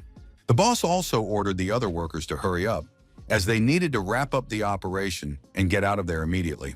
The poor young man, holding the button in his trembling hands, felt deep regret about what was happening and his involvement in it. His hand trembled violently as he brought his finger closer and closer to the fateful red launch button. The guy closed his eyes and tears of despair rolled down his cheeks at the impossibility of avoiding this terrible act. Finally, he pressed the button. The press began to move slowly and was about to crush the car inside. The car, which was standing in this powerful press, was completely deformed under the monstrous pressure of the industrial equipment. The young man looked away so as not to see the horrific sight of the car and its contents being destroyed. A thick black liquid, similar to motor oil, began to slowly leak from the destroyed car onto the floor. After completing this gruesome task, all the workers sat down at the table, offering drinks and discussing plans for the afternoon. The team leader said he would think about what to do next after the lunch break in the garage. The poor skinny guy who pressed the button on the press also got himself some simple food to snack on with his colleagues. He sat down at the table with the other workers, who complained about the monotony of their diet and dreamed of home-cooked meals. The unhappy young man thought with tears in his eyes about how much he missed his loving mother. If he had known that things would turn out this way, he would never have run away from home. It was a big mistake. Suddenly, the boy heard shouts that, "Damn it!" They hadn't been able to reach Hwang Jong-soo for several hours. An elderly man arrived at the scene and said on the phone that the president was already on his way, but first they needed to find someone. The old man continued talking on the phone, demanding that the situation at the airport be dealt with first before anything else. At this critical moment, Ko Solapi, Prosecutor Kang, and Jung-hyuk entered the garage to search the premises. The prosecutor's first question to those present was whether a certain Kim Deok-soo, who was wanted in connection with the case, was there. The huge worker replied that he worked there, but today was supposedly his day off and he was not there. They approached the huge, insolent guy and put their hands on his shoulders, preparing to take decisive action against him if he resisted. It was Jung-hyuk who began to squeeze the man's collarbone very hard with his hand, calmly saying that everything was fine and would be over soon. The other workers quickly jumped up from their seats, indignantly asking what this guy was doing to their comrade and brother. Jung-hyuk threatened that if they interfered, they would find out why he had come here and what he was capable of. The poor, skinny little guy who had run away from home had no idea what was going on around him and was completely confused. The prosecutor approached the elderly director and imperiously ordered him to come closer for official arrest by warrant. Kang introduced himself as an employee of the Seoul District Prosecutor's Office and announced Kim Deok-soo's arrest on charges of financial crimes. Hearing the charges, the director gritted his teeth and thought furiously about financial crimes, cursing Hwang Jong-soo for promising that there would be no problems. The man began to scream hysterically that law enforcement officers had no right to do this and were exceeding their authority in relation to him. The prosecutor ordered the police to immediately arrest all the fraudsters present who had participated in the criminal scheme. Jung-hyuk noted with satisfaction that their detective work was going very well and was effective. The young man continued to hold the scoundrel in his hands, warning him not to do anything stupid and to sit quietly without resisting. The huge worker clenched his fist and tried to strike Jung-hyuk, but he misjudged his opponent's strength and speed. The young man quickly reacted to the aggression and delivered a powerful blow to the attacker's nose, causing him to scream in pain. The victim indignantly asked how the young man dared to say anything to him and use force against him. Jung-hyuk smiled and invited the others to come forward if they wanted to stand up for their beaten colleague. The director thought about the money he had spent and that if he were caught, he would certainly not be able to avoid serious punishment. When Jung-hyuk looked away, he noticed that the old man was clearly about to flee the scene. Sure enough, a second later, the director suddenly began running very quickly toward the garage exit, trying to escape. Jung-hyuk jumped up and quickly caught up with the fleeing criminal, preventing him from escaping justice. The young man grabbed the director and literally threw him over his shoulder, demonstrating his physical superiority over the elderly man. Like a true judoka, the young man wanted to throw the old man onto his back and dramatically flipped him in the air before he fell. The prosecutor, seeing this scene with his own eyes, literally opened his mouth in surprise and shock at what was happening. The rest of those present, including investigator Ko Solapi, were also in shock from the demonstration of martial arts skills. Everyone saw the old man lying on the floor, shaking and crying from the pain in his back after the unsuccessful landing. The director groaned and said that he knew that this is how it would end for him and his people. Jung-hyuk was worried that he had hit the old man too hard and that he had died from his injuries. The prosecutor warned the young man that if he used force again, he would have to call his superiors. Kang noted that the young man seemed to have broken the old man's spine as he could no longer move normally. The prosecutor decided that the only thing to do now was to call an ambulance so that the medics could take care of the victim. The prosecutor scolded the young man, saying that he had asked him to be careful and not to use excessive force against suspects. When Jung-hyuk looked ahead, he noticed something in the warehouse that surprised him greatly and drew his attention to the details. The young man saw 3 boys who looked too young for this place and wondered why the children were here. The young man approached the teenagers and cautiously asked if they also worked here alongside the adult men. Jung Hyuk noticed that the children were shaking with fear, and one of them asked fearfully if they lived here permanently. Noticing the condition of these kids, he realized that they all looked completely exhausted and frightened by what was happening. So the young man asked a question that greatly surprised the teenagers. He asked if they had run away from home. The poor kids replied that yes, they had, confirming the young investigators' guesses about their origins. Jung Hyuk suggested that they had been brought here and promised good money for work at the train station or bus terminal. Hearing these words, one of the young men was shocked, as the investigator had hit the nail on the head with the circumstances.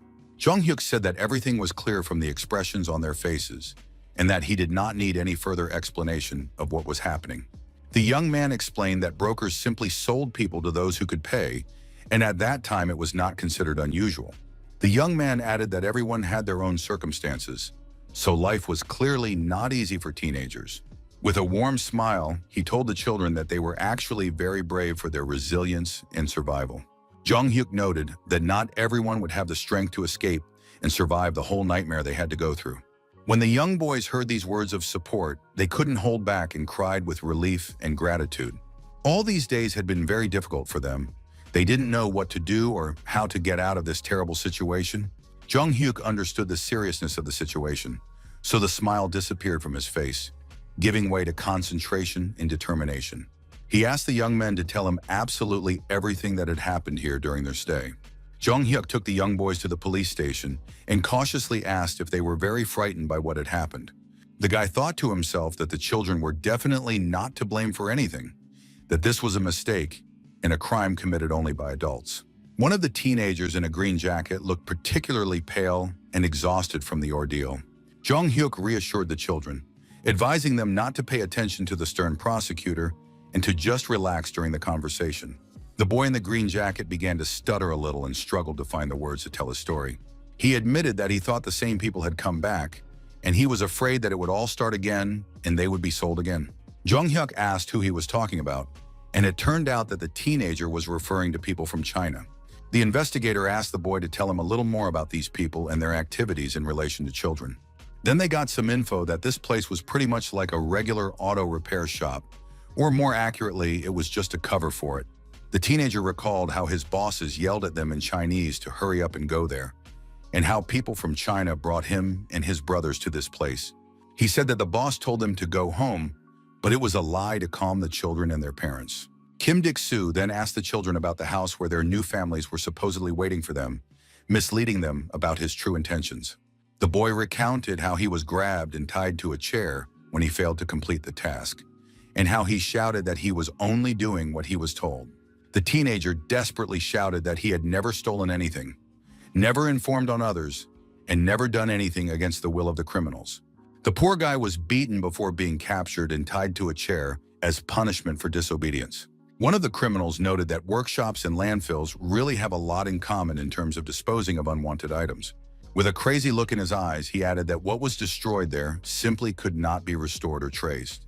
The tied-up guy screamed, begging them to look at him and believe that he was telling the truth about his actions. He asked them to wait and give him some time to figure out the situation and correct his mistakes. But the criminals replied that it was too late, and one of them swung a hammer, holding it over the victim's head.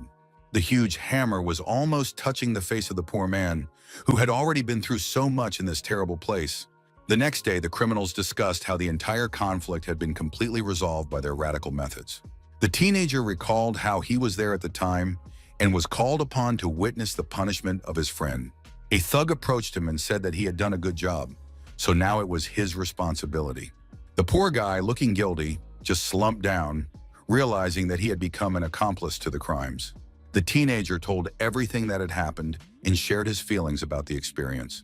After listening to the story, Jung Hyuk thought about how the criminals had destroyed the evidence while disposing of the cars. The boy, looking guilty, said that perhaps he shouldn't have told anyone about these terrible events. Finally, the teenager gave his name, Han So-ho, and tried to remember the faces of his accomplices. He admitted that he didn't really remember them well because they wore hats and sunglasses to hide their identities. Jung Hyuk asked for any details that might come to mind to help identify the criminals. The pale teenager tried to remember at least the voice of one of the thugs he had seen in the workshop. Suddenly, Han Soho remembered that one of the criminals had a distinctive tattoo on his arm. The boy clarified that, if he was not mistaken, the tattoo was not simple, but depicted a snake. Upon hearing about the snake tattoo, Jong-hyuk was shocked, as it was very familiar to him from his past life. Jong-hyuk thought that the man with the snake tattoo was clearly not the only one of his kind, and that it was not worth jumping to conclusions. The teenager continued his story, saying that there was a car they had been working on that night, and it was still there. When investigators arrived at the scene, the boy pointed out that the car was at the top of a pile of scrap metal. The prosecutor noted that the criminals seemed to have flattened the car into a pancake using an industrial press. It became clear that this gangster was not just playing with money, but was a much more vicious and dangerous criminal. The investigators summoned Kozolopi to coordinate further actions to examine the crime scene. The prosecutor ordered a call to the police to ask them to thoroughly examine the white car for evidence. Kang explained that the criminals had been working with this car tonight, so there could be fingerprints or other traces left behind. Jong-hyuk understood that it would be quite difficult to find usable evidence due to the large amount of dust and dirt at the landfill. But if they managed to find something, it would be a real stroke of luck for the investigation. The young man reasoned that if they found evidence, and the man with the tattoo was connected to the case, the evidence from the landfill could be the key to fully exposing the organization. The young man analyzed the information a little, and suddenly he had an important realization about the connection between the cases. Jong-hyuk understood the difference between the case of Representative Kim and the case of the official from 1996 in the presence of fingerprints on the car. The case involving the official from 1996 was quite old, so there was virtually no chance that the evidence would still be intact. But in the case of the deputy, only a month had passed, and they might have a real chance of finding some useful information. The guy asked his colleagues what kind of cars were used to transport the deputy to the place of his death. Jong-hyuk regretted the lack of CCTV cameras near the entrance to the landfill, which would have been very helpful to the investigation now. Prosecutor Kang addressed the teenagers, saying that the case was closed and suggested conducting an identity check before sending them home. The poor kids looked at each other, and it was clear that they didn't really want to go home. Even the prosecutor noticed their reluctance and was surprised, asking why they didn't want to go home, since their parents were surely worried. Jong-hyuk understood that everyone had their own reasons, and that the children were simply afraid to return to their previous circumstances. So he decided to ask the kids directly if he was right in thinking that they were simply afraid to go home. The young man suggested that the teenagers needed time to feel safe, otherwise they might run away again. The kids began to explain their fears, but the prosecutor objected that they couldn't take care of the children forever and had to return them. Jong-hyuk really thought about the fact that these weren't his kids, and suddenly remembered his idea to create a shelter for teenagers who run away from home. Han So-ho, literally with his mouth open, exclaimed enthusiastically that it was really cool and wonderful for kids like them. All three teenagers asked the judoka in amazement and with their mouths open where exactly they were and what kind of place it was. Jong-hyuk explained that they were in a shelter for runaway youth, where they could stay safely and recover for a while. Suddenly, a familiar voice greeted the young man, and it turned out to be the chairman of the foundation, who had come to check out the new facility. Chairman Kwon So-ho noted that he and the young man had not seen each other since their last meeting a long time ago. He introduced himself to the teenagers and explained to the children that this man had made a huge contribution to the construction and organization of the center. The elderly man modestly replied that it was nothing special, as he had only helped to realize the young man's wonderful idea. The chairman addressed the children, explaining that he had heard about their difficult situation and that the center had been created specifically to help teenagers like them. Kwon suggested that from now on, they should live in peace and harmony, helping each other to overcome life's difficulties and problems. Without a doubt, these teenage boys were sincerely happy about this favorable turn of events and the prospect of a safe life. When they entered the reception room, the chairman first introduced the person who would be responsible for the day-to-day running of the shelter. It was Ms. Park Yeonja, a woman with 20 years of experience working with orphans, who would take care of the children as if they were her own. The experienced teacher modestly replied that the chairman was flattering her, but that she was very pleased to meet her new charges and help them. The chairman added that the young man was a member of the national judo team and a gold medalist, and that he was the one who had planned the shelter. Jong-hyuk proudly told the teenagers that they would be the first pupils at the center and would help to get it up and running. The female teacher noted that their meeting was probably a twist of fate and expressed her hope that they would have a happy time together. The judoka replied that it was not easy to devote oneself to helping others, but that the director was truly a remarkable person for such work. The woman replied that this was made possible thanks to the support of many other people, including the chairman of the foundation and his team. The teacher asked the young man how he had decided to pursue such bright and noble ideas at such a young age. The judoka replied that he simply wanted children in similar situations not to feel abandoned and useless to society. Everyone present noted that this was a wonderful idea and that the young man truly deserved respect for such an initiative. Jong-hyuk admitted that he had also run away from home in the past, as everyone goes through difficult periods in their lives. The young man understood that this was a period before his regression, but he felt lost and useless after suffering a serious injury to his arm. Therefore, the young man sincerely thanked the chairman, noting that he was truly surprised by the scale of the contribution he had made to the implementation of the shelter project. Jong-hyuk admitted that he had no idea that the chairman would buy such a huge building and expressed his deep gratitude for such generosity.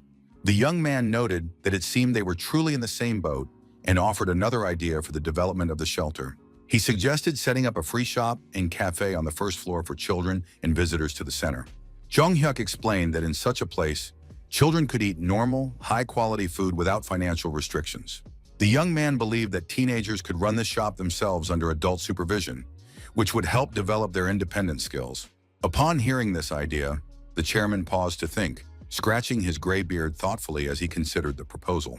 Jong-hyuk turned to the runaway Sunho and asked him what he liked to do in his free time. The teenager sighed heavily and said that he didn't do anything special, like most kids his age. The boy clarified that he didn't play computer games, but that he liked programming and creating various programs the most. Sunho asked sadly if the judoka also thought it was a useless and impractical activity for a teenager. Jong-hyuk assured him that he did not think so at all, but rather held the opposite opinion about programming. The guy expressed surprise that the teenager had found himself in this field and wanted to do such a difficult job. The judoka explained that computers are becoming more prevalent every day, and the entire computer system is constantly developing and improving. Jong-hyuk predicted that phones would soon become full-fledged computers and asked him to believe his prediction. The director of the orphanage suggested creating a computer room and finding qualified teachers to teach the children programming. The other teenagers shared their dreams. One loved soccer and wanted to become a professional player, while another liked to draw comics. The chairman expressed his joy that all the children had set themselves great goals and promised to support them in realizing their dreams. Jong-hyuk looked at the happy children and thought how wonderful it was that such a great idea had come to him. At the same time that the shelter for runaway teenagers was completed, the construction of a new home for the family was also completed. The boy brought his mother to their new home, and the woman's eyes literally lit up with delight and surprise. The mother turned to her son and said that it was too luxurious for them and that she thought it was too expensive. The woman kissed her son and said that he was truly the best son in the world and thanked him for his care. The mother added that she thought how nice it would be if her husband could also see this happiness and prosperity. The boy noticed the tears on his mother's face and gently told her not to cry, but to smile and enjoy the moment. Jong-hyuk understood that his mother had probably remembered his late father again and was feeling sad about the past. The young man said he had prepared a little surprise and took a small box out of his pocket for his mother. The woman was delighted to see another gift and asked her son in surprise what else he had come up with for her. When his mother opened the elegant jewelry box, she saw a beautiful ring that made her heart skip a beat with happiness. This ring was very similar to the one his mother had previously donated during a fundraiser for family needs. The woman asked in surprise if it was the wedding ring they had donated during the charity fundraiser. Her mother replied that it was an important day and that her father would like to see them happy today in their new home. She continued to wonder how this could have happened, since she had personally donated the ring to help other people. The son explained to his mother that he had managed to get the ring back, so he asked her not to worry and let him help her put it on. Jong-hyuk carefully took the ring in his hands and gently put it on his mother's ring finger, returning the family heirloom. The young man said there was no need to thank him for this and asked his mother to always wear the ring with her now. The young man understood that he wanted to fill this new home with joyful moments and happy memories for the family. Investigator Kasalapi turned to the judoka with a joking demand to confess why he was leaving their prosecution team. The man continued, saying that there was no need to avoid the question because without Jong-hyuk, it would be difficult for him to enjoy his work. His adult colleagues noted that thanks to the young man, it was easy for everyone to adapt to the new department, and he would soon graduate from school. Sam Jong-hyuk expressed his immense gratitude for the invaluable experience and emphasized that he greatly appreciated the time spent at the prosecutor's office. Prosecutor Kang asked the young man to wait for him outside, as he wanted to say something important in private. Outside, the prosecutor asked him to convey his gratitude to Mr. Kwon, the company representative, for supporting their activities. Kang also said that he had learned that Jong-hyuk was interested in the investigation of the car used by Kim In-won. From that moment on, the young man's eyes lit up with interest, and he became curious about what had been discovered during the examination. The young man stood waiting and asked hopefully if there were any fingerprints on the car. Jong-hyuk continued to ask about why they had taken the car for examination and what they planned to do next. His colleagues reported that it was the same make of car that the deputy had been driving before his tragic death. The prosecutor explained that their specialists had carefully examined and completely dismantled the car to search for evidence. The experts found only one fingerprint, which appeared to consist of several overlapping marks. The young man inquired about the possibility of separating these overlapping prints, if such a technical possibility existed. The prosecutor ironically remarked that they were not in a detective movie and reminded him of the real limitations of forensics. Jong-hyuk seriously understood that without modern technology, they could not separate the prints, and there would always be difficulties in analysis. The young man asked the prosecutor what was needed to invent new technologies in the field of forensic research.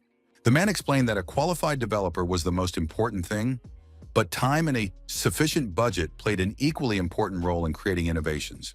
Therefore, with a smile, Jong-hyuk remarked that if the developer is truly talented, then you couldn't ask for better conditions, right? The young man suggested investing in university research, which left the prosecutor in a state of complete shock and bewilderment at such an unexpected proposal. Jong-hyuk explained his philosophy by saying that only those who are thirsty dig a well, hinting at the need for active action to achieve goals. At the airport, the young man was already walking through the waiting room and managed to call someone to resolve important business matters. He was talking to the director of the agency, Jong, with whom he had not communicated for a very long time. Jong was the head of the company that the young man used to visit with his friends. The director said that nothing special had happened before the team was formed with David, but now he was concerned about possible personnel changes in the team. Hearing this, the guy shouted throughout the airport, indignant that they were looking for replacements for employees, and inquired about the fate of the current workers. Then Jong-hyuk apologized for his outburst, but still asked about the reasons for the sudden decision to look for replacements for the current members of the group. The director explained that the team currently belongs to another company that wants to take the rest of the team members. When the guy heard this, he thought that JYP would become one of the largest entertainment companies in the future, according to his knowledge from his past life. Jong-hyuk remembered that before returning to the present, he knew about Jin Young's participation in the group's debut and how everything was supposed to unfold. The guy understood that if all the members were transferred to JYP, the CEO of the current agency would suffer significant financial losses. Therefore, he realized that it was impossible to simply replace the lead singer and looked for a way to bring all the members of the group together in one place without harming anyone. Jong-hyuk suggested buying JYP shares, which shocked the CEO as he couldn't believe what he was hearing. The guy explained that the company only recruits already famous artists without trying to find new talent among young people. Therefore, the company is not in the best situation right now and may not even pay dividends to shareholders on time. Jong-hyuk thought to himself that even if he paid more, it was still a business that would stay afloat for at least 10 years. Even if he ended up in the red, the guy saw no other way out, as he wanted to see all 5 guys together. The young man found it unfair to separate his friends after their joint creative journey and many years of collaboration in the entertainment industry.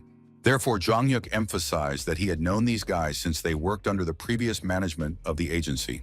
The young man asked the director to do absolutely everything in his power to preserve the integrity of the music group. After this conversation, the judoka thought that if everything went according to plan, the director would no longer have any reason to refuse investment offers. Thinking that it was already time for the meeting, he noticed someone approaching him at the airport. Jong-hyuk smiled and addressed the approaching people, noting that they had arrived right on time as agreed. They were his classmates, including a female friend and a guy with whom he planned to spend time during the school holidays.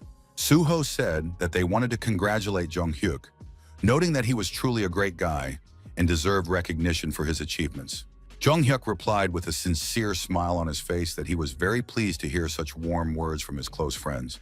Suho added that he had prepared a celebratory dance in honor of the occasion, predicting that the guy would one day become a very popular person. But the guys didn't even have time to watch the dance performance, as they and their girlfriend were in a hurry, saying they were late for their flight. When they arrived at the hotel in Japan, the friends admired the beauty of the place and how incredibly cool it was decorated. Jung-hyuk thought his mother was against the trip to Japan, considering it dangerous, so he took his classmates with him for safety. The guy noticed that the place hadn't changed at all, and suddenly his friends asked if he had been here before. Jung-hyuk remembered his past life when he had to fly to Tokyo to capture the leader of a Busan smuggling organization who was hiding in this hotel. He stayed overnight and took the opportunity to enjoy the hot springs, fortunately resting without any problems the next day. So the guy lied to his friends, explaining that he had been here several times for international judo competitions. So Yun asked about the cost of a taxi, but the guy admitted that he didn't know the local transportation rates. The girl waved her hand dismissively and jokingly said that she would no longer travel with him because of his disorganization. Jung-hyuk thought he had done well to think about who would sponsor the trip in advance, as he couldn't bring himself to ask his friends to pay for his entertainment. The guy asked about plans for tomorrow, and his friends replied that they wanted to visit the famous hot springs. Jung-hyuk agreed, but honestly admitted that there was someone in Japan he absolutely had to see before his vacation. The guys were curious about this person, and the guy replied that his name was the Forgotten Programming Genius. Hearing such an unusual nickname, his friends were surprised and asked what the term Forgotten Genius meant. At that moment, the Japanese man known as the Forgotten Genius woke up late at night in his apartment in Tokyo. He thought about the previous day, remembering that he had gotten too carried away with alcohol at a party celebrating the end of the university semester. When the guy looked at his bed, he was surprised to see an unfamiliar girl lying next to him. The Japanese man was very frightened and shuddered, screaming in surprise and confusion at the unexpected discovery. He literally fell out of bed in shock when he saw a completely unfamiliar woman right in his bed. The young man was puzzled as to what strange situation had occurred and what it all meant for him. The girl smiled and asked if he had a habit of waking up with such a dramatic effect every morning. The guy was literally shaking with excitement, and cold sweat appeared on his pale face from intense stress and fear. It was Minami, a girl the guy managed to recognize despite his hangover and general confusion about the situation. The professor repeated in a panic that this couldn't be happening and asked himself what he should do in such a situation. Minami, hearing the guy's frightened reaction to her presence, began to laugh loudly throughout the small dorm room. The girl asked why he was asking such a banal question, since they were both supposedly adults and reasonable people. She showed him a photo she had taken while he was asleep, a normal selfie next to him, and asked if he would take responsibility as an adult. The professor continued to nervously bite his nails out of fear, not knowing how to react to such an unexpected situation. He kept remembering the girl's words about taking responsibility and was afraid that other colleagues and students would find out about the incident. Now the man was sitting at his desk at the university and heard someone approaching the door of his office. The professor tensed up and wondered who would decide to visit him at such an inappropriate time. Jung-hyuk entered the office, greeted him politely, and addressed the man with the words, "Hello, Professor Ichiro." Upon entering the room, the young man immediately began to carefully examine the office, assessing the environment and working conditions. The young man thought about the small amount of space, only 4 meters wide, without even a storage room for belongings and documents. The professor apologized for the mess in the office, explaining that he had not been cleaning it often lately due to his heavy workload. Jung-hyuk assured him that it was not worth worrying about, as he was not the type of person to pay attention to such trifles. The young man noticed that the man looked overly tense, which seemed very strange to him for a normal business meeting. The professor asked if the guest was really an investment consultant, noting his youthful appearance and knowledge of Japanese. Jung-hyuk smiled and replied that the professor, at 30 years old, was also young enough for science. The young man began to talk about the professor's notoriety as a dirty rabbit, but the professor immediately asked him to forget about that old incident. In 1991, all of the Japanese government's financial systems were hacked simultaneously, and threatening messages signed Dirty Rabbit appeared. The Japanese government, realizing the power and danger of the criminal, offered him a professorship and a job working on cybersecurity programs. Professor Ichiro was the legendary hacker known by the pseudonym Dirty Rabbit in the cybercriminal world.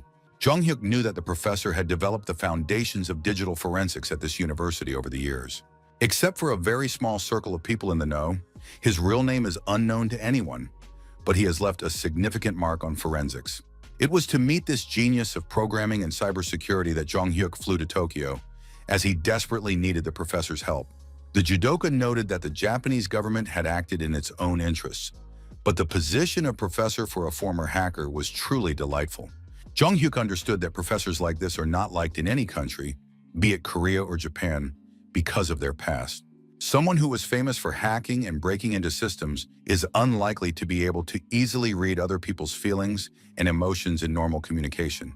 The guy realized that the professor felt lonely, and when he was in Japan, it must have been especially difficult for him to adapt. So, Jung-hyuk noticed the professor was lost in thought and started talking to him to bring him back to reality a little. Minami arrived at that very moment and entered the office, causing the professor to immediately startle with surprise. The guy thought in surprise, is she really a university student? But why is she dressed in such a provocative and inappropriate manner? The girl politely said that she would not disturb them in that case, and promised to come back to the professor a little later for a conversation. Jung-hyuk noticed that since he had arrived, the professor had seemed extremely preoccupied with some personal problems. Now the man became even more anxious, explaining that she was his student, who sometimes appeared unexpectedly at the most inopportune moments. Jung-hyuk suggested continuing the conversation as he had an important topic to discuss. He wanted to buy the professor's hacking skills. Hearing this proposal, the professor asked in surprise if the young man had come with a commercial order to hack into some systems. Ichiro explained that the guest had misunderstood something, because what he was doing now was based on the principles of ethical hacking. Jung-hyuk replied that search programs for computers based on hacking structures are now used by intelligence services in various countries. The young man added that for ordinary people, this is a completely new concept in the field of cybersecurity and digital forensics. The judoka believed that the professor's skills could solve many serious problems in law enforcement. Although Ichiro is considered a former criminal, Jung-hyuk wanted to help him do what he really enjoys and what is useful. After talking to the professor, the guy returned to his friends and suggested that he treat everyone to dinner at a restaurant that evening. They entered the restaurant and immediately noticed the pleasant smell of grilled meat, assuming that the food here must be incredibly delicious. When Jung-hyuk entered the restaurant, he immediately noticed a girl he had seen before at the university. The young man remembered that she was definitely the same student who had come to Professor Ichiro's office earlier that day. The young man even managed to remember the name of this mysterious girl. Her name was Manami, as he had heard in conversation. The student was sitting with her friends and suggesting they go to Hawaii together, and they were interested in who the client was this time. Minami admitted slyly that she had tried to hide it, but she had confidential information about the new client. Jung-hyuk, passing by their table, heard the girl say that her client was actually a professor from their university. Jung-hyuk thought he hadn't misheard. The girl had definitely said the word professor in her conversation with her friends. The guy understood that the restaurant was quite noisy due to the large number of visitors, so it was difficult to make out the exact words of the conversation. The young man decided that in this case, he needed to check this important information more carefully and in more detail. Jung-hyuk told his friends that they could take their seats at the table while he went to the restroom for a few minutes. Minami confirmed to her friends that it was indeed true, that it was the same professor from the university.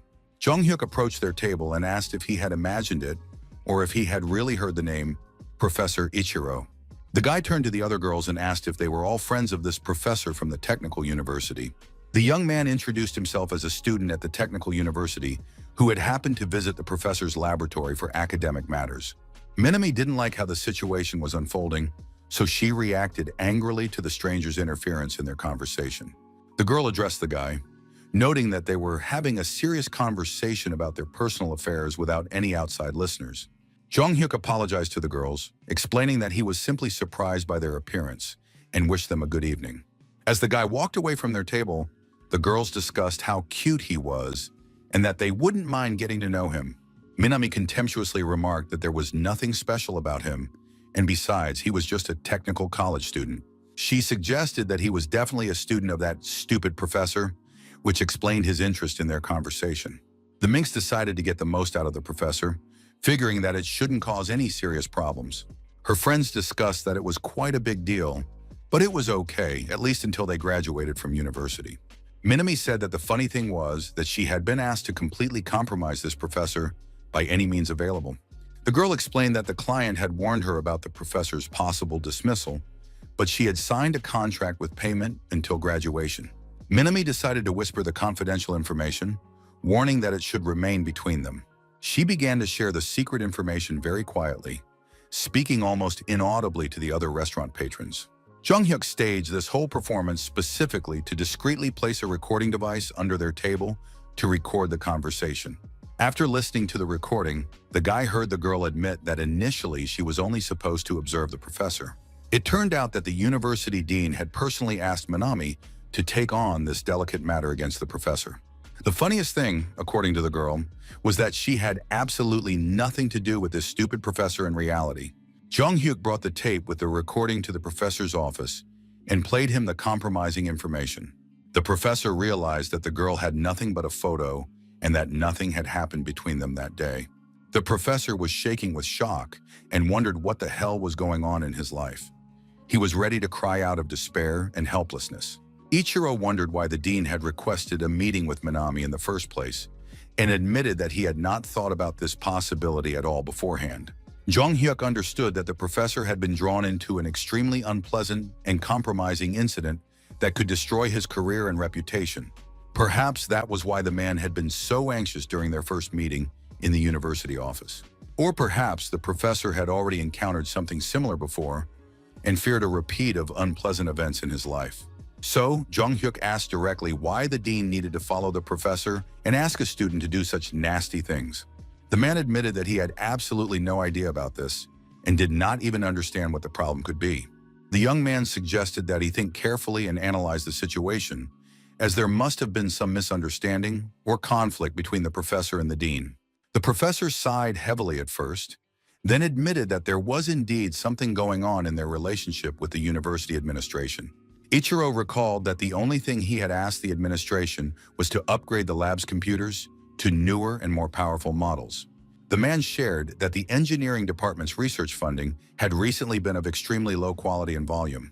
All problems stem from a limited budget, but Jung-hyuk noted the strangeness of the professor handing over all his research to the university. The young man thought that perhaps it would be worth investigating the dean's actions, and then all the ambiguities would become clear. The professor was surprised and asked why the young man was helping him at all, since it would be easier to sign a technical contract and leave the matter alone. Jung-hyuk explained that he was a bit curious by nature, and that the dean's use of students to spy on the professor was unacceptable. Mr. Ichiro bitterly remarked that this was a disgrace for any university professor, and he was ashamed of the whole situation.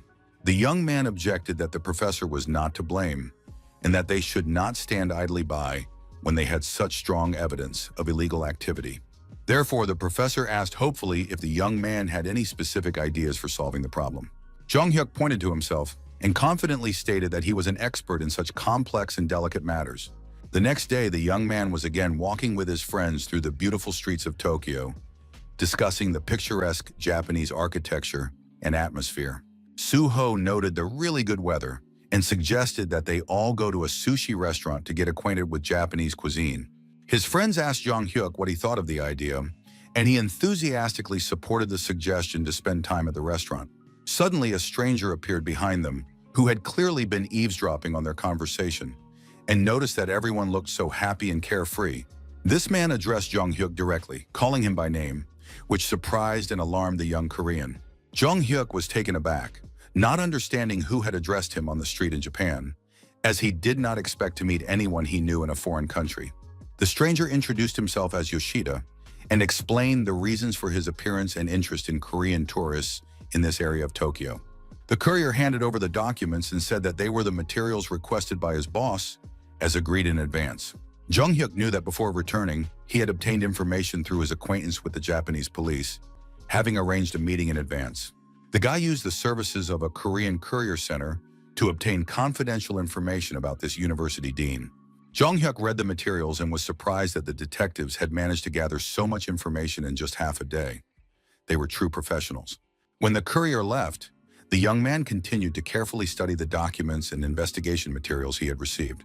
The young man saw the dean's name, Kitamura Ryuichi, and realized that the name seemed familiar from some source.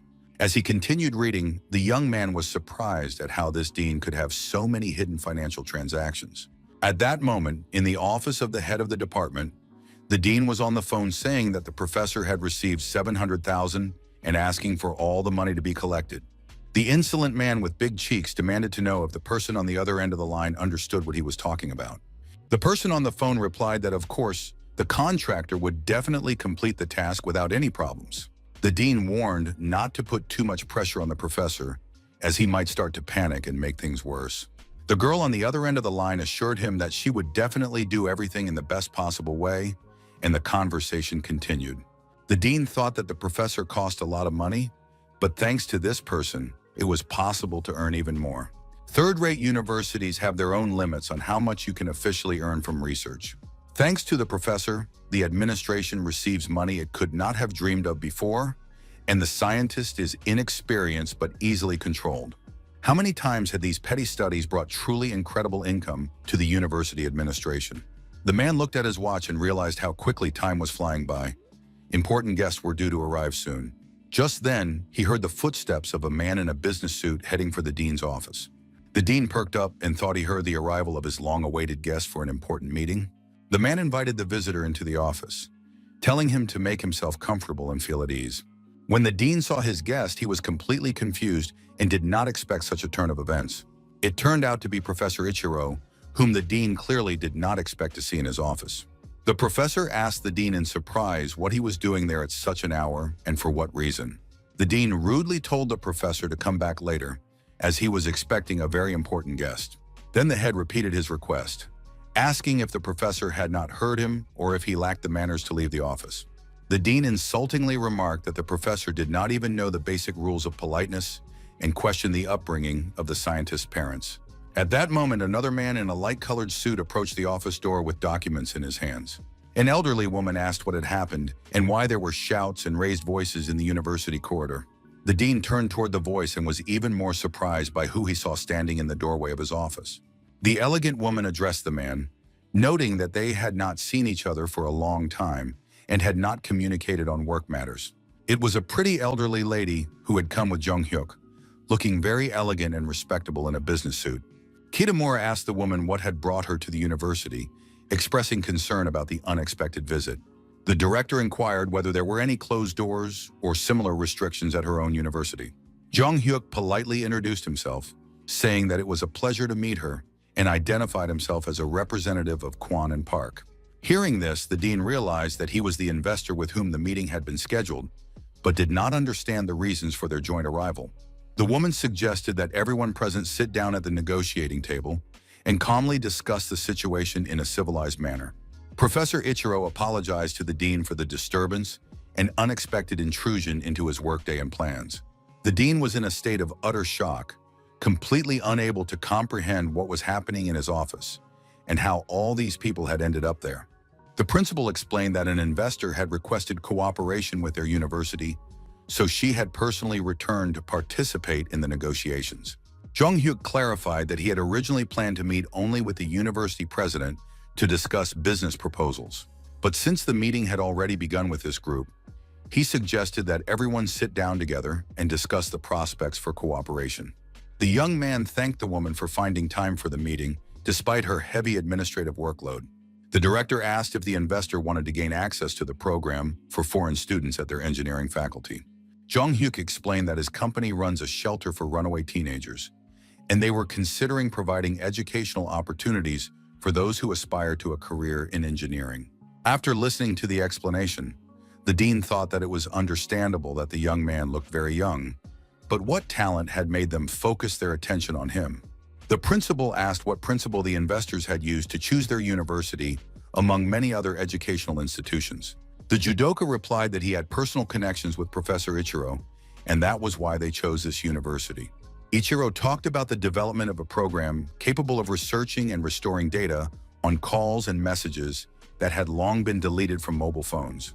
The investors' offer to finance this particular project was indeed of great interest to the university and the scientific community.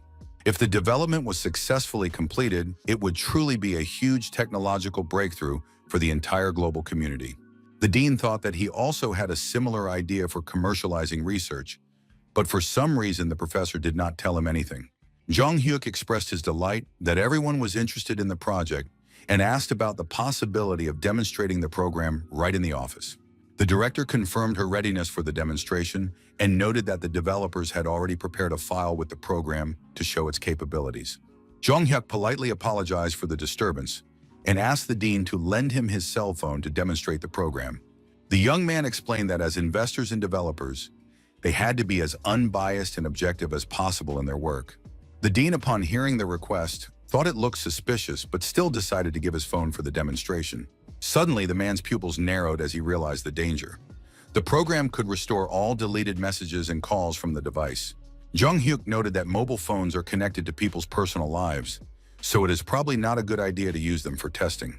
The young man suggested an alternative, using a desktop computer instead of a mobile phone to demonstrate the program's capabilities. At this point, the dean became even more nervous, realizing the risks involved in checking a computer with his data on it. The man realized that he had stored hidden bank accounts and stolen research data on this very computer. Therefore, the dean objected that the computer was used for official work files, and if important documents disappeared, serious problems would arise. The director insisted on trying, noting that such an opportunity to evaluate technology was very rare. The woman assured him that if anything went wrong, she would take full responsibility, so she asked to give it a try. The principal continued to insist that all important documents were stored on the university server, so everything should be fine. Ichiro intervened in the dialogue and suggested that he had an idea why the dean did not want to share the computer for demonstration purposes. The professor suggested that it was quite possible that the dean was simply hiding something from his colleagues and superiors. Hearing the accusation, the man indignantly asked the professor what he was talking about and on what he based his suspicions. The headmistress noticed that the dean was clearly frightened by the accusations and asked what had happened to him recently. Jong Hyuk added that if the dean continued to refuse to give a demonstration, it would look even more suspicious.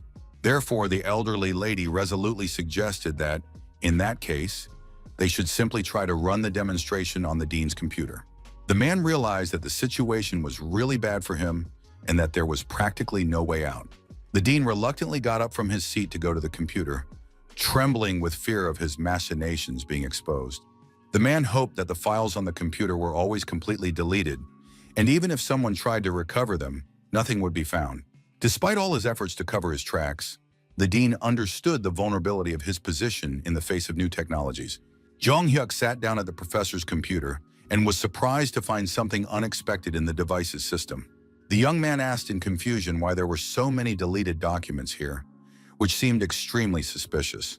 The judoka leaned over the screen and discovered that these were research articles, written not in the name of the university, but in Kitamura's personal name. The young man continued his analysis, noting a strange discrepancy between the faculty's official funds and the actual research expenses in the documents.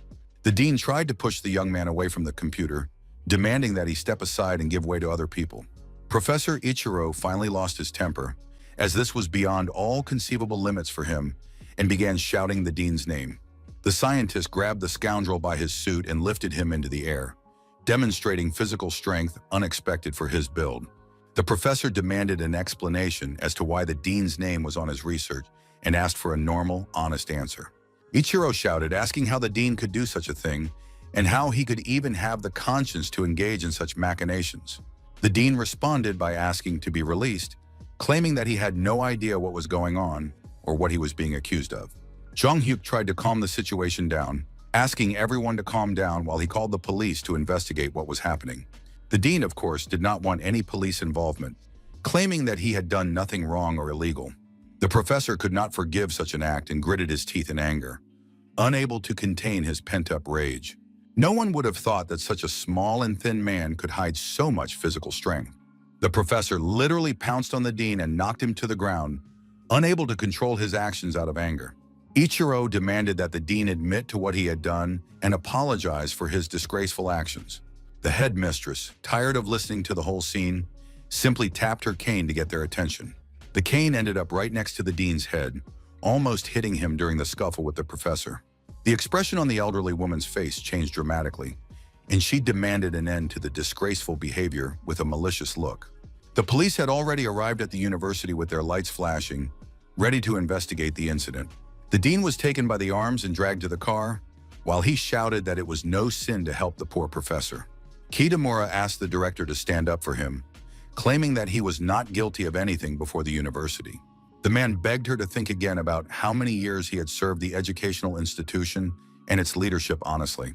The woman replied that the dean remained shameless to the end, and that it was simply a disgrace to the entire university. The director turned to the police and demanded that they remove the dean from sight as soon as possible. The dean continued to shout, asking for at least one more chance to redeem himself and begging for mercy. Jung-hyuk informed the professor that since the dean had been arrested, his student Minami would soon be caught as well. The principal approached the guests and apologized for them having to witness this shameful spectacle. The woman suggested continuing the discussion about the study abroad program for the shelter's wards. The director also informed the professor that she had some important information regarding his future work at the university. The woman bowed deeply to Ichiro, sincerely apologizing for not paying him enough attention all this time. Jung-hyuk asked the director what measures she intended to take against the scoundrel of a dean after his exposure. The woman assured him with a determined smile that the criminal would be punished to the full extent of the law, using all available connections to ensure justice was served. The director tactfully withdrew, leaving the guests alone for a private conversation, wishing them all the best in their further negotiations. The judoka invited the professor to sit down on a university bench to calmly discuss the events that had taken place and further plans for cooperation. Sitting in the shade of the trees, Ichiro expressed his immense gratitude, admitting that without the young man's help, he would have remained a puppet in the hands of the swindlers. The young man modestly replied that he had not done anything special and that the evidence had been found solely thanks to the professor's outstanding technical skills. Jung-hyuk gently reminded his interlocutor that the story was not over yet, as there were many important issues ahead. The young man noted that they had not yet finished discussing the rights to commercially sell the professor's revolutionary forensic technology. The young man asked him not to be surprised, as he wanted to make a rather unexpected and serious proposal regarding further cooperation. Jung-hyuk asked the professor directly if he would like to move to Korea with him to continue his scientific work. The man was even more shocked, puzzled by such a sudden and unexpected proposal to radically change his life. The judoka explained his concern that staying in Japan would limit the professor geographically, whereas moving would open up new horizons. The young man argued that this would allow the scientist to focus entirely on his research without external distractions, while taking an interest in his interlocutor's opinion. It was clear that the professor understood the appeal of the idea, but he was clearly hesitant and felt some internal resistance to the proposal. Ichiro honestly admitted to the young man that despite his desire to do so, he probably would not be able to decide to move to another country. Jung-hyuk was surprised by this answer, as he was absolutely sure that the man would agree to such a lucrative offer. The professor explained his desire to recover all his stolen research, stating that he no longer intended to run away from his problems. The young man noted with understanding that their intervention had indeed changed the course of events compared to what had happened in his past life. Jung-hyuk admitted his desire to obtain the forensic technology, but expressed his willingness to support the professor from a distance if necessary. Ichiro hastened to clear up the misunderstanding, clarifying that he would not go to Korea, but was willing to sell the developed technology to an interested party. Jung-hyuk was so delighted to hear this that at first he couldn't believe his ears, thinking it was too good to be true. The professor firmly stated that it was here in Japan that he would complete the development of innovative technology for forensic research and law enforcement agencies. The young man thanked the professor, assuring him that their company would provide him with comprehensive and unlimited support in his further research. The professor asked if it would be possible to support another person who found himself in a similar situation to his own. Ichiro told him about a friend who was in a very similar situation and needed help to continue his scientific work. This man had immigrated to Japan with his parents 12 years ago and was now working alone on developing a car video recorder. Jung-hyuk thought about it as the mention of a car video recorder brought back vague memories from his past life.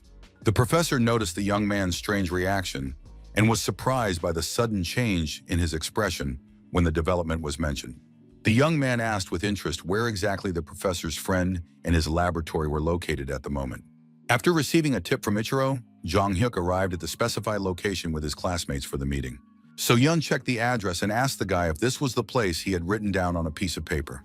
Jong-hyuk confirmed that the address was correct and thanked his friend for her attentiveness and help in navigating an unfamiliar city. The guy apologized to his friends for making them come with him to Kyoto, assuming that they must be tired of traveling. His girlfriend replied that since they had come on business, it was worth spending the time in a way that would benefit everyone involved in the trip. Jong-hyuk got the hint and asked anxiously if his friends had spent all their money on entertainment in Japan. After talking, the whole group approached the intercom of the right house and pressed the call button to contact the resident. They pressed the button once or twice, but no one answered the call, which seemed rather strange to them. Jong-hyuk began to worry, and various negative scenarios involving the developer began to run through his head. Finally, a tired voice came from the intercom, irritably asking who they were and what they wanted. The young man politely greeted him and asked if this was indeed the home of Mr. Katara Kunihiro, as indicated in the address. Jong-hyuk introduced himself as an employee of Kwannon Park, who had called yesterday on the recommendation of Professor Ichiro. Kunihiro approached the door, grumbling that he had already told the professor he didn't agree, but decided to open the door to the guests anyway. The man looked extremely exhausted and tired, asking the visitors to simply leave and not bother him anymore. The developer explained that he was not feeling well and promised to explain everything to the professor himself regarding his refusal to cooperate. Jong-hyuk objected that this would not work and held the closing door open to continue the conversation. The young man explained that he was traveling with friends in Japan, leaving for Korea tomorrow, and only had one day for negotiations. His friends were surprised by Jong-hyuk's persistence and his strong desire to talk to this unfamiliar developer. Even the developer himself was shocked by the young man's passion and persistence in wanting to talk to him. After these words, the man simply lost consciousness and seemed to melt away, falling forward in one place. Suho saw the falling guy and quickly rushed to his aid to support him and prevent him from falling. Kunihiro approached his fallen friend, his face expressing complete shock and incomprehension of what was happening to the guest. The developer asked Suho if he was the Hiroshi they were expecting. Kunihiro apologized for his strange behavior, explaining that he had confused the people in the situation as a whole. When everyone was sitting inside the house, Jong-hyuk assured them that it was nothing serious, that it was their fault for coming without prior warning.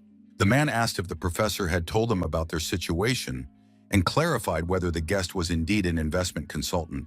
The developer introduced himself, handing over his business card and saying that his name was Kunihiro and his Korean name was Su-chang. The man talked about his previous job at a semiconductor company, but after being laid off, he had been doing small development projects on his own. Jong-hyuk expressed his admiration for the research, noting his particular interest in the development of a car video recorder among all the projects. The young man honestly admitted that he did not fully understand the essence of this development and how such a device works.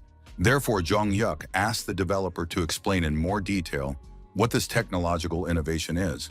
Kunihiro confirmed that the guest's understanding of the essence of his development was correct and was ready to explain the details.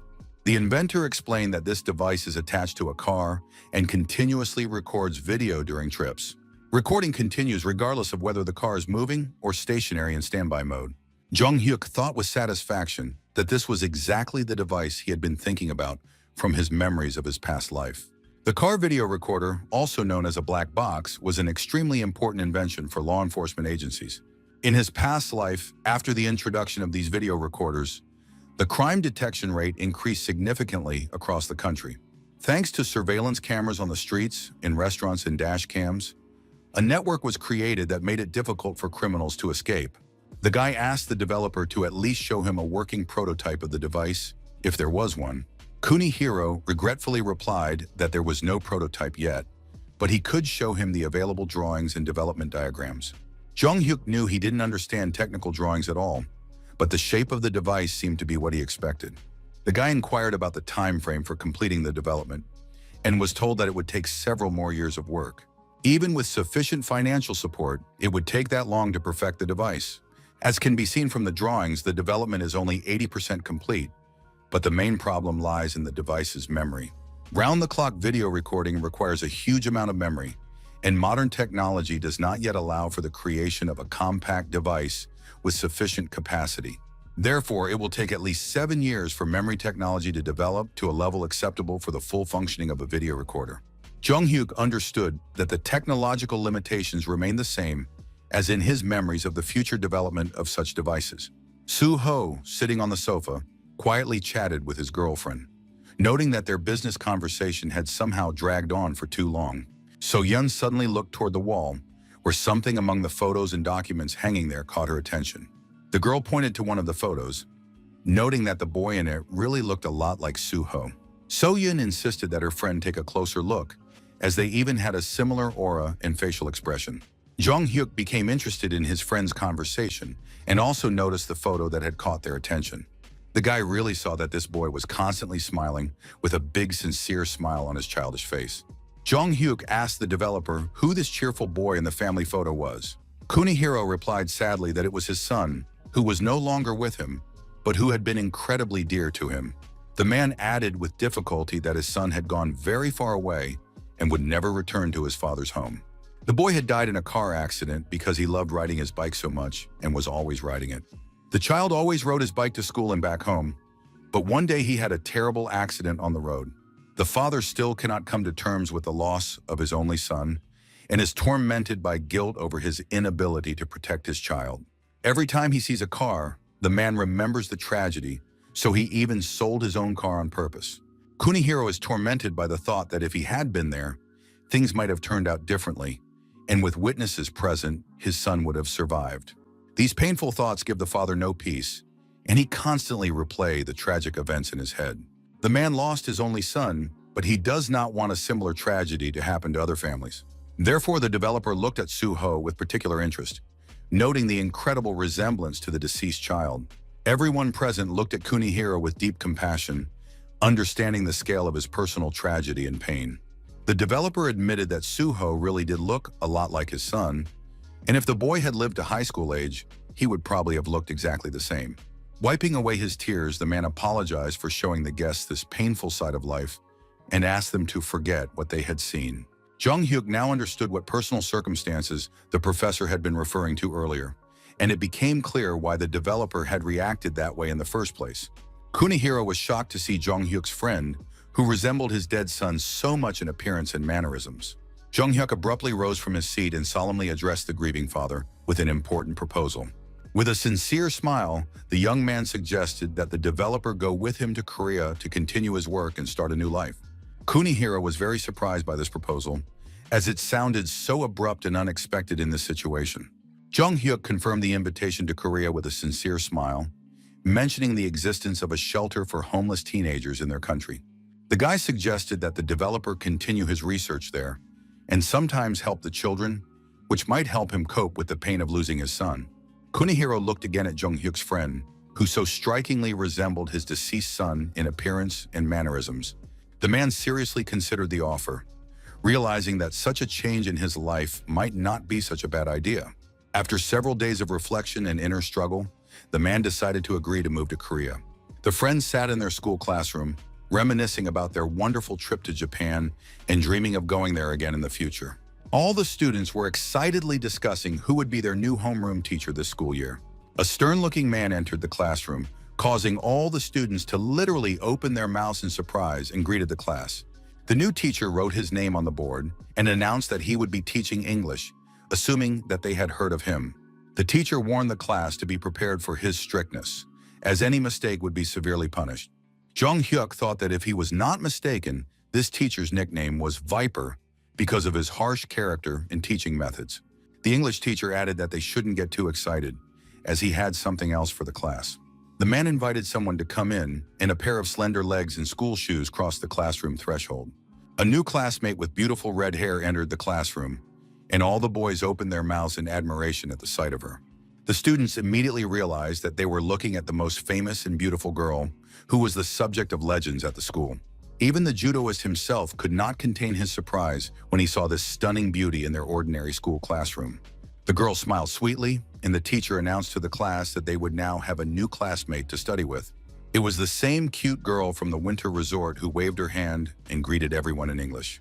The beautiful foreigner's name was Irina, and she was indeed an incredibly attractive and charming young lady. Irina and Jung Hyuk were already walking together down the school corridor when the girl noticed that they hadn't seen each other in ages. The guy agreed that they really hadn't seen each other in a long time and expressed surprise at such an unexpected meeting at school. So Yeon joined the conversation, noting how incredible it was that they would all be studying at the same school and even in the same class. Irina explained that she hadn't told anyone about her move because her classmates weren't interested in her future education plans. Jung Hyuk recalled that when they met at the ski resort, he didn't expect the girl to have such a style, but now he was happy to have a new friend. As far as Jung Hyuk could remember, he had never had any real close friends to talk to and support him in his past life. At that moment, the business-minded guy received another call on his cell phone, interrupting his school conversations with his classmates. Jung Hyuk picked up the phone and heard a familiar voice. It was his friend from the band calling. As always, it was David, the American singer from their band, jokingly reminding him that he was calling a real pop star. The musician explained that thanks to Jung Hyuk, he was busy and was currently in the dressing room before a performance. So the guy curiously asked his friend why he was calling him at such a time. David reported a serious problem. They had run out of rice and other food supplies in their dormitory. Jung Hyuk asked in bewilderment why his friend was telling him this and what he thought the singer should do. David explained that the agency director had said that the musicians would go hungry because of excessive spending on food, and now he was starving. The other members of the group also complained of unbearable hunger and a lack of proper nutrition in recent days.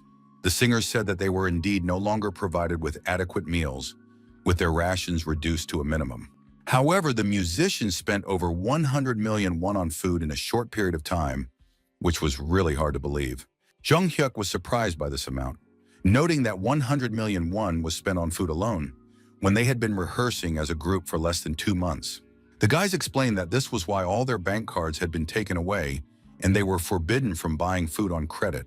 The musicians apologized for the trouble, but asked for permission to eat at Jung Hyuk's mother's restaurant, if possible. The guy, of course, agreed to help his friends, but he understood that they really did eat too much for ordinary people. After the phone call ended, Jung Hyuk's school friends approached him, curious about the content of the conversation.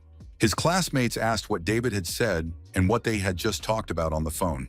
The guy explained that the musicians wanted to come to his house to just hang out and spend time together. Jung Hyuk, not noticing his friend's reaction, suggested that they join the party too, if they were interested. His friends were delighted with the invitation, saying that they had been waiting for this for a long time, so they asked him to be sure to invite them to the meeting. So Yeon suggested introducing the musicians to Irina to expand their social circle and make the party more interesting. Irina asked in surprise who exactly they were going to introduce her to, not understanding who they were talking about. When the group arrived at the building, Jung Hyuk explained that technically, the building belonged to his mother for business purposes. So Yeon noted with admiration that Irina really spoke Korean beautifully, wondering when she had learned it. Entering the building, Jung Hyuk thought it was very strange to see a new flower pot that hadn't been there before, probably placed there by his mother to decorate the interior. Irina said that she had learned Korean by watching various Korean shows, family gatherings, game rooms, and parenting diaries. She particularly noted the parenting show where idols take care of babies, calling it an amazing and informative program. At that moment, Jung Hyuk became interested in a flower pot standing in the corner and moved a little closer to examine it. The young man began to examine the plant closely with his eyes, trying to understand what was bothering him about this interior item. The young man thought it was strange to see another identical pot, which surprised him with its unexpected appearance in the house. Jung Hyuk explained to his friends that he had simply noticed these pots, which he had never seen in this room before. His classmates suggested that perhaps his mother had bought them for decoration, or that they were a gift from acquaintances. The guy thought about his professional deformation. He was constantly suspicious of something, and he needed to get rid of this habit. However, Jung Hyuk realized that these pots looked too suspicious, and he didn't like this situation at all. Seeing something alarming, the guy's expression changed dramatically, becoming extremely anxious and tense with worry. The young man crouched down and began to examine the pots in detail, and his friends also became interested in his strange behavior. Inside one of the pots, Jung Hyuk noticed something hidden that seemed extremely strange and suspicious to him. The guy quickly ran away after this discovery, heading for the stairs leading to the apartment. He began to climb up to his home, shouting loudly and asking his mother if everything was all right and if anything had happened. After climbing upstairs, the young man was completely stunned by the unexpected sight that met his eyes. His friends didn't understand what was going on and asked him in bewilderment what was wrong with him, suggesting that he just go about his business. When he went upstairs, the guy saw a pop group busy filming some kind of TV show in their house. The musicians greeted him cheerfully, explaining that it was a surprise for their friend and an unexpected gift. Jung-hyuk just laughed with relief, but thought to himself what pranksters and jokers they all were. The guy asked the guys what was going on and why one of them was holding a small child. His friends explained that this was their partner on the popular show Father's Diary, where celebrities take care of children. The girls, upon hearing the name of the program, excitedly noted that it was indeed a very popular and trendy show right now. The friends apologized, explaining that they had told the director about their acquaintance, and he really wanted Jung-hyuk to participate as well. Jung-hyuk thought that the musicians had collected money for the rental, but the guys assured him that everything had been organized in a completely honest way. Soo-ho approached the actress on the set and confessed that he was a huge fan of hers and her work. The actress was extremely embarrassed by the compliment and modestly thanked him for his support and kind words. Jung-hyuk asked his friend what this girl was doing there, whether she was a host, a guest, or a participant in the show. The guy began to try hard to remember who this familiar girl was and where he might have seen or met her before. Jung-hyuk analyzed the actress's behavior, realizing that she looked awkward and was very nervous for no apparent reason. The guy hoped that it was just fatigue from filming and not a premonition of something bad or dangerous. At that moment, the actress was indeed being watched through binoculars from a safe distance from the set. An unknown man was watching the girl's every move from afar, not missing a single detail. The actress really did feel that she was being brazenly watched, and this caused her great anxiety.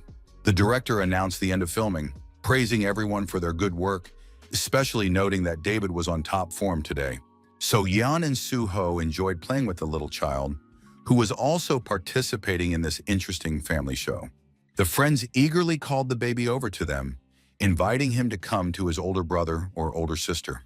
However, the child crawled past them and headed on all fours toward the insanely beautiful Irina, drawn by her presence. Irina smiled, noticing that even babies could sense her special aura and were drawn to her. So Yeon was very upset by this turn of events, considering the baby's behavior to be quite unpleasant for her. One of the singers approached Jung-hyuk and immediately noted that the actress had done a good job on the show. Turning to the girl, the musician suggested talking to her privately about some important issues. Jung-hyuk realized that something was wrong and that the conversation would be about the actress's problems. The three of them went into a separate room and sat down at a table for a private conversation about serious matters. The guy asked for details, and the famous girl admitted that she had a persistent stalker. The actress said that at first she thought it was just prank calls from bored fans. She recalled how she got into her minivan after work once again, complaining of extreme fatigue. The girl wondered why she was so tired today. Perhaps she was getting sick or had simply been overworking lately. The driver said that she had no plans for tomorrow, so she should go home and get some rest. The actress agreed with him, admitting that she had probably been working too much in recent weeks without a break. The girl got out of the minibus, which immediately continued on its route. Suddenly, her phone started ringing very actively, which seemed strange to her at such a time. She quickly took her cell phone out of her bag and answered it, expecting to hear a familiar voice. A stranger said her name in a very scary and frightening voice, which made her jump with surprise. The man asked why she hadn't answered his calls, as he had been waiting a long time for her to finally respond.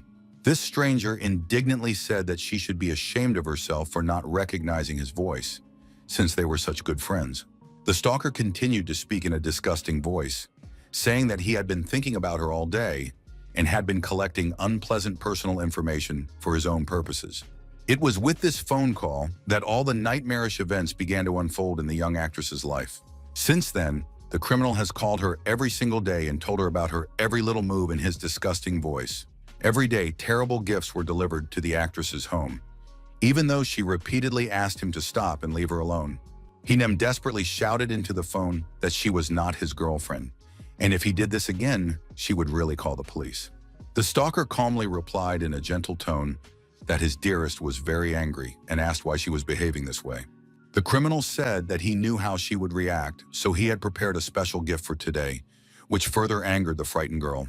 Left completely alone in her apartment, the actress noticed traces of men's shoes on the floor by the front door. The girl wondered where this man got all the detailed information about her personal life and daily routine.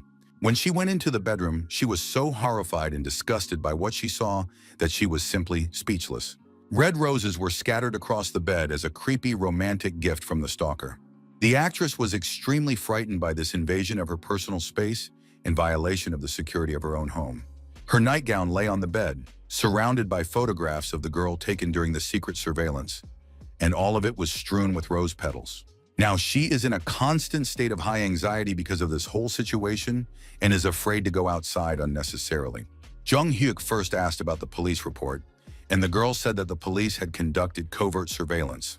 But whether it was a coincidence or the stalker somehow found out about the police measures, as soon as the police showed up, the calls and visits stopped. The celebrity explained that the police had come several times but nothing happened, so the officers decided that she was overreacting.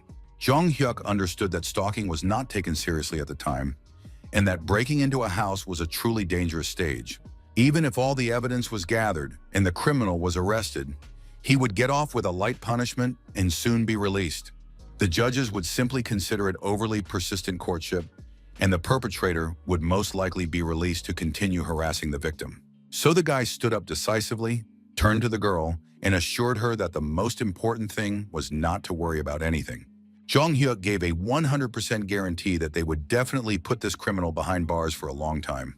The young man explained that he had certain connections in law enforcement, so there was no need to worry about the successful resolution of the problem. The young man thought to himself that at the same time, they would change the law's attitude toward crimes related to stalking and harassment. In the evening, local children were happily playing soccer near the house, unaware of the danger lurking nearby. At that moment, the stalker was already patiently waiting for his victim under the staircase, choosing a convenient position for observation. The criminal carefully hid behind a thick tree trunk in tall grass, from where he could discreetly follow the actress's every move and plan his next steps. As if behind him, the criminal heard the security guard ask him what he was doing there so late at night. The security guard asked what the stranger was doing there, as he had never seen him before, and he clearly did not live in the building. The stalker, realizing he had been discovered, immediately jumped to his feet and ran forward, trying to escape pursuit. A woman standing at the entrance exclaimed in surprise, but it was obvious that this man had come to spy on a celebrity living in the building. A resident of the house complained that because of this actress, they now had nothing but problems, and security had to patrol the area twice as much. Neighbors said that strange people had recently appeared in the area whom they feared to death, as they were constantly shouting under their windows. Meanwhile, another man quietly entered the building where the actress lived and headed up the stairs to her apartment. When he reached the girl's door, he was extremely surprised by what he saw at the entrance to her home. The man wondered if some new doorbells and additional security systems had been added to the door for protection. Probably because there were too many intrusive people around the actress, it was necessary to strengthen security measures. However, despite the additional protection, the criminal still managed to open both doors and get inside. As it turned out, this stalker was the same security guard who had just chased the young man away from the building. After breaking into the girl's apartment, he began to laugh nastily with pleasure and anticipation of another invasion of her personal life. The criminal rummaged through her things and thought that these clothes already needed to be taken to the dry cleaners, because his baby wouldn't survive without him. In the dressing room, the stalker suddenly noticed a box, which greatly surprised him with its presence among women's things. Inside, an insanely beautiful gold watch, clearly designed for men, sparkled, which puzzled the criminal. The guard realized with horror that his favorite actress did not wear such watches at all, as it was clearly a men's accessory. The man tried to calm himself with the thought that she had simply changed her tastes, as she would never bring a man home. The criminal stopped rummaging through the closet, but remained extremely concerned about the men's watch he had found in her apartment. Suddenly, a terrible realization dawned on the security guard, which made him even angrier and caused him to lose control. The stalker decided to check the rest of the apartment and broke into the bathroom to continue his search. There he noticed that there was now another blue toothbrush, clearly belonging to a man. The criminal couldn't believe what was happening and began ransacking the girl's entire apartment in search of other evidence of infidelity. The security guard emptied the trash can and scattered all the trash around the room, trying to find evidence of another man's presence. The stalker's face reflected genuine distress and rage at the discoveries he was making in the actress's apartment. The criminal was holding a men's razor, which he had found among the toiletries in the bathroom. This crazy security guard thought that the actress had betrayed his trust and their special relationship. The stalker began to destroy the apartment even more, shouting that this dirty fool had betrayed and deceived him. The criminal was shaking with uncontrollable rage and couldn't understand how she dared to betray him like that. The stalker yelled that this girl was just a cunning snake, and he had done so much for her, but she had betrayed him. The stuffed bunny standing in the kitchen was equipped with a hidden video camera to record what was happening in the apartment. Jong-hyuk had deliberately installed this surveillance system in advance to obtain irrefutable evidence for the police. The investigators who watched the recording understood that this man was truly mentally ill. Poor actress Hae Neom, watching this horrific recording, was shaking with fear and crying profusely. Jong-hyuk tried to calm the girl down, telling her that she didn't need to watch it anymore and traumatize herself. The young man turned to the investigators, emphasizing that they already knew the situation from the victim and could see how the stalker had crossed all boundaries. The young man insisted that if immediate action was not taken, the actress could be in mortal danger. One of the investigators, outraged, slammed his fist on the table with all his might, expressing his anger at what had happened. The police officer said he was ready to kill the criminal right then and there without any ceremony for such behavior. The law enforcement officer suggested not wasting time and immediately arresting the scoundrel who was treating a defenseless girl this way. Jong-hyuk stopped the angry police officers with a stern look, explaining that it was too early to take such action.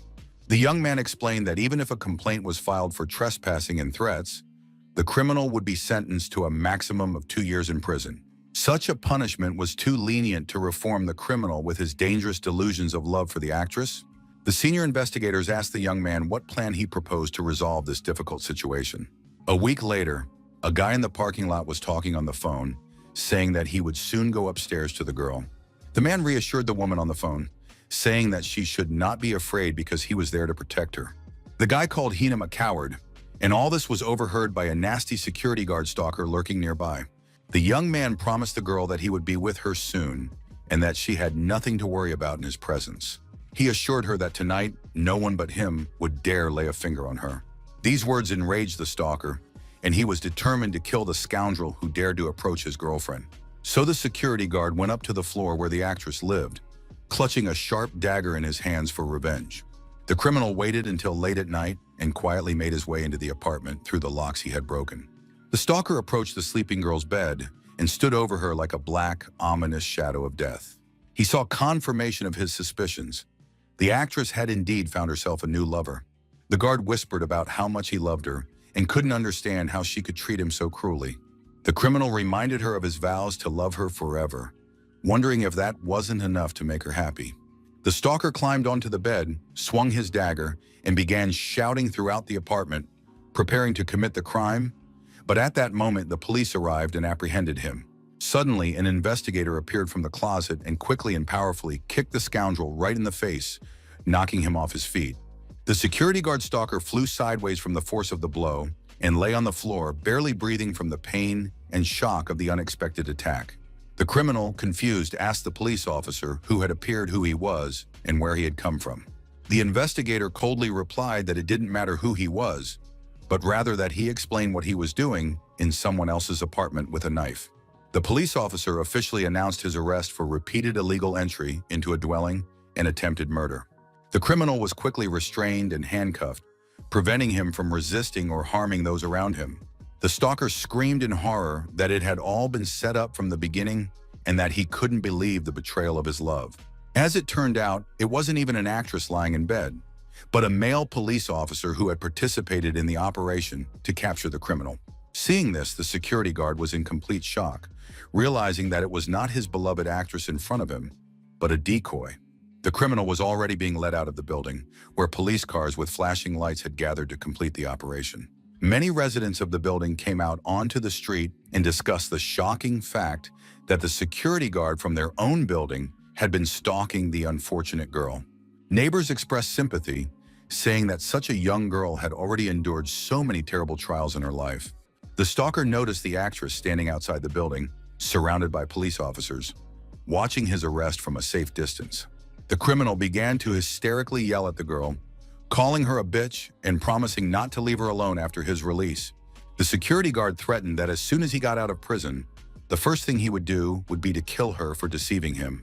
The stalker confidently stated that this was not the first time he had been caught and that he would serve a maximum of only 1 year for such acts. Therefore, the criminal promised to take revenge on the actress 1,000 times more severely so that she would know how to treat him in the future. Jung Hyuk approached the scoundrel and put his hand on the arrested man's shoulder, looking him straight in the eye. The young man told the criminal that he had no idea that his real torment had not even begun yet. The stalker didn't even understand who this confident young man was and where he got such information. The police officer intervened in the conversation, advising him to ignore the threats and simply walk away. Law enforcement officers put the criminal straight into a police car to take him to the station. The car, with its lights flashing, quickly drove away, taking the arrested stalker away from the scene of the crime. Jung Hyuk dialed Chairman Kwan's number and apologized for disturbing him at such a late hour, but he had an important request. The young man explained that he needed the help of an influential person to resolve issues related to this criminal case. The next day, the newspapers were full of news about the incident caused by a fan's obsession and discussions about the fairness of the punishment. Ordinary people read about the incident and were outraged by the mentally ill man's behavior toward the young woman. Many felt that arrest was not a severe enough punishment for the criminal's perverse pursuit of the actress. In the courtroom, the judge announced to the defendant, Kang Moon-chik, that he would be given the last word before sentencing in the stalking case. The stalker cowered in fear, crying and shaking, realizing the seriousness of his situation in the courtroom before the face of justice. The criminal said he deeply regretted what had happened, admitting that he loved the girl too much and had made a terrible mistake. Kang Moon-chik addressed the judge, saying that while in detention, he had repented of his actions and written a letter of apology to the victim. The stalker swore that nothing like this would ever happen again and begged for another chance to reform and become a normal person. Listening to these words, Jung Hyuk thought about what hypocrisy and a terrible attempt to manipulate the court it was. Even through the criminal's tears, one could sense his hidden, terrible smile and confidence that he would receive a light punishment. The stalker thought to himself that the maximum sentence for such crimes was 3 to 4 years, and he would definitely not receive the maximum sentence. The judge's assistant announced to everyone present to prepare for the sentencing in the case of stalking and attempted murder. Everyone sat in tense anticipation of a fair court decision, hoping for an adequate punishment for the criminal. The judge began by stating that the defendant's crimes remained at the attempt stage, which was taken into account when passing sentence. The court took into account his ostensible remorse and desire to reconcile with the victim in order to mitigate the punishment. However, the judge took into account that the defendant had asked for leniency not from the victim, but from the court, and that this was not his first such crime. Furthermore, the high probability of reoffending makes it necessary to isolate the defendant from society for a long period of time. Therefore, Kang Moon-chik is sentenced to 22 years imprisonment in a strict regime correctional colony. The sound of the judge's gavel striking the table was heard in the courtroom, officially concluding the sentencing. The criminal was in shock, as he had expected any sentence, but certainly not 22 years in prison. Stalker began to scream hysterically at the entire courtroom, saying that it was ridiculous and that such a thing could not even be possible in theory. He reminded everyone of the 100 pages he had written about his remorse and that he had been intoxicated at the time. No one wanted to listen to his excuses, so the guards quickly grabbed him by the head and pinned him to the table to calm him down.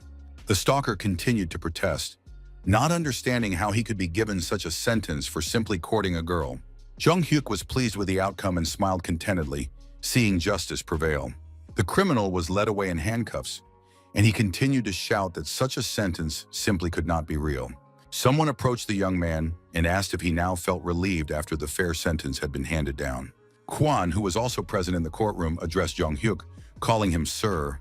The young man acknowledged that all this was made possible thanks to the girl's father, as he had initially expected a maximum of 10 years in prison.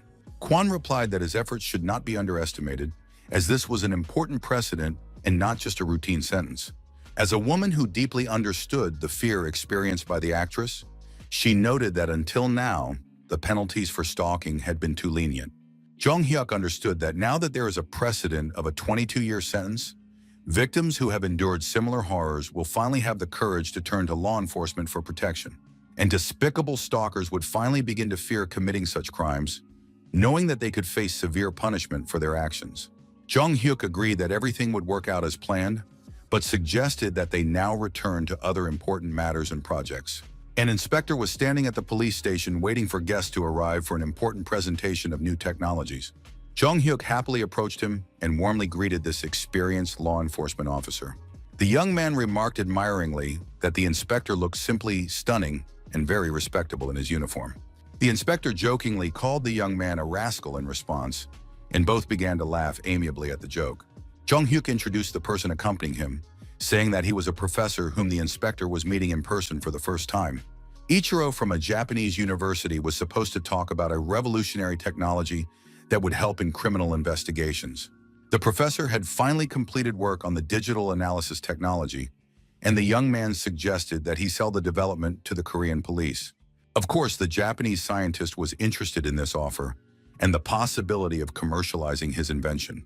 The inspector leaned over to Jung Hyuk and asked if he was going to become a police officer and what he was doing now, and he replied that he had become a translator. The guy replied that he just knew Japanese well, nothing more, and added that he had prepared everything the inspector had asked for. Jung Hyuk asked him to just trust him and not worry about anything, as the professor's analysis technology could be very useful. The young man was not sure that everything would go smoothly, as the officers present today were known for their skepticism toward innovations. Therefore, he hoped that they would at least be able to more or less convince the skeptical audience today. After finishing the presentation of the new technology, the professor asked if anyone had any questions. The chief inspector was very nervous, fearing that they would now ask some tricky and difficult questions.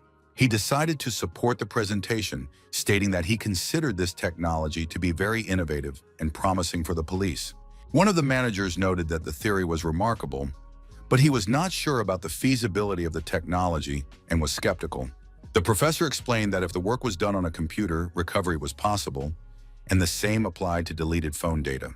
The chief apologized and asked if the program had been used in real-world conditions, as it was not possible to invest in untested technology. He talked about the huge amount of money spent on a contract for data recovery technology that was supposed to be vital. The development turned out to be useless, and this was not the first such case, and the budget for the contract was quite substantial. Jung Hyuk asked Inspector Kim Jong-do to get what he had asked him to prepare in advance for the demonstration.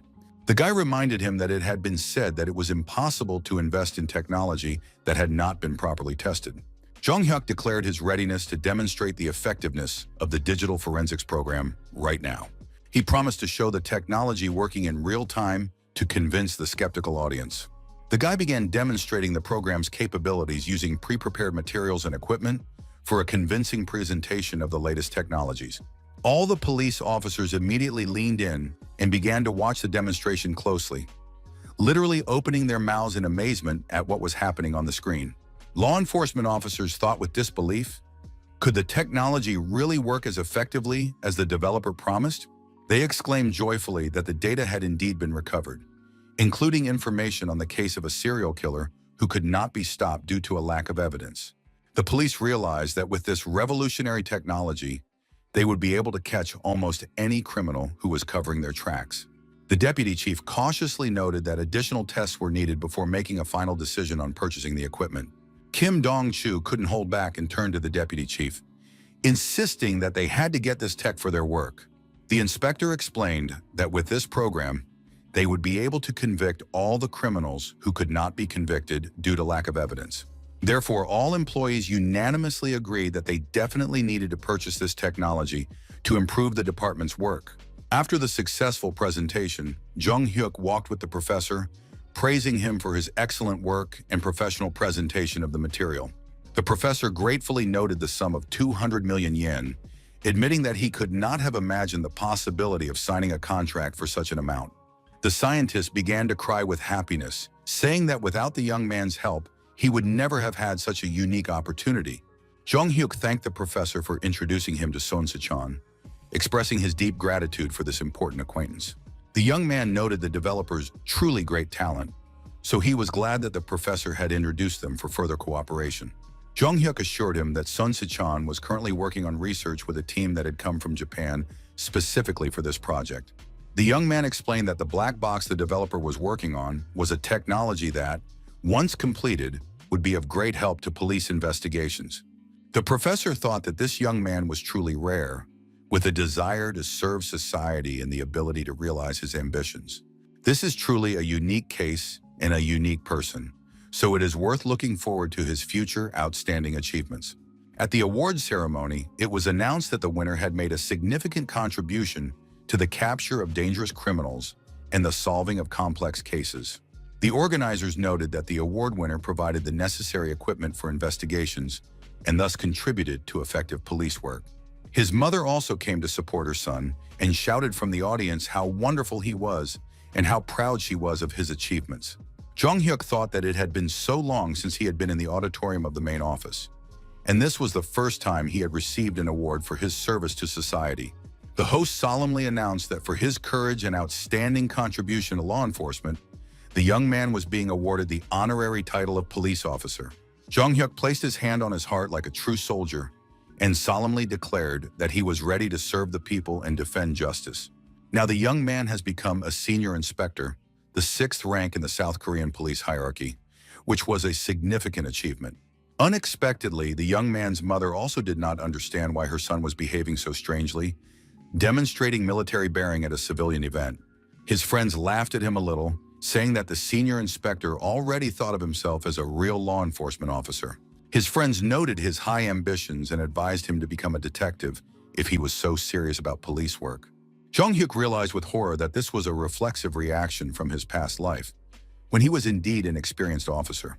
The young man felt a little awkward about what had happened, but he thought that everyone had moments of strange behavior and slips of the tongue. In the crowd, the young man noticed Prosecutor Kang, who was clearly unhappy with what was happening and whose expression showed his disapproval. Jong-hyuk was surprised to see the prosecutor at the ceremony, wondering what he was doing there at his award ceremony. Kang replied that he couldn't not come, since there was a whole article in the newspaper about the guy becoming a senior inspector. The prosecutor noted that lately the young man had been spending a lot of time with the police instead of studying. Kang asked if the young man really wanted to become a police officer and how his grades were not suffering with such a lifestyle, since he was supposed to become a prosecutor. Jong-hyuk assured him that there was no need to worry, as he had received good grades this time and was going to a competition in a few days. The young man planned to buy his mother her favorite pastries as a gift for her support and understanding. The young man had a strange expression on his face, which the attentive and experienced prosecutor immediately noticed. Kang said that the young man was born to be a prosecutor and seemed to have strayed from the right path, as there was no job more convenient than that of a prosecutor. Jong-hyuk thought that it was certainly enviable that prosecutors had a much easier job than police officers. If he had become a prosecutor instead of a police officer, he could have investigated many crimes differently than in his previous life. Unlike the police, a prosecutor could have a more direct influence on the sentencing of criminals in the course of trials. But how to respond to crimes that had not yet occurred in the present remained a mystery. So the young man once again addressed the prosecutor with respect, calling him his mentor. Jong-hyuk asked what prosecutors would do if they knew a crime was about to happen. The man thought about the question, wondering what kind of crime should happen, as it was a strange and silly question. The young man asked him to imagine a situation where he knew for sure about a future crime and could prevent it in advance. The prosecutor understood that this was an extremely rare event in law enforcement practice and did not happen very often. Kang admitted that even he, as an experienced prosecutor, honestly did not know how to answer such a hypothetical question. Meanwhile, at the construction site, young children were talking among themselves, noting how scary the place looked. The children grabbed their friend San-min's hand and suggested that he avoid this dangerous place. One of the children explained that his mother had told him not to go to such dangerous places without adults and parental permission. San-min argued with his friends that there was nothing dangerous here, no one was around, and this was the fastest way home. His friends said they would not go there, because if they went without permission and got caught, they would be in big trouble. The boys said that it was somehow eerie and scary here, but the boy did not like his friend's cowardly reaction. San-min contemptuously said that they should stay behind, calling them pathetic cowards who weren't ready for adventure. The boy went alone, thinking that his friends were fools. What were they afraid of? He had been there so many times. As the child was walking through the construction site once again, an unfamiliar voice suddenly called his name. It was an adult man who leaned very close to him, but his face could not be seen because of his mask. The little boy asked the stranger fearfully who he was and what he wanted from him. The man confirmed that he had the boy's name right by repeating, "You are San Ming," in a threatening tone. The boy's eyes reflected real fear. He didn't know what to say or how to react to the situation. The child saw the stranger take a knife out of his pocket and prepare to swing it in an attack. The criminal was already swinging his huge weapon to kill the defenseless 7-year-old boy at the construction site. Suddenly, someone shouted, "Hey, you bastard!" causing the stranger to tremble with surprise. Jung-hyuk arrived in time and was able to prevent this horrific murder of an innocent child. The guy started yelling at the criminal that he was now under arrest and had to surrender to law enforcement. In the original timeline, at 4 o'clock this afternoon, the body of a 7-year-old boy was found at the construction site, badly damaged. The examination showed that someone tried to destroy the body with a chemical solvent. This happened on May 20th, 1999. The 7-year-old child was stabbed to death, sustaining multiple wounds all over his body. After the murder, the perpetrator also burned the body. It was found too late. It was a brutal crime that shocked society. The case became known as the child case and caused a huge stir, but due to imperfect technology, the criminal was not caught. 14 years later, just before the statute of limitations expired, a television program about the crime was broadcast. The program sparked a powerful wave of protest, which led to the statute of limitations for murder being abolished in legislation. Thanks to the change in the law, many criminals who had been hiding, waiting for the statute of limitations to expire, were arrested. Jung-hyuk understood the tragic irony that in order to change the statute of limitations law, an innocent child had to die. That's why he remembered this poor boy from his past life as an unsolved case. But now he couldn't just leave this defenseless child at the mercy of fate and a cruel murderer. So, while at the construction site, Jung-hyuk quickly ran to help the boy when he heard his cries. The guy clenched his fist and realized that if there was a chance to save a life, he had to take it at any cost. Jung-hyuk swung his fist and hit his opponent, but the latter managed to block the blow with his hands. The young man yelled at the child to run away quickly while he dealt with the dangerous criminal. The little boy was in shock, not understanding what was happening around him at the construction site. After a few seconds of reflection and realizing the danger, Sang-min quickly began to run away from the scene. A fierce battle began on the construction site between the young judoka and the dangerous armed criminal. Jung-hyuk took a fighting stance, realizing that he was facing a real monster, ready to kill an innocent child. The fact that the killer knew the boy's name and was not at all embarrassed by the presence of a witness spoke volumes. This clearly indicated that this criminal was far from being a simple mentally ill person acting spontaneously. In his previous life, the guy thought that the case of the child was a random crime committed by an ordinary psychopath. But now it turned out that it was a carefully planned act with a specific motive and the goal of killing a specific child. Therefore, Jung-hyuk, clenching his fists, demanded that the scoundrel put down the knife, introducing himself as a random passerby. Of course, the enemy did not believe the story about a random witness at an abandoned construction site. The criminal swung his weapon very quickly, so the young man barely had time to react to the sudden knife attack. A bleeding abrasion appeared on the young man's face from the sharp blade sliding across his cheek. Fortunately, at the very last moment, Jung-hyuk noticed the direction of the attack and managed to step aside to avoid the deadly blow. The young man prepared to strike back, clenching his fist and choosing the right moment to counterattack. The judoka struck the scoundrel right in his insolent face with all his strength, putting martial arts technique into the blow. The criminal simply fell to the ground from the powerful blow, and his weapon fell to the ground next to him. The killer struggled to get to his feet, clearly stunned by his opponent's unexpected strength and skill. Jung-hyuk saw something that surprised him greatly, as he had never noticed such details before. The young man saw the same distinctive snake tattoo on the criminal's arm that he had seen before on other suspects. The young man wondered why the snake tattoo had appeared here too. It was difficult to call it a mere coincidence. The scoundrel noted with malice that the young man was a good fighter for an ordinary passerby, but today he was unlucky to meet him. With a terribly malicious expression on his face, the criminal promised that today the young man would die here on the construction site. The killer began to run very quickly towards Jung-hyuk, preparing for a decisive attack with a cold weapon. From behind his back, the man took out another sharp dagger, demonstrating his serious preparation for murder. When the young man saw the second knife, His pupils narrowed as he realized the danger and knew he had to act as accurately and quickly as possible. The sharp dagger cut through the air again as the criminal swung to deliver a fatal blow to vital organs. Jong-hyuk quickly managed to dodge to the side so that the blade of the knife would not hit him and cause serious damage. After missing, the opponent said that the guy was seriously mistaken if he thought he would survive this fight. The judoka replied that the criminal had picked the wrong company to mess with. The scoundrel mockingly remarked that the milk was not yet dry on his lips, and the youngster was already behaving so arrogantly. The killer swung his weapon again, but the guy managed to grab his hand, preventing him from completing the knife attack. Jong-hyuk, using a judo technique, grabbed the criminal's arm and prepared to throw him over his shoulder with a classic move. The judoka succeeded, throwing his opponent onto his back with great force. There was a very loud crack in the shoulder, and it was clear that the bone had been broken by the impact with the hard surface. The criminal was in shock, thinking about his injured shoulder, unable to believe in such incredible strength from an ordinary schoolboy. The defeated killer began to shout for surrender, admitting defeat and surrendering to the mercy of the victor in this unequal battle. The criminal pleaded that he had already put the knife on the ground, so it was time to stop the fight, and promised to do absolutely everything the victor said.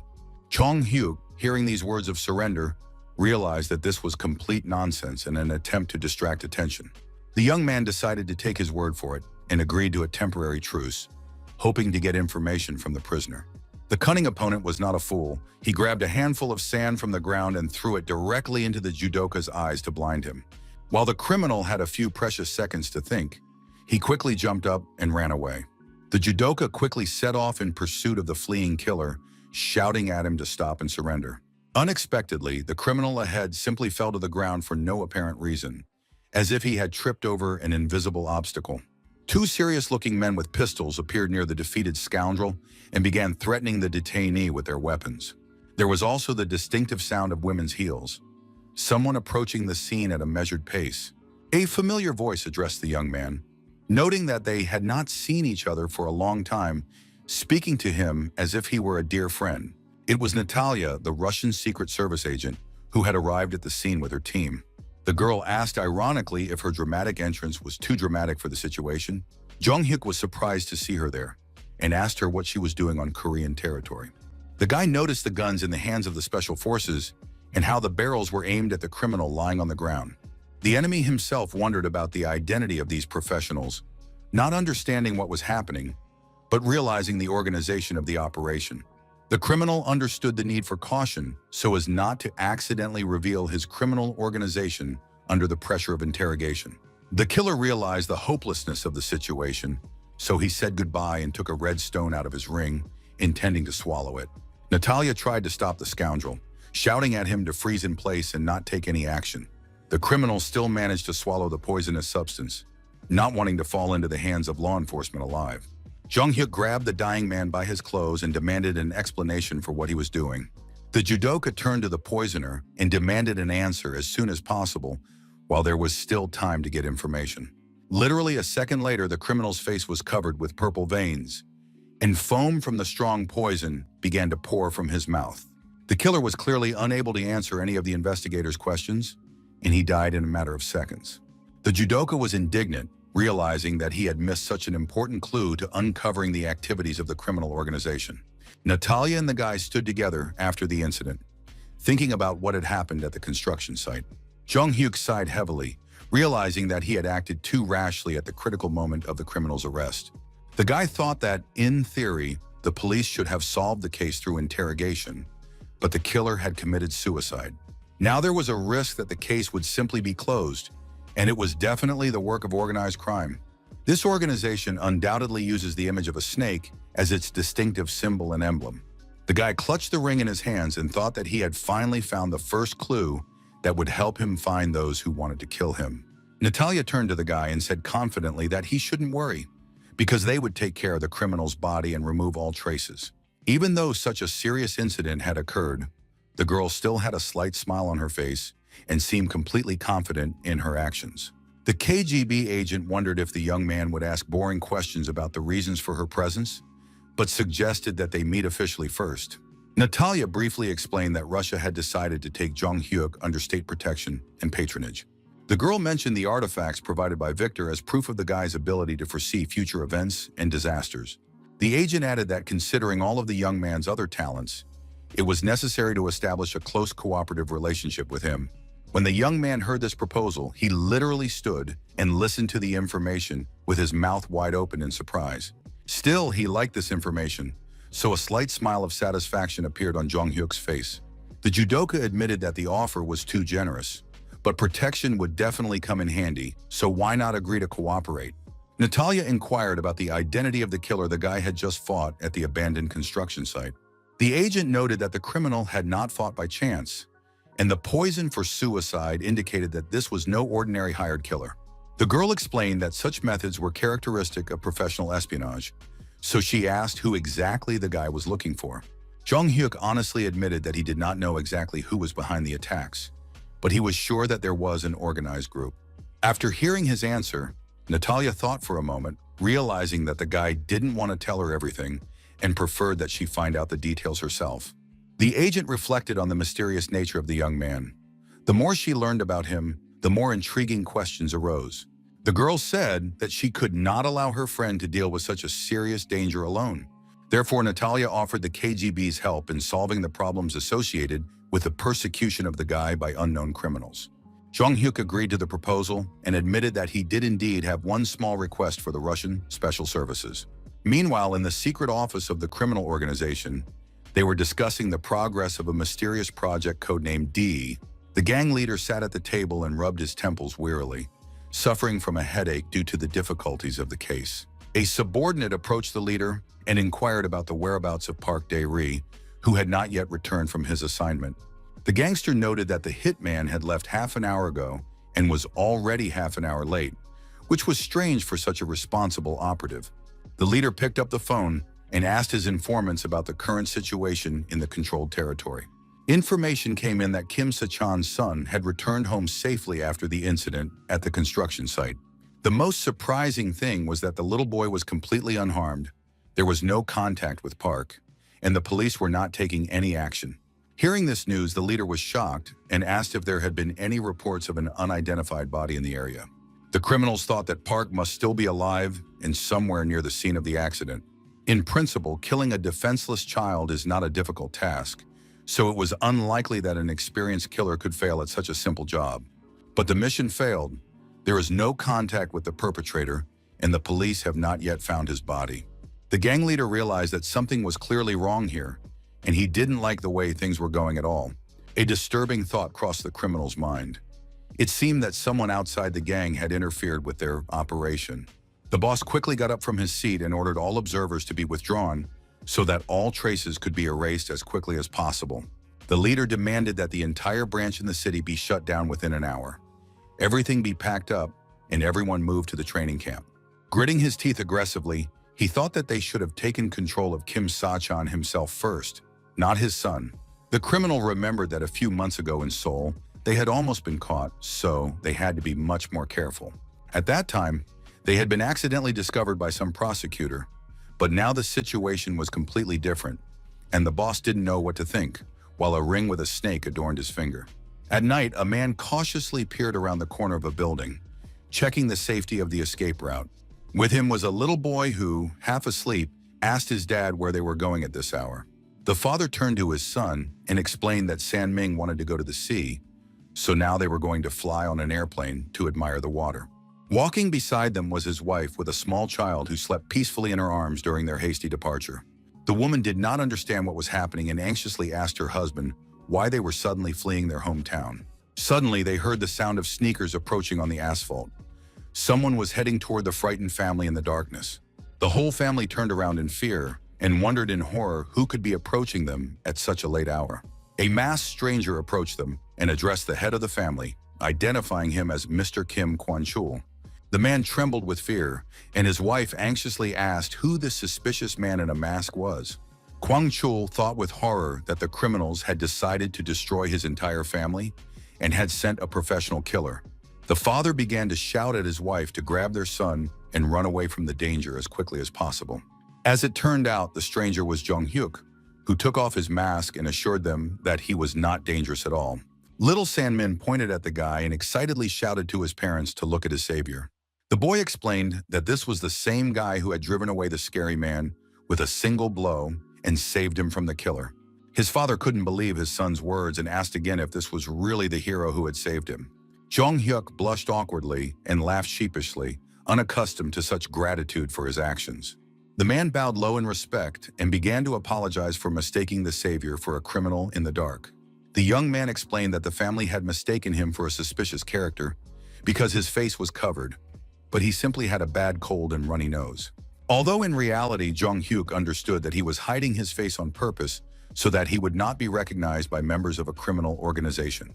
The judoka recalled that in his past life, this family had not particularly insisted on an active investigation into the assassination attempt. Apparently, the parents had decided to keep quiet about the details of the incident in order to protect their little daughter from possible revenge. The young man assured them that there was no need to thank him, but he would like to know more about the man who attacked his son. Jong Hyuk politely asked if the father of the family could tell him who he was or what he did for a living. The man nervously replied that he knew nothing about the attacker and that they really needed to leave urgently, judging by the anxious expression on his face. Jong Hyuk tried to stop the family, explaining that every little detail was important, so he asked them to share what information they had. The young man reported that the attacker had committed suicide by taking poison as soon as he realized he had been captured alive. The judoka emphasized that the criminals were extremely dangerous, and in order to prevent new victims, he needed the help of witnesses. Hearing these serious words, the man turned to the young man, realizing that there was probably a lot of truth in what he was saying. The father of the family admitted that he only knew the attacker's name and remembered his appearance, but could not say anything else. Kwang Chul added that the name was probably fake, and he didn't have a photo, so he wasn't sure he could really help. Jong Hyuk assured him with a confident smile that there was no need to worry about this, as he had reliable connections for the job. After a while, they got into a black minibus to continue their conversation in a safer environment. Jong Hyuk sat with various documents and papers, which he studied carefully in search of important details and connections. The young man pondered this complex case and how to find the main villain, realizing the difficulty of the task ahead. The man said that it all started with the trade in jade bracelets as a completely legal and profitable business. Then his partner suggested selling cheap fakes from Germany under the guise of real jade, because Kwan needed money. Their business began to grow rapidly and prosper, but soon suspicious individuals posing as customers began to appear in the company. Kwan realized that things were definitely going badly and that the situation was becoming increasingly dangerous for his family. Therefore, the man demanded that his legal share be returned and that he be allowed to leave this dubious business completely, but he received a categorical refusal. In the end, the father of the family took only the money that rightfully belonged to him in the first place. A month later, Kwan saw a report on television about a murder, the victim being his former partner, and today his son was nearly killed. Jong Hyuk thought with satisfaction that they finally had a real serious lead for the investigation. The guy understood that he couldn't help but be happy about this, since the investigation into the criminal organization would finally get off the ground. The judoka thanked Natalia for her help, because thanks to the Russian special services, they now had a photo fit of the suspect and important information. Natalia inquired about how exactly these individuals were connected to Jong Hyuk's past and what their motives for persecution might be. The agent noted that it was certainly not easy to fight organized crime alone, and that the young man might need serious professional help. The judoka's expression clearly showed that he really needed help and couldn't handle the threat on his own. Jong Hyuk asked the girl to look after his mother, ensuring her reliable protection and safety. The young man explained that he did not want his mother to suffer in any way because of all the dangerous situations in his life. The judoka really needed someone reliable who would discreetly and professionally protect his only family member.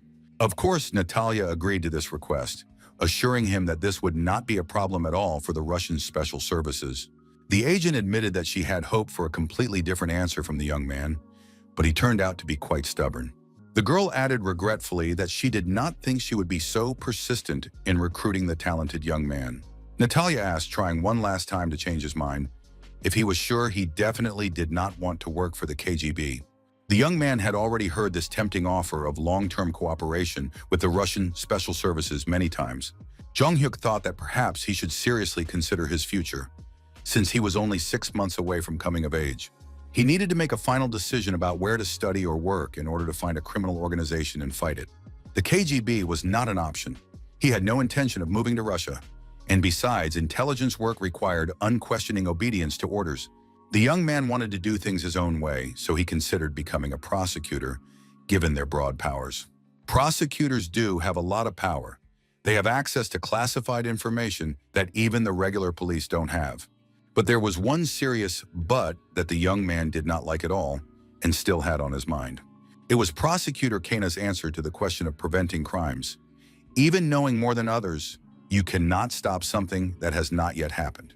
After all, prosecutors are not involved in active fieldwork and the direct apprehension of criminals. After thinking for a moment, the young man apologized again to Natalia for being forced to refuse to cooperate. The judoka explained that he had an important goal to achieve, but it was impossible to do so within a strict organization. Hearing his final refusal, the girl smiled and said regretfully that it was indeed unfortunate for Russian interests. But Natalia immediately became interested in the guy's plans for the future, whether he would go to the prosecutor's office or the police. Jong-hyuk himself pondered this question, as he was not yet completely sure about his final career choice. The young man looked at the photo fit in his hands and thought that his only goal was to find and neutralize the criminal organization. Meanwhile, the man who was the subject of the photo fit lay on an operating table in a secret clinic. The surgeon calmly told the patient to relax, as they were only following the instructions they had received, and there was no need to take the procedure to heart. The surgeon asked the patient if he was ready to undergo surgery to change his appearance, in order to hide from law enforcement. The syringe in the doctor's hands began to glow brightly in the light of the operating lamp, ready for anesthesia. January 2001, a man was running fast down a dark alley, trying to escape from his pursuers. The fugitive was moving as fast as he could, but suddenly stopped abruptly, his sneakers sliding on the wet asphalt. In front of him, the man saw a high brick wall that blocked his path to safety. Behind him, a stranger in a dark cap was relentlessly pursuing him, closing the distance. The pursuer turned to the fugitive with a mocking smile, asking where the captured monkey was running to. The stranger mockingly noted that the victim had now reached a dead end and asked about his future plans. Cornered, the man nicknamed Monkey took out a cold weapon and threatened to stab him if he approached. The criminal nervously asked his pursuer who he was, and if he wasn't a cop, why was he chasing him through the alleys? The stranger calmly gave his full details. His name was Park Sang-chul, he was 30 years old, and his nickname was Monkey. The suspect had 5 convictions for illegal entry into dwellings and was an experienced repeat offender, specializing in empty houses. After getting out of prison in 2001, he tried to rob a house as usual, but accidentally ran into the owner and in a panic tried to kill him. The cornered criminal began hysterically shouting demands not to approach, waving a knife in front of him. Park Sang-chul swung his weapon and aggressively waved the blade in front of the calm stranger's face. The pursuer in the cap easily dodged the clumsy knife blow, demonstrating excellent reflexes and training. In response, the stranger delivered a precise punch, aiming at a vulnerable spot on his opponent's body. The slow-witted criminal did not have time to react and received a powerful straight punch right on the nose. Park's broken nose immediately began to bleed profusely, flooding his face and clothes. After that, the repeat offender was simply grabbed by his clothes, preventing him from resisting or escaping. With one powerful movement, the pursuer lifted the criminal and pinned him to the ground with a classic move. When Park Sang-chul landed on his back, he screamed loudly in pain and surprise. The defeated robber began to tremble with fear and begged not to be touched, admitting complete defeat. As it turned out, it was Jong-hyuk, who explained that he had saved the criminal from becoming a murderer. The young man added that he was not yet a police officer, but was already studying to become a detective at the police academy. The defeated villain was quickly taken into custody, and his hands were tied to prevent escape or resistance. Park tried to smooth things over by apologizing and begging to be let go without being handed over to the authorities. The criminal was curious how the student had found out about his whereabouts, since he was not an active police officer. Jong-hyuk explained that he had hired a private detective to follow him, so the robber was under constant surveillance. The judoka called his acquaintance, an inspector, and told him that he had some interesting information for the police. The young man apologized for addressing him informally, as his interlocutor was no longer an inspector, but a department head, but reported the capture of repeat offender Park Sang-chul, who had again attempted to rob an empty house. Jong-hyuk approached the defeated criminal and grabbed him firmly by the shirt, demonstrating the seriousness of his intentions. The young man warned Monkey menacingly that if he tried to commit such atrocities again, he would face serious consequences. After the threat, the academy student offered the detainee a friendly smile and suggested they walk together to the waiting police officers. While at the police academy, Jong-hyuk spoke on the phone, apologizing for not answering the phone because of his lectures. Soo-ho said that their mutual friend was also a busy student, but still found time to visit her friends. His friend yelled into the phone, demanding that he stop making excuses and hurry up and come for a group photo. The guy smiled at his friend's reaction, thinking that he was still the same energetic and cheerful person. Last winter, Jong-hyuk graduated from high school and was successfully admitted to a prestigious police academy. Prosecutor Kang was very upset by the guy's choice, but he really wanted to become a police officer as soon as possible. While he was thinking, one of his classmates approached him and called his name. His friend asked who the hero had caught this time, since he had arrested another criminal last week. His classmates asked him enviously to take them with him next time he caught lawbreakers. Two guys looked at Jong-hyuk with admiration, thinking that they were looking at a famous academy student. They discussed how the guy would definitely not go to serve in a regular mobile unit after graduation. The student said that last year he won a gold medal at the Olympics and was exempted from military service. Jong-hyuk ranked first in the admissions rankings and brought home a medal, which made the rector very happy. As soon as the guy enrolled, a new dormitory was built for him, and many saw illegal attempts by other candidates to enroll. His classmates wondered what kind of person he was to be so outstanding, so far above the other students.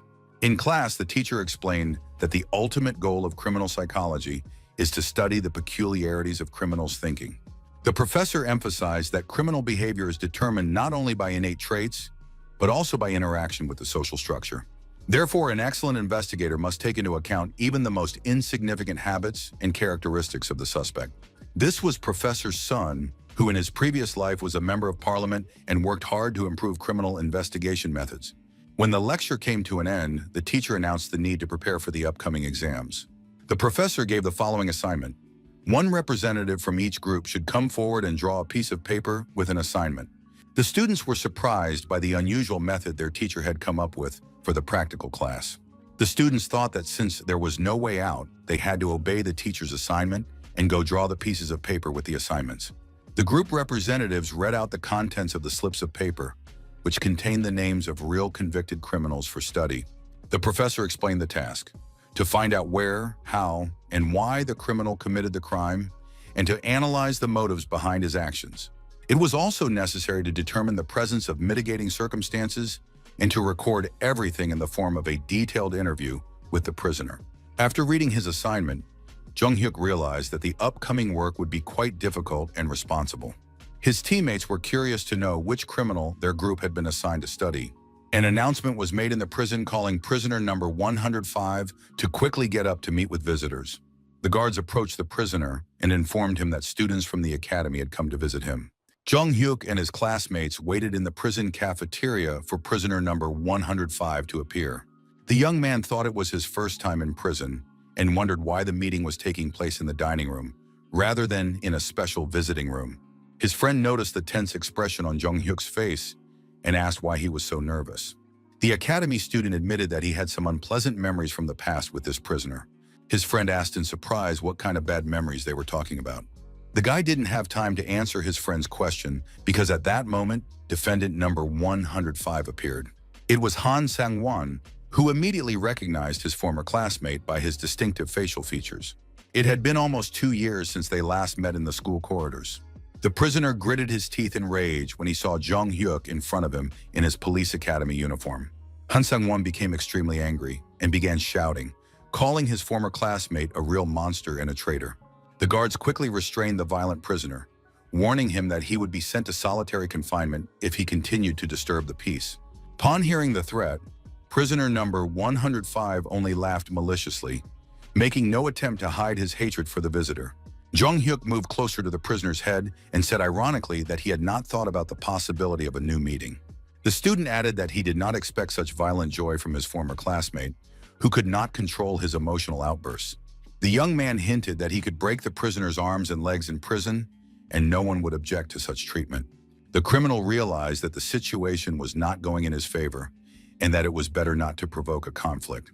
The future police officer enjoyed psychologically pressuring the former school bully, demonstrating the change in the balance of power, and the prisoner immediately began to apologize. The student's friends asked in surprise if they really knew each other and what Jong Hyuk had done to this man. The guy replied with a satisfied smile that he had put Han Sang-won behind bars, so he suggested interviewing him as soon as possible. The students prepared paper and pens to write down all the important information they were going to get from the prisoner during the interrogation. Jong Hyuk explained to the prisoner that he probably understood the general purpose of their visit to the prison for an academic assignment. The student demanded that the criminal tell him in detail about his entire life and the circumstances of the crime. The young man noticed that Han Sang-won was not listening to the explanations at all and rudely sent the students away. The prisoner frankly stated that it was unpleasant for both of them to see each other after everything that had happened between them. The future police officer said with a sly smile that he knew how he would react, so he brought something really interesting. When the criminal saw what the student took out of his bag, he was truly shocked by the unexpected gift. In front of the prisoner lay an appetizing meal, a delicious fried chicken in golden breadcrumbs with aromatic spices. Jong Hyuk explained the terms of the deal. If the interview was informative and useful, the prisoner could eat the food before it got cold. Although Han Sang-won was initially interested in the offer, he then turned his head away and asked contemptuously if the student thought he would be bribed. The prisoner reminded him that Jong Hyuk's girlfriend was also in prison, so the young man should not even dream of getting any help. The student added that the criminal had no money in his account either, so during that time he had only eaten tasteless prison food. These words hurt Han Sang-won even more, and he could barely contain his boiling emotions and rage. After that, the prisoner opened his mouth and began to shout to the entire dining room what a despicable monster and manipulator Jong Hyuk was. When the chicken was eaten down to the last crumb, the student noted with satisfaction that with such material, the group would definitely get a high grade. The guy thanked the defendant for his unexpected cooperation and for providing information for the academic project. Then Jong Hyuk turned to his friends who were surprised by the guy's sudden desire to talk to them alone. The student asked his friends to leave the dining room for a moment, as they needed to discuss something important with the prisoner. His classmates understood the hint perfectly and decided to quickly leave the prison cafeteria, leaving the two alone. The criminal suspiciously asked what the student really wanted to hear from him in a private conversation. Jong Hyuk showed the prisoner a piece of paper and asked him to look closely at the face depicted on it. The young man showed him the same photo fit that had been compiled in Natalia's car after the incident at the construction site. The student made an unexpected proposal to the criminal to work together on a very interesting and important case. When Jong Hyuk left the prison, his friends joyfully greeted their comrade and began to ask him about the results of the conversation. His classmates noted that he had been gone for a long time and asked about the content of his private conversation with the prisoner. Jong Hyuk did not want to tell his friends all the details of the negotiations, but he thought to himself that the criminal also did not know about the organization, but they had obtained valuable results for further investigation. Strange as it may seem, there are few places where crimes are planned more often than within prison walls among prisoners. His friend thanked Jong Hyuk, saying that thanks to his help, he would definitely get an excellent grade on the upcoming exam. Suddenly, the guy's cell phone began to vibrate violently from an incoming call, interrupting the conversation with his friends. The student apologized to his friends, explaining that he urgently needed to answer this important call. Jong Hyuk stepped aside while his friends continued to chat among themselves on various topics. The first thing the guy heard from the phone was an impressive sum of $3.5 billion US. His economist colleague reported that at least $1.5 billion was their net profit from operations. In early 2000, when the shares of internet companies soared to abnormal heights, the bubble burst sharply with the rise in interest rates. The employees foresaw the crash, so they sold all their shares before the fall and then invested in short sales to make a profit. Jong Hyuk admitted that the crash did indeed begin as predicted, but he did not think that everything would be so accurately predicted. The young man agreed with the economist that he would monitor the situation on the financial markets as closely as possible. When the conversation ended, the student thought anxiously that the main thing was that their activities should not be disclosed to the authorities. If their company came under close scrutiny, they had created fictitious companies several years ago with Natalia's help. This was done to conceal stock transactions, but he could not completely trust Russia and did not want to attract attention. Therefore, it was necessary to further obscure the financial routes so that they would not be exposed by law enforcement agencies. After thinking it over, the guy returned to his friends, who were discussing the possibility of going to a Chinese restaurant to eat again. The students had no idea of the trouble ahead, as someone was watching them closely from a black car nearby. The observer reported by radio that the target was moving and that they would continue to follow the academy student. His friends said that today was an interesting day with lectures on their major, which they couldn't skip. Jung-hyuk suggested to his friend that if they had nothing else to do, they should work out and sweat a little at the gym. His friend was surprised by the suggestion, since the guy was already constantly training and was in excellent physical shape. Another student joined the conversation and said that Jung-hyuk had been summoned by the academy's rector for an urgent meeting. The young man was completely taken aback by this call and asked again whether the director really wanted to see him immediately. Upon arriving at the office, the student immediately saluted like a true soldier and clearly reported that he was ready to listen to instructions. The academy's rector invited the student to sit down at the table for an important conversation about his future career development. The head explained that he had called Jung-hyuk to introduce him to Choi Ki-rong, presenting the young man as a straight-A freshman. The student was curious about why the administration suddenly wanted to introduce him to an unfamiliar, high-ranking official. He looked closely at the man, studied his epaulets, and wondered about the visitor's identity. Jung-hyuk recognized Choi Ki-ren, the police chief who had taken up this position when the young man had worked as a detective in his previous life. Despite his good-natured appearance, the officer was a very cold-blooded reformer who had a great influence on increasing the police budget. The student admitted that he was already familiar with this high-ranking law enforcement official. The young man raised his hand in deep respect and said that he had seen the officer at the police headquarters. Jung-hyuk emphasized that he was fully prepared to listen to the instructions of the police officer candidate. The high-ranking police officer was very pleased with such a display of respect from the young cadet. Choi Ki-ren smiled and noted the student's excellent memory, since they had indeed just passed each other by. The officer inquired about the correct pronunciation of the young man's name for further communication. Unexpectedly, the police officer asked the young man if he belonged to a particular clan or family. Jung-hyuk replied that he came from the influential Kenju clan, which had a long tradition. After that, the officer's expression changed, and he happily announced that they belonged to the same clan and that the family was capable of producing heroes. When the student heard this, he was delighted and thought that he had only just learned about this important connection. The rector explained that the young man now had reliable support, as he had called them to meet the future successor. The head of the academy added that if any problems arose, the student could turn to this influential patron. The rector assured him that Jung-hyuk would be able to handle military service on his own, so he was now free to go.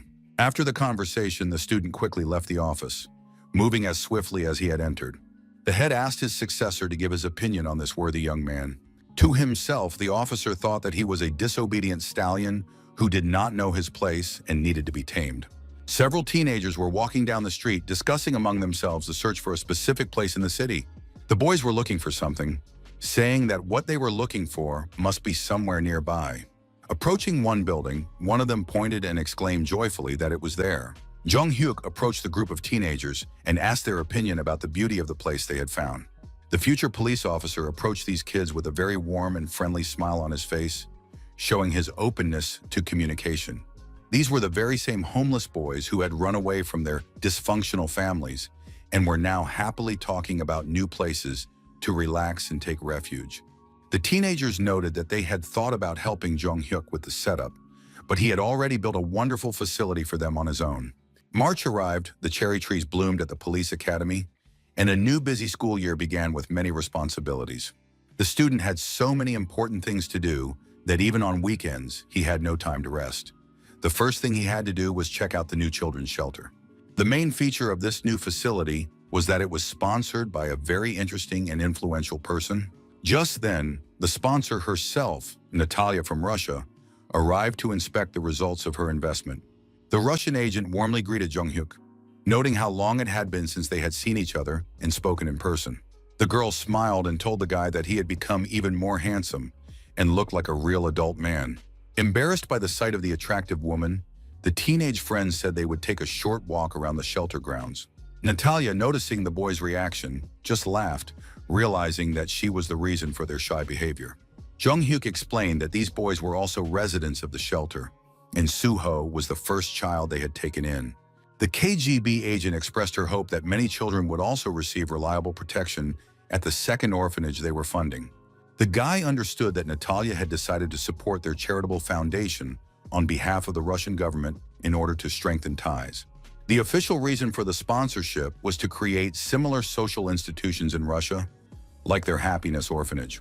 But the real goal was to ensure unhindered communication with Jung-hyuk under the guise of charity.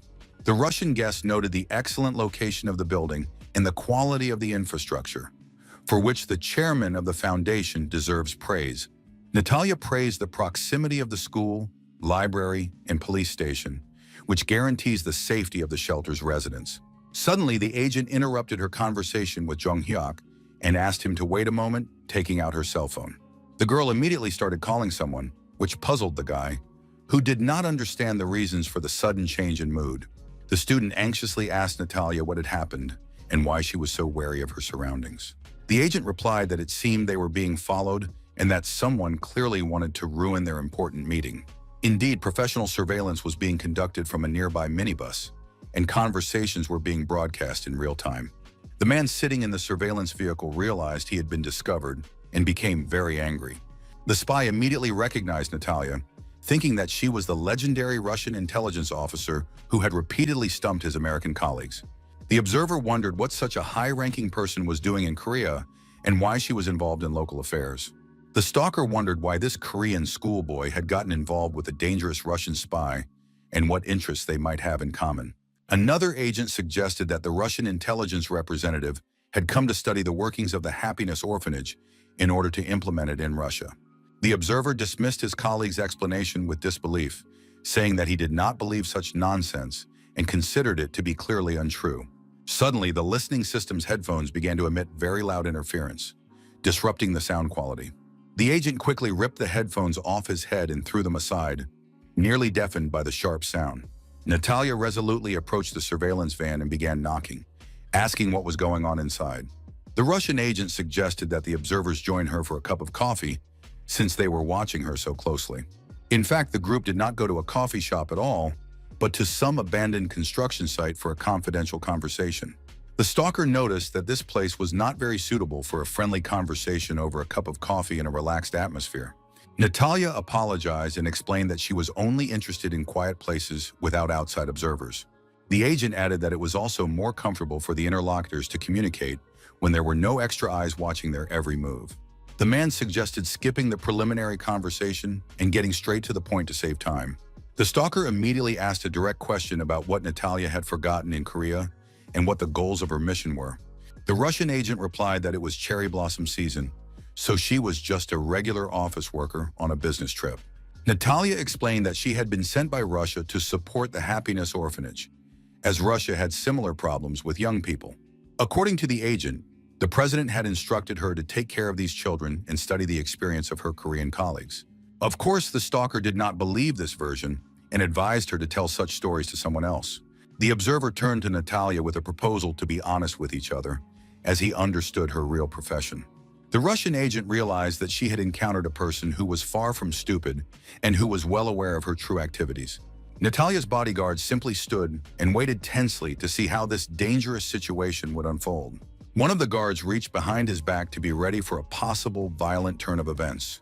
The stalkers also quickly reached for the pistols hidden in the inside pockets of their jackets for self-defense. Natalia stopped her bodyguard with a wave of her hand, asking him to wait and not take any hasty action.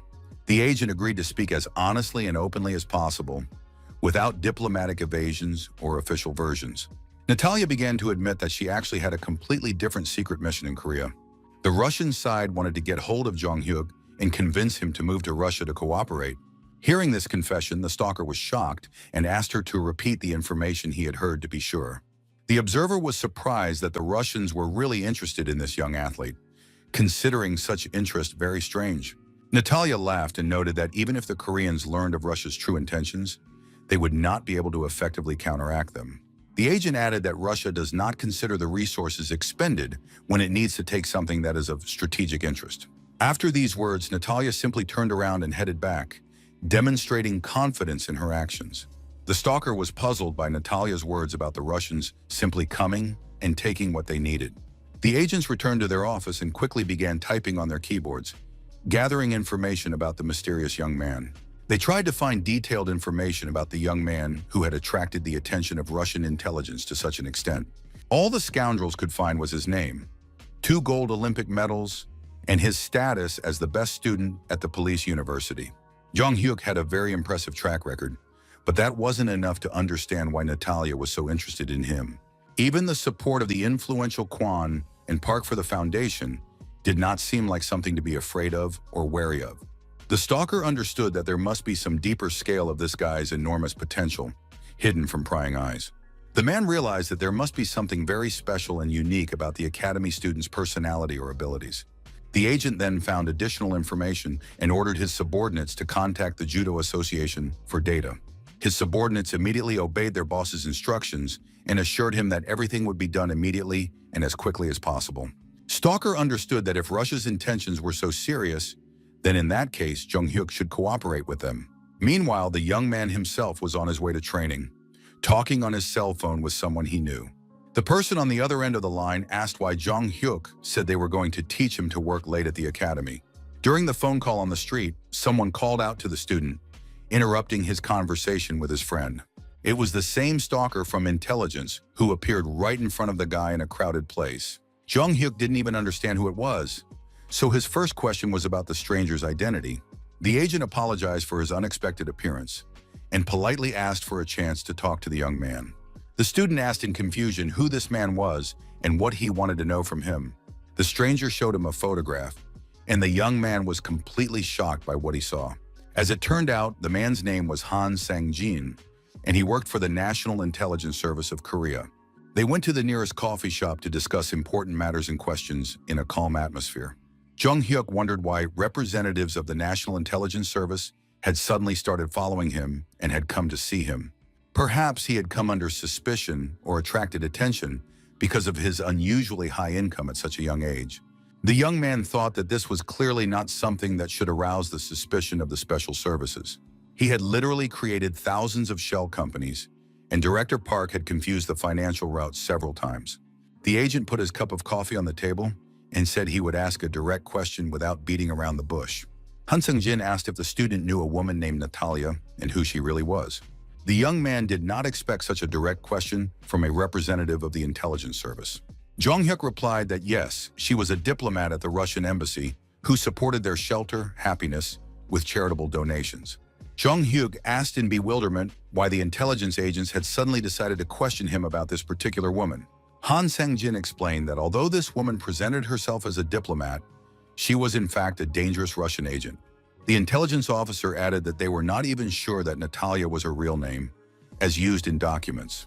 The agent did not want to go into details, but emphasized that she was a legendary spy, trained from a very early age. Han Sang-jin reported that the U.S. had attempted to physically eliminate this dangerous woman several times because of her activities. The intelligence officer warned that she is extremely dangerous, and any assistance from her is also extremely dangerous for the country. The agent noted that the more the special services studied Jong Hyuk, the more interesting and mysterious he became to them. Han Seung-jin admitted that even forgetting all the guy's gold medals, his academic successes, and athletic achievements, the scout emphasized that it was very strange to verify the fact that they had never heard of such a talented young man before. The agent clarified that they had only heard about the student for the first time now, and that until that moment he had been completely unknown to the services. Therefore, the man honestly admitted that he did not understand why the Russian agent was so insistent on getting this particular guy. Jong Hyuk was really stressed out and asked again what the intelligence representative meant. The national intelligence officer literally grabbed the student by the arm, demonstrating the seriousness of the moment and his intentions. Han Sang-jin begged the young man not to leave his homeland and to think about the good of Korea first and foremost. The student literally sat with his mouth open, completely unexpected such emotional and patriotic behavior from an intelligence officer. Jong Hyuk was thinking about what was happening when the agent continued to explain that the Russians wanted to take him to Russia for their own purposes. The spy tried to convince him that the only thing they were trying to do was use the guy for their national interests. Han Sang-jin warned that the Russians wanted to turn the talented student into a weapon against his homeland and nothing more. Jung-hyuk breathed a sigh of relief, realizing that he had been afraid of what this serious man might say to him for nothing. The agent continued to convince him that the student should return to the sports school and help his coach train young athletes. The intelligence officer noted that the training materials and methods developed by the young man were indeed very impressive and valuable to the country. Jung-hyuk replied that he had heard similar proposals many times before and was well aware of this opportunity. The student explained that when they met with Natalia, she had indeed tried to lure him to Russia last summer.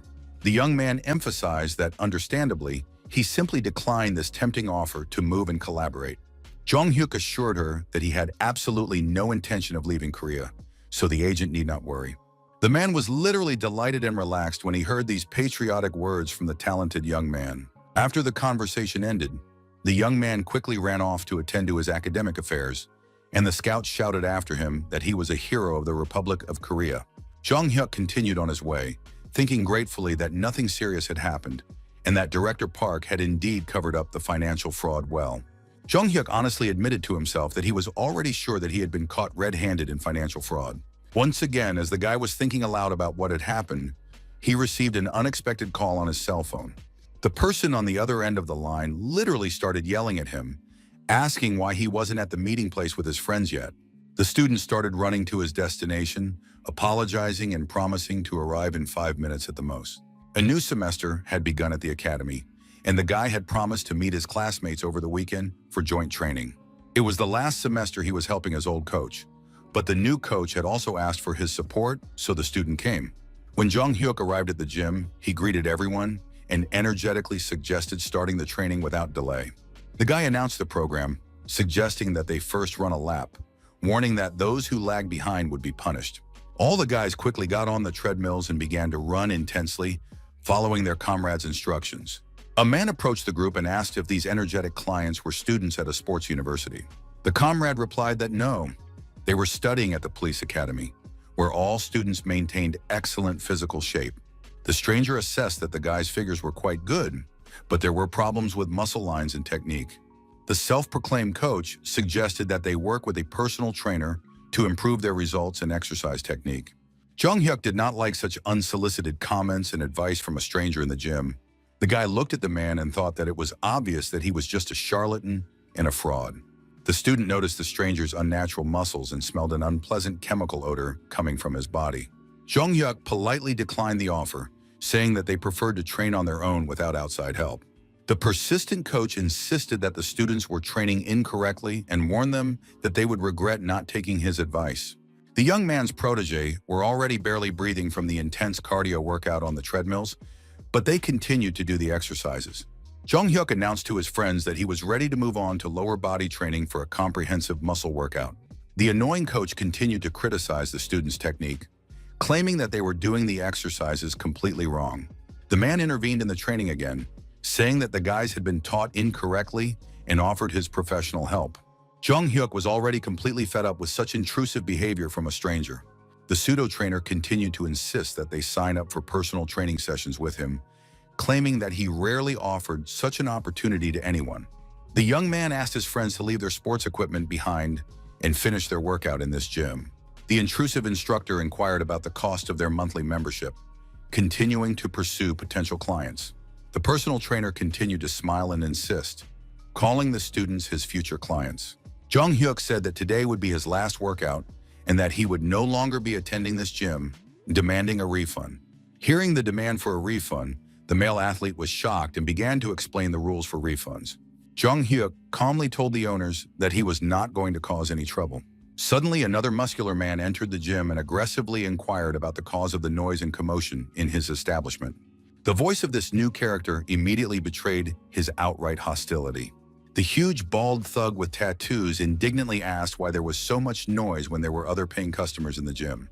Jung-hyuk instantly understood from the atmosphere and the behavior of the staff that the situation was not going to develop very well. The young man patiently explained the essence of the conflict. The trainer was too insistent on selling expensive personal training sessions, so the student was willing to pay for the day and get a refund for the remaining funds. Hearing the unexpected demand for a refund, the chief gangster, with undisguised surprise and anger, asked again about the seriousness of the young people's intentions to return the money they had paid. Unable to contain his boiling rage at his subordinate, the angry leader abruptly approached the annoying coach and slapped him hard in front of everyone. The three student friends were completely stunned and shocked by such openly aggressive and violent behavior on the part of the sports facility's management. The chief thug angrily reminded his subordinate of the categorical prohibition on imposing expensive personal training sessions on clients. The beaten instructor plaintively justified himself by saying that he had been directly instructed by his superior to meet a strict minimum quota for attracting customers to additional paid services. The bald thug formally and insincerely apologized to the students, routinely explaining it away as the inexperience and incompetence of a new unqualified employee. Then the man showed his true criminal nature, demonstratively rolling up his shirt sleeves and showing off numerous tattoos from the criminal world on his muscular arms. The threatening thug bluntly and categorically told the students that there would be no refunds under any circumstances at their institution. Jung Hyuk's friends were literally speechless from the unexpected shock, beginning to realize that they had accidentally stumbled into a real den of thieves. The frightened comrades turned to their more experienced friend with an anxious question about the safest course of action in the critical situation that had arisen. The young man noted with sincere surprise the complete madness of the modern world. Hearing the offensive word bandit spoken aloud, the bald man indignantly and aggressively asked the young upstart what he meant by such a bold accusation. Finally enraged, the massive thug quickly grabbed a heavy metal weight and contemptuously called the insolent guy a petty, pathetic freak. The dangerous gangster held the huge, heavy weight threateningly directly above the defenseless student's head. The enraged criminal grabbed Jung Hyuk firmly by his clothes with one hand and pulled him close to him. The police academy student was not afraid at all in this situation, thanks to his full awareness of his own exceptional physical strength and excellent combat skills. The dangerous bandit with a heavy dumbbell in his muscular hand swung very quickly and sharply to deliver a crushing, deadly blow to his victim's head. Jung Hyuk unexpectedly shouted standard military commands to his comrades, acting like a real experienced police officer in a critical situation. The bald gangster completely misunderstood the meaning of this strange performance and suspected that the young man was having a serious nervous breakdown or mental disorder. All of the academy students' loyal friends instantly picked up on the game and began to repeat the military commands in unison with their leader. The young people began to greet each other in a strict military manner. At the most critical and tense moment of the confrontation, the massive Hulk suddenly noticed the appearance of a completely new, unknown visitor in the hall. Concerned, the friends quietly and cautiously asked their leader, Jung Hyuk, about the possible identity and intentions of the new mysterious man. Jung Hyuk quietly told his friends in secret that the man who had appeared was their future police academy rector, Cho Ki-ren, a high-ranking officer. Choi Ki-ren praised the student's keen observation and explained that he had come specifically to see how young people cope with crisis situations. The bald gangster was shocked to realize that a representative of the police high command was now in his illegal establishment. Jung Hyuk explained the essence of the conflict to the officer in detail. They politely asked for a refund for the membership, but the owners began to threaten physical violence. The officer candidate asked with interest whether this was really all that had happened at the sports facility. The student added that the criminals might be part of an organized group because they had distinctive tattoos and were very confident in threatening to use force. Upon hearing this additional information, the future rector of the academy began to laugh loudly. Then the officer's expression turned serious, and he offered the students his help in resolving the conflict with the criminal elements. Jung Hyuk, seeing such a favorable reaction from his high-ranking patron, also began to smile, thinking that now everything would go smoothly. However, the student politely declined the offer of help, assuring him that they would be able to deal with the problems themselves without interference.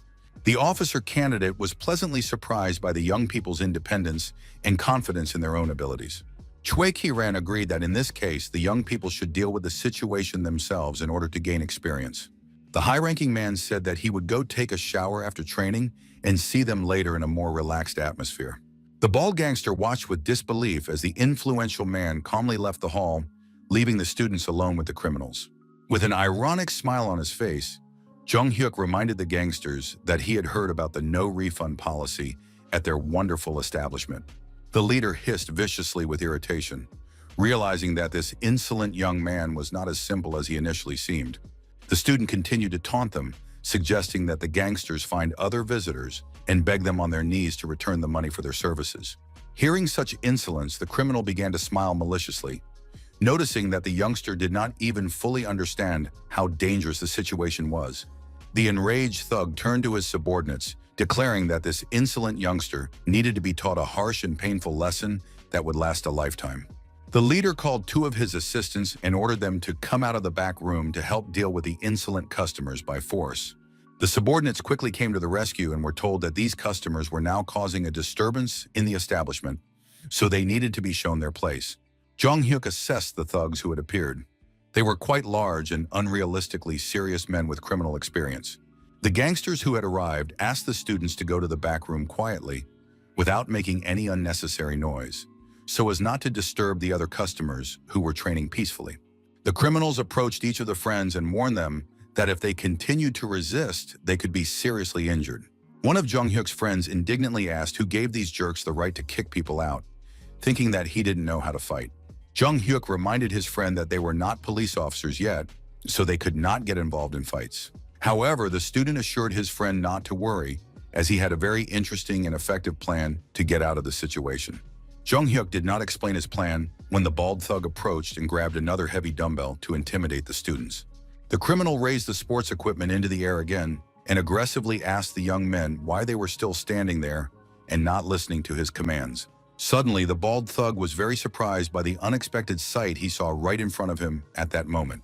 A fresh bruise suddenly appeared on Jong Hyuk's cheek, which the student cautiously touched with his hand to check the damage. After discovering the injury, the guy took out his cell phone and prepared to call someone to resolve the situation. The student first dialed the number of the local police station, which greatly surprised and frightened the gangsters present. Jong Hyuk told the officer on duty in detail about the attack, explaining that they had simply asked politely for their money back for the services. Kieran secretly watched everything from around the corner, thinking about what the student had said about solving the problem on his own, but he didn't cross the line and settled everything. The officer noted his good self-control for his age, as young people usually have a heightened sense of justice at this age. Now the bald gangster was lying with his head on the cold floor, and they were explaining to him the need for separate negotiations with the victim and the closure of the establishment for 15 days. The director of the criminal group said that thanks to his influential connections, the case had ended this way, and his subordinate was very lucky. The man in the expensive blue suit reminded him to be careful with the police, who no longer turn a blind eye to bribes. The boss emphasized that law enforcement agencies were now actively cracking down on illegal businesses all over the city. The boss expressed his bewilderment that his subordinate was well aware of the changed situation, but continued to behave irresponsibly. The boss was outraged that as soon as he was entrusted with the management of the gym, his subordinate was immediately caught by the police for illegal activities. The boss reminded him that they had started a legal business specifically to avoid raids, and that the subordinate had brought trouble upon himself. The boss asked if the subordinate wanted to go back to the days when he was shaking loose change near the slot machines.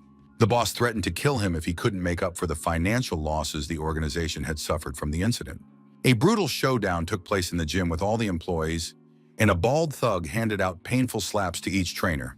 The enraged manager asked his subordinates if they knew the reason for the emptiness in the gym's cash register. One of the trainers explained that the compensation paid to the victims of extortion was large, which led to rumors and visitors stopped coming. The bald thug did not stop at slapping him and punched the employee hard in the chest for giving the wrong answer. The manager said that this was a completely wrong explanation for the financial problems at the establishment. The thug continued his accusations, stating that all the trouble was caused by the carelessness of the subordinate who had set them up. The bald gangster thought bitterly about how long and hard he had climbed the criminal hierarchy to reach a managerial position. All his years of hard work and achievements had been lost in a single day because of a conflict with an insolent young student. One of the subordinates approached the manager with an alarming message that he had to see for himself what was happening outside the window of the establishment. The employee urged the boss to look out the window and assess the situation developing outside for himself. The manager, his pupils narrowed with a sense of impending doom and fear, quickly ran to the designated window to survey the area. Looking outside, the gangster saw a bright advertising sign opposite and wondered what it could be. The sign read "Fitness Center, all sports in one place." This new building had opened right across from their gym. The bald bandit was horrified to think that someone had dared to open an identical competing sports business right next to their establishment. Suddenly, the man had a terrible realization about the possible connection between the recent incident and the appearance of competitors.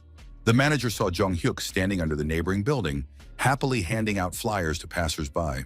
The student's face was adorned with a sincere smile and an expression of complete happiness at the successful implementation of his plan for revenge.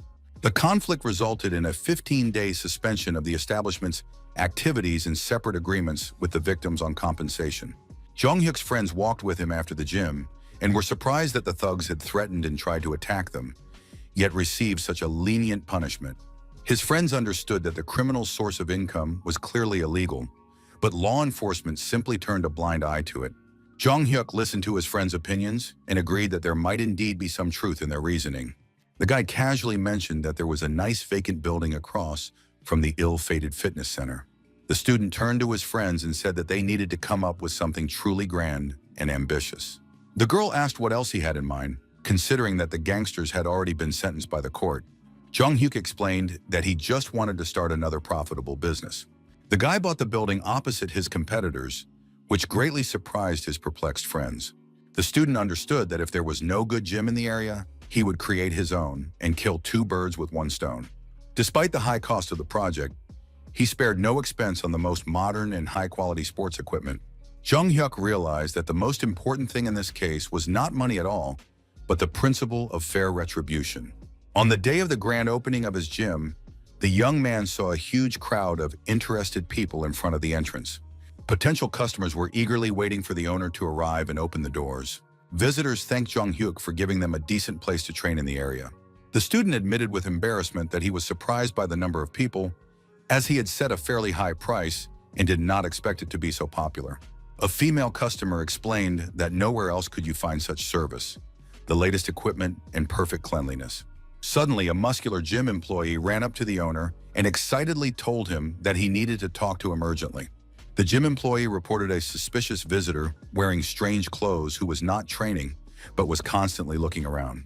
One of the experienced guys confidently stated that he understood the situation and even knew who this mysterious observer was. The employee explained that the suspicious visitor was from the criminal fitness center across the street, which had been sending spies since yesterday to try to harm its competitors. The gym employees immediately realized that he was referring to the very same gangster fitness center with which they had had a serious conflict. His friends tried to stop the judoka and convince him not to approach the suspicious man, as he clearly posed a threat to their safety. However, as a responsible owner of the establishment, the guy could not act otherwise and decided to personally approach this suspicious visitor. With a friendly smile on his face, Jung Hyuk politely addressed the stranger, asking permission to ask one important question. The student asked directly about the real purpose of this person's visit to their sports facility at such a time. The disguised bandit nervously replied that the purpose was obvious. He had come to work out like a regular customer. Jung Hyuk asked a direct question, suggesting that he was a spy from a rival company. The suspect trembled with indignation, angrily asking how the owner dared to suspect him of espionage. The guy offered a simple solution. If the visitor was innocent, he should take off his sunglasses and mask. The masked bandit categorically refused to reveal his face, so the owner decided to use physical force to expose him. Jung Hyuk logically pointed out the absurdity of the situation. Who trains in a mask and dark glasses in a closed room? When the guy tore off the mask, he was very surprised to see the true identity of the secret observer. The student immediately remembered this man. It was the very same agent from the Korean National Intelligence Service. Jung Hyuk was puzzled as to why the agent had forgotten about this, since they had already discussed everything and he had no intention of leaving his homeland. Han Sang-jin felt completely ashamed that he had been caught and exposed while carrying out a secret mission. Meanwhile, in the neighboring criminal fitness center, the general manager was aggressively beating a punching bag out of anger. The bald gangster was trembling with rage because he really didn't like the whole situation with a complete lack of customers. Suddenly, the man heard a cell phone ring, interrupting his furious workout on the equipment. Seeing the name of his boss on the display, the manager realized that things were very bad for the organization. Despite his premonition of trouble, he cheerfully picked up the phone and respectfully informed his boss that he was ready to listen attentively. The boss got straight to the point, categorically ordering him to leave the gym immediately and cease operations. The bald gangster did not immediately understand the meaning of the order and turned pale with surprise at such a radical decision. The manager implored his brother to give him a chance to explain the whole situation and correct his mistakes.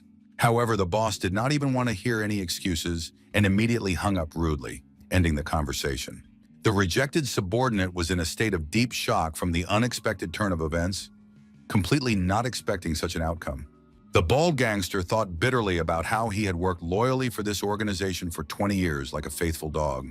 His entire long career had been destroyed because of one small mistake, which led to the complete collapse of his life.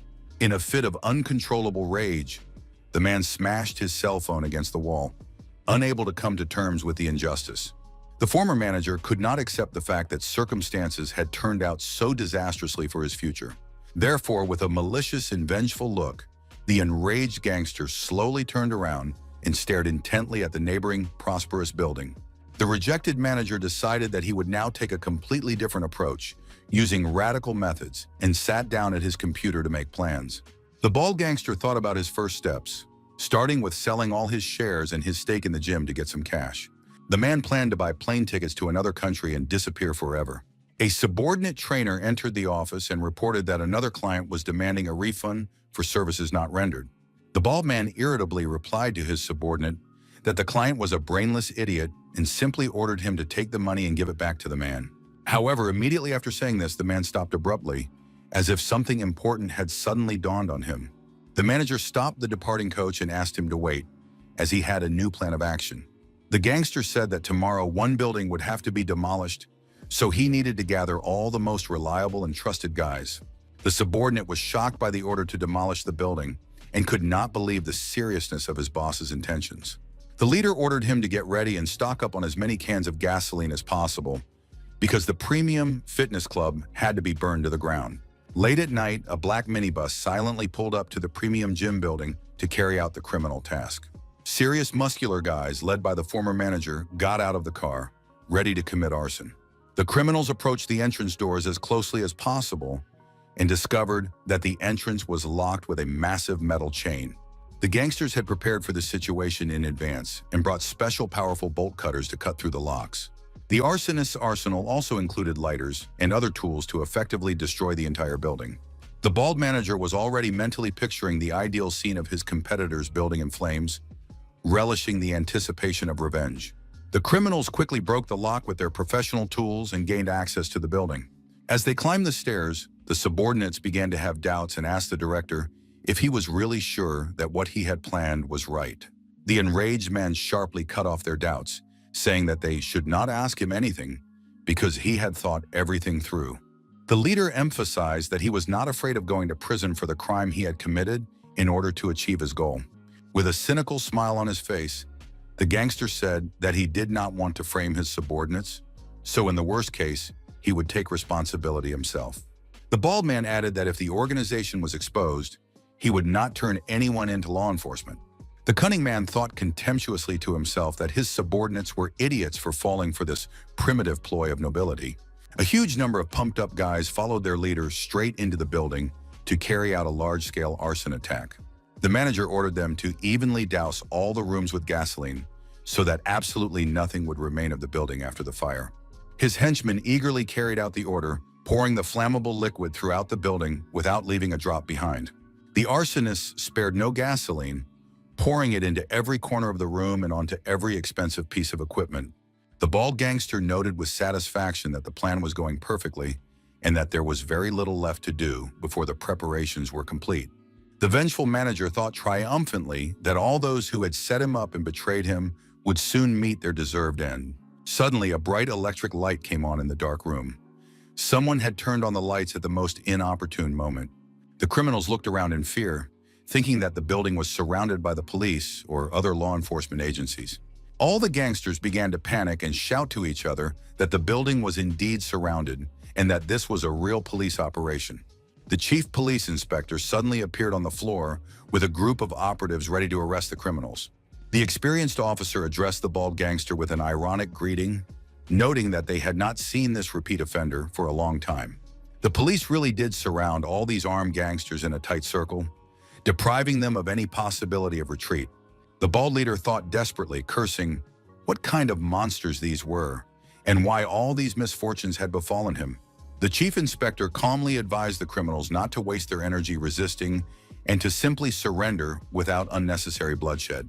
The enraged bald man wondered where the police had come from at such a critical moment. They definitely had a rat among them. In a fit of madness, the leader began to scream hysterically, demanding to know the name of the traitor who had leaked information about the secret plan. The gangster demanded that someone point out the traitor who had dared to reveal the planned arson. One of his henchmen simply stood aside and remained sardonically silent, watching the hysteria of his former boss. The massive thug understood from his subordinate's behavior that it was this man who had set him up for the police operation. The guy in the business suit brazenly declared that it was indeed him and asked what the boss didn't like about it. The traitor explained his motives, saying that all this time he had been treated like trash, so now it was time to get even. When the informant was called a traitor, it only amused him and brought a cynical smile of satisfaction to his face. The former subordinate retorted that the real traitor was the bald man, who was planning to flee and had even secretly bought a plane ticket. Hearing this revelation, the other gang members couldn't believe what they were hearing and asked incredulously about the truth of the accusations. The gangsters demanded that the leader refute the accusations, asking why he was silent if the accusations were untrue. The coach remembered that he had indeed entered the office and seen the bald manager buying plane tickets online. The exposed leader had no choice but to grit his teeth in helpless rage in the face of betrayal. The desperate criminal realized that he had a lighter in his hands and could set fire to the gasoline-soaked building in a matter of seconds. The bald man demanded that everyone shut up and listen only to his orders, threatening to blow up everyone present. The bandit warned that any careless movement would cause everything to instantly burst into flames from the spark of the lighter. The inspector tried to calm the situation down, explaining to his colleagues that this was just the feverish ravings of a madman in a state of emotional distress. The officer understood that it would not be difficult to get out of the building, but with so much gasoline, the structure would burn to the ground along with the evidence. However, it was also categorically impossible to obey the demands of this monster. A way out of the stalemate had to be found. The desperate scoundrel continued to make his demands, insisting that he be allowed to pass through the police cordon. The criminal insisted that they simply let him go and leave him alone, threatening to set fire to the building if they refused. Unexpectedly, the chief inspector received a call on his cell phone, and he decided to answer it despite the tense situation. The officer was very surprised by the identity of the caller when he heard a familiar voice on the phone. It was Jong-hyuk, who reported that he was monitoring the situation through the building's security camera system. The student offered to convey an important personal message to the scoundrel from the owner of the affected establishment.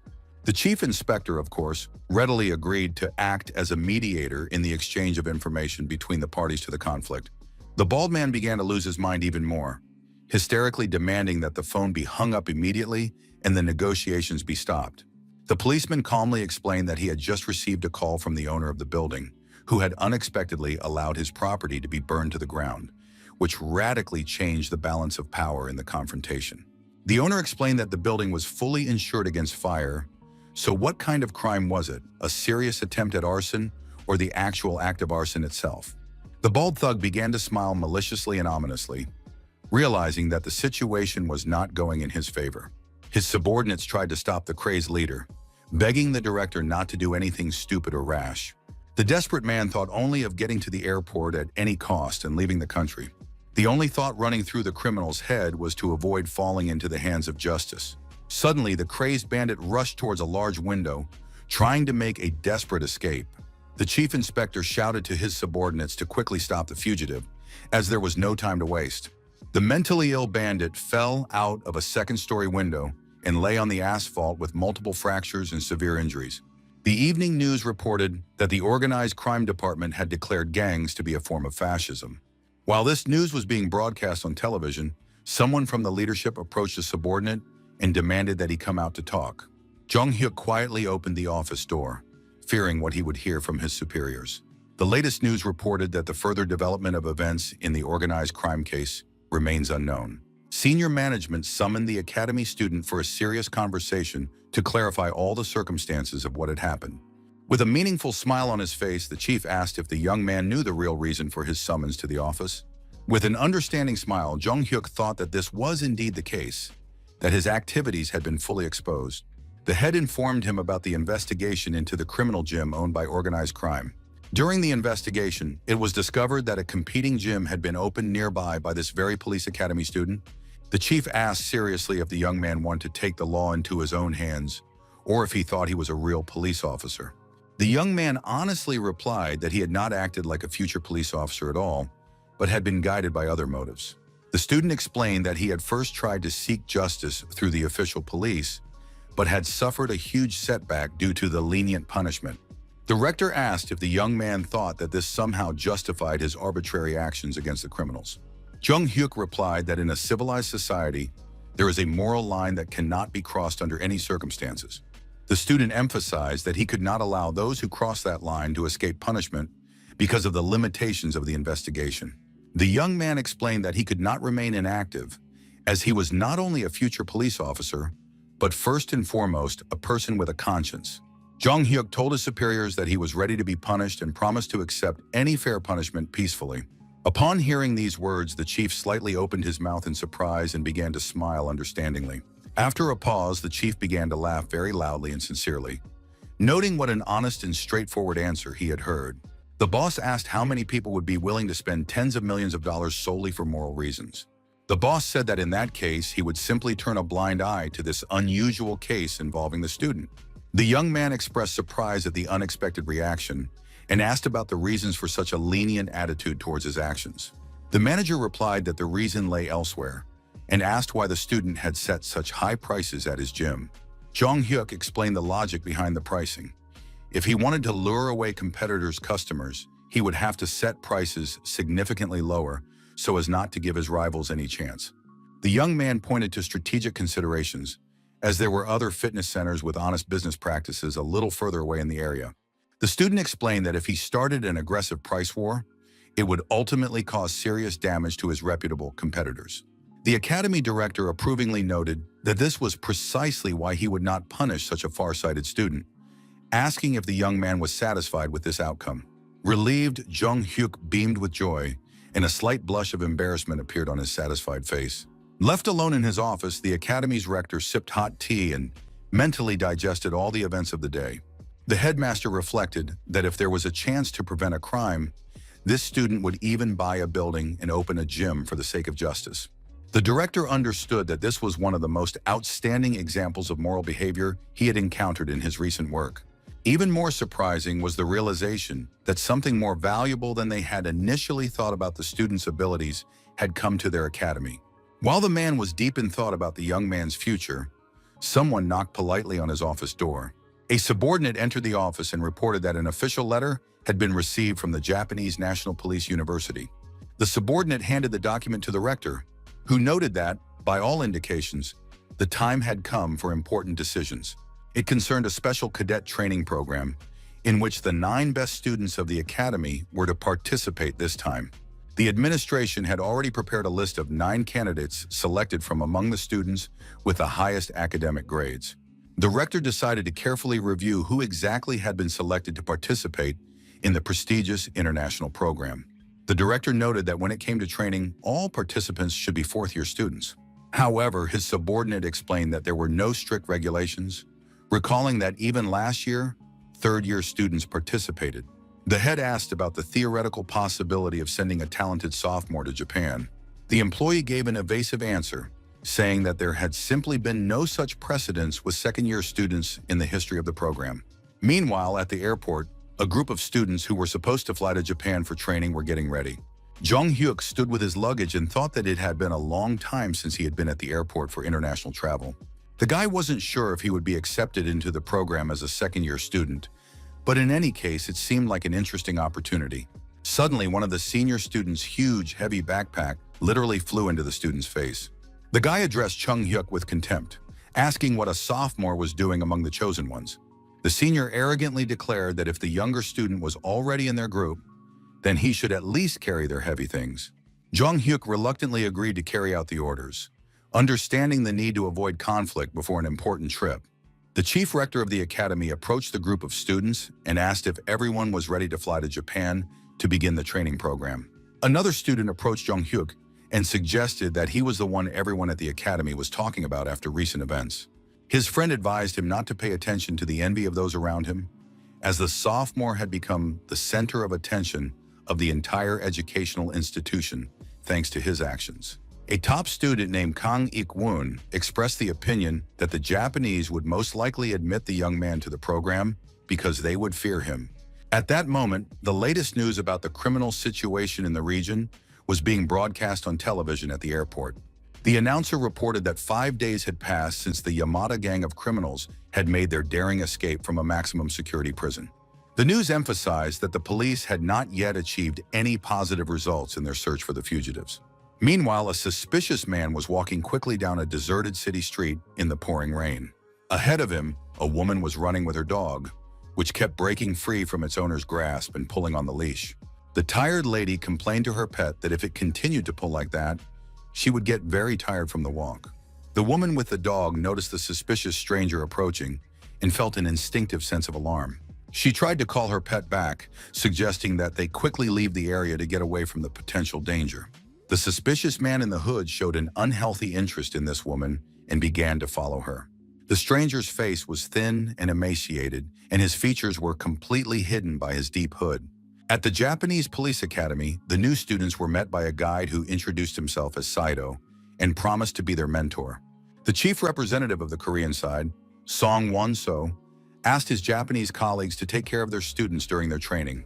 The Japanese director warned the guests that most of the local students were experienced detectives with practical experience. The program curator suggested heading to the venue for the first classes according to the schedule. The Japanese mentor also announced changes to the program and asked if the Korean guests had any objections. The group arrived at the gym, where Japanese students were already waiting for them with openly unfriendly looks.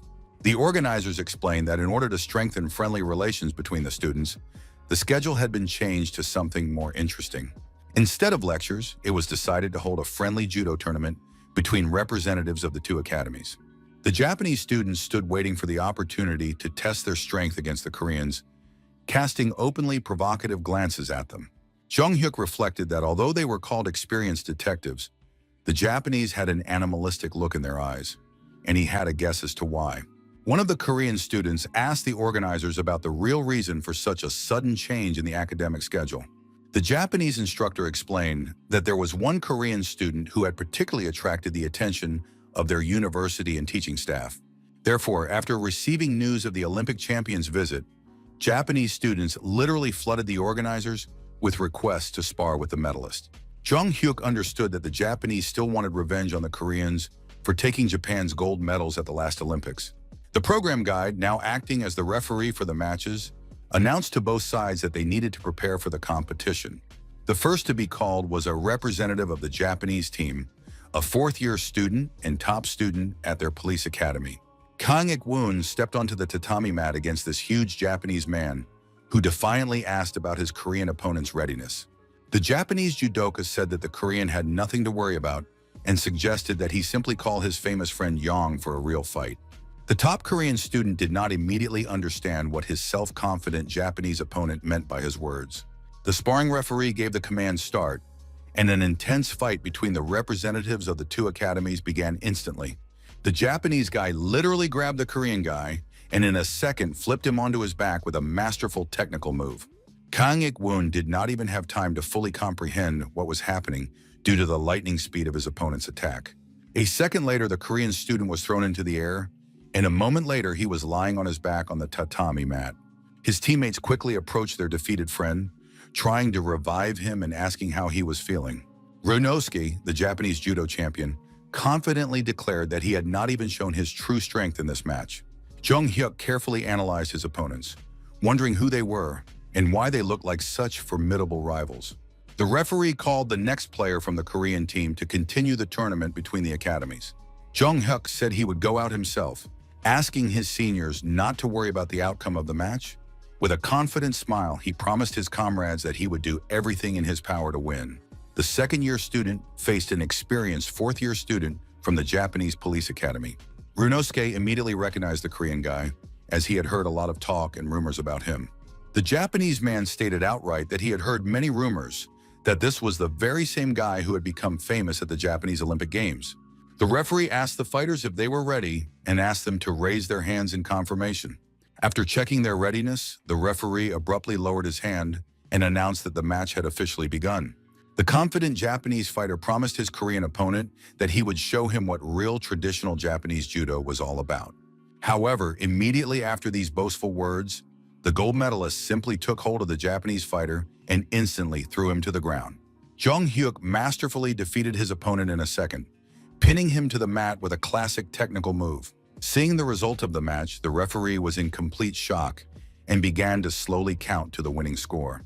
The referee counted a clean victory, announcing that Korea would receive 1 point for a technical victory. The Japanese students were shocked by what they saw, wondering how their best fighter could have lost so quickly. However, the defeat only strengthened the Japanese desire to defend the honor of their country, and everyone wanted to fight the Korean champion. Jung Hyuk faced his second opponent and also quickly grabbed him, pinning him to the ground. All the Japanese present were in a state of shock, literally opening their mouths and gnashing their teeth in helplessness. The students of the Japanese Academy admitted with horror that this Korean guy was a real judo monster. The Korean team won a crushing victory, winning 4 consecutive matches against the tournament hosts. The Japanese students admitted that they knew about the strength of this Korean guy, but he turned out to be too powerful an opponent for all of their fighters. Jung Hyuk continued to methodically defeat all the Japanese guys, who one by one found themselves on their backs after his moves. With a satisfied smile on his face, the guy turned to his last remaining opponent, confirming that he was indeed the final opponent. Suddenly, another person entered the gym door, interrupting the tournament between the academies. This stranger said that he found what was happening quite amusing, so he also wanted to join the competition. Mr. Miroy, already a grown man, regretted that the Korean champion had not even given him time to change into his special judo uniform. When Jung Hyuk saw this man, he was truly shocked and concerned about the appearance of such an opponent. The young man knew from his memories of the future that this was the youngest leader of an elite Tokyo police unit.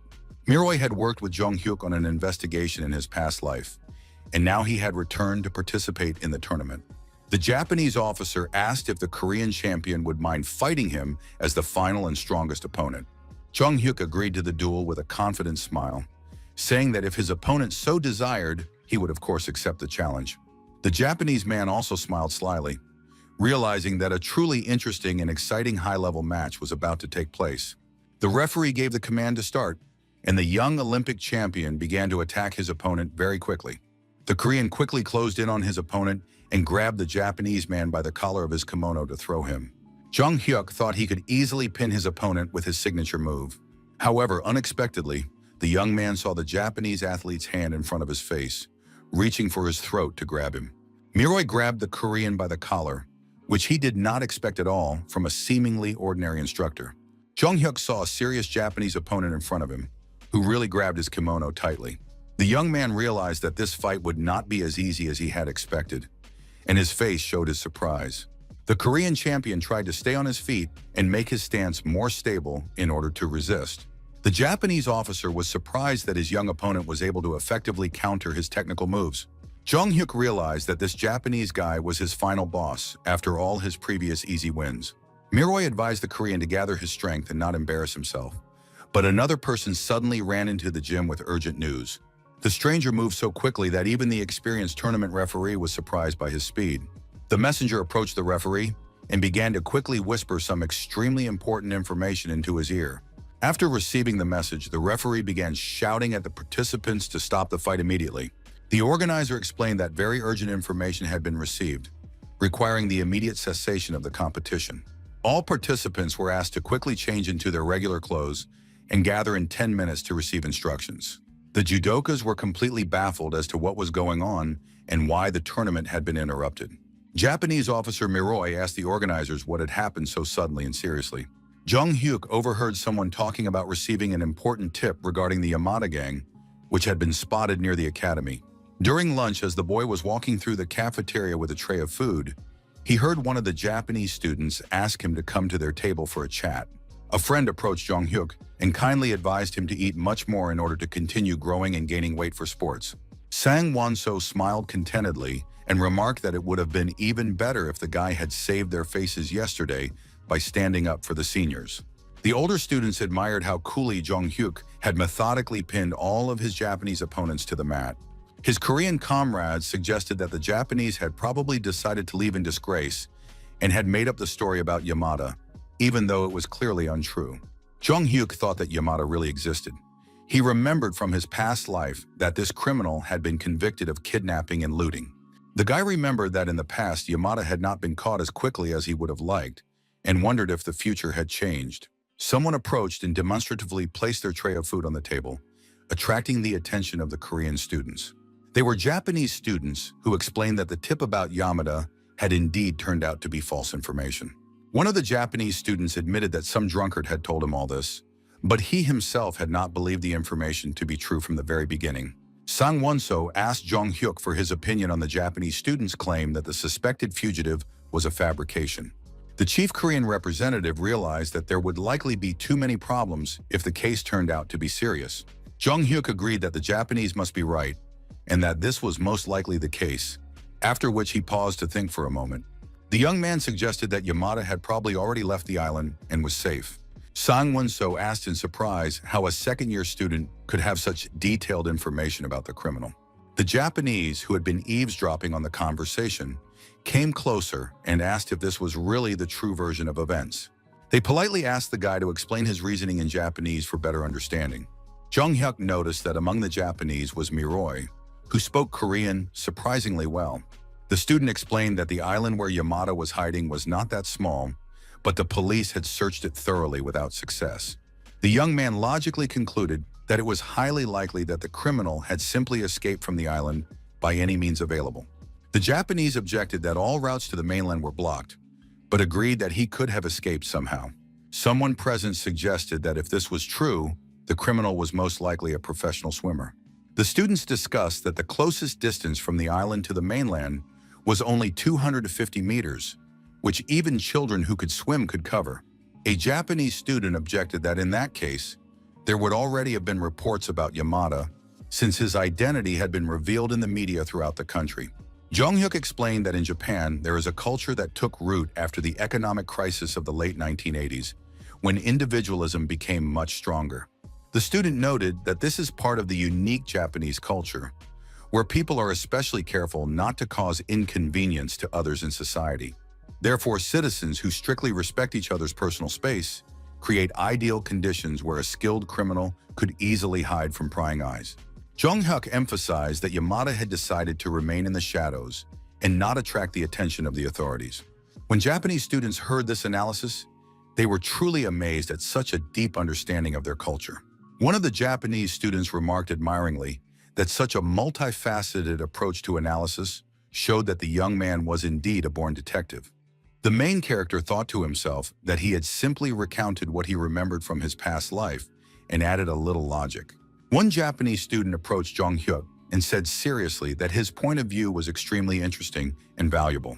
The Japanese student asked to share the analysis with other interested people, inquiring about the possibility of spending some time after lunch.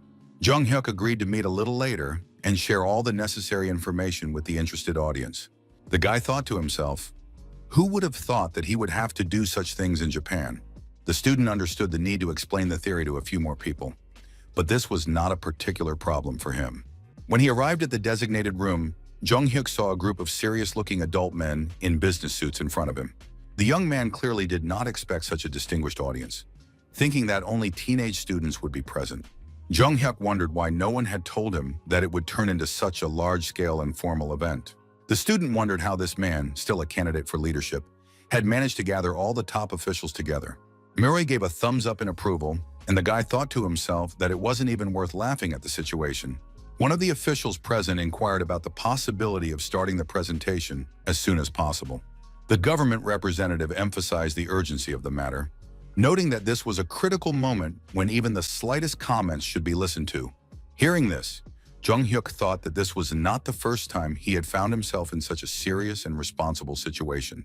Therefore, the student explained that they should not only rely on reports from citizens, but also independently predict the actions of the criminal. Jung Hyuk suggested that if Yamada had no connections, it would be difficult for him to find food or money, and asked if there had been any recent robberies on the mainland near the island. One of those present raised his hand and reported that there had been several robberies, but all the criminals had been caught by law enforcement. The man concluded that in that case, Yamada's specialty was murder, and he was also skilled at hiding the bodies of his victims, which made him a particularly dangerous and elusive criminal. Jung-hyuk explained that this meant Yamada was skilled at hiding in the blind spots of CCTV cameras throughout the city. The student added that the criminal could get food from trash cans, which is not that difficult for an experienced fugitive. The young man summed up that, in a word, Yamada would act like a real ghost, avoiding any detection. When Jung-hyuk uttered these words, all the high-ranking officials present were shocked by the accuracy of his analysis.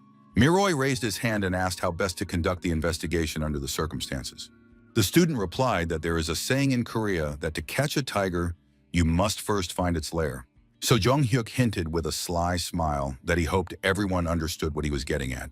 The young man asked those present for their opinion on what this so-called Yamada ghost was doing now. Meanwhile, some teenagers were sitting near an abandoned building and telling each other scary stories for fun. The kids laughed and teased each other, saying that the stories weren't scary at all, but their friends' faces were scarier than the stories. The girl asked her friends not to shout so loudly in case someone else heard them. The teenagers discussed local legends that there used to be a cemetery here, so it was a suitable place for scary stories. For some reason, the girl felt a growing anxiety, and her friends asked her with concern what was wrong. The guys heard some strange noises and joked that maybe it was ghosts, laughing even louder out of nervousness. The teenagers continued to joke about superstitions when suddenly a sinister figure appeared in the window of the abandoned building. All the young people immediately gasped in horror, became very frightened, and their faces turned pale with fear. The next day, the news reported that a stolen car had been found in the nearby mountains the night before. The car was found in the mountains on the mainland, far from the island, and initially it was thought that the incident was not related to Yamada. However, Japanese forensic scientists reported that according to DNA analysis, the fingerprints and hair belonged to him. Upon hearing these findings, those present were shocked at how such a thing could have happened. Everyone understood that the Korean student had been absolutely right from the very beginning in his assumptions about the escape. Jung-hyuk watched with interest as the Japanese side investigated complex cases. Sang Won-so noted that receiving DNA analysis results in half a day was indeed the envy of his Korean colleagues. The Korean representative admitted that such technologies had not been developed in their country for 10 years and that they were simply treading water. Jung-hyuk suggested creating a centralized database for more effective law enforcement. The student explained that this is a method of registering and systematizing genetic information of criminals based on DNA analysis for future investigations. The senior official told the young man that the idea was not bad, but with current technology, it would be difficult to fully record and process such information. The official explained that the problem was not really technical complexity, but rather the need for various ministries to support such a large-scale project. While everyone present continued to discuss this important topic, Miroy decided to approach the Korean student with new information. The Japanese officer reported that they had prepared a list of places to search, exactly as Jung-hyuk had suggested in his analysis. The young man took the document, thanked them for their promptness, and said that it was simply excellent organizational work. Jung-hyuk suggested thoroughly searching all the abandoned houses in the specified search area.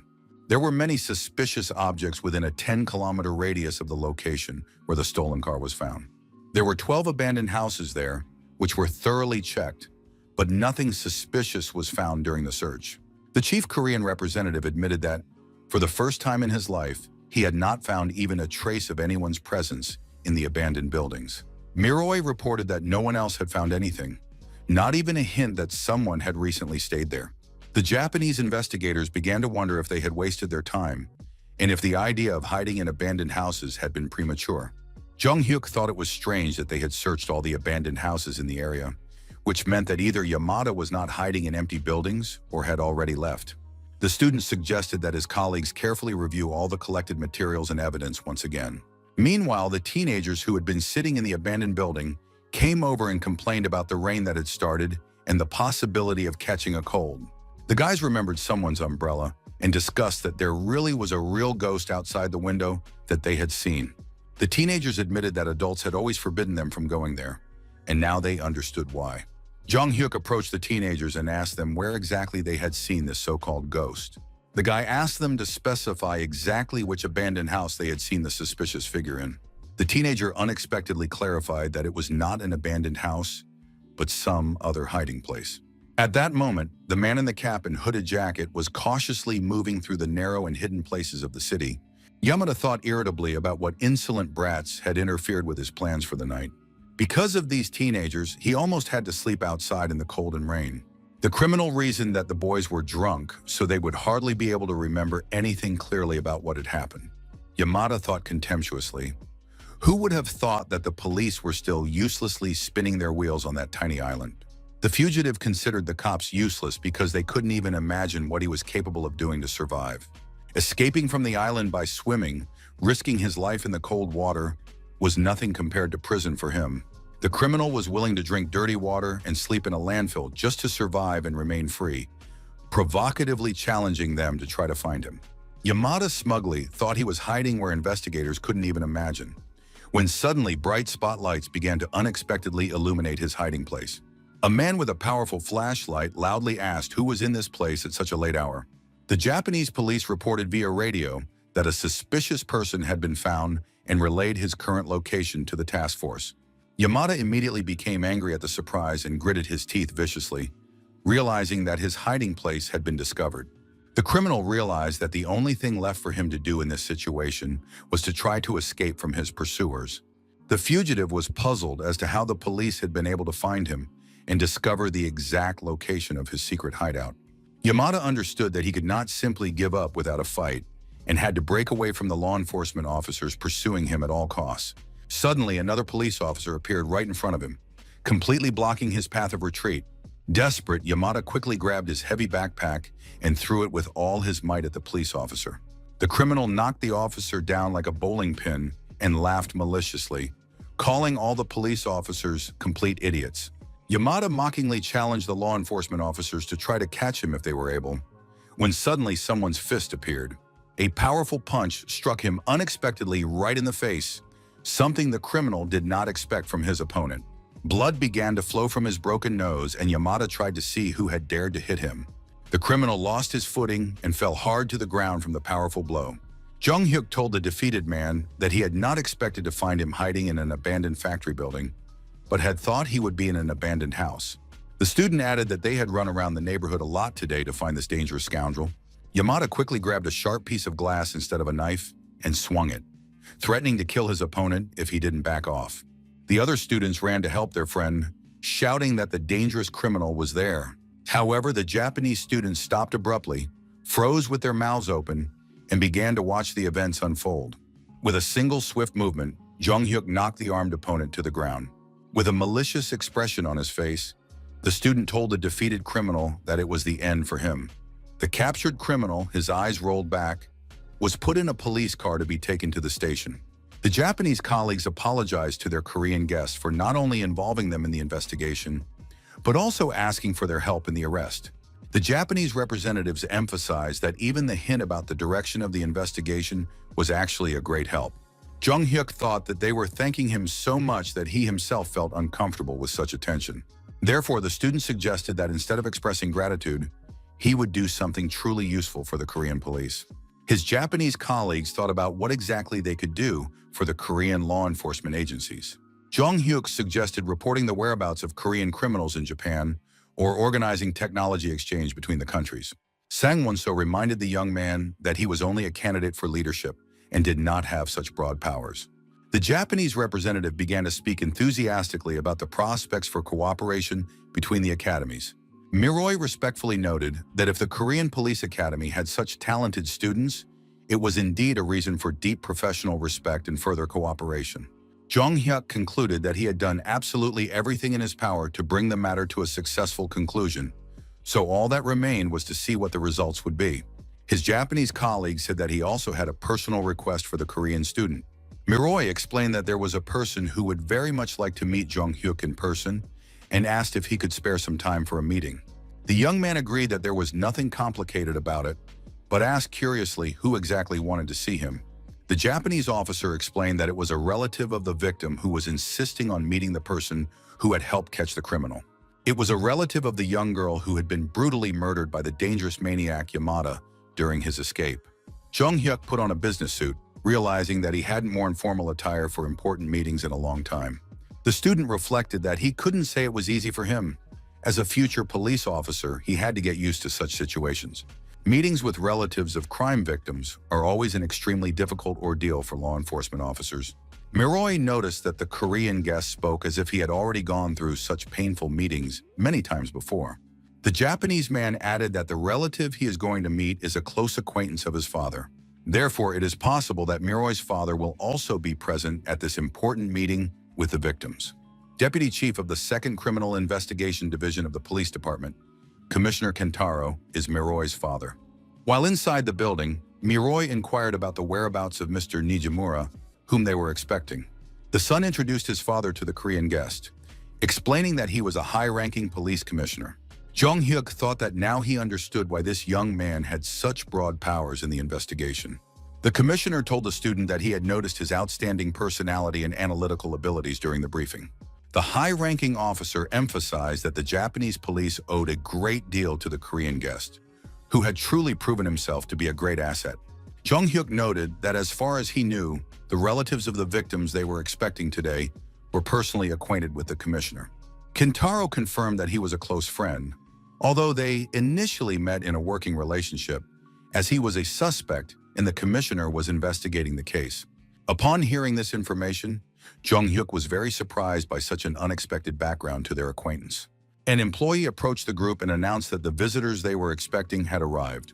A huge man with a distinctive scar on his face appeared, clearly having a criminal past. Jung Hyuk was shocked, wondering if these imposing men were really acquaintances of the respected police commissioner.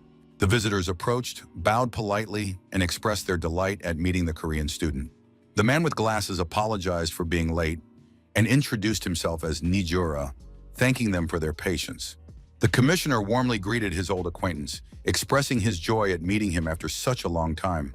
Jung Hyuk asked his new acquaintance directly if it was true that he had previously been involved in criminal activity, as his appearance and behavior clearly indicated a difficult past.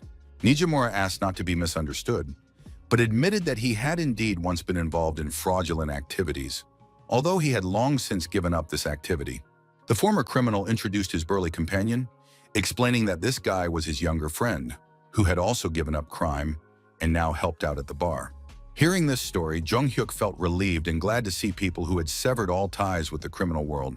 The student noted that it is often very difficult to get out of the criminal world, and not everyone succeeds. Nijimura explained that his radical change came about thanks to the birth of his daughter, who changed his whole life. The man recalled how his daughter started elementary school and asked him what his profession was. Then his father firmly decided to become a worthy example for his daughter and wanted to teach her everything he knew.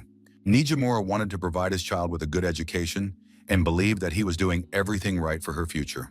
Jung Hyuk painfully realized that it was this man's daughter who had been brutally murdered by the terrible criminal Yamada.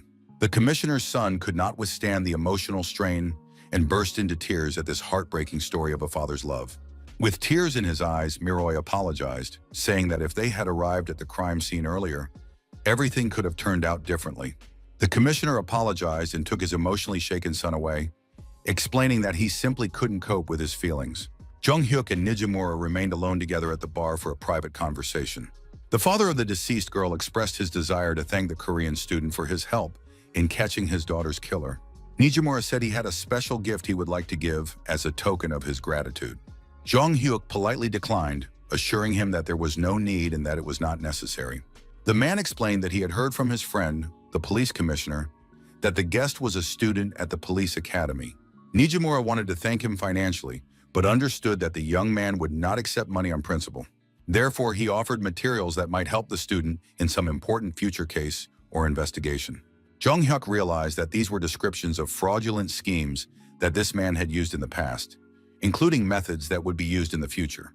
The student thought that he personally did not need this, but such information could be useful to a future detective in his work. Jung Hyuk admitted that he did not know whether to accept the gift, but expressed his gratitude and joy at meeting the commissioner. Nijimura casually mentioned that he had heard that some people even come from Korea to study in Japan. Jung Hyuk suddenly interrupted his interlocutor and asked him to wait a minute, as this information interested him. The student asked if Nijimura could provide a list of Koreans who come to Japan for study or other purposes.